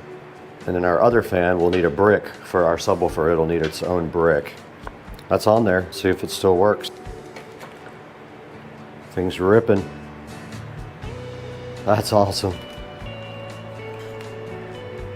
Check it out, guys. It's just zip tied to the side of it. And that'll give a little bit of cooling to this thing when it's outside because it gets very hot. And I don't know if that doesn't work, I'm gonna drill holes in the top and the bottom and get some more airflow. But that's putting out some good air right there. Our sub looks dry enough to go back outside and mount it. What the? This one broken too?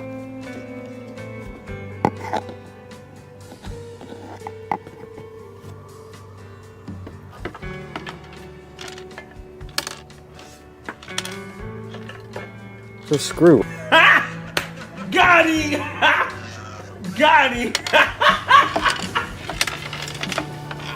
Fucking screw rattling around. There's a screw rattling around inside of this that I know is going to be annoying. Now I got to take the woofer out. This is crazy. This is the second one I got that had issues. How in the world can they make 2 subwoofers with problems? I don't get it.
All right, I took the feet off, but now I'm putting some screws back in where it left a hole so there's no air leaking out there. I don't want to use caulk on this part.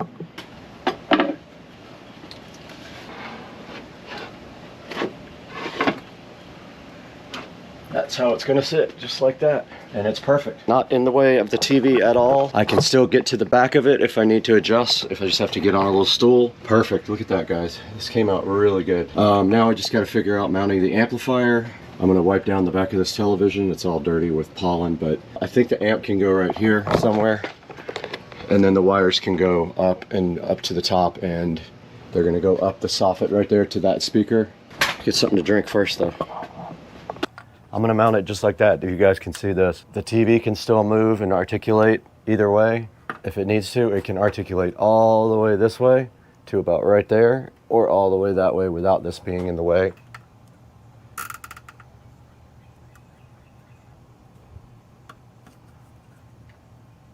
Our fan should be on the back of our subwoofer now. It's cooling the sub. So I do have enough power right here. I've got enough power for all 3. Now the next step is to get this wiring up and over.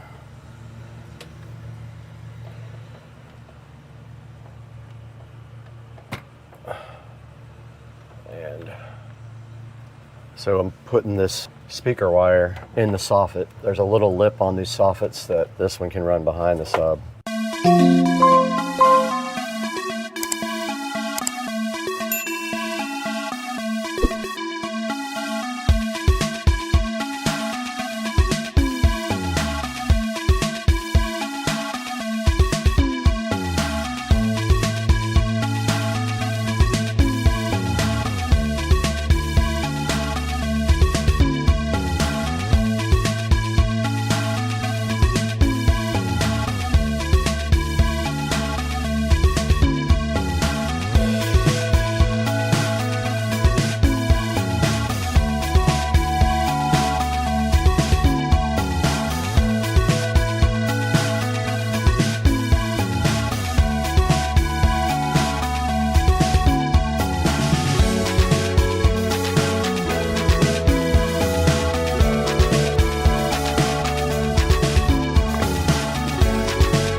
That side's done.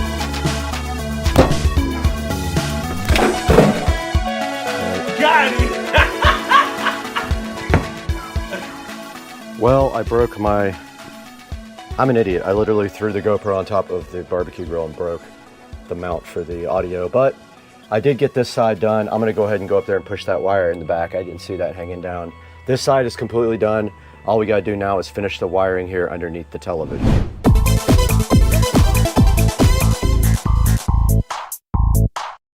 I'm gonna go ahead and plug everything in and give it a test real quick before I do anything else right now. So I'm gonna give this a plug in real quick.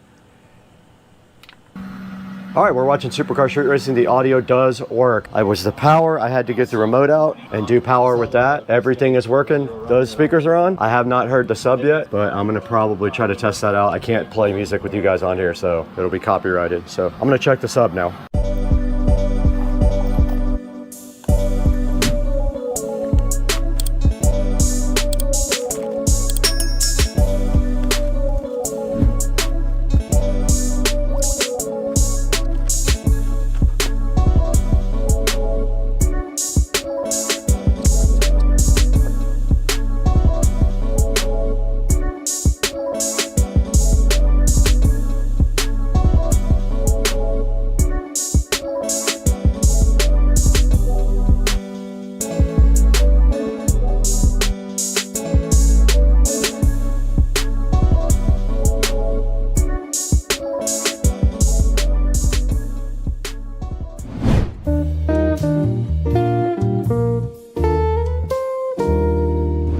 Guys, we're in Studio B again. As you can see, Supercar Street Racing is playing on the TV right behind us right there. That's actually us on TV, but today we are live in Studio B to show you this project that we completed for the outdoor speaker system for the pool. There's a big TV outside that Joe Dukes of Duval gave me. It's a big Vizio TV, and I wanted to put sound outside. Now the full home audio system sound is broken to one speaker. I think there's a short in one of the wires, so I have to pull that again. But meanwhile, I wanted to get sound from the TV outside and also add a subwoofer. So we did add this monoprice 60-watt powered subwoofer here. And as you saw in the video, I had to get one return and the second one was also bad. Both of them were damaged. One of them had screws missing in the woofer. The other one had a nut inside the actual amplifier loose. But I fixed the second one rather than return it for a second time. There's the monoprice subwoofer. I have not rated it yet. I'm gonna rate it appropriately for being damaged twice when I got it. Now it is 60 watts and it does sound great outside, I'm not gonna lie.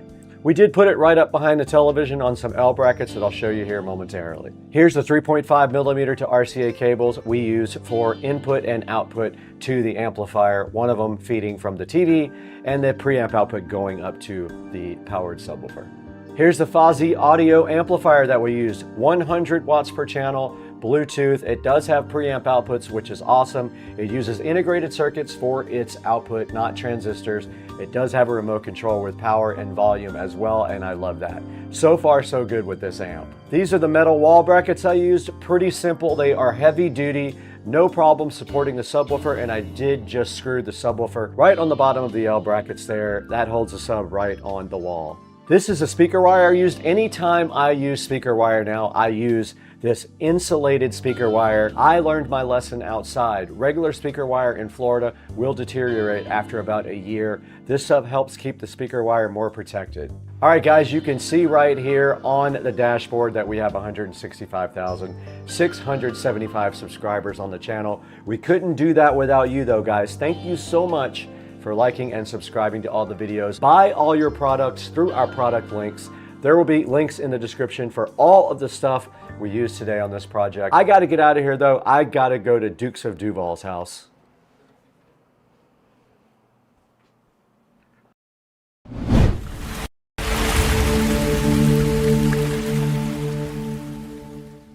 What's up guys, welcome to the channel, and today we have a very close look at the WIM Ultra that is sitting right behind me in my whole home audio system. We did go ahead and decide not to use a regular receiver with our whole home audio system this time. We went ahead and got the WIM Ultra and a big 8-zone amp for the whole house. So check it out. We're gonna talk about this today on the channel. Stick around.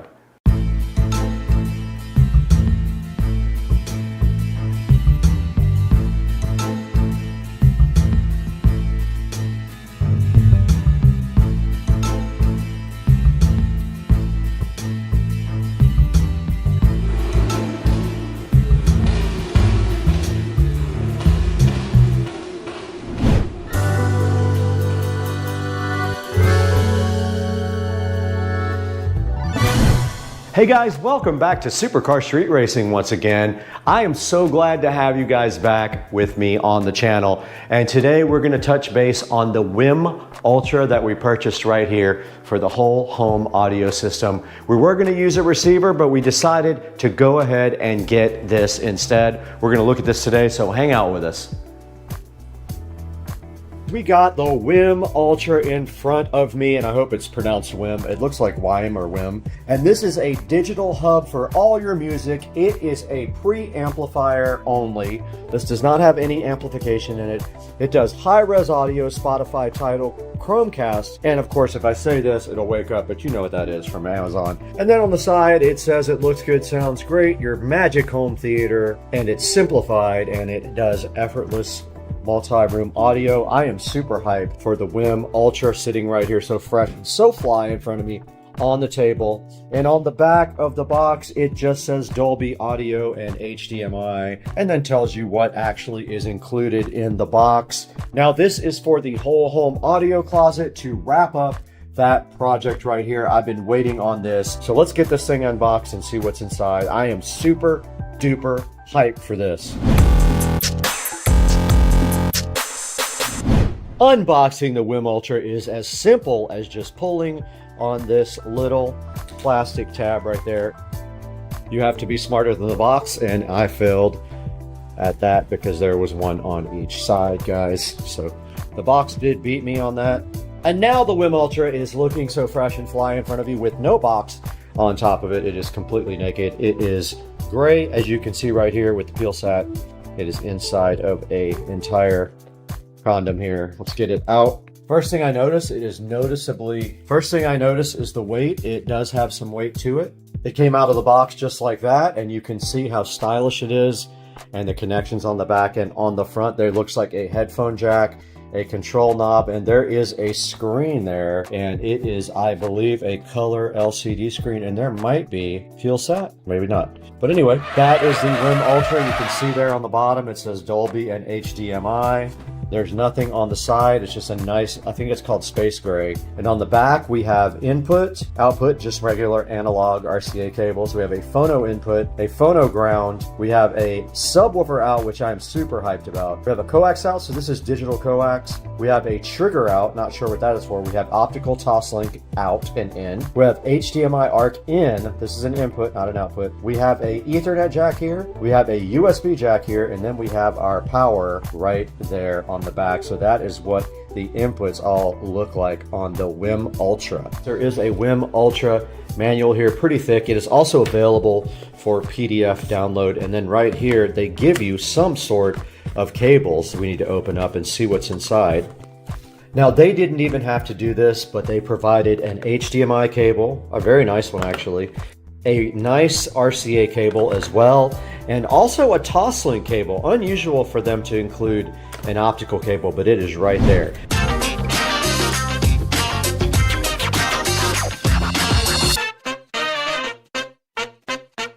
All right, we did show you guys the unboxing of the WIM Ultra and some of the features on the back. We have not shown you yet the app or how it works or this guy in action. So you can see right here in front of me the WIM Ultra sitting on top of the whole home 8-zone amplifier. I have gone ahead and wired up my whole home audio system and done all of the cable management here, and this thing is rocking and ready to go. And now I wanted to show you guys this very cool touchscreen WIM device because it does so much. It is such a great value for anyone that is looking for a preamplifier for a home system. Now that could be a preamplifier for anything. If you just want some bookshelf speakers and you want to stream, or you want to do a whole home audio system like I did, the WIM Ultra has so many cool features. It does have this neat touchscreen, and we can go home right there, and it has apps on it. But the best part about this thing is that it has very high audio quality, and it does have a variety of outputs and inputs, including a subwoofer output, which is one thing that really drew me to the WIM Ultra. It does do streaming from a lot of different sources, including Bluetooth, so you can use your phone, and so far I have been able to go out through the whole entire house, and I have not had any issues streaming to the WIM at all. And you can see right here on the front of the WIM, you are able to change the front display to a few different things.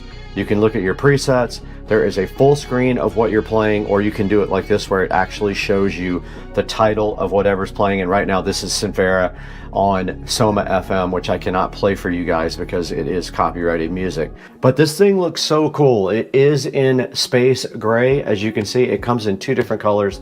I opted for the space gray. It does have a remote right here, a wireless remote with voice that allows you to control it remotely, or you can also control this guy with your smart home. So either the Amazon ecosystem or the Google ecosystem can control the WIM Ultra.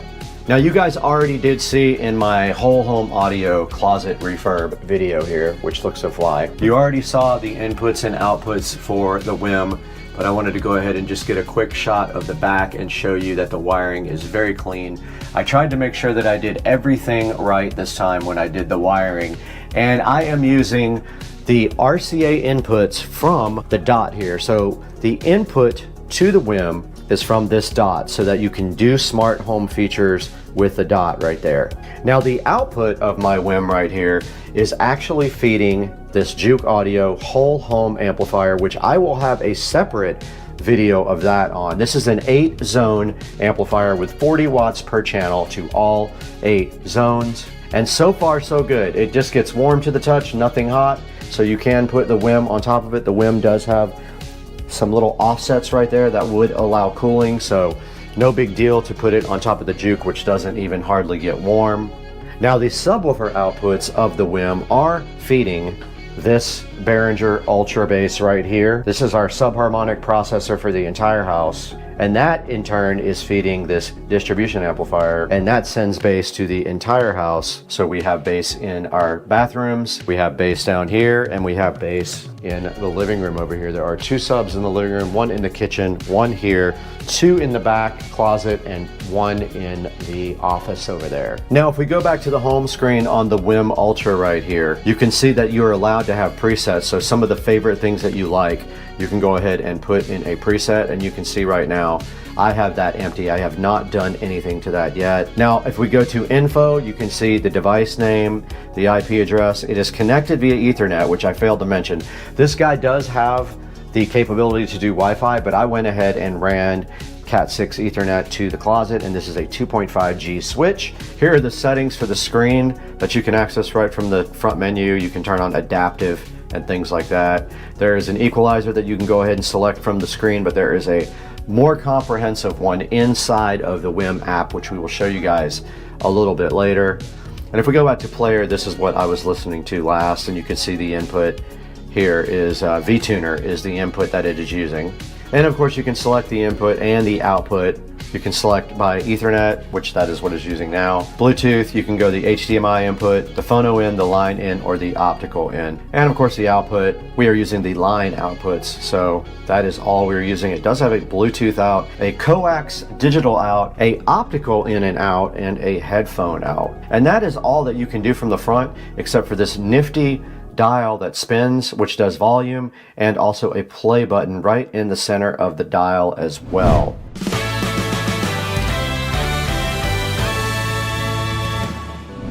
All right, we're back in front of the WIM Ultra now, and as you can see, we have our app up. All we did to go ahead and install the WIM was just hit add device. It was very simple. It found the device right away, and it did update the firmware. Now going into the actual device here, you can see that the device is playing Sinfera. It is on pause right now, but if we go to the settings part, this is where really all the meat and potatoes is of the device. We can go in here and we can rename the device. We have it named what we want to now. It's just named WIM Ultra C322. We can go ahead and rename that Whole Home Audio WIM. All right, we did rename it. You can see right there on the screen, it says Whole Home Audio WIM. Now we can go into device info and we can see things like our SSID, we can see things like our MAC address, our firmware version, and we can check for updates. This thing is fully updated in the firmware already. There is an alarm clock that you can set up in here. There are presets, and you can hit edit here. Now there is a network status. You can see that we are connected via Ethernet to our network, and we are at 192.168.0.167. Right now, our preferred DNS server is set to Google is 8.8.8.8 and IPv6 is turned on at this time. Now if we go to standby mode here, it is set to go into standby after use has stopped for 5 minutes. Now you have to pair the remote when you get the device, so I have already paired my remote. It is already right here. WIM voice remote is what it says. Now screen settings are interesting. You can go into brightness level and you can change it to adaptive brightness, or you can leave it on whatever setting you want. I have adaptive off and I have it set for full blast. Now when we go to standby screen, this is really cool. This is where you can customize your standby screen. If you hit customize here, you are able to actually upload pictures. You can see it comes with some stock designs down here, but I uploaded some pictures of the house and the Tesla and things like that that are more interesting to me. Now down here is where we get into the meat and the potatoes of the sound. So your first choice that you can do is an EQ here. Now you can see right here, you can have a different EQ for each one of your sources. Like you can have an EQ for Ethernet, one for Bluetooth, one for TV, one for line in, one for optical, and one for phono, which is very cool. You can customize just that single input, which makes it awesome. And you can see right now it is fully on flat for all of them, and I do not have it enabled. Or you can use some of their preset, such as pop, rock, or some of those. So EQ is very cool. Now this is called room correction, and what that allows you to do is fine tune your speakers to match your space. It analyzes the sound and adjusts the EQ for you. Pretty awesome feature that you don't find in a lot of other devices. I've not done it yet on my house. And here is the settings for room correction. And so once you do setting, you will see that you will have some different readouts than I do based on your specific home. It even has subwoofer settings. Now this is the audio settings part of it. This is where you can have a preamp output based on the volume control, or you can go to a fixed output. You can set your voltage for your line out level and your volume limit. And then you can set the resolution of your digital outs, which is the SPDIF and the coax. You can set what bit rate you want your digital outputs to be. You can set it for either stereo, mono, left, or right. You can set the balance right there to left or right, and you can set this thing to fade in and fade out smooth transitions between tracks to eliminate clicks and pops like on a phonograph. All right, now this is your audio output. Basically, you are able to set up which output you are using, and right now you can see we are set to line out. And then also you can change what kind of digital audio converting filter you want. Right now it's set to linear phase, but there are 5 or 6 different types of audio filters you can actually use with your WIM. Now this is a subwoofer out. This is one of the reasons that I bought the WIM. I wanted a preamplifier with a sub out. You can see the gain here is turned pretty wide open because we have multiple subs right here and in the house. So I'm feeding a lot more gain to the subs. We have our subs all crossed over at 80 Hertz. You have the capability to turn the subs out of phase.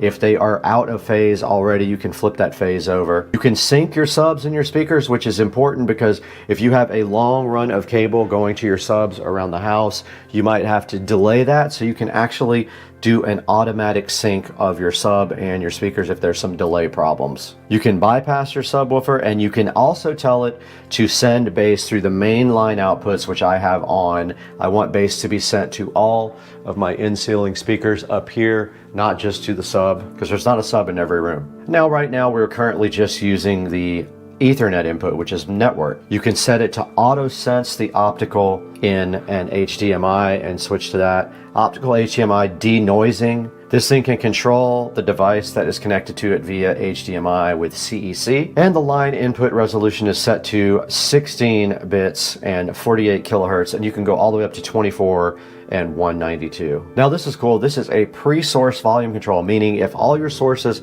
are different in volume level, you can set up each one independently. Now this is to keep the audio in sync. They have an auto or a manual sync. All right, so there is your Amazon settings. I don't want to say it because it'll wake everything up. Here is your Chromecast audio settings. You can stream with Chromecast on, off, and there is a reboot for your device. Now looking at the front of the app here, you can actually search for something. You can find your favorite music on all of your services. Or if you hit browse here, I wanted to show you guys what is available here. You can see right here, you have Amazon Music available, you have BBC Radio available, you have Calm Radio here, Deezer, iHeartRadio, KKBox, Napster, the open network stream option to just stream directly from the network. And that would be, I guess, if you have a network server available. You have Pandora available. You have Plex, which is also like a network server. You have Quobuzz, Radio Paradise, Room Ready, not sure what that is, SoundCloud, Sound Machine, Spotify, Soundtrack Your Brand, Tidal, TuneIn, and VTuner. And the ones that I like the best are TuneIn and VTuner because I like internet radio stations. Then you have Amazon Alexa to stream from, and it's going to wake up. And you have Chromecast there. Now here's an important one. You also have Bluetooth streaming, so you can stream from any Bluetooth device, and this thing can also stream to a Bluetooth device. It has a receiver and a transmitter built in. So if I put this on Bluetooth now, I could stream from my phone or a tablet or any other device that does Bluetooth. The TV input is the HDMI input, right? So that is just providing audio from a source that has HDMI. Line in is RCA input, so it's analog. You've got your optical input as well, which is the digital input. And then you have a input for a phono as well. Now let's say that I want to go to the VTuner and I want to search for something like Soma FM. So it found all the Soma stations, and now let's say I want to listen to one. Let's say I find one that I like. I can go ahead and add it to my favorites here. I can go ahead and play it, or I can add it to my favorites when it is actually playing on that screen. Like this is one of my favorites. After it was muted and we go here, you can see on the phone, it shows you a whole display of it. You are able to then favorite it right here, which I just did. It was successful. And then on our display on our device, pretty cool. You can go to the left and you can see the playback screen of what is currently playing. So it also has some good information here about the line output on the screen. And up here, it shows you the bit rate, all your sampling rates and your bit rates right here on the screen for the station that we are currently listening to. So now that is added to my favorites, meaning when I go back to favorites here, it will show up on the bottom of the app there like all these other ones are, and we can play it directly from there as well.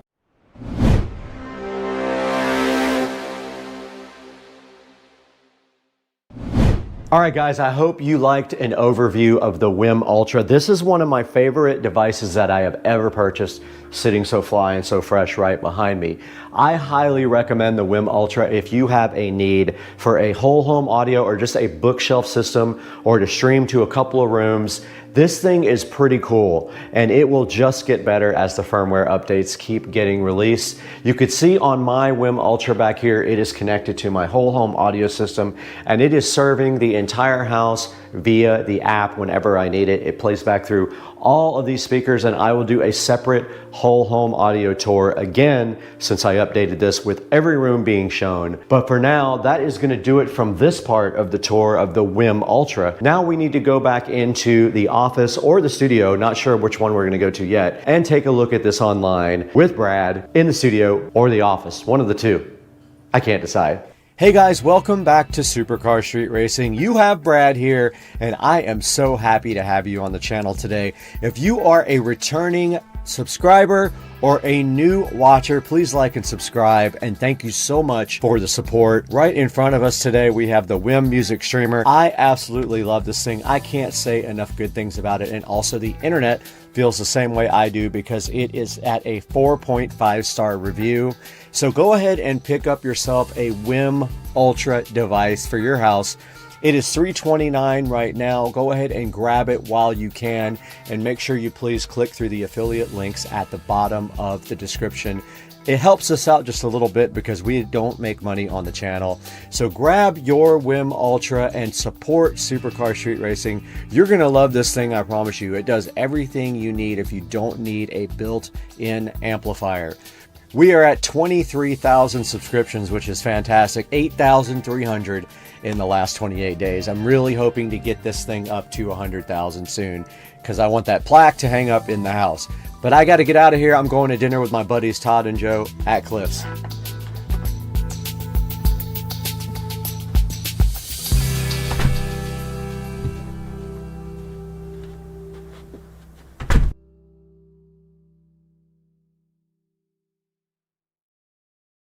Hey everybody, welcome back to Supercar Street Racing for another fun-filled episode.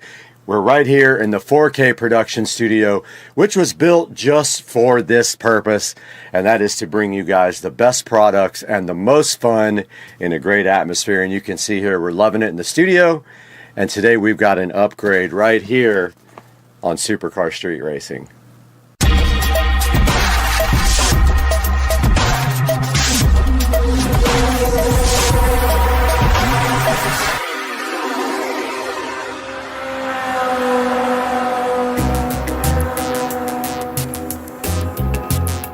Guys, we're back in the 4K production studio at Supercar Street Racing, and you've got Brad here once again.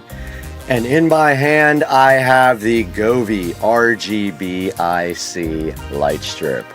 Now, we have a lot of smart lighting already installed in the studio. This is actually going underneath the desk to bring out some ambient lighting, and this can be synced up with the other Govee products in here. And so what we're going to do today is unbox this right here and show you what's inside. We have done this before with this product, and then we're going to get this installed on Supercar Street Racing. Let's get this thing unboxed. All right, inside the box of the Govee RGB IC strip light here, 32 feet long, and you can see right here, right now, they give you a little installation steps card first.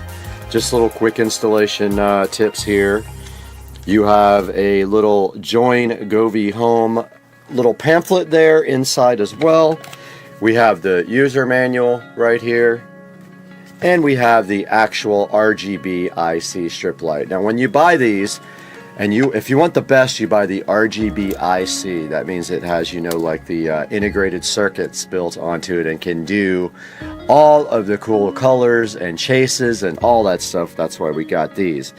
Now, there are actually two strips here, and they start on one end and they go out in both directions. So they will start at the back and fan their way around the desk underneath, because I have done this before under the bed, and I forgot that they had two strips, but yes, they do.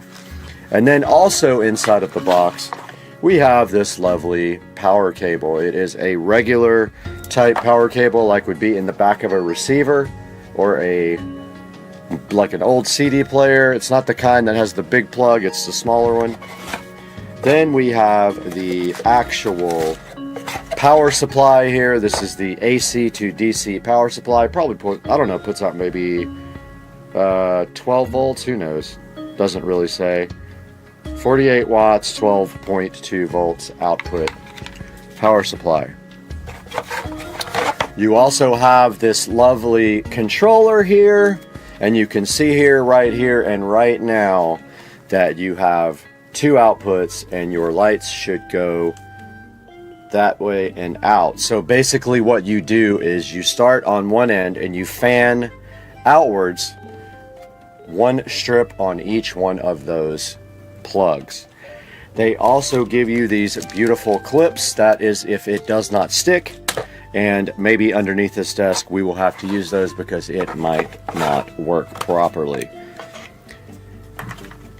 They also provide you with this beautiful, lovely alcohol pad to wipe down before you actually put the strip up, which is supposed to help with the adhesion of the strip and make it stick.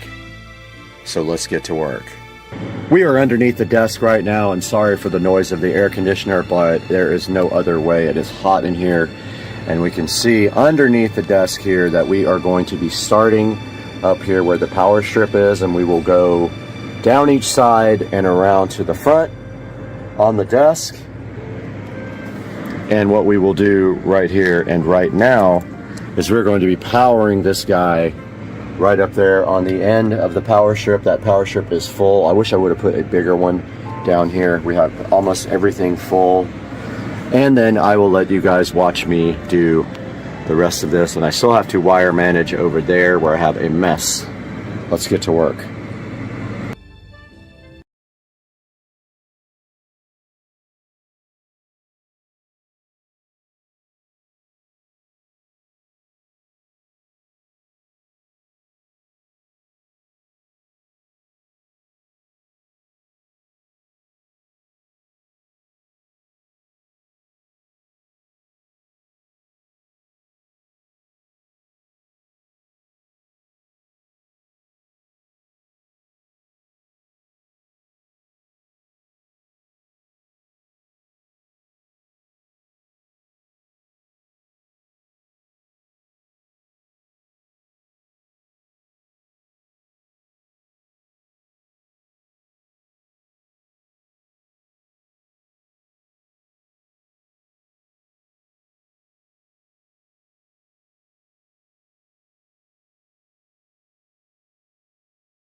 And we are back again in the Supercar Street Racing 4K production studio.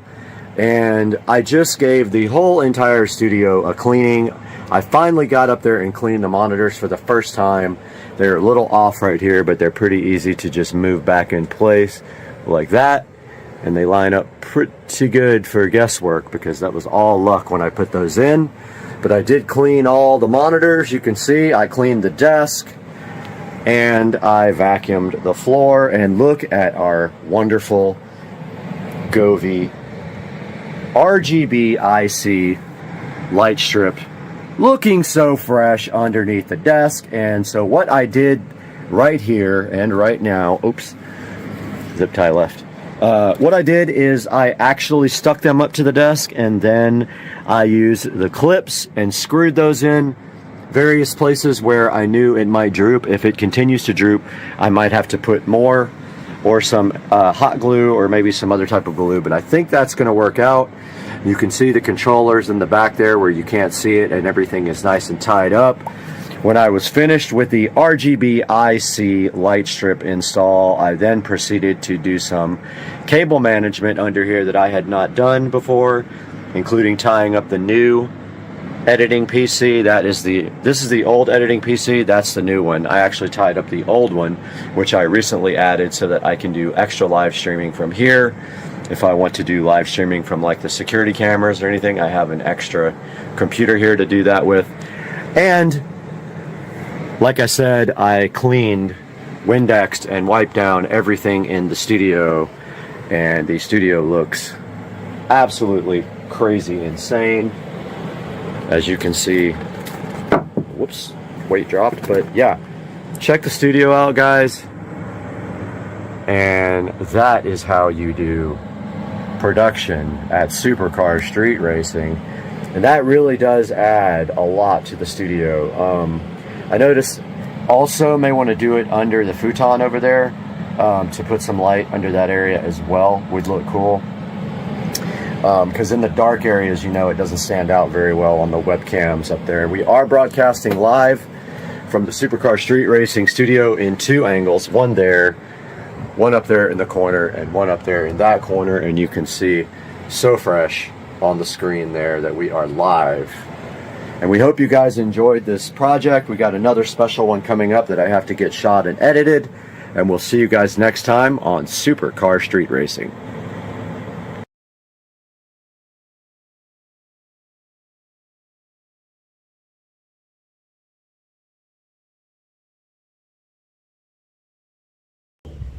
Okay, we're gonna see how close. So first I gotta find him. It's so close I don't even see him. He's right.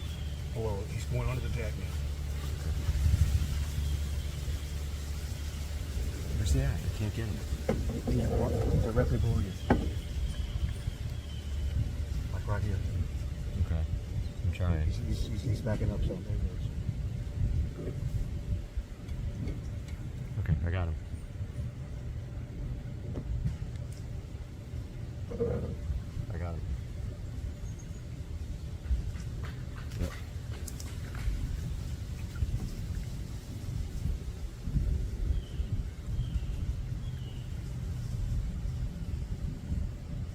Dude, it's so hard to keep track of because it's like...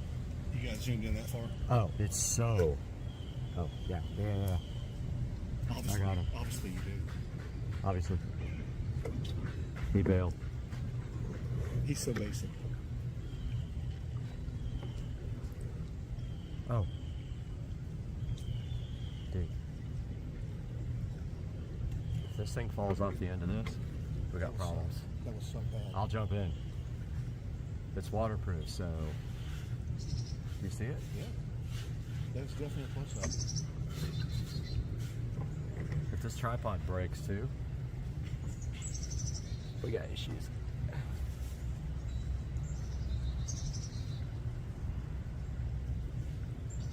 Oh man, he's cool.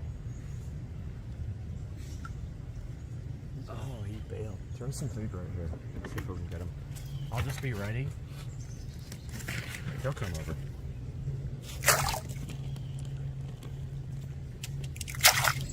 Heck yeah. Oh yeah. Dude, I can't even find him. He's eating. Yeah, I can't find him. Oh man, I'm missing all of it. There you go. Okay. You got him right there. Yep.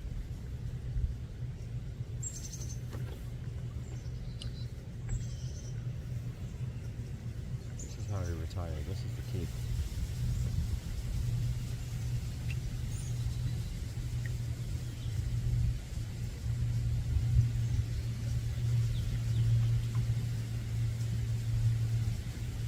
He doesn't even realize it, does he?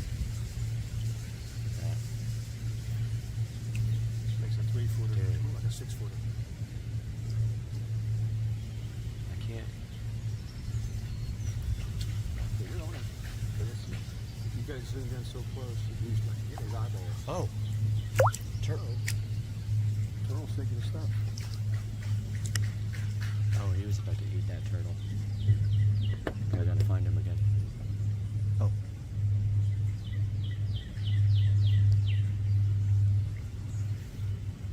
He starts backing off when I get like too close.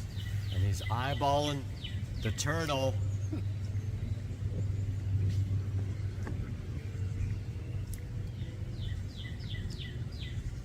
He's got a freaking turtle on his back too. Look at this guy. Come on, man, do something. You're on YouTube. He's chilling. Look at all the minnows swimming around his face.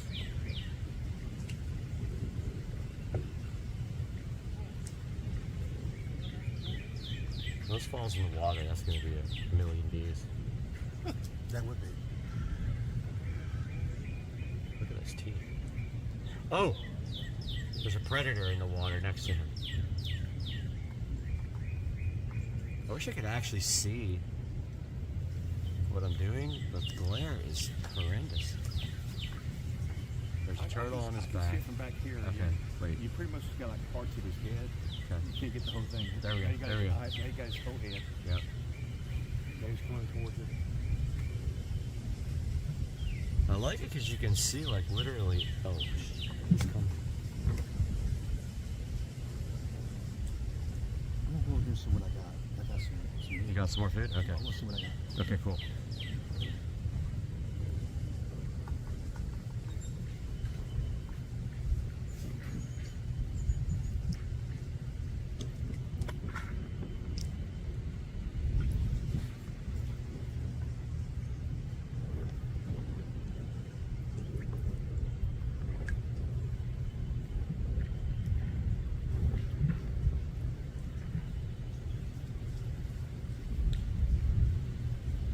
This alligator's just chilling, eating cat food while the turtle's harassing on his back. He's got turtles everywhere.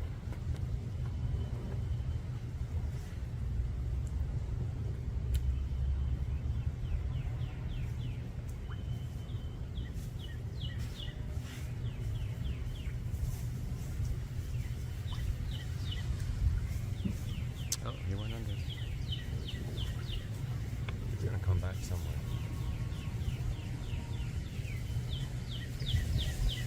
He came back like right underneath the camera.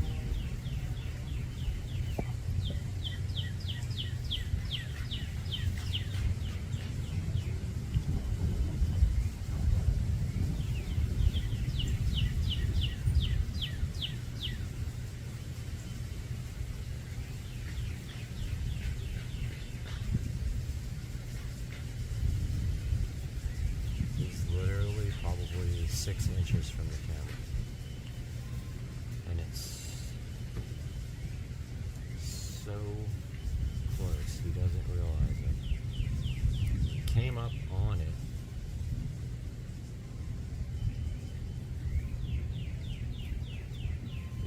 I mean, he could bite the camera right now if he wanted to. I can't even see the screen. I hope I'm on it. I think that's his eyes. So it's a S23 Ultra 5G in telephoto from, I don't know, 18 inches away, maybe.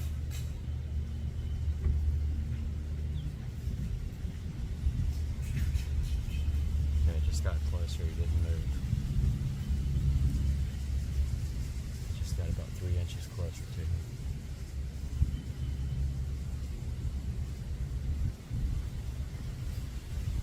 So cool. Starting to hurt my hands. Oh, he keeps getting closer to the camera. I think he just oh yeah, he just realized it. Guys, that was amazing. Good video.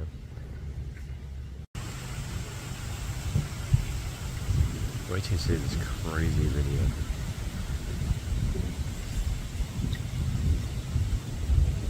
This dude.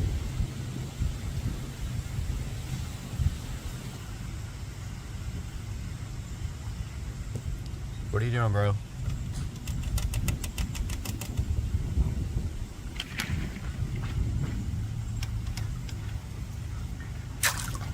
Yeah.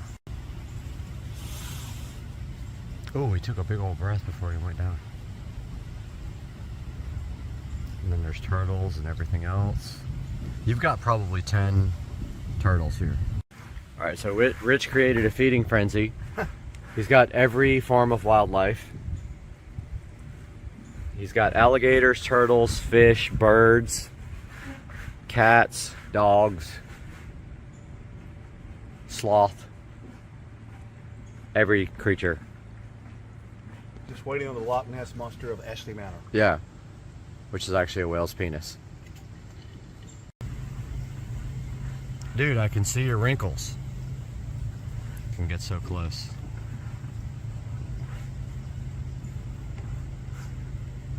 And he bailed. Dude, that's pretty close. I think he wants chicken. He's tired of cat food. It's like, I mean, you can literally see every...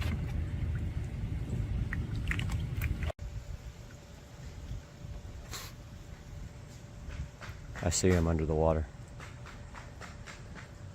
Okay, so you can't use the super good zoom lens on 8K. It won't let you. It only lets you use like the 1X. But still.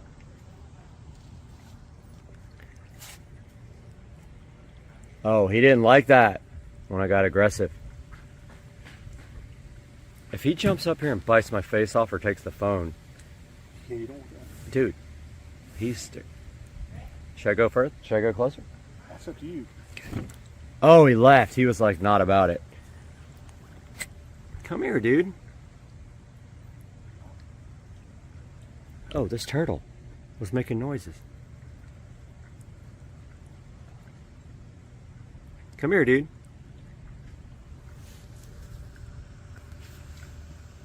I need my... Oh, I need my tripod.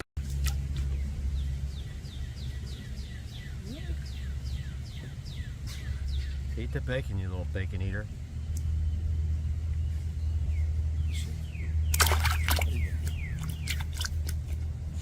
Yeah, man. The bacon. Yeah, you got this for it.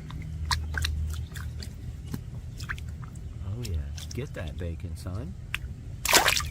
Oh, yeah. Damn, I can't see it. We'll get my whole piece. You ready? Yeah. Wasted it. Went to the bottom. Yeah. No, he's going to get it. I still see it floating. He's right here, dude. We just can't see the screen. So much. Oh, yeah.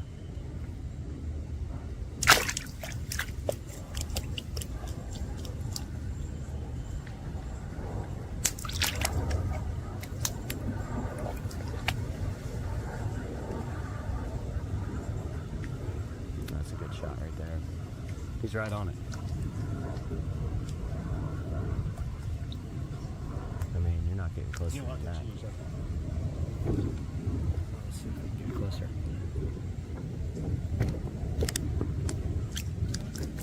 This thing falls in the water. Oh, that's a good shot. I wish I could get it.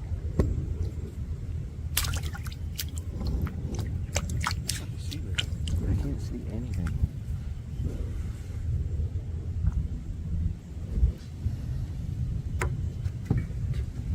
It's too close. This phone's going in the water. I was underneath the dock.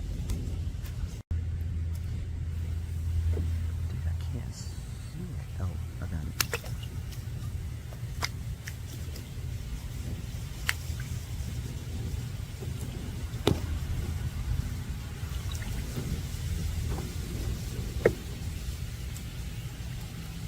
Lots of snows, basically.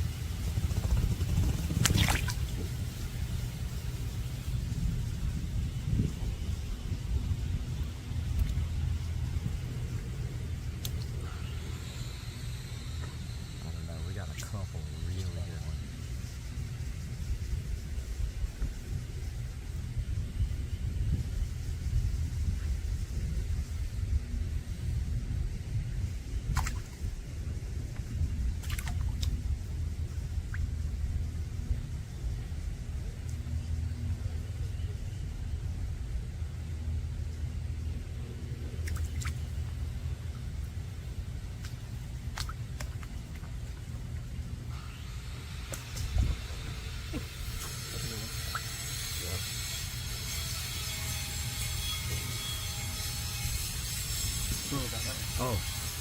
Robin. Little smoking. That's it. That's all I got.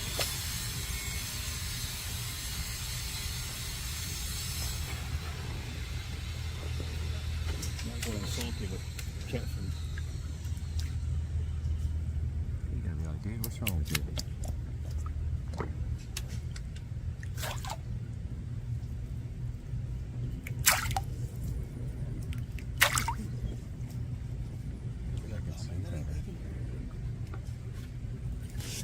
That's the problem, is I can't see the screen.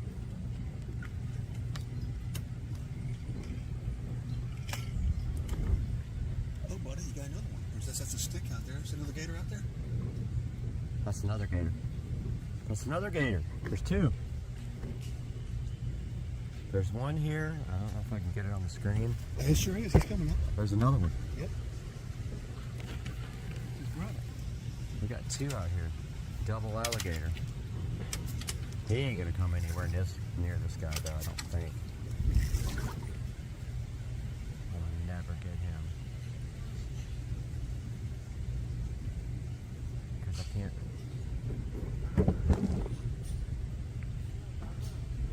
Let's see if I can get him. Can't see the screen. Along that fella was right there. Yeah. Soft shell. He's creeping in again. Where's he at? Oh. He's coming. See if we get a gator fight. They're about the same size. Dude, if I can't. He's out there. Did I get him? He's still there.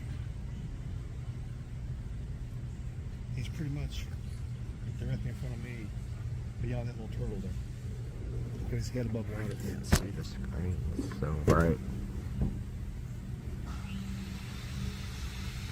Oh, I got him. Alligator number 2. We got one directly right here below us, and then one out here. And we're gonna see if we can get a fight. That one out there is hard to zoom in on, man. It's like I lose him in the.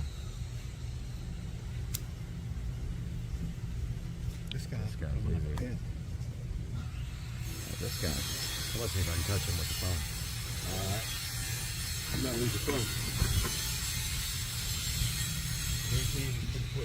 Oh, did you see him come up at it? Did you see him come up at the phone? Oh yeah. It's like a friend. Get it. Come on, make me a millionaire.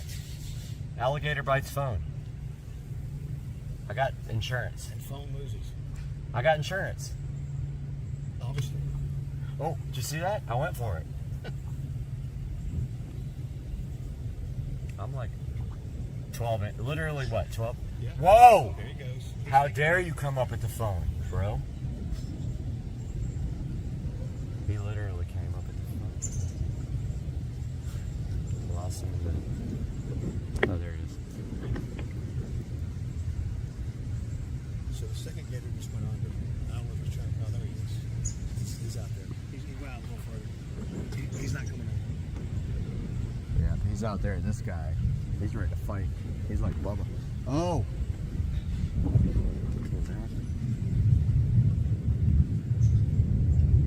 He's back. Guys, you don't understand how bright it is. I can't... Oh. Okay, got it. Got it. I'm on top of his head. I'm going for the bite shot. Man, I got insurance. Who cares?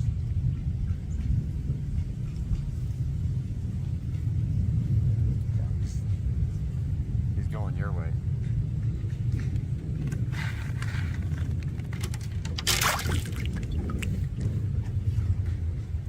It's so hard to track them when you're in like this close. You move like 1 inch and you lose everything. This tripod's gonna end up breaking and then my phone's gonna be underwater. Then I gotta jump in. That was suck. That would totally suckage. Oh, here comes the other guy. That big ass Here turtle comes the came other up. guy. But here comes the gator. Oh, He's yeah. creeping, and they're about the same size. This might be a good battle. Yeah, they are about the same size. It's hard to get this guy in. That big ass turtle that Trish caught just came up for a second. He showed his big old head and went back down to the bottom. I gotta find a reference point because otherwise I can't find this guy. Okay, maybe like straight up like that. Oh, he's set sailing. Yeah. He's cruising out. Dude, I can't find him.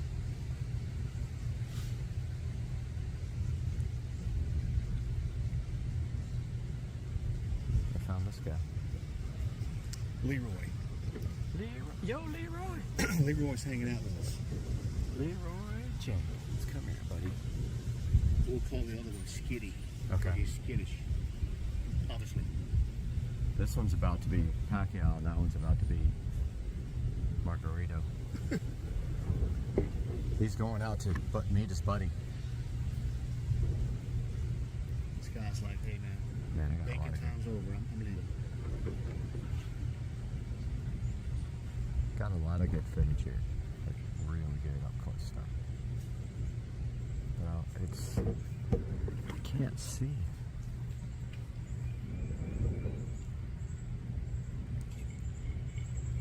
Ah, I got the other one. This dude out here, that's number 2. And then we got homeboy over here, if I can get him back.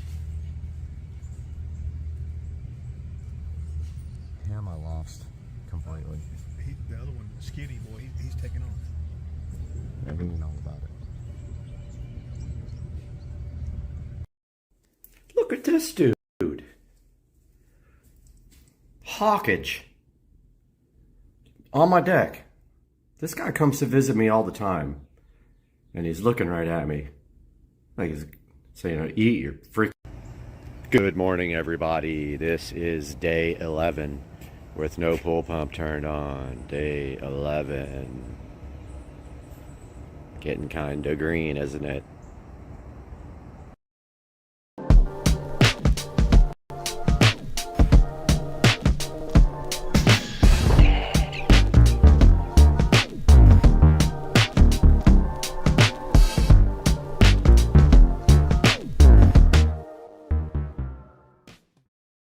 All right, so we're diving into a really fascinating topic today. Yeah. You've sent over a bunch of material about people who've not just faced some pretty major challenges, but who've actually come out even stronger on the other side. Yeah. We've got listicles, we've got in-depth articles, even some personal stories in here. It's a really interesting mix. It is. Yeah. And it seems like you're interested in going beyond just a surface level understanding of what resilience is. Definitely. You want to get into what makes these people tick. Exactly. Like, what were the exact hurdles they had to overcome, and how did they manage to not just cope, but really achieve some pretty incredible things? Well, to me, what's fascinating is how a lot of these stories really kind of make you question. Yeah. If adversity can actually be a catalyst for growth. Oh, that's interesting. It's not just about bouncing back. It's about using those tough experiences to fuel something even greater. So it's almost like resilience isn't just about getting back to normal. It's about reaching a whole new level because of what you've gone through. Yeah, and I think that's what's so inspiring about these stories. Totally. Yeah. Let's start with some of the physical challenges, because I'm already feeling pumped just thinking about these stories. All right, well, one that always comes to mind is Nick Vujicic. Oh, yeah. Born without limbs. Wow. You'd think just everyday life would be a challenge enough, right? Right. But this guy surfs, swims, plays golf. No way. And on top of all that, he's a world-famous motivational speaker. That is incredible. It really makes you think about what limitations even are. Right. Is it really about what our bodies can or can't do, or is it more about our mindset?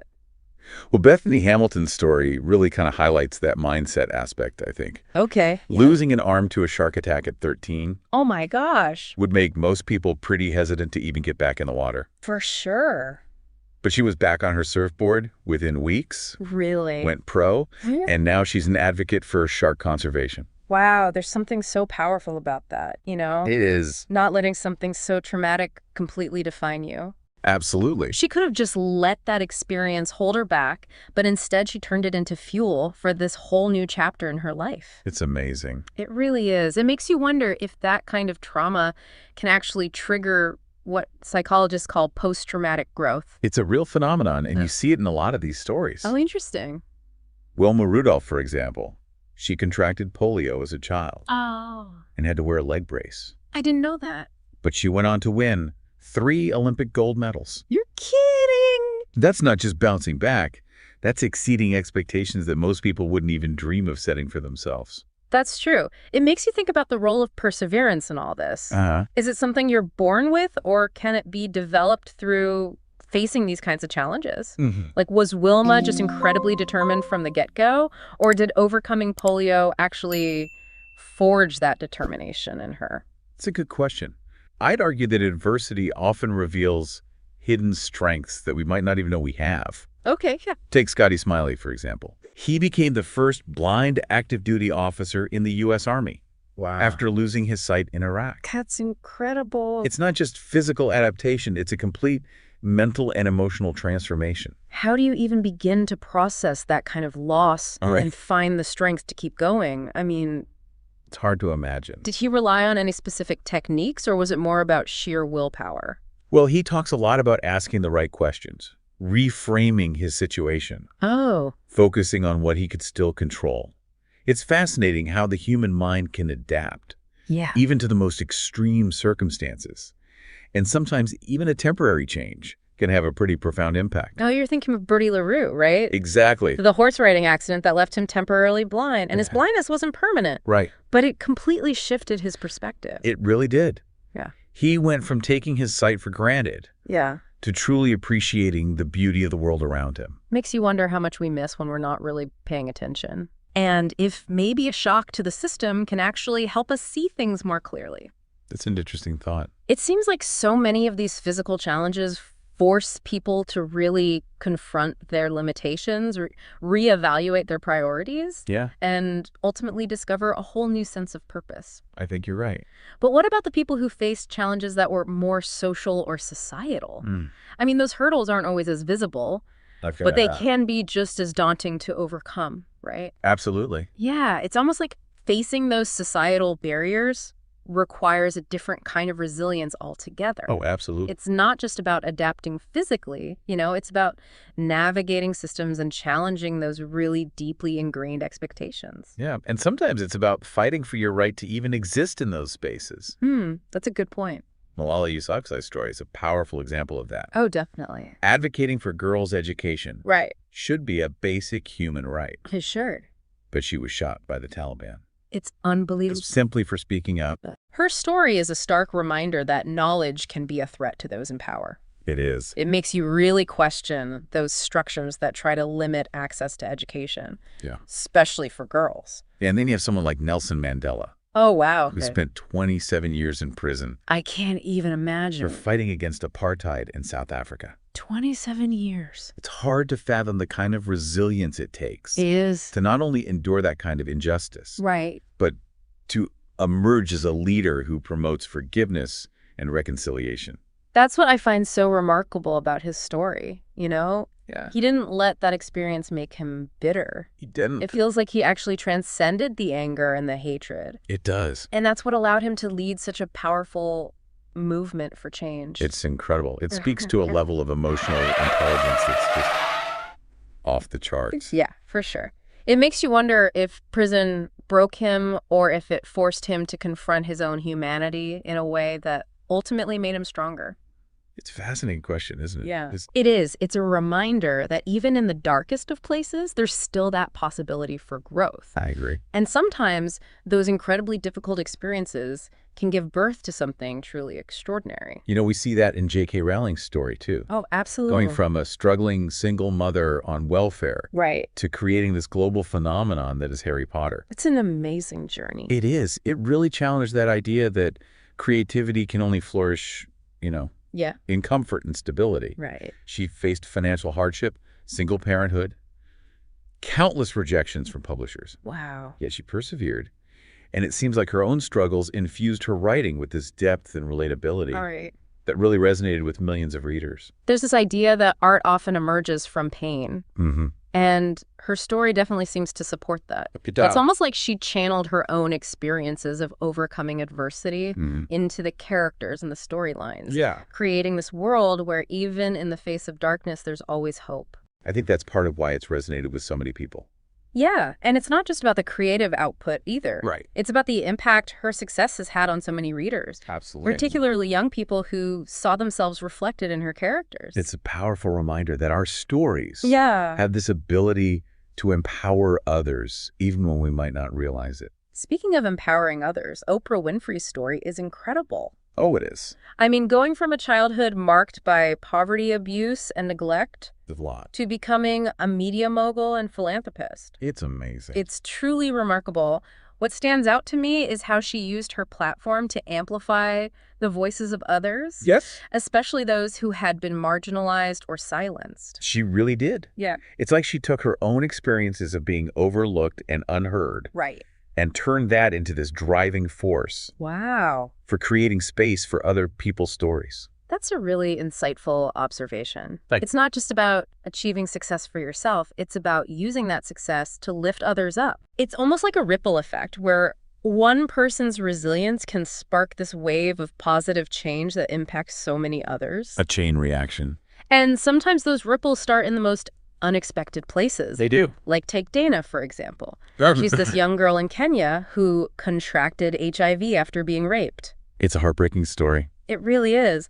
But it also highlights the incredible resilience of the human spirit. Yeah, especially when you consider that she found support and purpose through the Dreams program. It shows how important community and access to resources really are for overcoming trauma. Absolutely. And finding your voice. It's a good reminder that we're not meant to go through these challenges alone. That's so true. And sometimes the most powerful act of resilience is simply reaching out for help and allowing ourselves to be supported. So we've seen examples of resilience in the face of physical challenges and societal barriers. Yeah. But what about those internal battles? Oh, yeah. The inner demons, as they say. Right. That can sometimes be the hardest to overcome. That's where we get into the realm of mental and emotional resilience. Okay. And one of the most prominent examples of that is Jim Carrey. Oh, yeah. He achieved comedic superstardom. He did. But he's also been very open about his struggles with depression.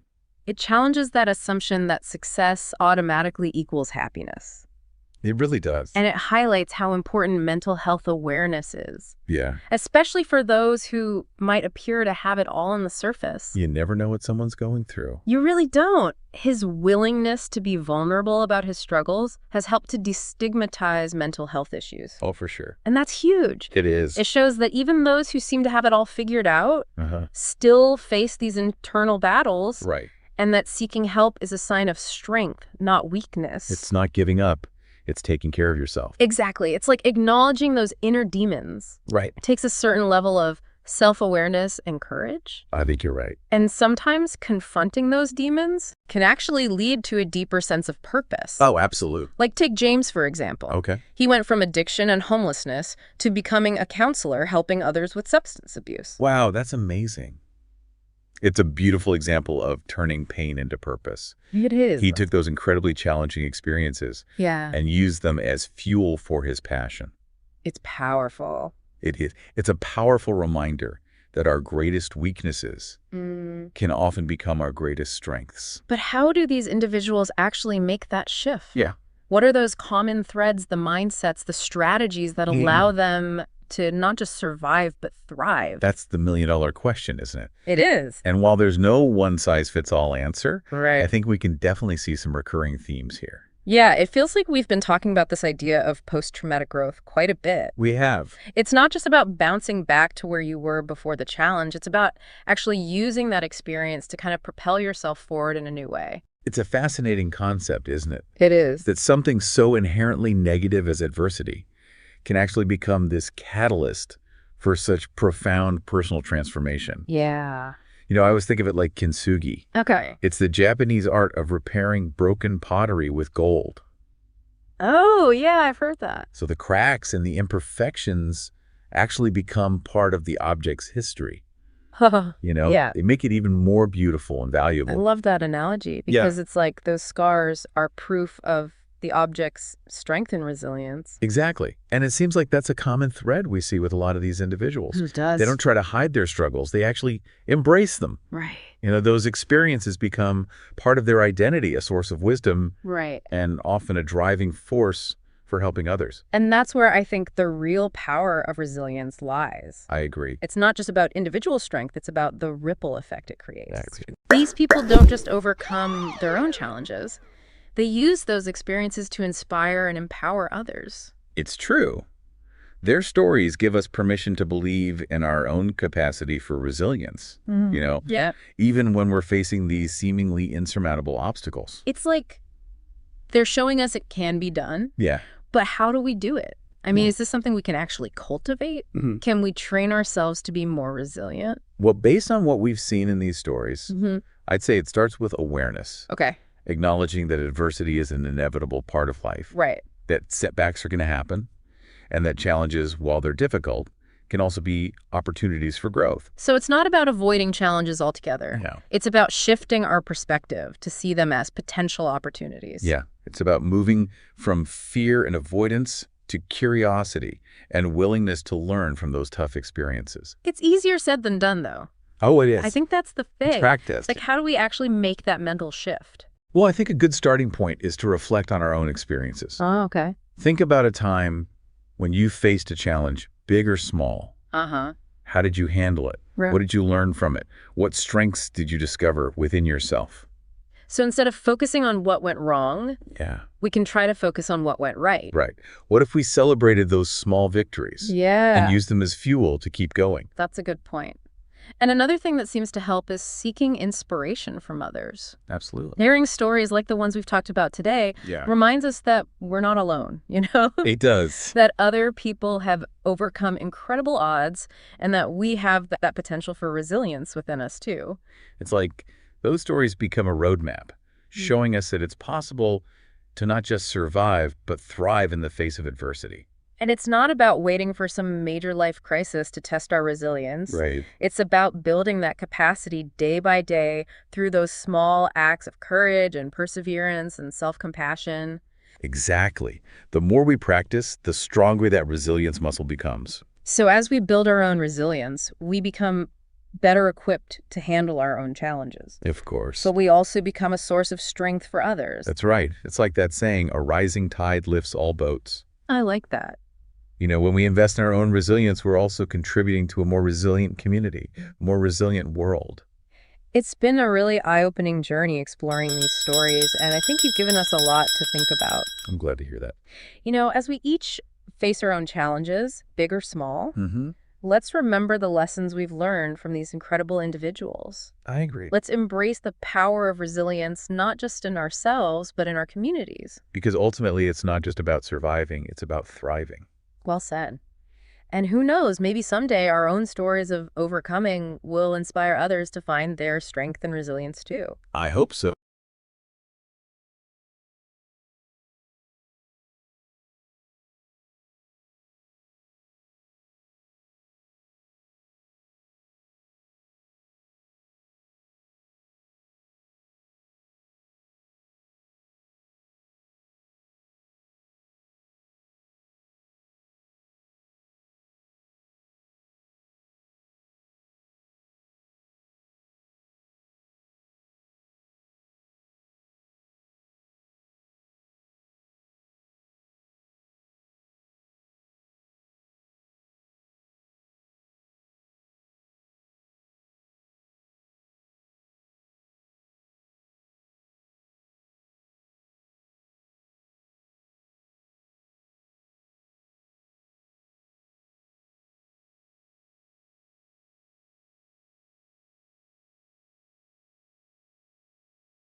color. So now you see we have all reds and one Iceland blue is the name of that scene. So all we have to do now is go to our old routine that turned the lights off and on at dusk and update it with these new lights, and they will come on at night and stay on most of the night, all the night actually, and they light up the garage door. Looks pretty cool.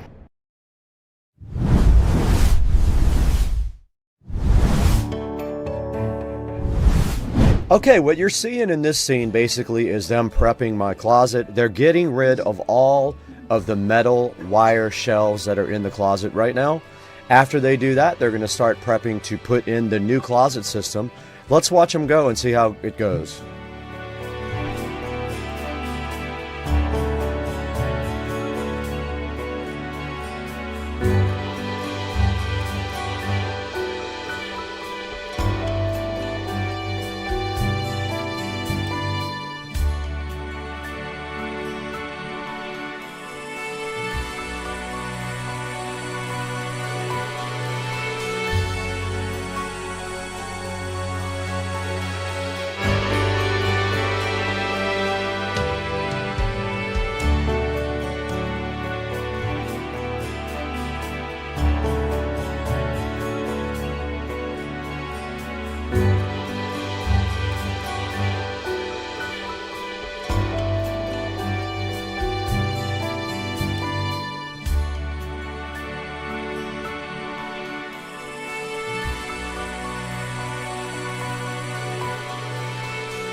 Have a good bit of the work done here. You can see all of the shelves and the panels right here. Anyway, they've got this much done right now, so they'll be back in here working on this in a little bit.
Just kidding.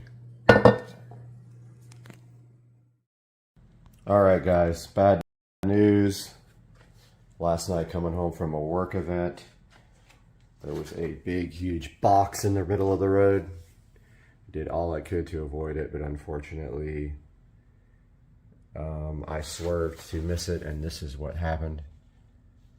I hit the corner of it, and it looks like it broke my bumper pretty hard. It didn't get my headlight.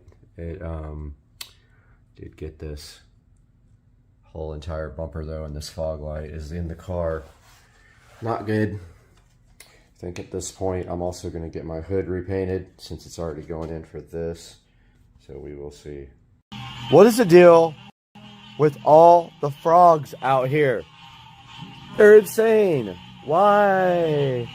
Is it so loud? Guys, the frogs. What is happening? Oh my god, this thing is so freaking cool. Guys, welcome back to Supercar Street Racing again, and you got Brad here. We just got through a minor hurricane which has just moved out of the area, and so now we have time to come back and show you guys a new review of something sent to us by a company. They wanted us to check it out, asked if we were interested, and of course we want to get this stuff out to you guys to try. So let's get out here in the SCSR garage and take a look at what we got out here. And we have the Jet Fan Max by Kika. We're going to be taking a look at that today, and they also sent us the portable fan as well to take a look at. All that coming up today on Supercar Street Racing. Hang out.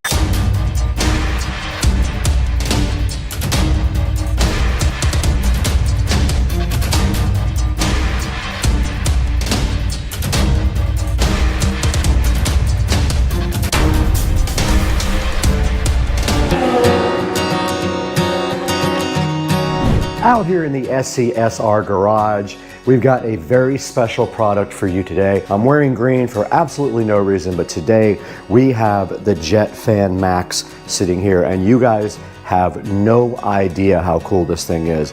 We're going to be taking a look at this today for the very first time, and the challenging part is that the instructions are in Chinese or something, and so I had to try to translate them to figure it out. But we're going to open this stuff up really soon and see what's inside the box, what they included with the Jet Fan Max and the portable fan as well. We'll get that information to you guys today and tell you how we feel about this fan. So let's get going. We got a lot of stuff to do today with this, and we're out here in the beautiful garage hanging out with the Tesla and the golf cart. Let's get this thing unboxed. We're starting with the Jet Fan Max here from Kika, and right in front of me you can see the box is silver and does show a picture of the fan in front right there, and then it's got some little artwork around it like that, and on the back it looks identical to the front. No big deal, nothing really on it. And then on the side right here it does have the actual label right there, which we will take a look at in a little bit. And then just the company information. They are from China, so the information inside is in Chinese. Now the Jet Fan Max is supposed to be a super powerful portable rechargeable fan that could work in any circumstance where you don't have a lot of breeze going, let's say like a sporting event or camping or something like that. This would almost be perfect for that, but we have yet to see if this thing can rip or not. Now, I did cheat and I charged it ahead of time, so it is completely charged up. So let's go ahead and open the little one first and see what that's all about. You guys can see the Kika cute little portable fan sitting right in front of you. And if we take a look at the box, it just says portable fan on the front and has the company logo. And then on the side, it does say that it comes in multiple colors there: red, blue, green, black, and gray. It says that it has a long battery life, it's quiet, and ultra compact. And then on the back, it just has information about the model number, the label, and other things like that. And so that pretty much is all that's on the box of the Kika mini portable fan, the cute little fan. So I guess our next thing would be get this thing unboxed, get it charged up, and let's see what this thing is capable of doing. All right, we're gonna go ahead and unbox the Kika mini portable fan, and it is taped shut with a little sticker, and those came out fairly easy. Let's go ahead and get this thing unboxed. It does slide right out of the packaging just like that, and when it slides out, you'll be surprised later what you see in the big box, because this looks very similar. But let's take it out, and it looks like it has a USB Type-C charging port on the bottom, which is great. It means you can charge it with any of your USB-C adapters. And it did come with a power cord here in case you don't have a USB Type-C, which I'm sure you do. Pretty much everyone has one of those now. So let's go ahead and get this thing on the charger and see how much charging it actually needs.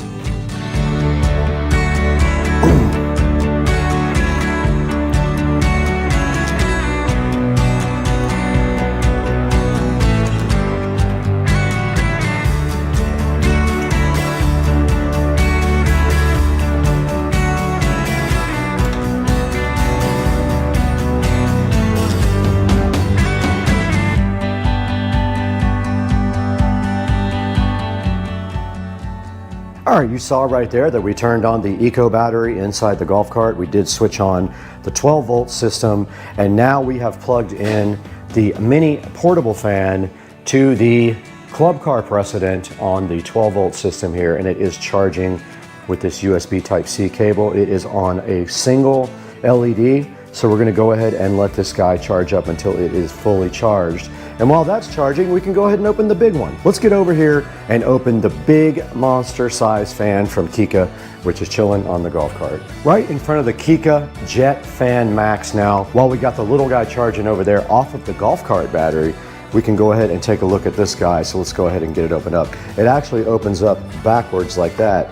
And as you can see on the inside here, we have the Kika fan. We have a nice instruction manual right here as well. We've got this add-on device right here, which kind of looks like a filter. We've got this tube right here, like an extension. We've got a charging cable right here. We've got this little brush add-on. And then we got the Jet Fan Max, which weighs about, I would say, 5 pounds at least.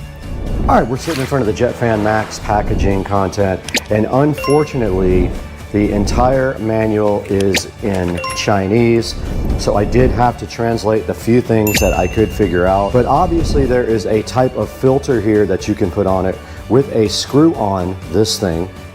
So that means you probably screw it onto the end right here. You can see the Jet Fan Max is threaded, and then on the other side we see the controls here. So this is the power button. You long press this button here to go ahead and start the Jet Fan Max, and then this is a slider that does control the power level. Now this button, not sure what that does because I am not able to translate that part of the manual. We can give it a shot and see if we can figure out exactly what that does.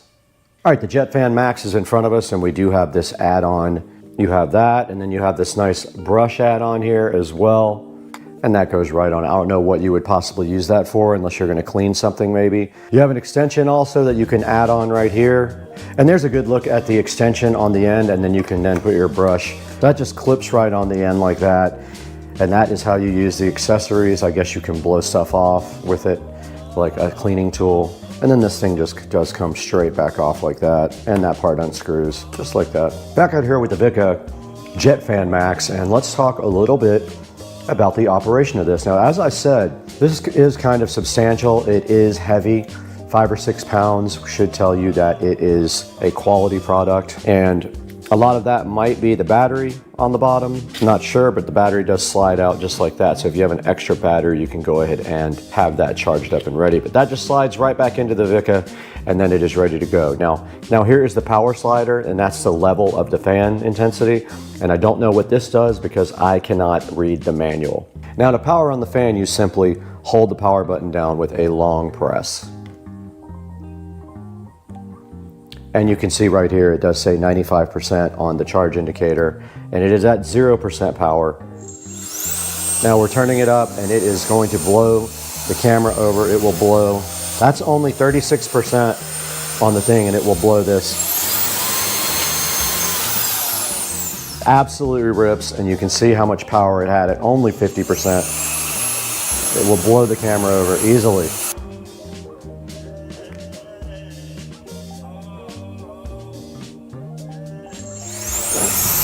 60% power. 100.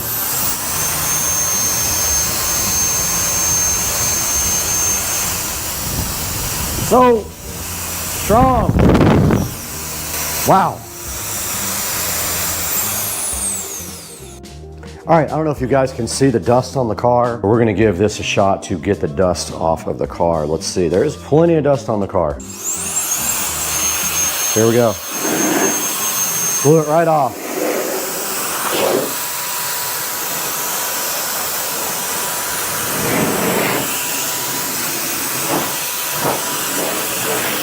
The dust that isn't stuck to it is coming right off.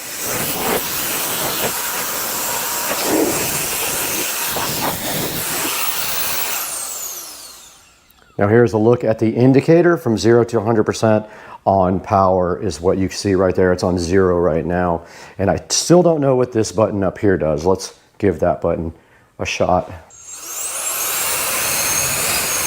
Oh, it's a turbo button. 100 and this is turbo. Oh, it won't let me do any more turbo. Oh, there it goes. All right, it would not let me go on turbo the second time. I don't know why. Maybe the fan will overheat the motor. Let's see. That time it did. That's the turbo button right there, the top button. All right, we determined that the top button here is the turbo button, and it will not let you keep that on for long, and I suppose it is because the fan motor will probably overheat. Now we were on 95% power. Let's go ahead and plug this in again and see where we are after using it briefly.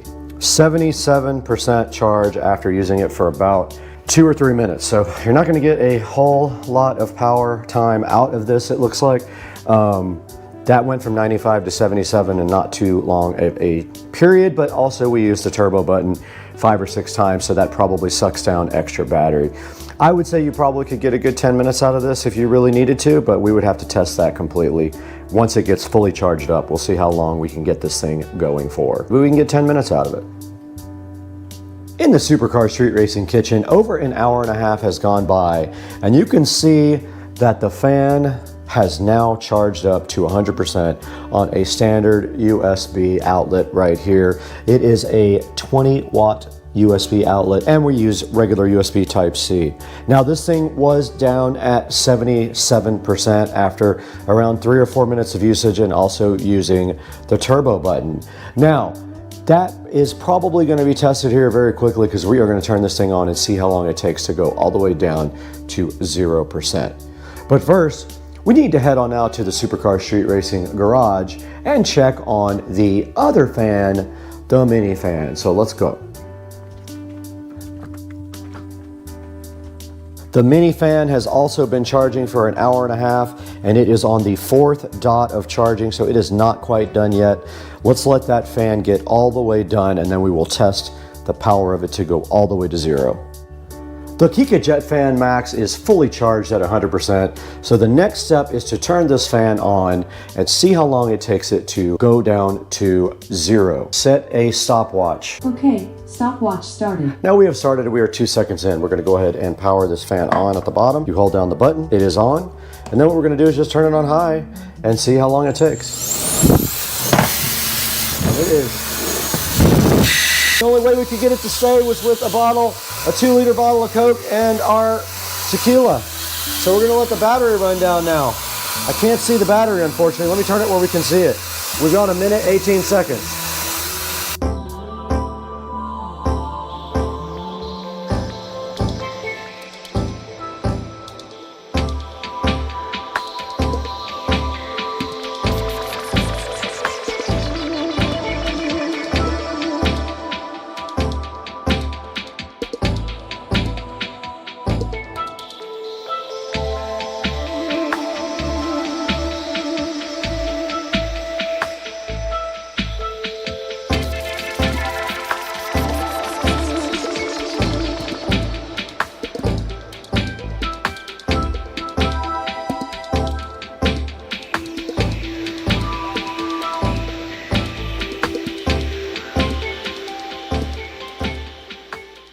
All right, guys, we got the mini fan here now, the portable fan by Kika, and you just saw how the Max, Jet Fan Max did in the endurance test, and now we're going to test the mini portable fan here from Kika and see how long this goes. All right, guys, we have our stopwatch running right here on our device. And so we're going to put our fan right here, start it up, and see, we're already 10 seconds in. Let's go. Fully charged right here. Let's let this thing run.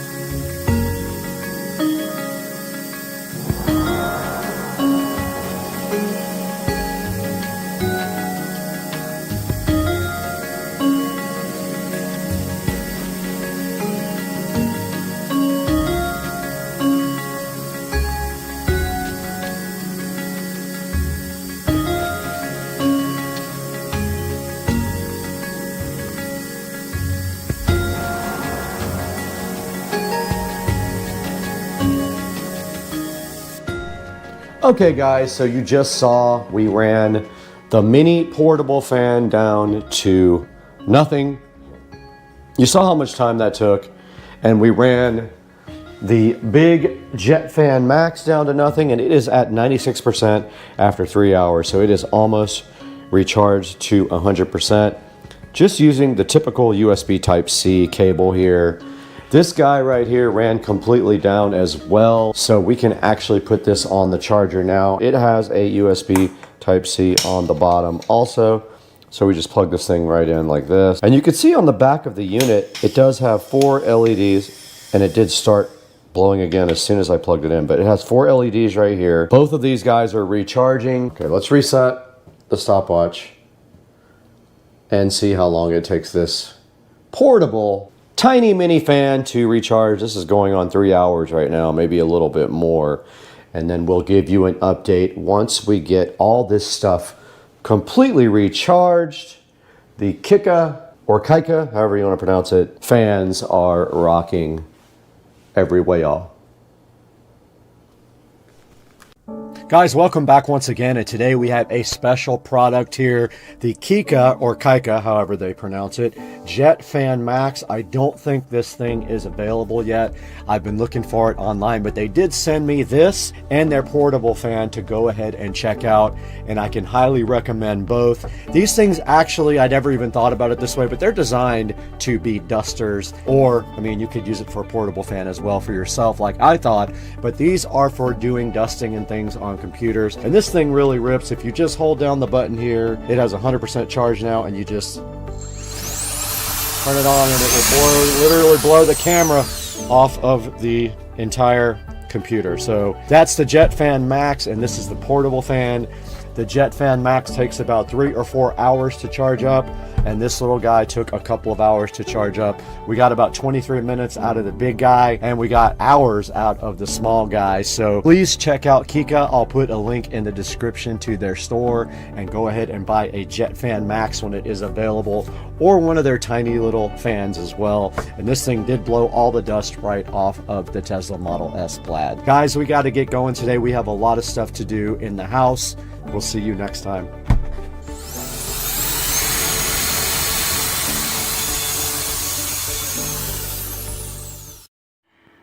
Good morning, guys. And it is Friday morning, January the 13th. So today we are going to pick up the new car. So, what kind of car is this? I'm not going to tell you yet, but brand new, the vehicle cost about $200,000. It's not a new car. It's a car I've been looking at for a while. You probably have seen me before on YouTube. I'm going to upload my old videos of my Supra. I used to have a 1994, actually a 1993 and a half super hardtop, and street raced it quite a bit. So I'll be heading out to New Jersey today. Here in the next couple of hours, I'll be getting on a plane. I'll be going to pick up the new car, and we'll do some video of that. Maybe some of the travel And when we pick up the car, some video of the new car. See you then.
Alright, what's happening, guys? It's Friday night and most people are out having a good time right now. Drinking, partying, but what are car people doing? That's right. We're in our garage thinking about the car show tomorrow. So tomorrow is Saturday morning and it is the Automotive Addicts Cars and Coffee here in Jacksonville, Florida, and it's huge. There will probably be about 1,000 cars there. So what are we going to do tonight? We are going to take a look at the best way to detail a supercar. Right here, this is my 2005 SL65 AMG. We're going to take a look at this vehicle, what I used to detail it, give you all the clues. You can do this to your own car and it's going to be awesome. Check it out, guys. Alright guys, let's take a look at some of the stuff we use to detail the car. This should be in your garage. Anybody who deals with cars will have most of this stuff. But let's take a look at some of the better products here. So first of all, we've got this Armor All detailer. Now this is different from normal Armor All. As you can see here, it is a matte finish. So this does not leave a shiny, greasy looking texture on your car. Now, the absolute best product for detailing leather is Griot's. It's the most expensive, and it is also the best. So here's some Griot's spray, which is pretty convenient and makes it super easy to detail your car. However, I really like this more pasty stuff, this 3-in-1 leather care. This one's empty, so I've got a brand new bottle right here. So what I do is, you know, if I don't have time to really get the paste going here, I use the leather care spray. And we have these nice cloths for detailing. Here we have the best glass stuff on the market. It's funny, it's called Stoner is the name of the company, but it's called Invisible Glass. This is the absolute best stuff for working on glass. You know, keep in mind if you have tint, a lot of, like for instance, my front window is tinted. They do not want you to use this stuff on the inside glass over the tint, so just bear that in mind. Now here's some standard Armor All. I like to use this sometimes on the engine bay and sometimes on the doors. It does have, they finally came out with stuff that actually smells good. This is New Car Scent. Here's some air freshener. This is actually New Car air freshener. I spray this on the floor mats. There's again some original Armor All. So this is the best tire shine on the market, Black Magic. And along with that, you need your tire brush. This is a wheel cleaner. These are chrome wheels, and I only use this when the car is not dirty. I don't really spray this on and then wash it. I spray some of this on the wheel and then I wipe it off with a cloth. when the car is dry. And then of course your instant detailer. So this is for when you don't have time to wash the car or when it just needs a touch up between washings. So you got to have all that. You got to have your cloths, and those are the basic products. Now let's take a look at the usage of some of these. So right here we got Blackmagic Wheel Cleaner. It's no scrub. Of course they all say no scrub, but you know for a fact that the best ones are going to need you to wipe them off.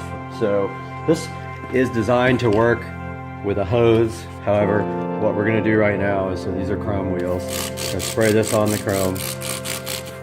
Really good because these wheels are absolutely dry. We're going to take this cloth and you can see right here what this is doing to the brake dust, breaking it right up. Now this wheel actually has some issues. It needs to be re-chromed, or either I probably will not do that. I'm going to end up getting new wheels. It's the only problem I found on the whole vehicle when I bought it, and basically the chrome is peeling off the wheel right there. So no big deal. There are lighter wheel solutions out there. So I want to get rid of these factory heavy wheels. Now look right here on this cloth. Obviously this brake dust will come off without this, but it's not going to come all the way off. It's going to leave a dry film on the wheel unless you use some kind of solution to get this off of there. So let's step back now. Take a look at this polished wheel that looks 1000% better. Let's move on to step 2. So now we've got this, actually the wrong product here. Let's get the actual right one. Here is the Blackmagic tire